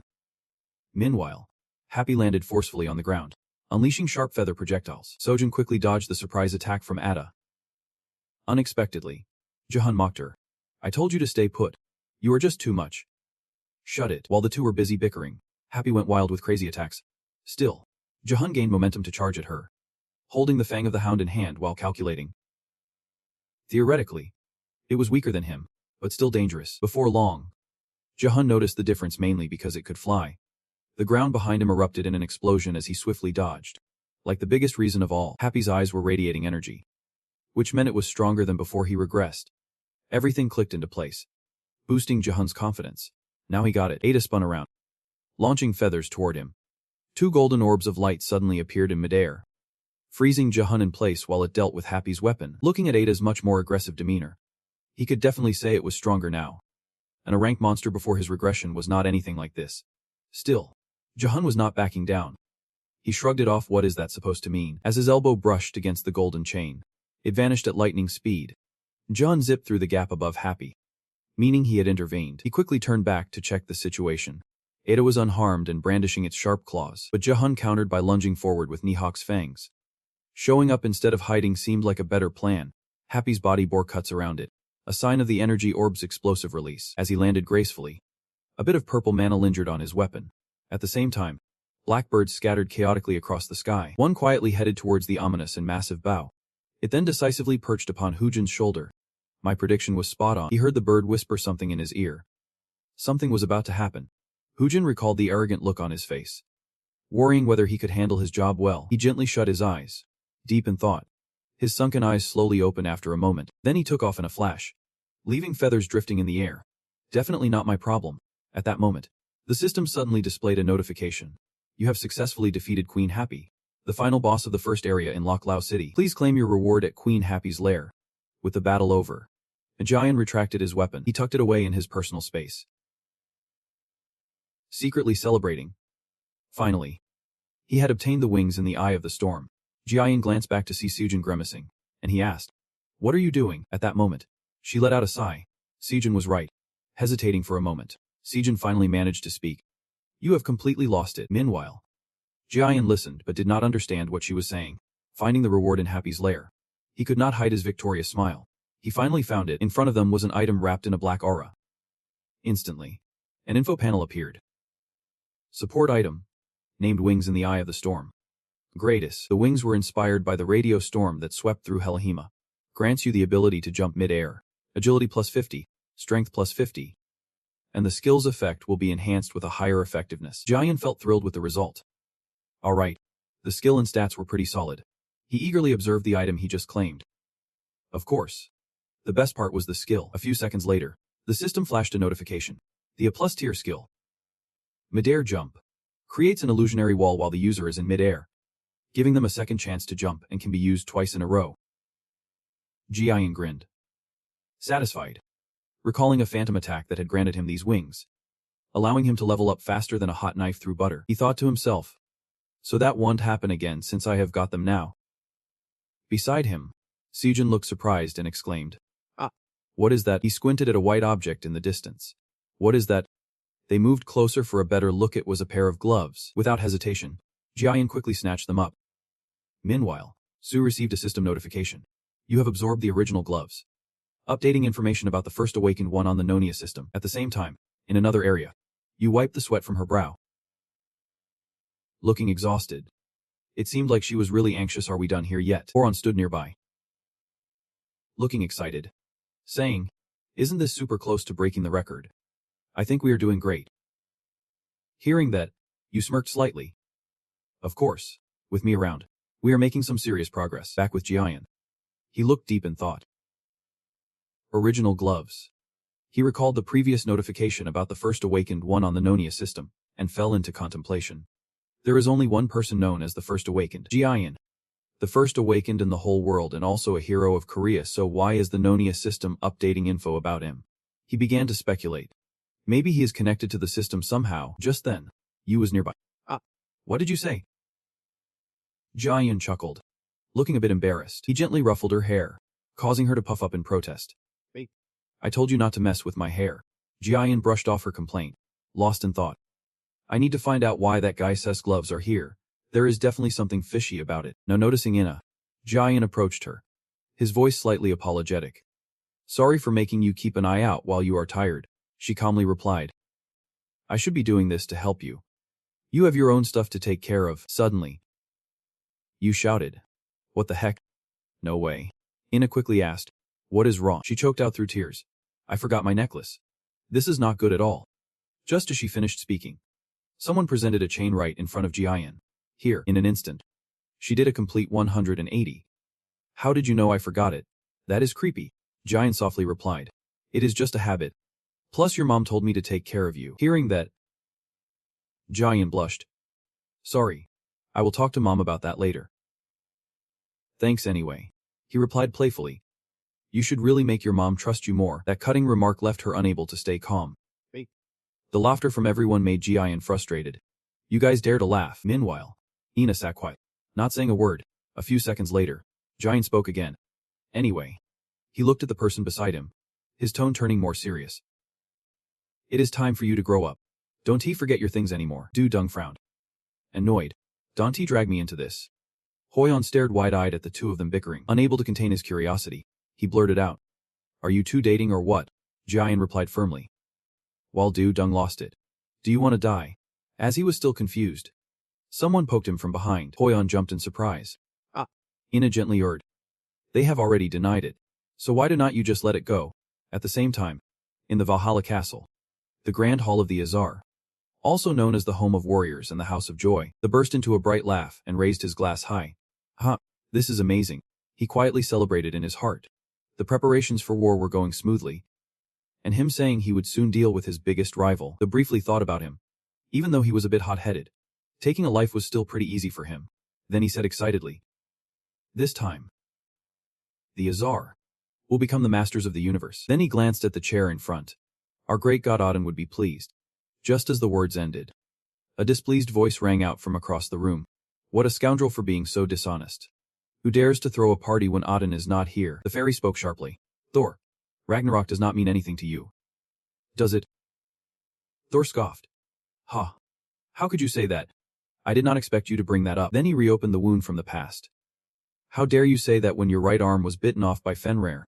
But Tur remained calm, thanking him for his concern. Instead, he simply said something that made Thor boil with rage. While he was pinching a piece of coal on his forehead, the image of that rock was vividly clear, taken from a disgusting giant. Not stopping there, Tur added, "You still dare to say that even after owning Janir, if I were you, I would end my own life and take that weapon with me." Those words poured fuel on the fire, making Thor grit his teeth. Anger flared up. He immediately stood up, slamming his hands down on the table, wanting to know who the stronger one was right here and now. The atmosphere between them grew tense, as if a spark could ignite an explosion. Suddenly, a voice broke the tense atmosphere between them. "Enough." Sigrun threatened. "Both of you want to be under a hanging sentence. Do not." It was only at this point that Frigg finally spoke up. After all, Valhalla's power had diminished a bit. It seemed like gathering souls was not going very well. She was a bit annoyed because Ragnarok was making everything tense. Clearly this was Odin's fault. She showed her discontent.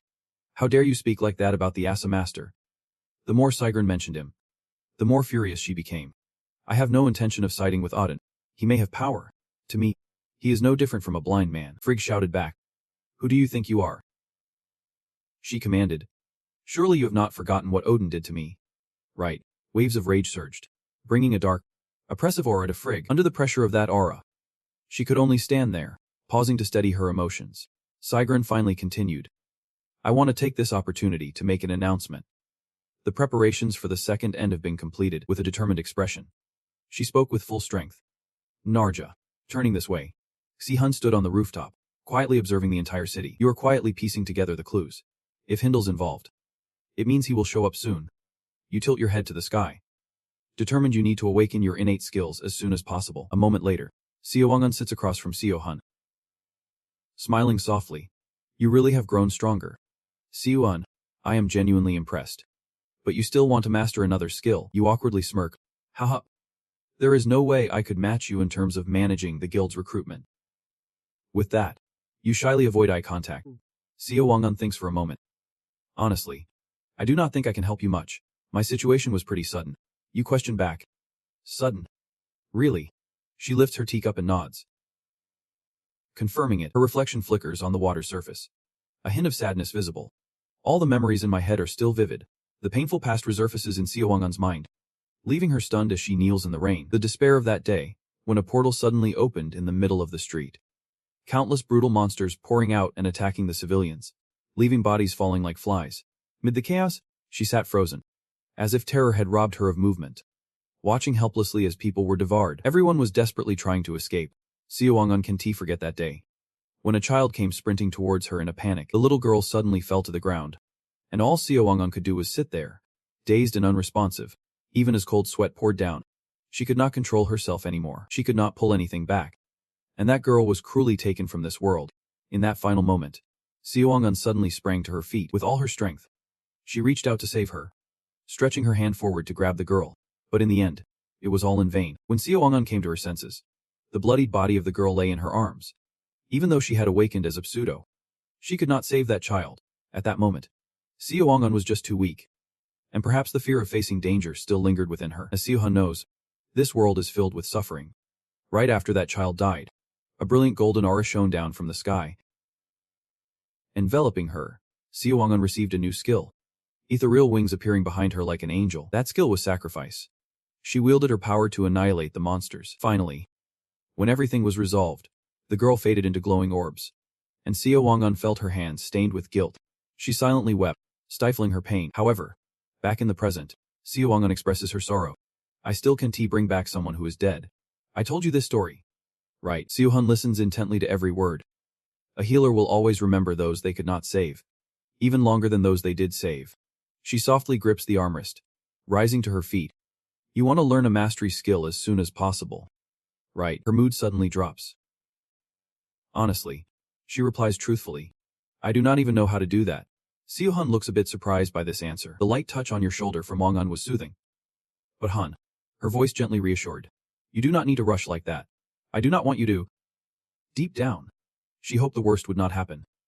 That you would not lose the precious parts of yourself, while trying to grasp the skill of understanding. Even though Wang-un advised him otherwise, Hun did not give up. She did not know, but Ina might. And he turned to call out. Then suddenly, he asked, can you tell me how you achieved the skill of understanding?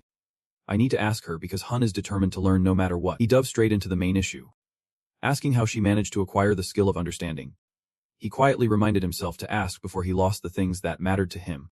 Ina was not too surprised to receive this question from you. Hun. She clenched her fists, hesitating slightly, saying, I achieved that skill through the death of my family. To be precise, I let them die. Her tone was flat and emotionless. And I still think that under the sunset. Her cold expression revealed that it was good they had died. That incident happened so suddenly when Ina was 5 years old. The funeral home was filled with a heavy, somber atmosphere. Mai tightly hugged her, tears streaming down her face.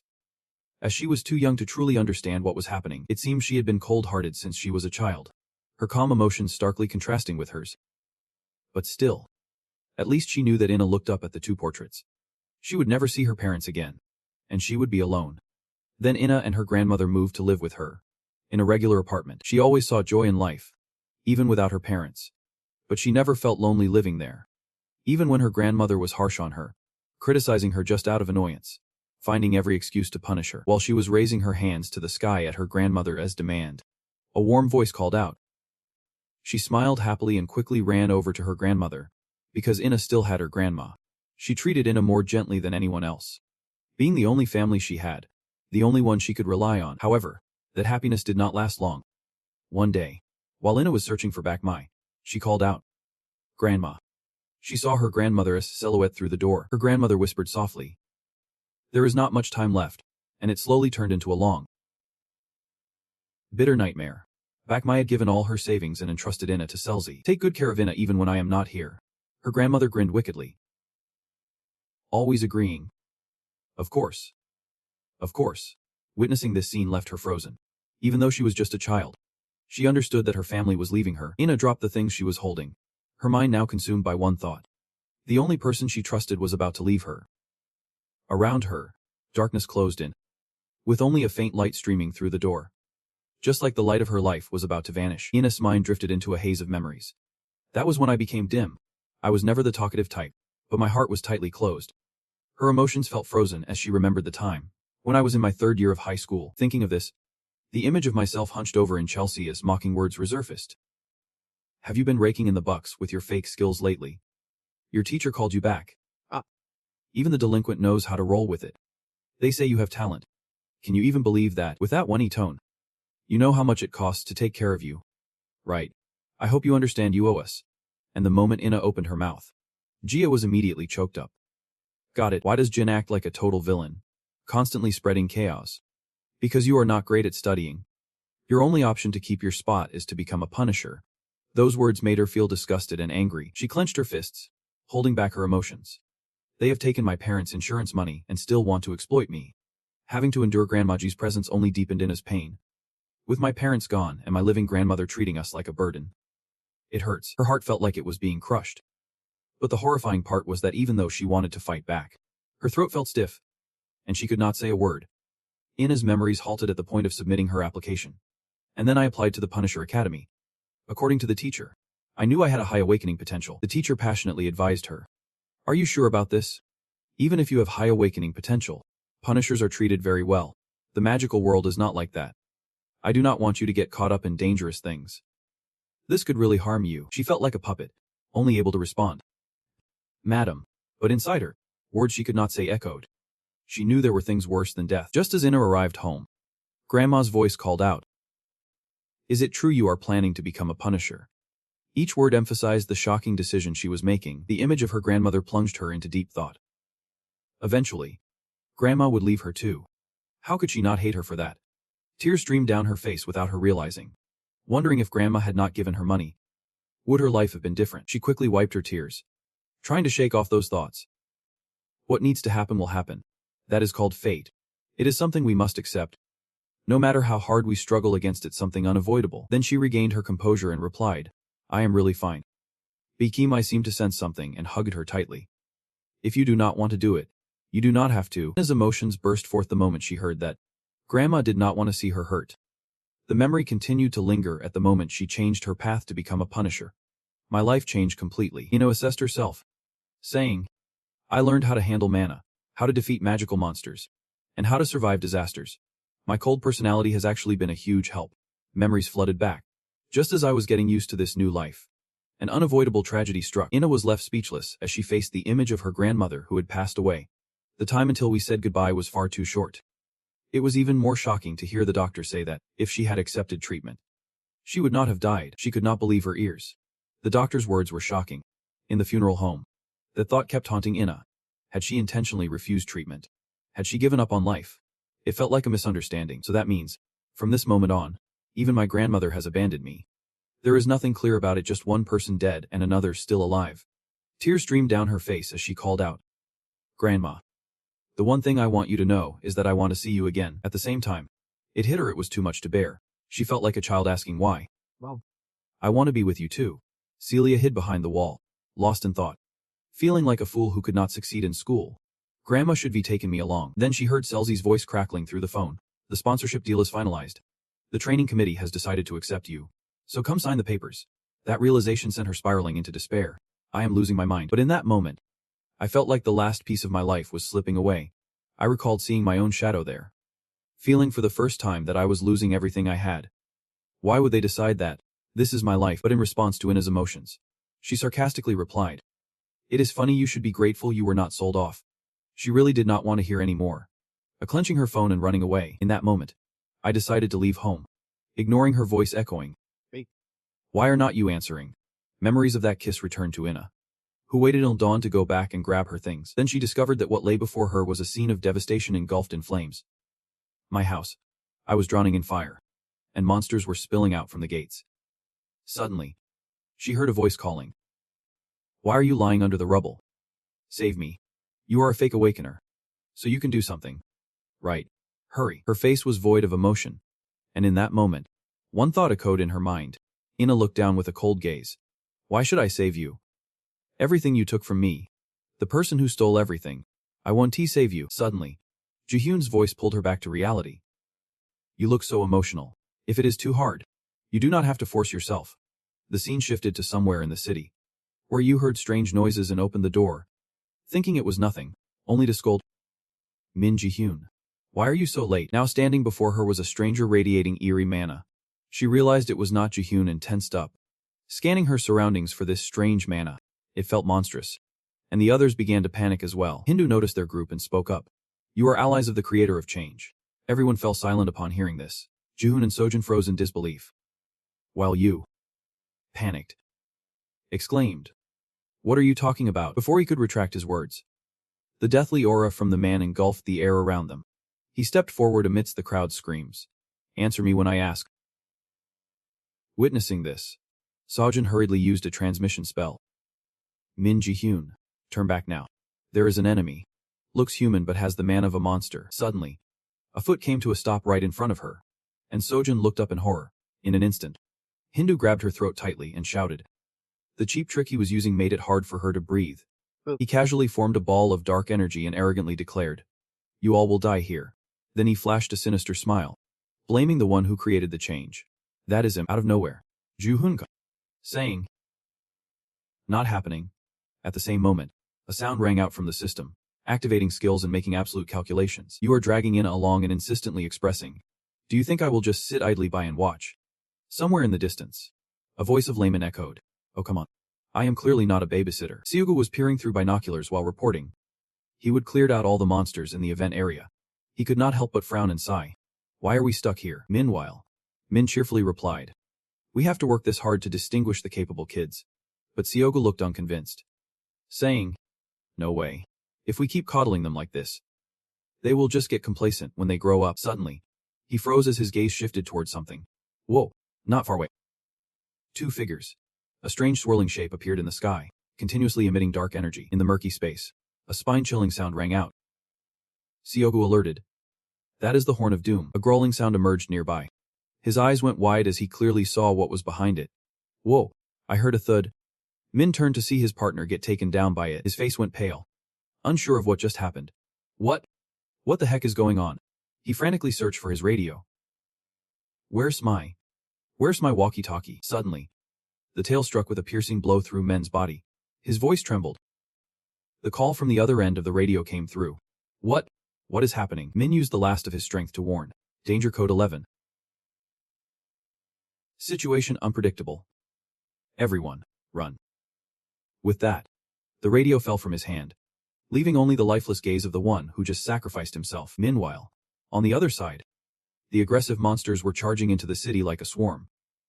Over here, Hindu was glaring at Ji-hyun. The tension in the air was so thick, it felt like it could explode with the slightest touch. One side accidentally dropped their weapon, while the other glared with dark eyes at Ji-hyun. The magical energy around began to radiate with fury. They slowly advanced, enveloping him, and anger surged. And in his mind appeared the image of Odin, the deity he revered. As he continued to question Ji-hyun, Why do you have his eye? Ji-hyun instinctively raised a hand to his left eye, thinking, He must be talking about Odin's missing eye. Hindu growled with rage. Now I understand why you have grown so powerful so quickly. He swung his sword, asserting, a mere human could never develop so fast. Despite Hindu's ferocity, June and Inna remained silent. He suddenly raised his voice in provocation. If you are uncomfortable, just take it. Sojin warned from the side. Min Ji-hyun. You can handle someone like him alone. Is he even human? But he coldly replied, Run. This is my problem. Yui Jung's face darkened. She is so angry. What do you mean? We are a team. Ji-hyun still one T back down. I am not saying anything else. Just run. Hindu's smirk spreads wide, wanting to protect his friends. The guy raises his sword high, while I, Hindu, am just standing here. Finally, with a decisive swing of his weapon, the ground immediately erupts. Even the building across the street can withstand the shock and splits in two. In this moment, Ji-hyun does not hesitate to unleash his power, activating the wind alert skill. Yui Jung and the others are caught off guard as they are swept up by the whirlwind. Then they are all thrown far away without mercy. Yui Jung and Hoi On can only brace themselves against the swirling dust. Now, it is just Ji-hyun facing Hindu alone. Everything seems on the verge of collapsing in Yui Jung's eyes. Desperately, she cries out, Ji-hyun, what are you doing? But Ji-hyun coldly replies, If I do not do this, we all... Her anger flares as she questions him. What do you mean? Ina suddenly steps in to calm her, saying he is right. We have no chance against someone that strong. Yui Jung's face is filled with panic. What are you talking about? That is exactly why we need to help. Ina firmly cuts in. She declares with conviction. I believe Ji-Hung can do it. Ina insists. So go to the entrance and inform the instructors about the situation. Yui Jung, feeling powerless, mutters. Damn it. Finally, she fights back tears as she leaves with her teammates. You have to survive. Okay, Ji-Hyun. Ji-Hun coldly glances at the fading shadow of the team. His left eye glimmers with a fierce determination. Did Ina manage to convince them? He quickly gathers the wind in his hands, activating the earth ice skill. Alright, now it is time. The ground beneath Ji-Hyun's feet instantly turns to ice. Hindle flashes a sly grin. Earth ice. His gaze is fixed on what Ji-Hyun is conjuring. It is a good skill, but it takes several seconds to cast. He does not hide his smugness. Do you really think you can hold me back until then? Ji-Hyun calmly retorts. It is not impossible. He thinks to himself. This is the strategy I have planned since the first time I faced Hindle. The guy rushes at him without hesitation. Fine. If you think you can stop me. His eyes gleam with a bloodthirsty madness. Then let us see. At that moment, a thought strikes Ji-Hyun. Those who fled will be trapped in this disaster. The powerful strike that shatters the ground makes it clear to him. I have to stop him. Ji-Hyun does not wait and uses the active skill materialize magical item. I will. This successfully creates the rank blood dragon sword, while quietly activating the blood chain skill. Using everything he has, golden chains wrap around his entire body. With a single wave of his arm, they shoot out in a diverging pattern, hooking into the ice crystals beneath his feet. At the same time, Hindle's storming attack is closing in. Ji-Hyun instantly uses the blood dragon to block the incoming shockwave of the sword. Its terrifying power forces him to stagger back repeatedly. Ji-Hyun struggles to hold on while relying on the chains to keep steady. Then, a powerful leap from him sends the guy crashing hard into the ground like a beast. He takes the chance to unleash a breathtaking strike that shatters the earth. Dust and debris flying everywhere. Hindle watches as Ji-Hyun goes out of sight. Now, the guy's face is etched with deep lines of exhaustion. Humanity, how dare you? Ji-Hyun's mocking voice rings out. I told you so. Ji-Hyun channels energy, activating his next skill, the Leaf Shadow Flash. The thrill of confidence shines brightly in Ji-Hyun's eyes. I can do this. Amid the rubble, Lina quickly takes charge, directing everyone to focus on rescuing the students. People rush to administer first aid and save both students and instructors. We can't waste any more time. So many have already been injured. She is assessing the situation in her mind. A monstrous explosion. This city has never seen anything like it. Lina grits her teeth. And it happens on the day we are training outdoors. Too many coincidences with unprecedented casualties make her resolute. We must find a way to deal with this, no matter what. Suddenly, someone shouts loudly. Principal, let us help. The one stepping forward is not anyone else but Park Hyun. Lina reluctantly agrees but warns. Okay, but try to avoid direct confrontation as much as possible. After all, you are still students. Next, Juhyun steps up. The Garam circle will help too. Jia replies seriously. Sunan and I will take care of the injured. Seeing the group of teens rallying, Lina feels a bit relieved. Thank you everyone. Let us do our best to save as many people as we can. After saying this, she walks away, planning her next steps. If I let the students focus on assisting, confronting the devastation ahead, and gathering the instructors to fight off the monsters, a green light shimmers in Lina's palm fueled by determination. There will be a chance to win. But then, sensing something is off, she looks up in surprise. Lina's face is filled with horror. What is going on? I can't channel mana. The screen jumps with a notification. The Azure system is offline. The connection to users has been temporarily cut, making her panic. What? Just then, Joan rushes in. Principal, I can use mana. Zumi beside him stutters. My skills won't activate either. This unexpected situation leaves Lina confused. What is happening? The system has never malfunctioned. And why now? During a disaster. Without hesitation, she shouts loudly. Is there anyone who can still use their skills? Zumi Nua, though reluctant, can only stand there helplessly. An arm instantly shoots up. I think it can. Surprisingly, it is none other than student Park Hyun from the Garam circle. Even Jian raises his hand. My skills are still working fine. Juhai Nat. Mine too. Lina's pupils dilate in shock. No way. Only the students can still use mana. She scans the room, seeing other students raising their hands. Some are even using healing skills on the spot. Lina muttered under her breath, struggling to grasp the situation. But then, she decisively shouted an order. We are changing the plan. Students, move forward. We will support you with everything we have got. Park Hyun and Ju Hyun chimed in together. Lina immediately directed them to head to the lockdown area of District 3, the most critical location. The Park Hyan team responded in unison and took off. There he was, moving and delegating smoothly. As Ju Hyan took the right side, he shot back. "Don't he order me around?" Of course. He would not let that get to him and continued. "And focus on healing from the back." She replied. "I got." After a while, everyone halted, and Park Hyan's heavy voice rang out. "Everyone, listen up." Despite being in a concerning location, he remained calm, stating that District 3 had a relatively narrow entrance. Strategies and analysis were laid out. As long as we hold our position, we can withstand this without too much trouble. Unfortunately, the appearance of the Bone Dragon threatened to ruin Park Hyan's plan, and the pressure made the supporting students freeze. Do we really have to fight that thing? The system notification confirmed his thoughts. You have encountered the lockdown cluster of District 3, the Bone Dragon. Its horrifying breath and grotesque form made Park Hyan lose his composure. This is going to be incredibly tough. Meanwhile, the group rushed to their mission point. Ji Sang was still worried about his friend. No way. Ji Hun can be dead. Right. He could only grit his teeth in silence. Though unspoken, Arkdung felt a deep unease.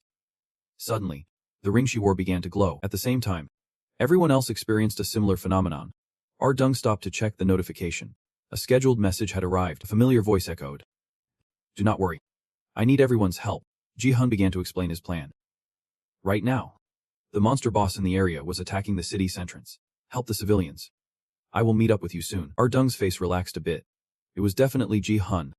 Seeing everyone settle down, Ardung coldly urged. "So it is decided. We need to do what we can." Everyone responded in unison. "Let us go then." Ardung softly reassured both herself and the others. Ji Hun will be fine. Meanwhile, he was fighting with incredible speed, quickly summoning magic to strike at his opponent below. Hindu gritted his teeth, looking at him with disdain. It turned out that the reputation of Odin's hair was not just for show. His face twisted into a fierce expression. But he would surely fail. Ji Hun launched himself down using his martial arts. Hindu, unwilling to back down, drew his weapon and prepared for a showdown. The cold iron blade arced through the air, giving him no chance to escape. Hindu will personally test you. He thought his relentless attacks would make Ji Hun suffer. But no. He dodged like it was a walk in the park. Then he countered, forcing his opponent to raise his sword to block. Though the recoil sent Ji Hun flying back, he remained defiant, leaving behind a taunting remark. "You will regret this." As soon as he finished speaking, Ji Hun charged again, leaving Hindu's face etched with shock. "You are so calm." My test scores have been off the charts lately. Just hearing that drives Hindu crazy. At the same time, the system activates, triggering my passive skill and intermediate swordsmanship, and my active skill, spin attack. The two sides clash. A fierce battle that feels like it could tear the sky apart. Facing an opponent of equal skill gets Hindu all fired up. Definitely not bad compared to humans. Just when he thought he had the upper hand, he suddenly swerved. But then he thrusts his weapon forward, showing just how limited he really is. Every thrust is met by Ji Hun's blade, creating a sound that is nothing short of shocking. A smug smile spreads across his face, completely out of place given the situation. Then, he calmly retracts his weapon. This move leaves Hindu wide-eyed in shock. Just as he stumbles forward, Ji Hun swiftly dodges to the side. A new piece of gear appears in his hand, accompanied by the system's voice, activating his active skill. Weapon creation. Success. He crafts this rank Nahop fangs, quickly grabs them, and channels his energy. Once the magic gathers enough, he completes the process and activates his active skill. Thrusting strike. Ji Hun seizes the moment, striking Hindu with a blow. The power surges down his arm, spreading throughout Hindu's body as the system displays notifications, successfully upgrading his passive skill. The Nihop fangs activate, poisoning the enemy over time. Hindu glares, screaming in pain, desperately leaning on his sword to stay upright. "How dare you play dirty?" Ji Hun shoots him a look of utter disdain. He straightforwardly asks, "You want to see who is more pathetic?" His words make Hindu wary. Normally, with this kind of poison, I would recover quickly no matter what tricks you pull. The wounds all over his body do not diminish his confidence. "I will wipe out my enemies. Maybe I need to reevaluate you. Let us start over." Remembering his plan, he thinks about temporarily infiltrating the Nordic system to control the power of all trainers and trainees. The power Hindu receives from Odin has its limits. Each person is programmed differently. So he figured if he could just shut down the Nordic system of the trainers, handling them would be as easy as swatting ants. Hindu shakes off those thoughts, but his gaze darts to his opponent. "Now I can only admit defeat." He sizes up Ji Hun from head to toe. With his current level 3 strength, that guy is a monster I can face. And your glow shines bright along with the sword in your hand. He ponders back to his training days. recalling the sword techniques he learned from Manhwa on before entering the training camp, thrusting strike, and rotating kick. Back then, they had fought countless matches to master those moves. Ji-hoon glares at his opponent. If he activates these with this rank weapon, the anicaps. Thinking this, he confidently concludes that even Hindu won't last long. Hindu grins wickedly. You are quite interesting. As he reaches behind him, he slyly says, I do not understand why Asuka considers you a threat. He pulls something out gently. But at least you seem to know how to use this. The item that appears instantly casts a shadow of confusion across Ji-hoon's face. As the fragment slowly slid down, a bright ivory tusk was revealed, sending him into a panic. Without saying a word, he rushed towards the guy, unsure what that ability was. But he felt a chilling instinct about it. Ji-hoon clenched his fangs and dashed forward at lightning speed. He did not hesitate to reach out ahead, not giving him a chance to act. Hindle, before blowing the horn, reminded him with a smirk. Consider this an honor. The thrill on his face was evident. Someone was about to hear the sound of Galleon. The blast of the horn echoed, drowning everything around them. Ji-hoon felt shackled by that sound. He measured the distance, stepping back a few paces. What was this? That sound had a huge impact on him. Upon hearing it, his body reacted, and the system was continuously complaining. Warning. Galleon has started to activate due to item effects. Physical abilities reduced by 50%. The next piece of information sent Ji-hoon into a frenzy. The mysterious strength of the item was riling up the beasts around them. Suddenly, the space around them filled with ferocious mutated beasts. They had surrounded the two of them without him even noticing when Ji-hoon gasped. What the hell is this? Hindle happily replied. Well, I am not controlling these beasts like a puppet. He excitedly activated his powers. But this was my special move. Ji-hoon's mind raced. If this was magic, at that moment, the system activated once more, triggering absolute calculation skills. But then Ji-hoon was horrified when he received the notification. The user's rank does not meet the requirements to resist the item. Failure to resist, he helplessly cursed. While Hindle was still generating a bold power, he launched a direct stream of energy at Ji-hoon. Ji-hoon crossed his arms over his chest to defend himself while Hindle regained his position. Grinning smugly. This is my ultimate technique. Reverse magic. He looked at Ji-hoon, speaking in a tone that felt like a mix of taunting and sympathy. You won't die. But it is going to hurt like hell.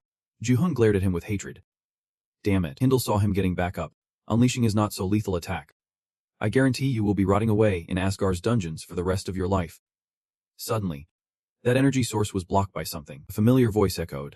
Ji-hoon can cause a lot of trouble. Hila coolly stepped in front of him, continuing. But it is too soon to throw him in jail. This appearance left Hindle dumbfounded. A protective circle suddenly appeared around the two of them. Hila's eyes gleamed, signaling something ominous. Inside the protective barrier, Ji-hoon awkwardly observed. Hela, what is this? Hila's slender hand, slightly damp, reached forward. Her expression turned anxious. I really can't hold on much longer. At this moment, Hindle was still in shock from Hila's appearance. I was wondering where you were hiding. And now you have shown yourself. Suddenly, he narrowed his eyes. But you... It turned out Hindle realized something. You forced yourself to use the holy power of Hio. Even though her magic was nearly depleted, Hila still tried to maintain her strength a bit longer. Her hand quickly channeled more magical energy, creating an energy sphere right in front of her. Ji-hoon reached out to stop her. Hela. He pieced together the situation. If what Hindle says is true, she is definitely using divine power, which means Hilo is as good as dead. Ignoring those words, Hila unleashes her magical energy ahead. Hindle reacts quickly, effortlessly dodging the onslaught of attacks in the blink of an eye. Furious, he shouts out. That power is beyond what any human can handle. Is he really prepared to sacrifice himself? Hindle is genuinely puzzled about what they are fighting for. Does anyone actually believe the enemy can save them? To that, Hila boldly declares. It is not just belief. It is certainty. We believe that Ji-hoon will defeat Odin and put an end to this apocalypse. He sits there, listening intently to her response, despite the magic energy aimed directly at his head. Finally, Hindle angrily brushes it off. Blasphemy. Immediately, he jumps closer to Hila, who is casting a spell. Facing him are her determined eyes. Hila softly says, let us end this. No sooner had she spoken than a massive serpent suddenly appears behind Hindle. The moment he senses its menacing presence, he quickly dodges. Ji-hoon can only helplessly shout, stop, upon seeing the gigantic serpent. Hindle curses under his breath. Damn it. Instantly, the serpent lunges toward him. Meanwhile, elsewhere, the vicious beasts are lurking, ready to attack. A surge of magical energy blasts them away, the force sweeping through the area. It is the awakening of Park Hyun, who is trying to hold back the monsters. Not stopping there, he carefully activates another skill and powerfully charges into battle against the monsters. The magical energy from both sides collides, creating a massive explosion. Gumin and Jaehyun are fiercely holding their ground against the creatures. Meanwhile, Park Hyun effortlessly takes them down one by one. At this moment, Joo Hyun is struggling to hold on. Jaehyun is desperately healing his teammates. Are you okay? Just stay still. Looking at the monstrous beasts in front of them, Jaehyun feels a wave of despair. We are all going to die.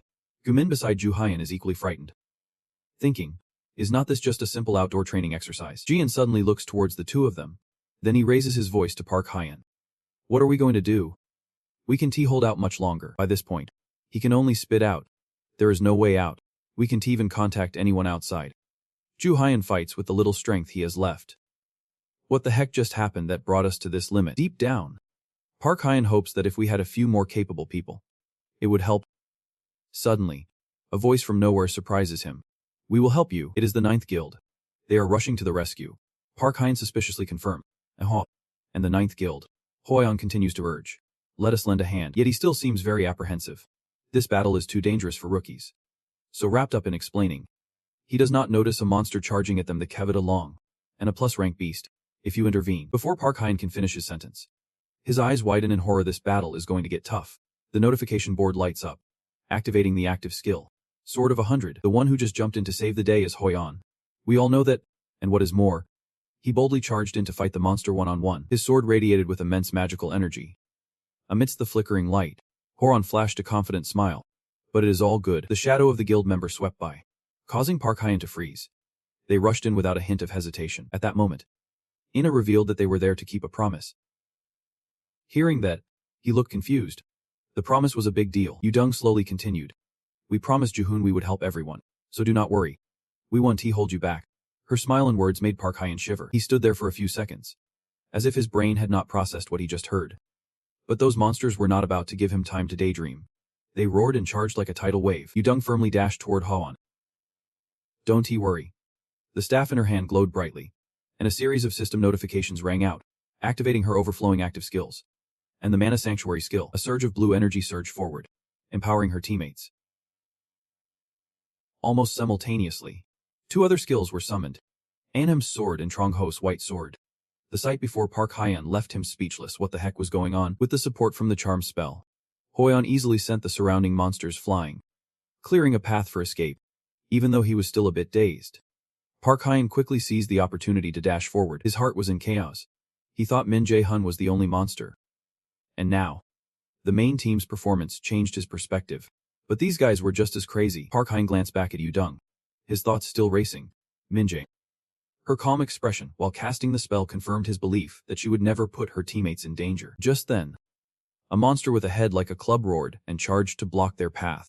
It swung its weapon, aiming to take out the tiny human in front of it. But Hoyeon was quick to raise her shield. The sound of metal clashing rang out painfully loud. Right after that, Ina combined her magic with Yudong and rushed in. The blue swords pierced straight into the monster's weak spot, and Park Hyun and Joo Hyun rushed in simultaneously. But before they could strike, the monster was taken down with a single headshot. As the enemy fell, an uneasy feeling rose in their hearts. If they were fighting alongside these kids, the battle would be even tougher.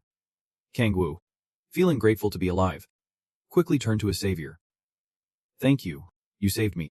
He waved his hand, smiling politely. No worries. Sojin squinted at the markings on the ground, then informed everyone. The entrance is this way. Follow me. Kangwoo nodded in agreement, thanking the senior. Sojin squinted at the traces on the road. Then he announced to everyone. The entrance is over here. Follow me. Kangwoo nodded in agreement. Thanks. Senior Sojin, Yudong gazed pensively as the group walked away. Then, feeling a bit anxious, she looked up. We need to hurry. The bone monster roared loudly, as if trying to interrupt. But she did not care at all. They were fighting the monster species over there. Ina coldly agreed. Yeah. While Hoyeon chuckled, boosting everyone's spirits. They had really become much stronger. But before they could act, Park Hyun dashed forward like a gust of wind. There was no time to slack off. He was planning on the fly. We will attack its legs and stop its movement. While we do that, you aim for the magic core and take that bone monster down. Hoyeon immediately replied. Then added. Got it. Use your weakening skill on the bone monster. Without a moment's hesitation. Just like that, in the blink of an eye, he was soaring up, closing in on the monster. Then he focused his spiritual energy around his staff. A purple light engulfed the space, then exploded, heading straight down into the dragon bone's body. Even with support, Juhyun felt uneasy. Damn it. At this rate, these rookies are going to steal all the glory. Baekhyun thought the same. But he was more alert than his friend. No way around it. You see it too. Right. The destructive power of this thing is even stronger than ours. Being older yet weaker. No way Juhyun would accept that. Damn it. Fine. He tightened his grip on his weapon, activating his active skill along with the wind in the blink of an eye. He was right at the dragon bone's feet, successfully severing one of its joints. Baekhyun took the opportunity to soar up and assess the situation, just as he expected, then calmly concluded. One attack like that? Yet it did not care about defense at all. This realization made him determined, activating the fatal penetration skill, true to its name. The weapon shot straight through the dragon bone, pinning it to the ground, not taking it lightly. Baekhyun shouted, "Now's the time." The beast, though shattered, still had enough strength to roar fiercely, but its attack was not as quick as Yu Huzong's support abilities. A flurry of skills activated. The absolute blade, the sword of Enhem, the white sword in bloom. Colorful spells rained down like a flood, overwhelming the gigantic foe. At that moment, the core inside the dragon bone started to show signs of cracking. Then it could not take it anymore. Shattering quickly, the dragon bone let out a wretched scream, its voice filled with resentment echoing across the battlefield. Turning back this way, Hindu glanced over. "It is," then was struck down powerfully by the serpent. After that, it began to rise. Hila silently observed the situation, exhaling heavily. Her face briefly turned sad before she lowered her voice to announce, "I am done here. My mission ends now." The serpent's body began to retract as if something was happening, its belly swelling larger and larger. Then came a big laugh that left Hila bewildered. Suddenly she froze, her eyes fixated on that direction. Hindua's bright figure gradually emerged. "Do you really think that guy emerged from inside the serpent's body? Am I supposed to die from something like this?" Saying that, Hindu dashed forward like a gust of wind, wielding a long sword. At this point, Hila still could not grasp the situation. "Why is it like this?" The vehicle over here was trying to shout loudly. "Hela, remind the sword to stop." Blood started to drip down. In the end, she was struck by a fatal blow from him. Hila's face became lifeless, a trickle of blood lingering at the corner of her mouth. She gripped the sword with a blank stare. "You should have only brought your strength this far." Hindu's lips curled up, clearly showing arrogance. "Indeed. My power will be restrained," he slowly continued. "But you are not the only one who can wield divine power." Hila's mind began to fade as she collapsed before his furious wrath. "That damn kid," Hindu spat. "You really are clueless. I am about to reach my end. It is like an unstoppable storm. So just rot in hell already." Juhyun could only watch in horror as Hila's body flew away. His eyes widened in shock, his demeanor slowly darkening. He struggled to get up, trembling as he spoke. While Hela, on the other hand, faced continued insults from Hindu. What an idiot. The guy casually broke into a tune that sent Juhyun's head spinning. His face immediately turned pale, sweat pouring down relentlessly. Juhyun reached out towards Hila. Not again. He could not protect the one person who mattered to him. His whole body collapsed onto the pavement. He had tried everything to change his fate. Right now, Juhyun was drowning in despair over his thoughts, but in the end, he was just repeating the mistakes of the past and losing them once more. Once again, his life was heading towards the preordained conclusion. His eyes began to narrow. What do I have left now? At that moment, two people were talking on the rooftop. Both he and his master had awakened. Juhyun's voice dropped as he mourned the loss of someone important. Remembering each face only intensified his pain. If loss was the key to awakening, Juhyun's ears suddenly tightened with a thick voice. He said, "I won't let you finish." Ina started crying. Juhyun. She began to reveal the deep secrets of her heart. And he wondered how he felt at that moment. The image of Solji being crushed under the debris amidst the fire flashed before him. "Hurry up and help. You are awake now. You know you can do this." Yet, Ina only gave her a cold, piercing glance. Solji screamed when she saw her turn to leave. "Wait. Where are you going? Come back here." That moment changed Ina, and he realized she was the one who could protect him. She grew increasingly frantic. But she was sure of one thing. It was not about my parents, my grandmother, or anything. Solji finally broke down. "What?" Watching Ina's actions, she wondered, "What have you done so wrong to me? But you are a good kid, so I know you will save me." Still, she kept moving forward while Solji desperately tried to convince her. "We are a family." At that moment, Ina stealthily activated her active skill, the light sword. It struck swiftly into the body of the massive monster behind her. In this situation, Solji felt pleased. "Yep. Finally, you are paying back all you owe." She kept rambling without noticing what was falling. "The money that I had to spend to raise you." Ina turned her back with an emotionless face. Seeing this, Solji gritted her teeth. Among the heavy mass of flesh. The spiteful voice echoed. Useless brat. She heard it but remained silent, then simply turned and walked away, returning to the present.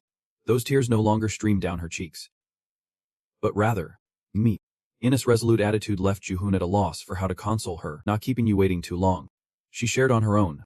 I think Guildmaster Josianon feels the same way. It is not just because she lost someone important that she awakened. Remembering the image of Sion unengulfed in divine light, Ina confidently stated it was because, after all those tragedies, she realized her true will there. She finally spoke up to comfort. However, I do not think you need to go through something similar. Ina lifted her hand to gently tuck her hair behind her ear. Because out of everyone I know, Juhoon was momentarily frozen upon hearing her confession. He is the most determined one. Back to the scene from earlier. He had been lost in old memories. Juhoon clenched his jaw tightly, surrounded by shimmering orbs of light. His will, his determination that Ina mentioned, a powerful inner energy began to surge uncontrollably from Juhoon's body. The onlookers could not help but be shocked. What is this mana? The aura of that guy also burst forth chaotically. How can this be? How dare you? You are just a human. The radiant light gradually faded, and Juhoon stood up boldly. He lowered his head as if deep in thought. Moments later, he looked up. One of his eyes had changed color. I won't lose the important people in my life anymore. The system sent a message.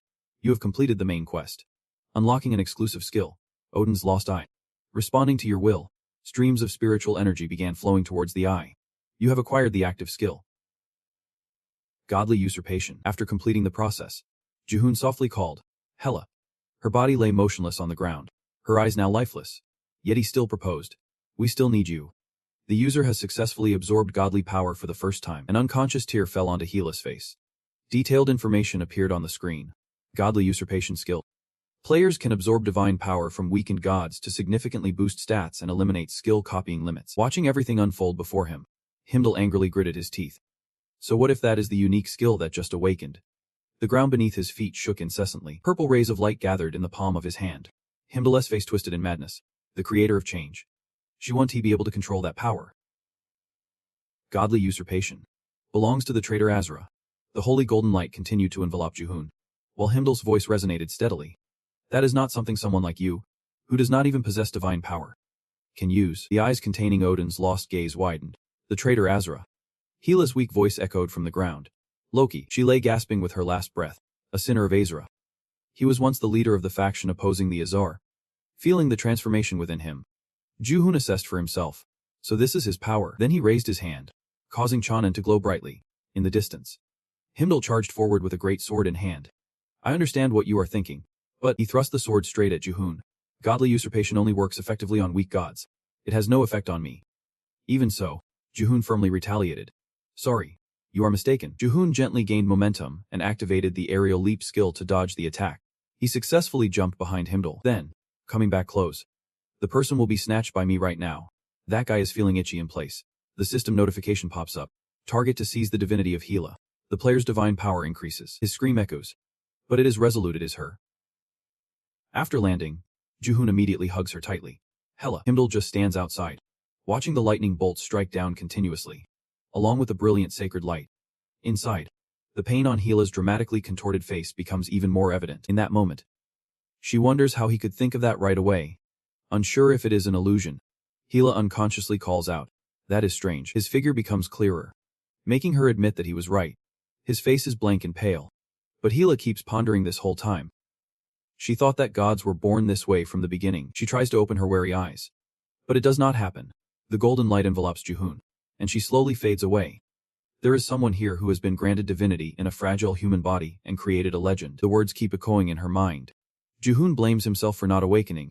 Her eyes gently and peacefully close. But that is not right. Hela is laid down neatly while Juhoon steps forward with all-encompassing strength. From the very beginning, he has. His confident gaze makes her feel certain that she is the one he has chosen. Juhoon's aura is now overflowing with power. Even his chest is glowing with a brilliant light. A series of skills are unleashed like Thunder God magic. Thunder Chains. And the Thunder God's Chains. With his newly equipped ultimate weapon, he slowly speaks. From now on, his eyes sparkle with confidence, accompanied by a smug smile. Round 2 begins. Hindu can believe what he is hearing. What the heck? Juhoon is now extremely pleased with the Thunder Chains of the Thunder God. Details pop up instantly. The power of the Thunder God, though, can pierce through part of the enemy's defenses. It only activates when the Thunder God magic is used.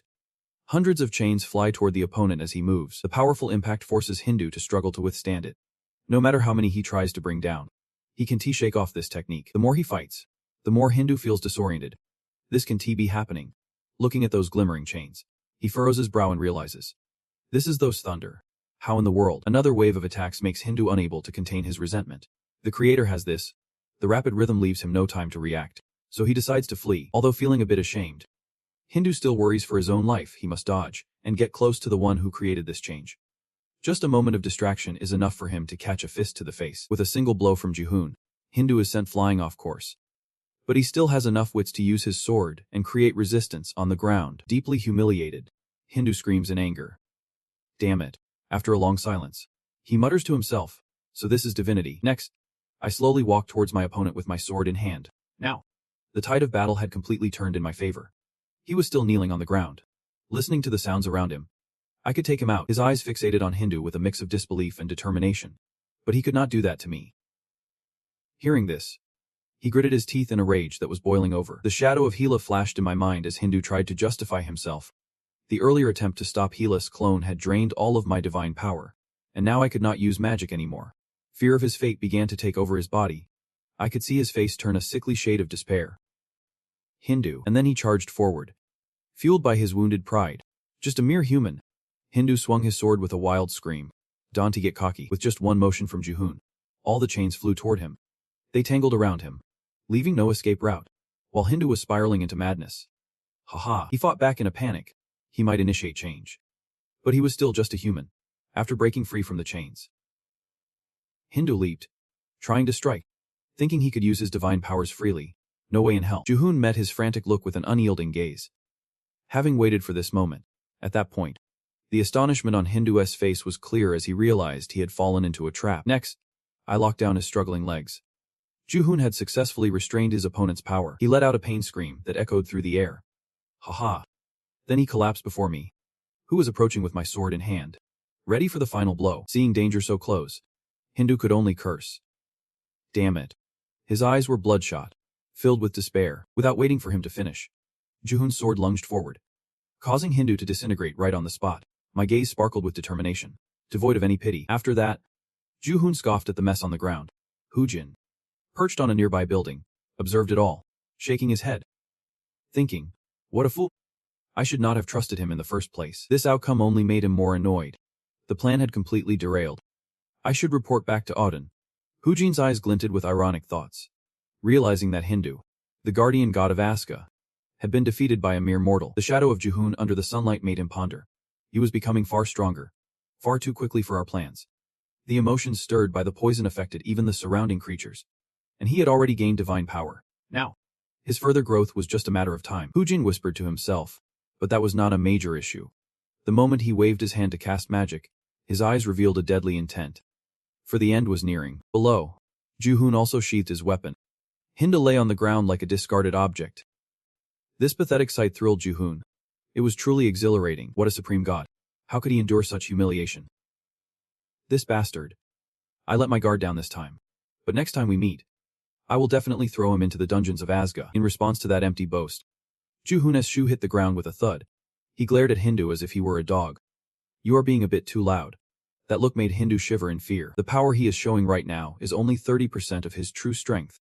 But no matter what, he can escape his fate. Sooner or later, he will be forcibly summoned to Asga. Thinking that, he boldly taunted, nothing will change just because of who wins this time. His sharp voice echoed like a dark prophecy. Ragnarok is still set to unfold as destined. Ji-hoon replied with a stoic expression. I already knew nothing would change. From Hindu's perspective, he could clearly see the murderous intent in his eyes. Whether war breaks out or not, I will end all of you. This arrogant attitude only fueled his excitement. You do not know anything, and as expected, his next words cast confusion over the opponent, the monsters, and the thought of you becoming an ambusher. That idea is a blessing granted to mankind. Ji-hoon raised an eyebrow and countered. Soccer. Even so, Hindu is playing the villain's role perfectly, threatening without explaining. Be wary of those closest to him, even the tiniest things. Every word he spoke was a warning because once you reach the end, you will realize just how horrifying the taste of betrayal can be. The head on the ground glinted before slowly fading away. leaving behind a heavy decree. That will be the moment you realize that the trust you have now will become an indelible scar in your heart. As soon as he finished speaking, all that remained of Hinduist's previous position was a wisp of smoke. Jihoon stared intensely at the spot, as if trying to process everything. But he did not dwell on it for long. He sighed in thought. At least now I have gotten rid of one nuisance. He then slowly approached his injured teammate in the corner. Hella. He coldly asked her, "Are you okay?" She gently reported her condition. Yep. The collapse of this body has finally stopped. Then, feeling a bit shy, she said, "Thank you." But Jihoon turned his back dismissively. "That is good." He added one more line that left Hela speechless. "I have other things to do. We will talk later." He returned to where the corpse of him was lying, raising his hand. A brilliant light erupted around the body, enveloping both of them. At that moment, the system activated, initiating the active skill plan to seize divinity, targeting the fragments of him to absorb divine power. The energy surrounding Jihoon surged stronger with the next announcement. User's divine power has increased. He felt elated, thinking to himself, I figured there might still be a bit of divine power left in his body, and I was right. Jihoon continued executing the plan. Alright. Ignoring Hela sulking in the background, a little later, at the imposing holy temple. Inside, a heavy silence enveloped the god and the servant. He bowed his head in apology. The god felt very ashamed, unable to eliminate the great enemy due to his own lack of vigilance. Odin's response was not overly fierce. I already know. However, the cold gaze of the old man conveyed the opposite meaning. I have seen everything. These words made him grit his teeth. Thinking about the impending fall of Odin's throne, the object lying beneath Odin is something that allows him to gaze into all 9 realms, an artifact of mythology. A cold sweat begins to trickle down his face. Damn it. His fists clenched so tight the veins are popping out. Wow. Why did the great enemy have to awaken his exclusive skill at that exact moment? His face, dim with frustration, hides the unwillingness spreading across it, especially since that battle has already drained half of his divine power dam. Odin's deep voice resonates. We will begin the purge. He extends his hand to issue a command. From now on, help Freya raise the army of heroes. To defeat our great enemy, I will send someone else to take care of him. This humiliation is something he can't accept. But before he could finish, Odin sharply interrupted, his figure glowing ominously. Are you defying my orders? The accused one panicked. My lord. I apologize. Odin did not want to linger on this any longer. So get out of my sight. As the opponent turned away, he called out. Hyen. Han swiftly appeared by his side. Yep. Odin straightforwardly assigned the task. War will begin soon. At this moment, a grin of excitement spread across his face. I am sure you already know. Then he stretched out his hand while continuing to list the necessary materials. At that very moment, a series of footsteps echoed in the empty hall before them. The surroundings faded into darkness. Only the flickering green flames accompanied Odin's words. The army of heroes. Turning this way, Jian calmly walked between the shelves, carrying a stack of books.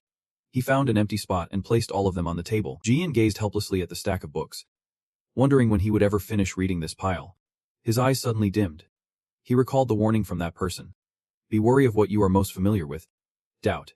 Then doubt again. An unsettling feeling surged within him. Go to the end, and you will realize, betrayal is deadlier than poison. An invisible fear crept in like a shadow enveloping Jian. And trust sometimes leaves the deepest scars in a person's heart. That voice still echoed in his ears. Let me offer you one last piece of advice. Brighter than the light of a punisher. Doubt the system. Jian pondered. Doubt. Both Mimir and Hindo said the same thing. He looked at the book in front of him. There must be a connection between what they said, and it seemed strong enough that he could not even imagine it. He reached for a book, then focused on the text. Should we consider these troubling issues? Time flew quickly toward midnight, and Jian remained silently seated at the table, concentrating on reading the materials. Suddenly, he flipped the book back, as if Jian had discovered something. The Punisher's eyes shining bright, he immediately pointed with his pen at a spot on the page. This is not a definition. In that moment, the words on it became incredibly clear to Jian. It was an anagram. Inuja is ready. He was astounded, gasping for breath. Finally understanding, Jian stared at the paper in his hand. What did Mimir and Hindu mean when they said he should be suspicious? Right now, there is a meeting happening at the office, but those present, Min Jian, won't be held back any longer. Everyone's reaction to this news does not seem too good. If you oppose it, you will have to face some pretty strong forces. Jian puts on a helpless face. Overall, they have surpassed our level. Even Jian grits his teeth, admitting that their strength has indeed surpassed the ordinary level. North Jian analyzes the situation. Seems the opponents have matured to a level we can't control. All in just a few months. He seriously reminds everyone that from now on, we need to focus on damage control. After saying this, He angrily slams his hand on the table. But there is something we need to clarify. Northhun looks over at Jian, who is sitting there in silence. Criticizing him, his expression turns cold. You are the leader of one of the 4 factions. Why are not you participating in this punishment? Ada faces the questioning head-on, and if a few other opponents intervene, this would already be an unwinnable battle. Ada's words ignite Jian's fury. Seriously? Aunt Xion continues to be indifferent. Relying solely on the skills of the members in the round table here, Ada ignores his anger, believing we won't succeed in this punishment mission. Then, standing up, he straightforwardly declines, saying he won't participate. He can't sacrifice innocent teammates for nothing. Right. At this moment, Jian is still focused on studying the book. He pays attention to the important content, the overall punishment mission. The ordinary punishers can hardly use their skills. Jian reads and envisions the people involved. It is all too clear. The Azure gods can intervene in the system. In his mind, one thing keeps repeating. Eam Yen said to be suspicious, and Hindle said to be cautious. Jian starts to speculate. What if both are hinting at the truth of the Azure system? His thoughts become clearer. That the true purpose of the system is to nurture Inhuja, and the materials to make Inhuja. The answer that suddenly pops into Jian's mind leaves him in shock. It must involve every awakening being in the world. Just then, the system unexpectedly speaks up. The user has discovered the truth about Sarah Inhuja, and the information is now updated. Do you want to see Mimi's direction? This sudden announcement is something he never expected. He slowly reaches out a finger. Just as Jian touches the system screen, the scenery around him begins to change. The sudden shift leaves Jian a bit startled. What on earth is happening? In the moment the light flashes, he finds himself in a strange place. Jian curiously moves forward, wondering where this is. Before him is a mysterious book floating above a stone pedestal, where Auden's lost eye was first absorbed. Jian slowly steps forward. His gaze fixed on that book, he decides to reach out and touch it.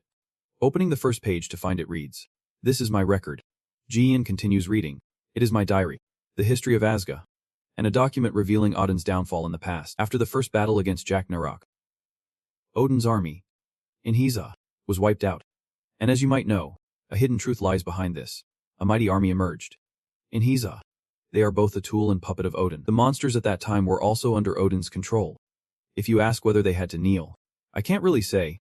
They were simply used by Odin. The Inhiza army was forced into wars. Odin deceived humanity and turned them into his slaves, exploiting them to fight against the Azure resistance. And then they were defeated. But in that battle, countless Inhiza fell. The generals turned against him, shattering Odin's dreams completely. And from then on, humanity no longer volunteered to become Inhiza. He never expected that to happen. It was a shock for Odin. Only humanity could become Inhiza. And the condition was that they had to be absolutely loyal to the gods. The danger began to loom. The second apocalypse threatening to close in on him. So Odin devised a plan. He exploited something else, sending the essence of Rezo to Midgard and turning the ground into a hell of monster essence. Then gifted them with treats as if they were brothers. That is the Azure system. He continued to manipulate humanity. Every awakened being around the world used it.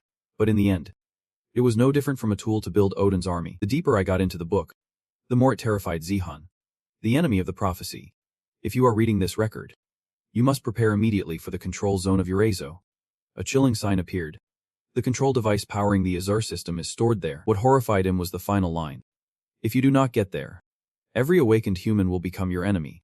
Zihan's eyes widened in shock. Then he shot up, leaning against the table with worry. His anxiety was evident in his tense hands, veins popping out, so much so that Zihan had to voice it. I need to see Hela. With that, he rushed off somewhere, his voice urgent. Hela, it is an emergency. In contrast to his panic, she was still halfway in dreamland. She responded with a hint of annoyance. What is so important that you had to wake a goddess? But her attitude shifted when she heard Inheza. Zihan got straight to the point. Very serious now. I think I have discovered Odin's true target. He continued to relay the issue at hand. What he said plunged Hela into deep thought. After thorough analysis, she finally spoke. It seems this matter needs to be discussed with the Azure resistance. Finally, Hela made her decision. Understood. Let us set off at nightfall. This answer satisfied Zihan. Okay, thanks to you. Suddenly, Zihan remembered something, and she responded with a bit of surprise.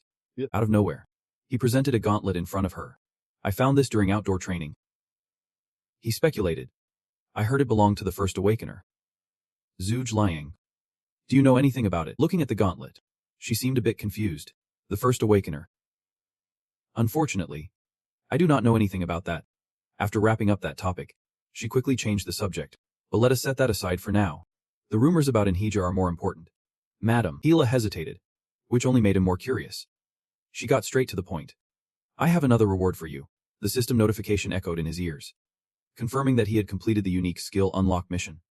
And the Vandertron City mission was also done. Time to calculate the rewards. After a moment, the corner of his mouth finally curled into a faint smile. This was always the most exciting part. So let us see. He tapped the screen to claim his rewards. The first reward, a shield card. The second reward is, he raised an eyebrow, wondering about the system update. Suddenly, the screen lit up. The Nonir system would update to version 2. Juhoon was taken aback by the news. Next came a list of newly specified skills.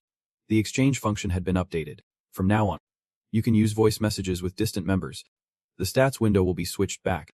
And mythic skills can now be stored in the activation slot. Current slot 1-on-1. The radar will automatically install, allowing tracking of Odin's fruits when they are nearby. The main mission to break the system has been accepted. These changes had definitely piqued Hyla's interest. So it was an upgrade for the chat feature. She felt incredibly excited. From now on, Juhoon could rely on me even more, but he shattered that confidence with a teasing remark, saying it felt more like using rather than relying. Hyla was quite annoyed by his teasing, while he remained calmly focused on the system, adjusting the stats window, as if, of course, the screen displayed all his personal information. In Juhoon's hands was a vial filled with red liquid, the blood of a giant. He was in awe. Previously, he could not use it due to a lack of strength, but now he was ready. With a flick, he turned the vial upside down, and the bright red liquid splattered everywhere. Juhoon poured it all over his head. Once the deed was done, the system appeared along with his transformation. The consumable item used the giant's blood, and the strength of the giant spread throughout the user's body, increasing strength and mana by 30. Feeling the power surge within him, he was ecstatic. He thought he would need to reach rank to get these stats. But now, just looking at the stats alone, he felt like a mid-level rank. Without hesitation, Juhoon opened the next O, now containing mythic skills. The system updated accordingly. A 1-on-1. Passive skill. Thunder God. Mythic rank, containing the power of thunder, enhancing proficiency in electric skill strength. The screen detailed even more information.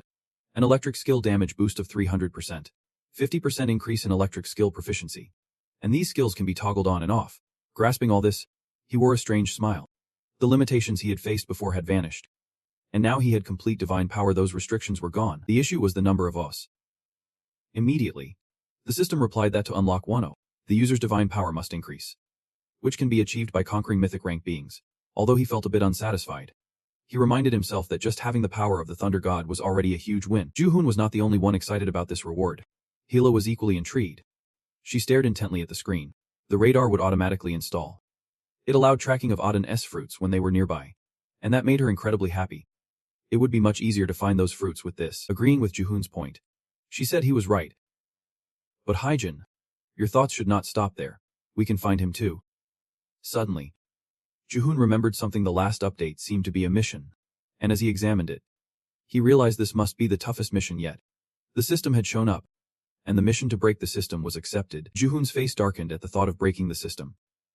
Meanwhile, in another location, in front of a mirror, a voice echoed. Do you think it is time to stop procrastinating and get going? Juhoon urged repeatedly. We can't keep him waiting any longer.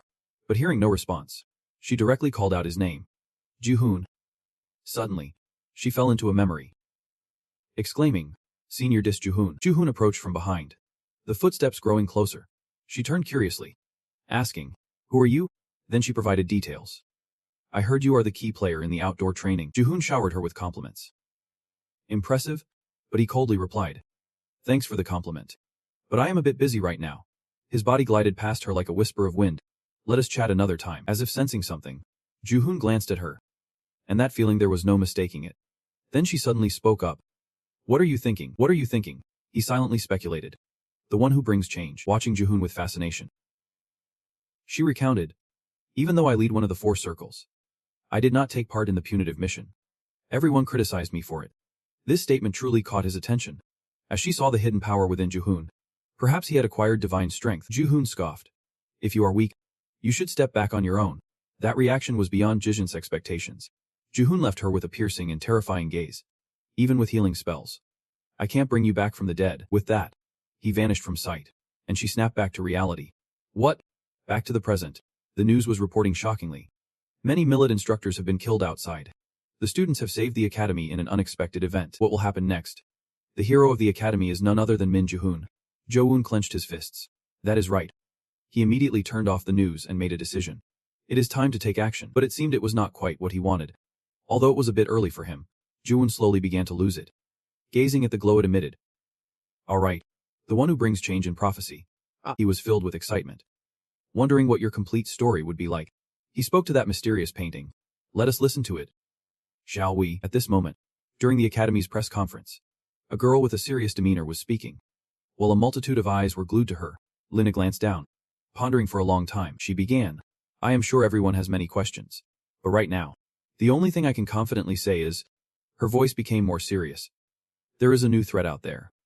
And we are gathered here to remember that glimmer of hope that has helped us overcome past threats. The reporter sitting below was focused on listening and taking notes of Lina's words. We will reward the students. Her expression turned grim, and her voice was full of authority. Because they played a significant role in this. I ask those whose names are called to come up on stage and receive their rewards. Jian and Ina, decked out in their school uniforms, are gearing up. As the call goes out, everyone steps inside one by one. With the spotlight on Min Jiayan and Team 9, time seemed to drag on in a room somewhere. Where Yu rested his chin on his hand. Clearly bored. All right. Her eyes scrutinized him, questioning if he had anything to say. And all attention in the room shifted in his direction. Jiayan loosened his tie. Then hesitated. But I can spill everything. She looked annoyed at that, asking why he had so many secrets. While Ina chimed in calmly, let me ask first. She thought about the mysterious guy with the sword, wondering who he was. The one who attacked us. His expression was deep in thought. Then he looked away, saying he could not answer. All he could say was, Jiayan wore a clueless expression. Acting nonchalant. He has business with me and he is super strong. Feeling disgruntled. Shot back. You think we want to know that? Hoyeon crossed her arms in agreement. Exactly.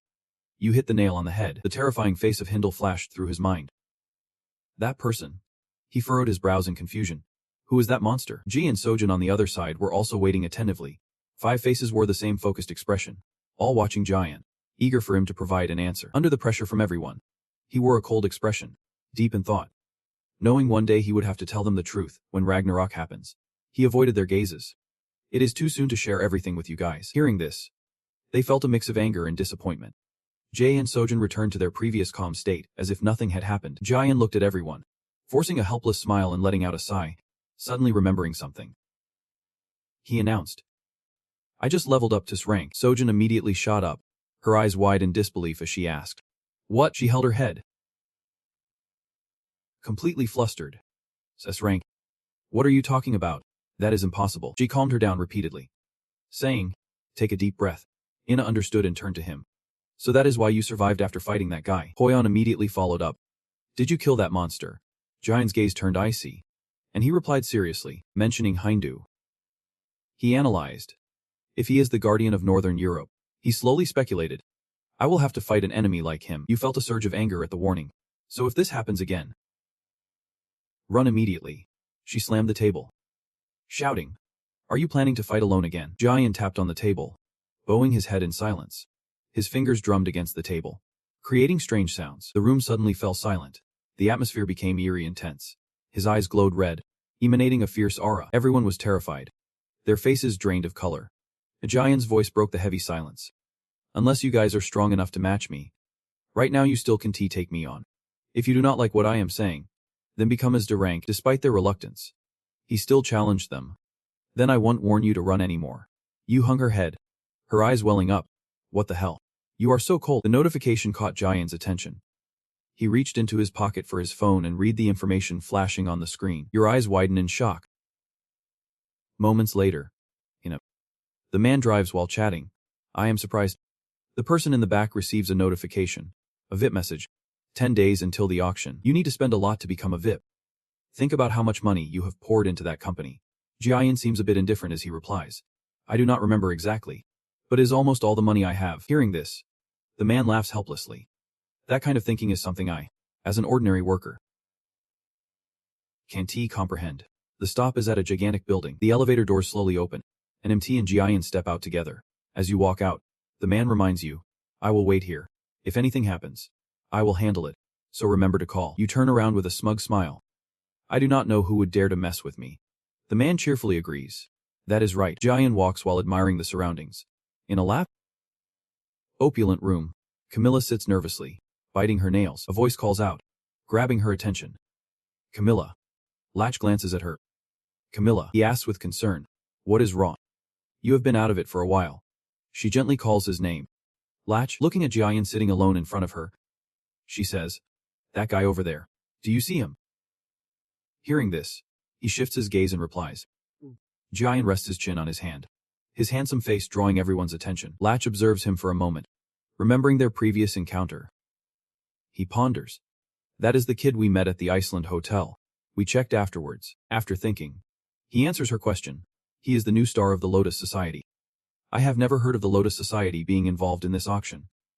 Camilla, still panicking, insists. Listen closely. She makes a well-meaning reminder. That kid is very dangerous. He looks shocked. What? Jiayan has a charming face, but his expression is dark and intense. The name. She barely manages to say something. That information terrifies Miss Latch. His gaze feels like a predator eyeing its prey. The aura emanating from him feels like dark mana. The scene shifts inside the room. His voice rings out. I already told you. Someone speaks softly on the phone. Baby. Trust me. The auction will go smoothly. From a small store to where we are now. We have done really well. Min Hong's expression is a bit worried, but he forces a reassuring smile. Just a little more effort. After hanging up, he silently resolves. I can't afford to make mistakes this time. He closes his eyes to calm himself, reminding himself that many investors and VIPs will attend. He must succeed.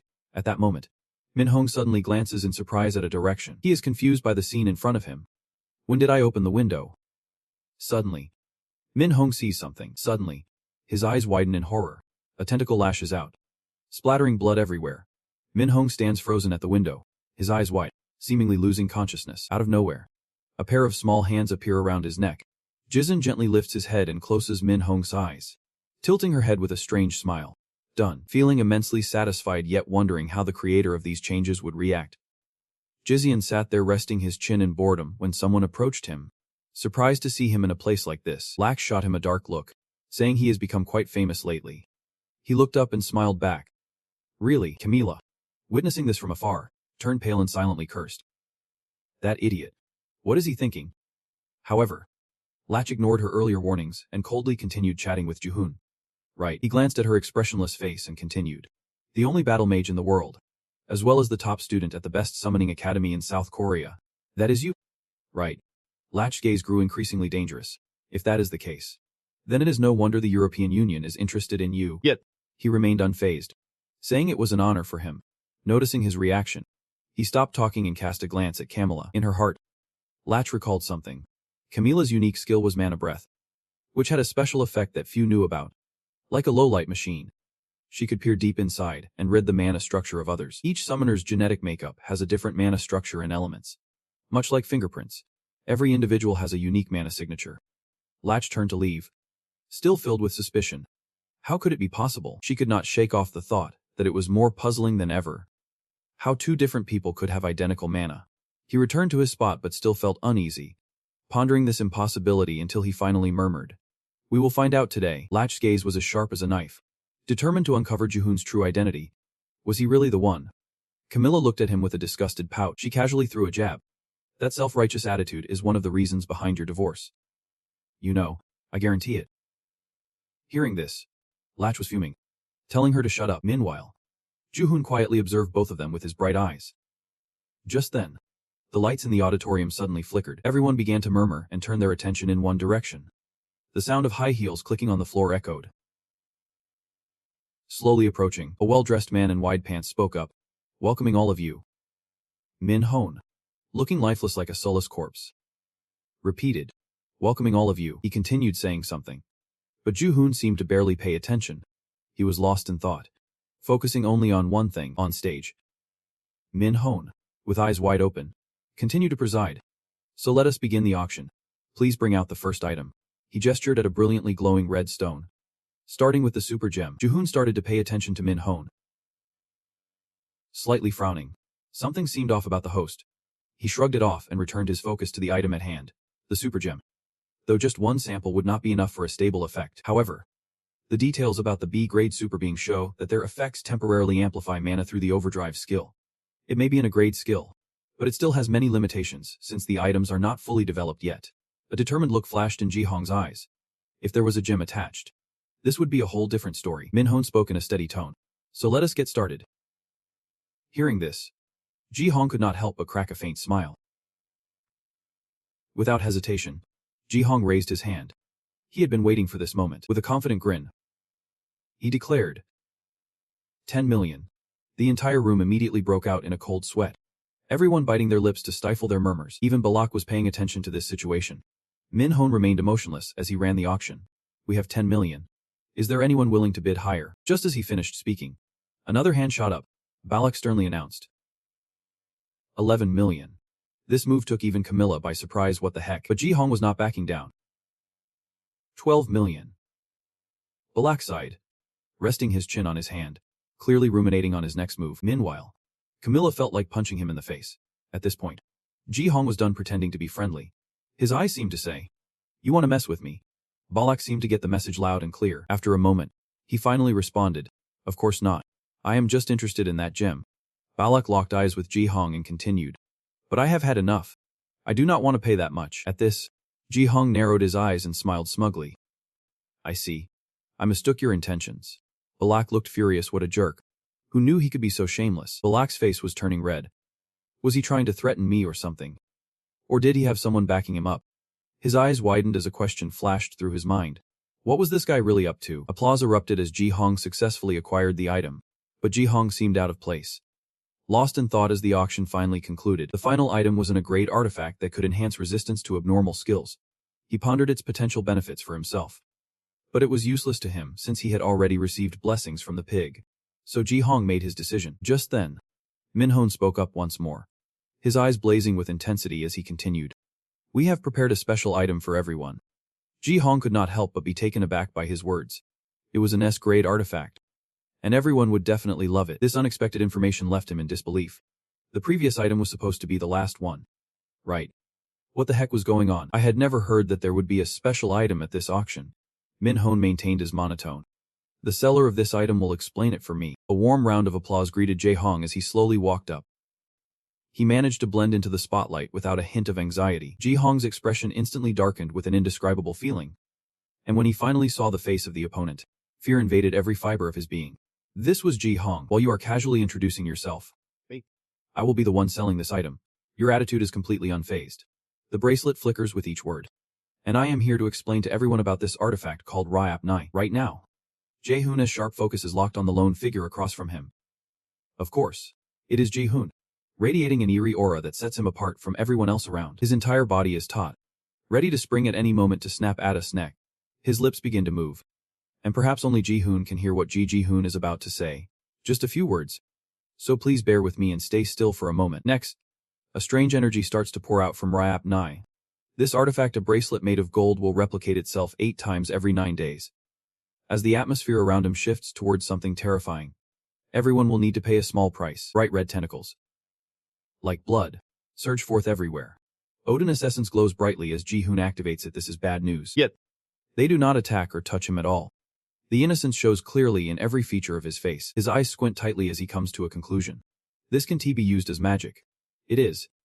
Finally, Ji-hoon starts to grasp a little about Ryap Nai, the true power of the artifact. While he is deep in thought, those tentacles have already attacked all the guests watching. Surprisingly, they show no intention of attacking Balak and Camilla either. And of course, Balak, with his impulsive nature. Won't he let this slide? What the heck is she doing? In response, Jizian's indifferent answer comes. We do not need unnecessary guests. I only have business with the enemy. Ji-hoon's face darkens with a disdain that feels almost tangible. He recalls her sly smile, along with the pointless conversation with Gijin in the hallway. He has felt all along that something was off from the start. Finally, it dawns on him completely. So she is Azur's pet. That statement clearly displeases her even a little. Being called Azur's pet does not sound flattering at all. Can't you think of a better word? Of course. Ji-hoon is not concerned about Ada's feelings. What do you want? Jizin asks firmly. Your tone echoes through the auction hall. And honestly, you are starting to get on my nerves. The anger inside Ji-hoon is ready to explode. This can't be good. And as he asserts, I won't let you have your way. Both Balak and Camilla summon their powers. Meanwhile, Ji-hoon hears his own declaration, and the crowd erupts with a hearty laughter. Ha! His excited smile radiates a mischievous vibe. Sounds dangerous. But it is also intriguing. Ada lets out a long sigh. But, once again, Ji-hoon makes a statement that infuriates everyone as he announces, I have bought enough time to prepare. His mouth opens wide like a black hole, ready to consume everything. The scene in front of Ji-hoon suddenly shifts, leaving him stunned. Because the tentacles have attacked the guests, unexpectedly triggering chaos. In no time at all, it transformed into something massive, cutting through the crowd. This scene was so intense that even Camilla, used to death and destruction, could not handle it, but Balak behind her could not hold back any longer. A sharp blade swiped through, but she blocked it effortlessly. Wait, Balak. You are just making him angrier than ever. What are you still doing here? We need to save them. Like, right now. Camilla cut in sharply. I am not stopping you from doing that. Anxiety dripped from every word she spoke. We can't save the ones rushing toward us. It is too dangerous. I have never seen that artifact before. Then Jizian chimed in with praise. She is a smart woman. If she had not told them to stop, those connected to that artifact would be toast by now. But no need to panic too much. They are still alive. This tidbit from her did not lift Ji-hoon's spirits much. Still alive. I am not planning to wipe them out entirely. You do not seem to think keeping them alive is essential. But there is still a way to save them. They are just in a coma. You repeated that as if seeking confirmation. Comma. Deep down. You thought, if they are unconscious due to mana, I need to hurry. Next, Jizen did not notice and started rambling. Their greedy state has been removed. Because of that, their ego foundation has crumbled. Their mental state is unstable. Ji-hoon's brain stuttered after hearing her mention it. Did that artifact really snatch away everyone's emotions? Suddenly, Hoojin's figure flashed through his mind like a wave of suspicion. Or was that his power? Meanwhile, Jizen continued her monologue, with no end in sight. Everyone's way too cheerful. Just by stirring up emotions, everyone's turned into idiots. Finally, Ji-hoon, with a sharp gaze, commanded each word, stop rambling and bring them back to normal. But she remained unfazed. Even scoffing, what if I say no? The spot you are standing in will only feel a breeze. So what then? In an instant, Jizian found herself flattened against the hard floor. Not even her hands were spared from the crushing force. Right now, Ji-hoon's aura exploded with such intensity. I will make her want to return them to normal.